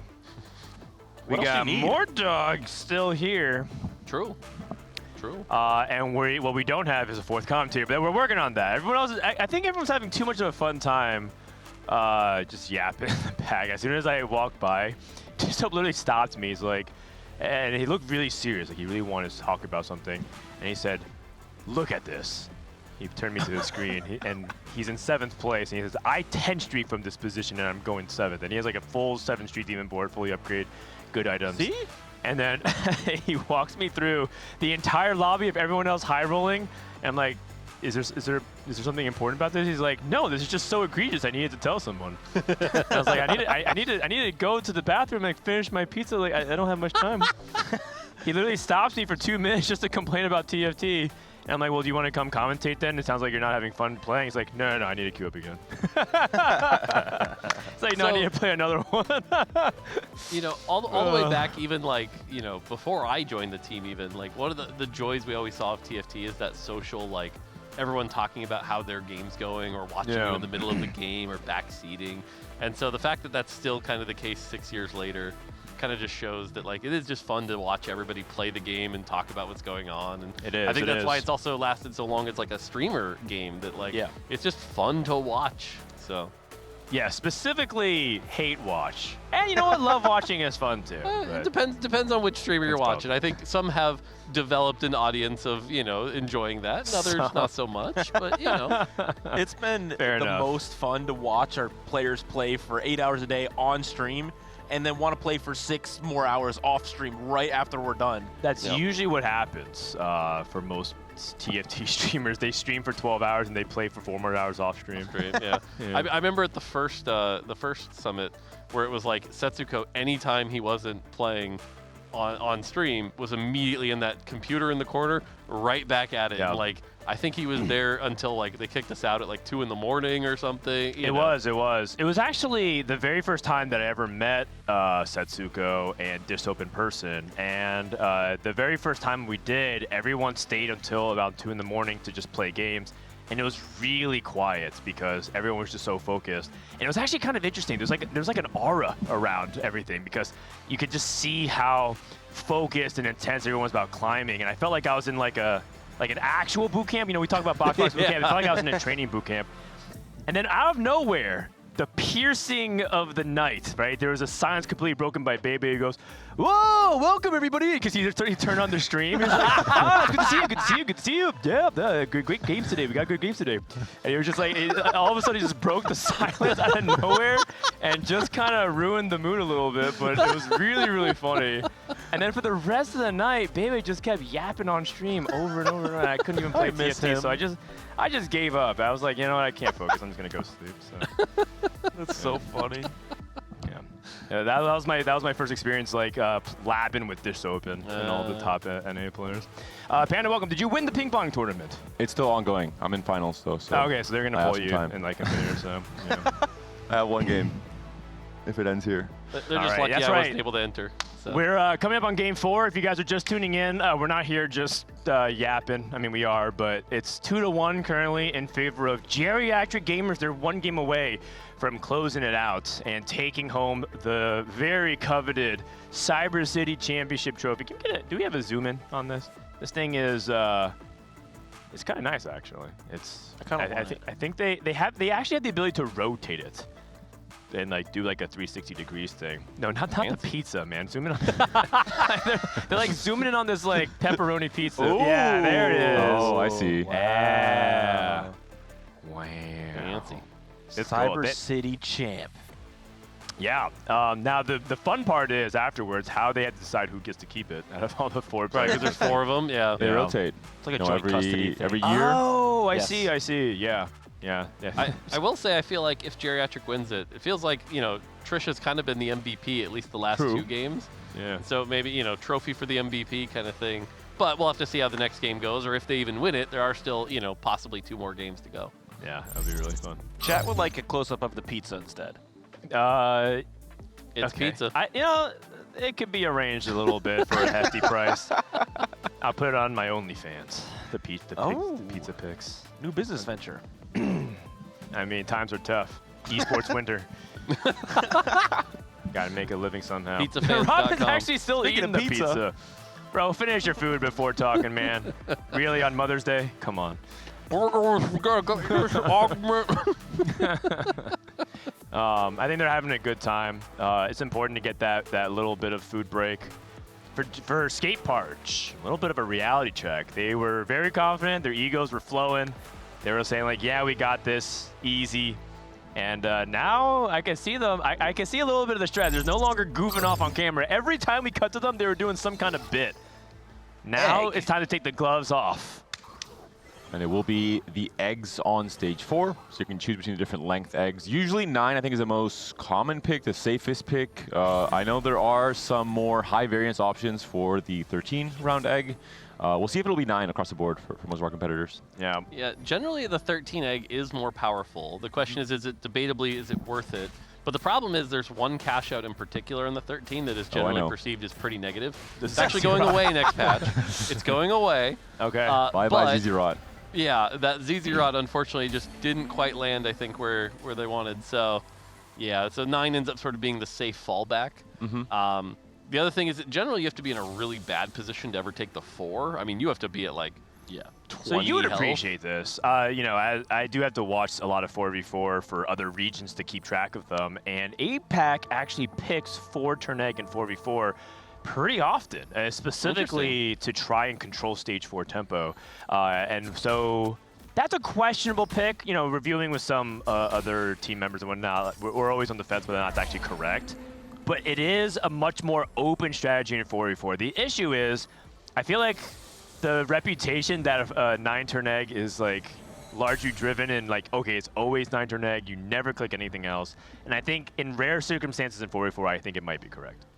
Yeah, like I said, I think right now that might be true. Next patch, a lot less so. 13 patch, kind of getting that fixed. So at least it'll now be an option to try to greed for that a little bit better.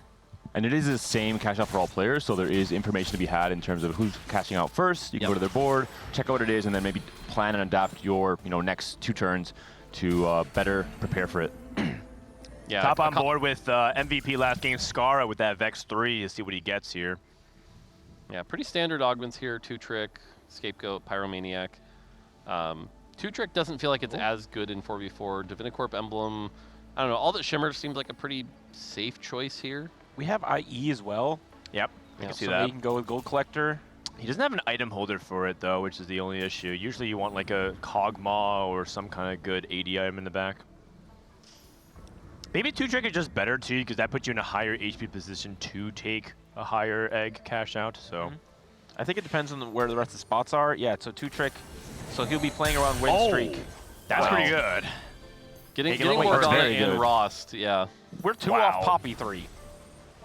Oh. And he We're sold it, definitely though. going to play that, right? No, he sold it. He already sold it.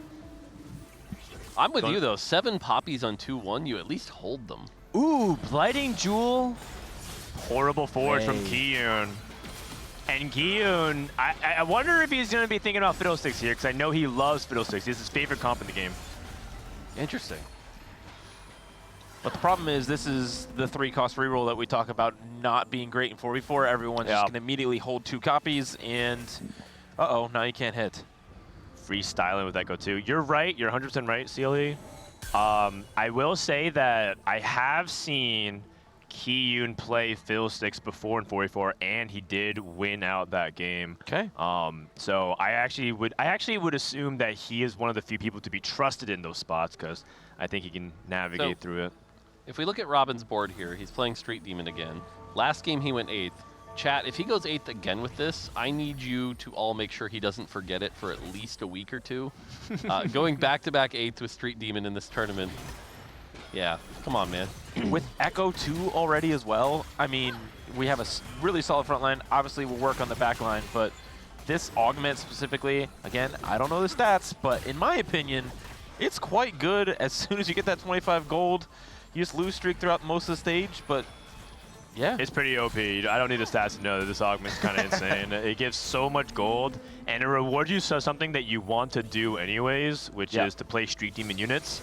And you basically get like a mixture of combat power because you get the Street Demon units early, and you can also get a bunch of gold, which is exactly what the comp wants. So, okay, very, very very nice. Real quick question. Don't you buy that Mundo and use that Mundo to fill up more spots, right? That's what you do? Okay. Yeah, you could, yeah. My hot take on the augment is it's actually pretty balanced. Its power is generally relative to the performance of Street Demon. It's just very tied to that. Early Warpath, I am a big Warpath believer. I love this augment. You would be, Mr. Tempo player. All right, talk to me about why you like Warpath so much. Like you said, I'm a tempo player, and so having that free 2-star 2 cost to get you going, allow you to, kind of like what we're seeing here, level to 5, play that and get that advantage. And then when you start to fall off, that's when the big cash out comes in.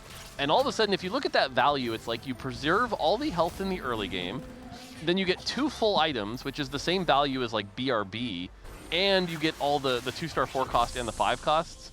So like when you add it all up and you look at it on paper, it's just so high, but you just have to play that early game tempo well, which like you said, it's kind of my favorite, so. There's a Fiddle on the carousel, and Kyun does not go for it, so maybe not opting for Fiddle reroll.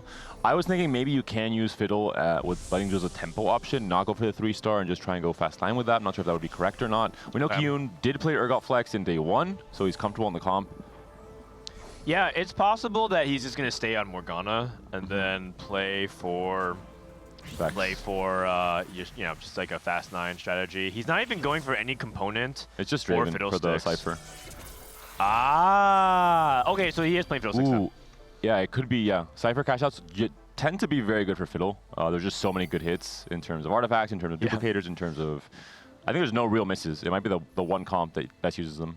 Yeah, because there are a couple of troll cash outs, to say the least. When you start hitting like the 300s. There's like one where it gives you Fiddle 2, Mort 2, Shyvana 2. That ends up being really good for the comp.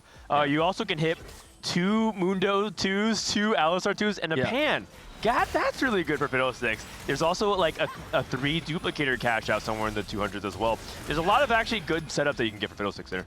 The Pan one in particular, considering he has the Blighting Jewel. The Blighting Jewel, you could get the Bruiser Blighting Jewel combination. Yes. That combo is real nasty. Though, I don't think that combo is as good on Fiddlesticks because he can't generate from the like double proc of the double mana gen. But it's still fine. What do you mean?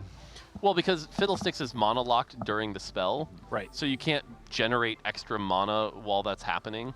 Oh. Well, it's like Morgana can just like constantly permacast. Yeah. So it's a limitation of Fiddle that he doesn't take advantage of the Blighting Jewel quite as much. It's still good, don't get me wrong, but it's still not insane. like it's not as insane. And we saw the Morgana from Manute in day 2. It was Morgana 4, I believe, with Greater Moonlight, but he had no front line. And he was already on 1 life when he finally hit and assembled everything and ended up dying out into, I think, a 7th or a 6th. Oh. Is BoxBox playing Shaco? Shock Glitch?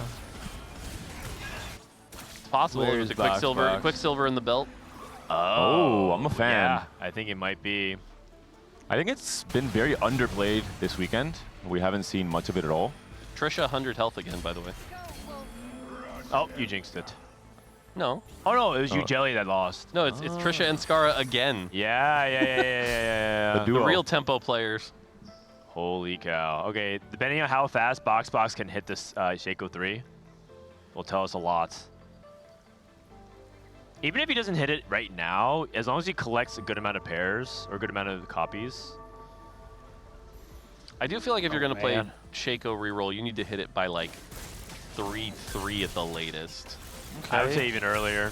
Yeah. He's one of the few hyper roll champions in the game at the moment because hitting a 3-star Shaco enables you to get more kills, which allows you to kill more, and it just snowballs onto itself. A good amount of swords, though, is great for him. We now have IE. Oh, jeez. He probably feels really bad about that number of copies. How much should you roll here? He only has 6. I would press it like 2 times, go to 35, and then if you don't hit, go to... Okay. So now, now you go. Commit, now you commit. The wave. Yeah, we wrote it. There you go. Okay. And then you go IE. Could be Sterax, maybe just Implant Redemption for size. now. Okay. That's really, really big for BoxBox. Because you really want Hodge, right, as your third item. Yep. Can we listen in to Team Geriatric Gamers for their augment choice on 3-2 as well? Because I am interested to hear what they have to say coming up. Because this is a potential huge round, not just for BoxBox to win this fight, but for their next coming augment choices. If Trisha and Scar can continue to streak. So, hot take, by the way, I actually don't think Hodge is the right choice if you're going the Slayer route. Oftentimes, one of Shaco's big... Oh, sorry, Tom's. Oh, yeah, I was thinking for an augment round. Okay, okay. Oh, magic. Oh, wait, how bad? Am I looking to win out? Because I'm gonna do Prismatic Pipeline. Coronation, Flurry Blows, Wait, what? Do I look to win out? You're streaking, no, you're streaking. Yeah, roll middle, roll middle. Reroll the middle. Oh, calculate enhancements. It's good. Yeah, it's Flurry good. Blows is good. Calculate hands. You need to keep streaking. All right. And BoxBox. Wait, am I holding Fiddle for Hyun? Ooh. Oh, he's losing. Yeah, you need to hold Fiddle. He's losing. There it is. You can hear some of the teamwork kicking in there. Radiant item choice. Oh! Not good. No! You can go for the Rage, but yeah, for Vayne, just go for the secondary carry. I put it on... I want to put it on Shaco for now. I would put it on Shaco for now, for sure. I wonder if it was a Slayer +1. You get a pretty big spike with Zed. You get 6 layer early. You have a really high cap with Renekton. For sure. I like it. I like it. 6 layer early is very big deal. I agreed. And it's sometimes you think the circlets might be a bait, but I think in this position it was actually a very high tempo option. Yep. I was gonna say Edge of Night on Shaco. I think ends up being really good because if he gets any aggro, unfortunately he'll die too quickly, especially in the late game. And if you're playing Slayer, you've already got a decent amount of healing, so that extra AD really matters. So okay. Yeah. If BoxBox hits a specific augment, he actually has the setup. He has to hit Scope weapons. If he has Scope weapons, Radiant Rage Blade, oh man, he actually is ready to murder everyone. It'll be crazy. Because that he can put it all on them. We should really keep an eye on Kyun here, because right now, you know, that team is unfortunately on their last game here. They need to win. And he's going to be a linchpin here with this Cypher cash out. He got he's the already down to Bruiser 50 circlet. health. He did. Wait, he got the Bruiser? All right. Okay, now he just needs 1 tier, and he has the Exodia. Yeah, so I'm about to say, we'll get to see this on display. He can also go for Spark if he wants. Oh, no, sorry, he needs the Archangels. Yeah. Never mind. Yeah, he's at 146. I feel like often with this comp, you have too many offensive components, and so it gets a little awkward, especially if you don't hit Urgot randomly on level 8. And so his spot looks pretty good, having a good amount of tank items that he can flex around. And the other thing, too, about Kyun, oh my gosh, another critical loss here. The thing about Kyun is that he's the centerpiece of their communication. So if he's like hard tunneled on like what he needs to do for a Cypher cash out, there's a tier, by the way. Great denial as well on the brand. It puts the rest of the team in a tough spot. Oh, is Kyun going for... Maybe he's trying to leave the brand for one of his teammates. Oh, okay, yeah. So I think he's sound like, if you can get here, I'll let you have it. Otherwise, I'm going to deny Robin. Okay. That's good. That's good, actually. I like that. Not just like, okay, I need it. He's willing to sack for the team. More, as you're saying, 39 at this spot. It's so low.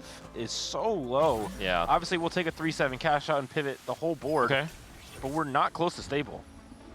Well, if he is Fiddle 2, you'd be surprised how strong this is. He actually might even win a fight on Fiddle 1. That's how insane it is. See, I'm just not a believer in this setup. Like, I think one or the other is good. Both feels overkill, but he's going to lose the next 2 rounds, given as he's not equipped any frontline. He's got a Warmogs, which is solid. I like this. It's just really going to be, we're going to have to look at that 4-1 board and see what happens. But like you were saying, if he got like the Alistar Mundo cash out, right, and all of a sudden hit those 3-star, then yeah, he just probably just wins out the game or something like that. UGL's Warpass at 38. Oh, that's... Wait, only 38? Really? We're only at 3-5, and she's won most of her fights, I think. Yeah, I would expect it to be higher given the 100 streak she was on for a while. Or that's Trisha's, sorry. I'm confusing with Trisha. I have another very niche question about TFT interactions, which I know is probably your favorite. With Warpath, what happens when somebody FFs? So it used to be bugged, But then last patch, I believe, we changed it to where it counts player damage. That you do. Oh, you're saying if they FF in the middle of the fight? Yep. Yeah. Ah, you could screw them over, I believe, is the current It doesn't interaction. count it. Yeah, I think Okay. you just do nothing to them. I'm just saying, it's 4v4, you know. I don't think we're allowing that. Only at the end of the game when it's already locked in. Trisha's still on another win streak. Yeah. Beast. And don't look now, but BoxBox also has the Edge of Night on the Shaco. Yeah, I like the itemization here. And BoxBox gets a free win over Kiyun. Trisha trying to see if she can get an easy or a 10 streak, a nice cool 10 streak here. BoxBox is also one off Mundo 3, which can do some crazy things in this current patch. Yeah. If he can get some great itemization, maybe a talisman somehow later in the game. Yeah. Yeah, I feel like BoxBox is in such a good spot. It just goes back to what Panda was saying. I think the Slayer circlet was just such a better choice that might have been a big difference. But This two win win streakers. Yeah, and plus one more round of shop glitch now for BoxBox means that he can maybe get another Like a strong Vayne. win streak going in stage 4. Yeah. 290 is actually like the one cash out breakpoint that there's a couple that are like you don't really want. Oh. Okay, this could be good. Ah, okay, Great that's shiv. good. That's pretty good. That's pretty good. So they'll That's pretty quickly good. lower their MR so that he can get more So mana, in theory. the problem with the so Shiv is actually like an insane item, right? Like no Yeah, one's yeah, gonna yeah. debate that. Who uses it? Urgot. On 8. Because Sure, usually you sure, actually, if you can get to there, yeah. No, He's gonna high roll this it. guy's gonna just hit this Urgot on 8. I'm just feeling it. Okay. And a lot of times people actually think they have to roll on 7, but in 4v4, rolling on 7, you have to accept that you're probably not gonna hit Fiddle 3, but oh, we had Redemption? Wait, if this guy hurts Urgot Cho 2, he's actually back. Yeah, An I would egg? agree with that. 9 or 4? Goes with That the a- 4. That's a 4. That's a 4. Oh. Which I think is correct. Oh. Yes. Cho'Gath. Kabuko, Vex. Kabuko. He also Now, brought Vex, by Urgot. the way. And Urgot. He's easy to Fiddle 2, by the way. Wait, Oh. what? Kabuko Oh. pair? Okay, he hit the fiddle too. Okay, at least he hit that. He's playing 2 Vexes. Ah, whatever, 2 Kabukos. Yeah, I mean, at least Vexkey can put the Shiv on, right? So, like, that's solid. So this is a pretty solid board. Needs to get his items placed pretty quick here, but otherwise, if he can hit Cho 2 here, yeah, really good spot. He's trying not to slam too much against his teammate. He knows he's really... he should actually win all of stage 4 now. Yeah, I would He's agree. extremely strong. Yep. And so he's trying not to deal too much damage. Yep. This is a great spot. Yeah. And BoxBox, no Mundo 3 despite the shop glitch. I'm not sure what else he was able to pick up. Trisha win streaking again. Oh, who's this holding a fiddle? Someone's holding a fiddle, which is smart. They're all holding fiddles. I Yeah, they're all think. holding fiddle too, which is again, really good. This is Trisha. Yep. Bulky is really Backup's awkward quite with good. Zeke's, so you probably don't want Ooh. Zeke's. We don't have anti-heal. Maybe backup. Because you're Vanguard. playing it anyway. For yeah. Martian. Yep. Let's Yeah, see. we That didn't works have too. anti-heal, so that's quite good. This is BoxBox. BoxBox, find your center, Shaco. Not And he has bad. Quicksilver Edge of Night to keep him safer. What do you think, Mort?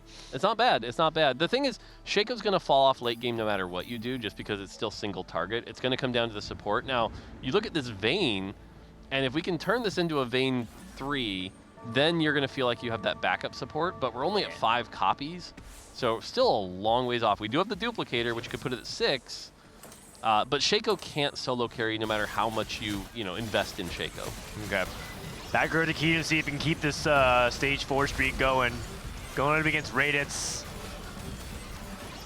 And it does look like Kiyun is starting to steamroll a lot of these lobbies. And the thing that I'm worried about is skate parks is also a lot of the bottom finishes in terms of HP right now. The whole lost streak strategy that their team's really comfortable playing around, it's just not that great together in 4v4 because just the pool of HP goes down. Trisha finally loses though, which is helpful. Yeah. Alex, the Street Demon player. Ray, the Vex player. Vex 2 for Skara. On the positive, I don't think Robin's going to go 8th. You never know. You never know. We'll see. And then you, Jelly, the Vanguard Mars. She's the highest HP person right now, but their tempo is just not high enough. What is the amount on the Warpath? Warpath is currently at Ooh. 46. So this is where, again, if you haven't played the Warpath aggressively enough, this is where the augment starts to feel really, really bad, and you're just down a gold augment, right? Like, I look at this board and I look at this state, and I don't think you're ever cashing out the Warpath. Yeah. And the problem was that on Geriatric Gamers, they had all very high tempo spots in stage 2 and 3. Even if you were able to win streak or get wins against them, they would be very small wins as well, with Skara, Trisha, and BoxBox all looking very strong in stage 3. Yeah. Typically, Warpath, I find you want to be at least 60 by the time you hit, 3-7. And so if you're not that, like, yeah, this is where it falls off real hard. I will say, though, it's not really over till it's over if they can find... If Ray stops losing soon and Kiyun can win out the way I think he could, I still think that Skate Park does have a pretty good shot. But right now, I do think Geriatric Gamers are the favorites at the moment. It's a Nico for Alex, might be an upgrade. And that could be the stability points. Yeah. Alex could be the key Pete player as well as a Street Demon player. I'm hearing Kiyun hit Urgot is... Oh, he's so talented. This is he's a board. So talented. So good at the game. This is a board. He's so good. Oh my gosh. Double Warmogs and Redemption. The only thing he's items. missing is Cho 2. Big friend. Oh, yeah. What comes out of 4 turn eggs? I know a complete item can. Is there anything else? No, it's I don't remember the exact drop table. It gets picked so little. Yeah. But it's not a lot. But looking at this board and the fact, even if they like the 4, let's say it did nothing, right? The fact that he had that Cypher cash out and he's up a Radiant item, and it's a very good Radiant item for his comp now. Yeah. With the boom bots giving all that extra magic damage, with the fiddle. He's either way, he's at an advantage compared to the rest of the lobby at this point. Yeah, if Keaton was playing for himself, I would actually peg him as a very high chance to win out the lobby. Oh, there's Varus! Oh no, but it's Alex against Ray. That's a good loss. Yeah, that's a great loss for that team. That's as good as it gets. Now, just to call it out for storytelling here, we do have it 5, 6, 7, 8 right now as the team. So, yeah. That being said, Alex hit Nico too, and he's playing quality for quantity Street Demon, which is quite solid. Ray hit Vex too. Like, none of them are like super. Okay, Jelly's probably the weakest, and I think they might have to drop off Young Ellie at 8th. But I think the rest of the board looks good, and Kiyun actually has enough HP to potentially sack for his teammates. Yeah, he removed the items. Not going against BoxBox. I love that BoxBox is willing to take a little bit of a risk on this comp that can have a really low cap if you miss on that Shaco 3. But instead, he's here right now. Kiyun, though, is just so strong. But he knows he's going to fall off, though. So, like, Kiyun...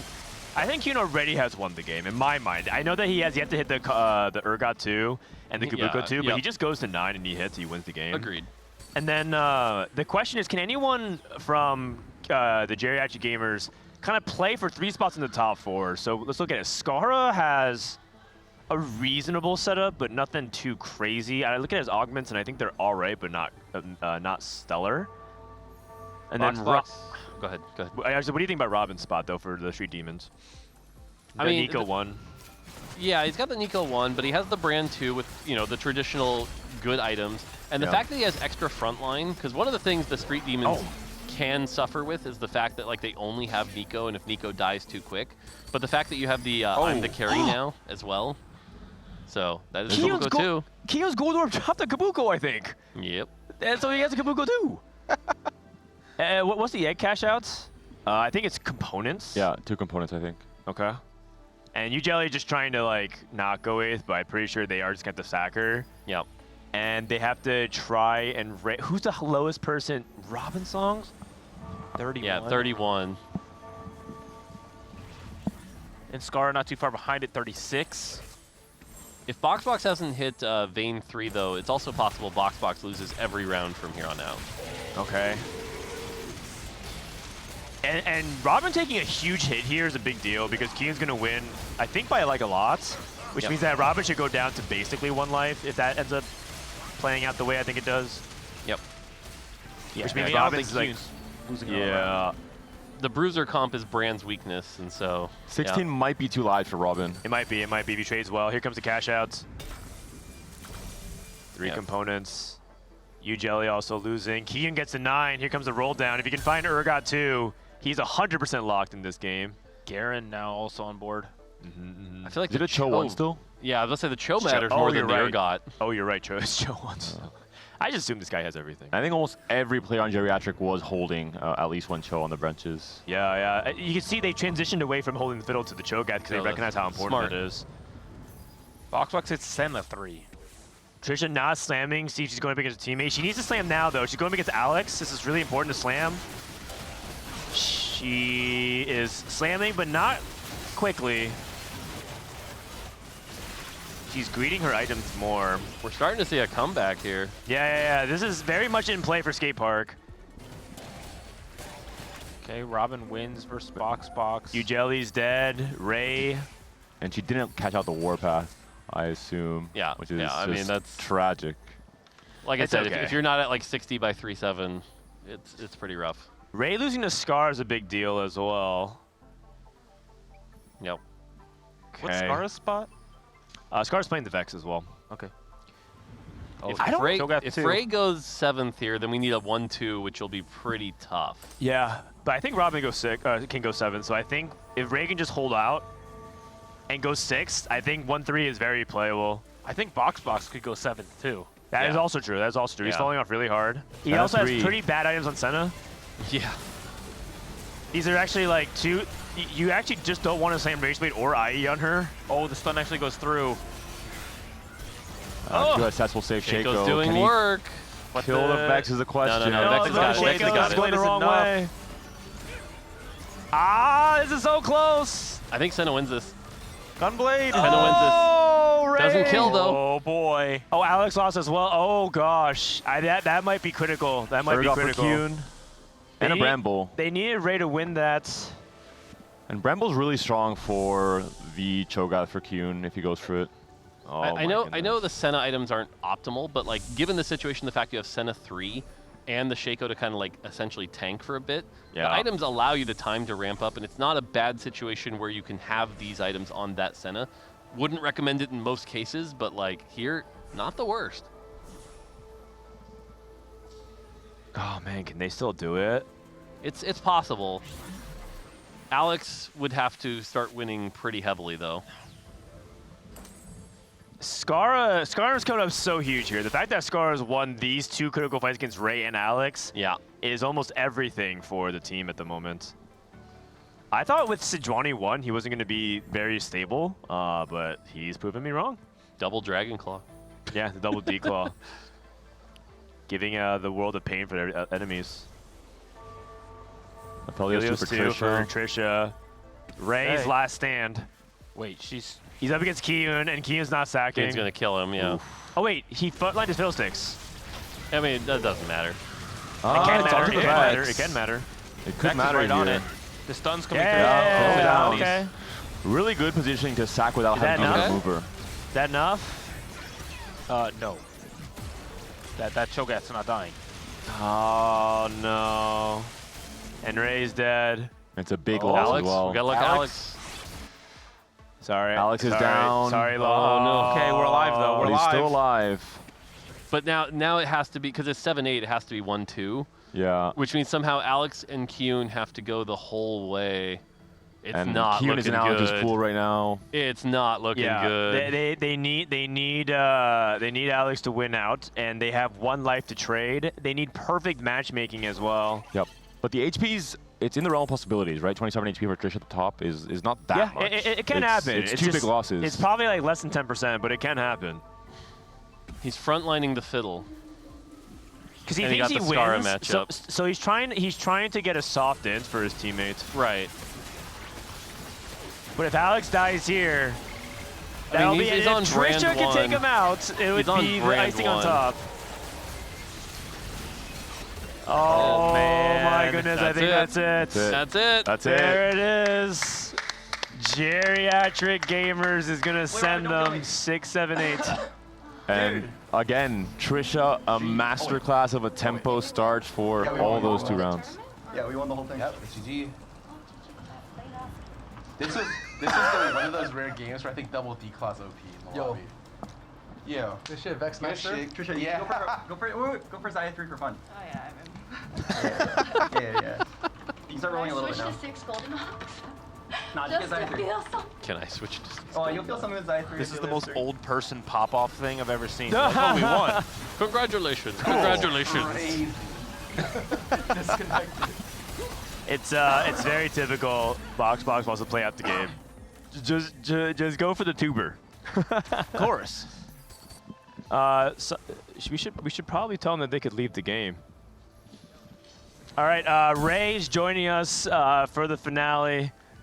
Okay, wait, this thing's on, right? Yeah, it's on. Okay, I'm pretty, like, a lot of people think the best player at this event is Dish Soap, but I'm pretty sure it's Trisha. Like, what a generational run, like, today from her.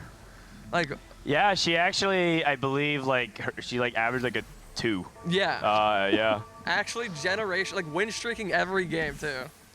That's right, that's right. She popped off, and she was a huge difference maker for this series. Young Ellie, I'm sorry about the warpath. Is Trisha just a beast? Is Trisha a beast? Yeah, she is. I think so. I think Trisha is. She's current. I think if she wasn't hooked on TFT before, she might be hooked now. That's an adrenaline hit. Yeah. Yeah. Sheesh. There it is. All right, Trisha there it taking is. another There it top is. 2. Yeah, Robin with the headset off. Okay, can we have an admin tell them to come down? They already won the game.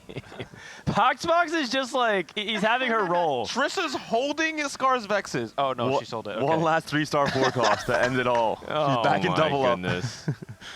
Send me Leona's, please. Are you kidding me? He's not even close. He's like, roll for Xayah 3, and there's 5 Xayahs. Yeah. There we go. There we go. They're working their way out. They're working their way out. Okay. Wow. All right. Congratulations to the geriatric gamers. And you know what this is? They're just having so much fun playing TFT. They can't stop, man. That's what I'm saying. It's like when the other team types GG and the Nexus explodes, they're still there trying to micro skill shot. Like, no, just hit me with your skill shot. Just try it. It'll be cool. Like, that's what they're farming doing, the man. minions. It's like the game's over. True. I love it.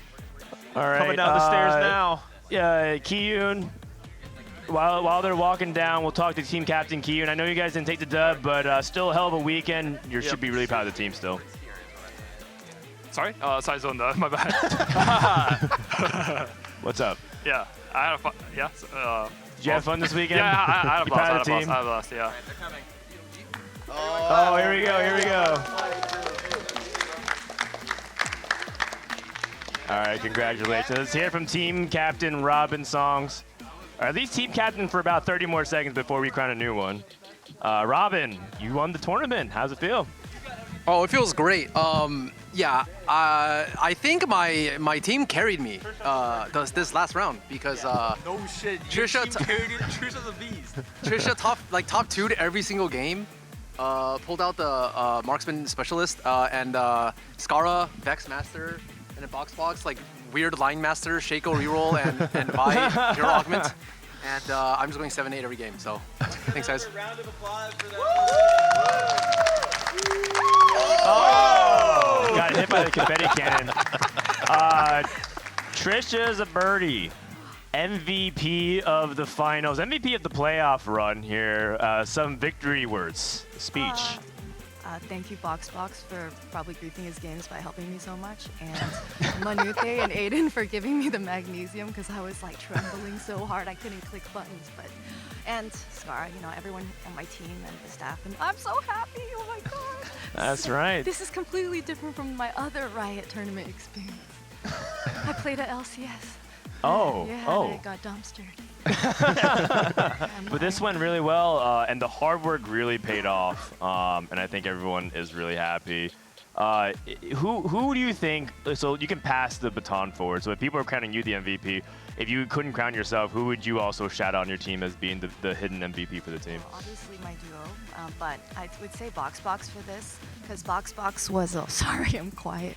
BoxBox was coaching me the whole time, and I was like literally asking him questions every few moves, every move.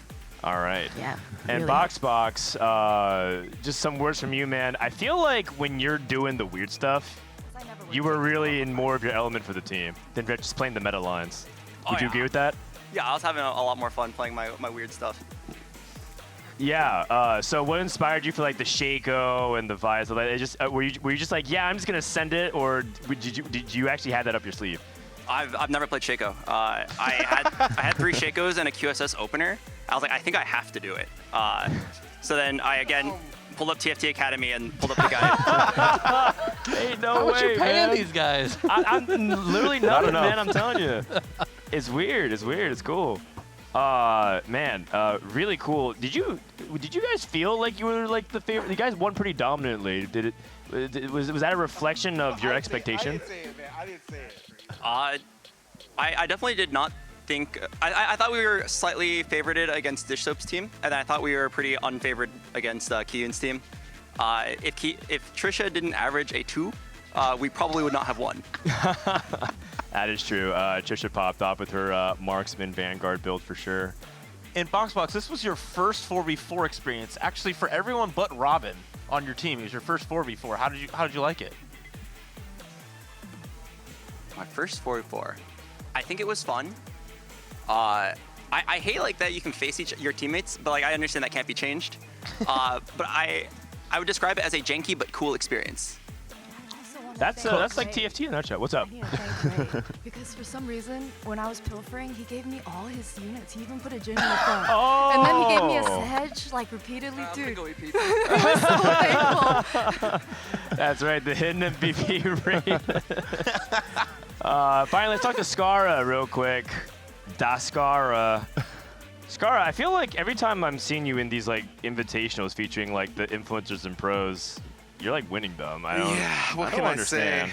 Yeah. Actually, like I have a lot of respect for our upper seeds. Robin, this is what happens. I go in augment and I'm not sure what's best for my comp. I turn at me like, hey Robin, what do I pick? And Robin looks over.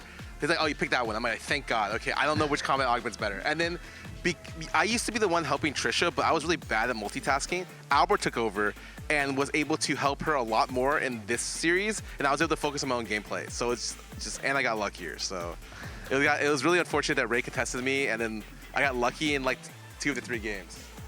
Yeah, how was your 4v4 experience? I feel like you've only played 4v4 like one other time, right?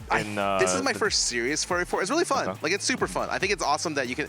I wish the game was a little bit. Close your ears, Mort. I wish the game was a little bit better balanced because I think there's some lines. I wish there was a more flexible like forecast lines here, and I think that some of them were like negated because you needed to play like from.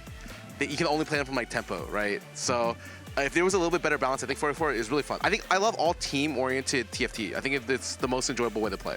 Yeah, I think that's a really good summary of it. I'm out of bullets. You guys have any questions for Team Geriatric Gamers? Otherwise, I'm ready to crown them the victors. You win, not this water bottle. You win this Cyber City Champ Trophy. Congratulations, everyone. Can we get a round of applause?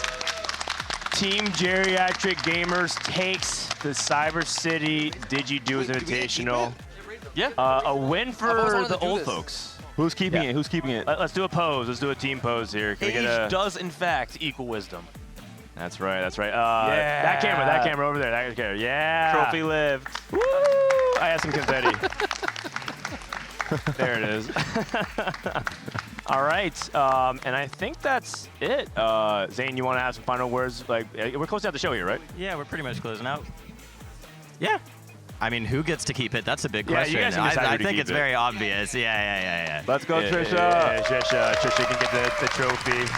You can't cook with that, though. I don't think that's safe. You can try. So I guess that closes the show out. We actually didn't rehearse the ending of this, so this is pretty authentic. I want to give a special thanks to a few people. The first is, of course, Riot. We're hosting this at the Remote Broadcast Center, and I didn't pay any money to make this event happen, even though everyone attributes to me hosting it. It's mainly Riot like supporting the vision, but perhaps not just Riot, of course, backing the event, but Zane Benzali, the creative producer who kind of went all in on this event with me. Zane is the reason this all happens, both creatively, operationally, directionally, production muscle, and of course he hires his own team and gets people involved. But Zane, this couldn't happen without you. Both Summit and this is two priceless events memory-wise for the event, so thank you very much, man. Thank you. Thank you for letting me be a part of it. No, I mean, I'm just really honored to be able to do this. The TFT community deserves it so much. I feel so grateful to be able to do this for all of you guys. And of course, I mean, I have a mountain of people behind me. Shout outs to everyone in the control room, Tim, RTD, Mike, and Amber, and Patrick, and everyone here at the RBC. And I'm not going to try and name everyone because I'm like a bad Oscar speech. I'll just forget everyone. But yeah, no, I mean, it's incredible. It's an exhausting weekend, but at the end of it, it's so cool to see everyone gathered here. And I don't know, these types of events are great because like I feel like even the people who went second are like happy about it in some way. And that's like the best you could ask for an event, right? So I hope you all enjoyed. We love doing these types of things. Hopefully we get to do more in the future. Hopefully we get to keep showcasing TFT players' personalities and the vibes here, which are truly immaculate right now. Thank you to everyone who made it possible, everyone at Riot, my features team, everyone. You'll see some of them, so I don't need to name them. You'll see them in a little bit. Yep.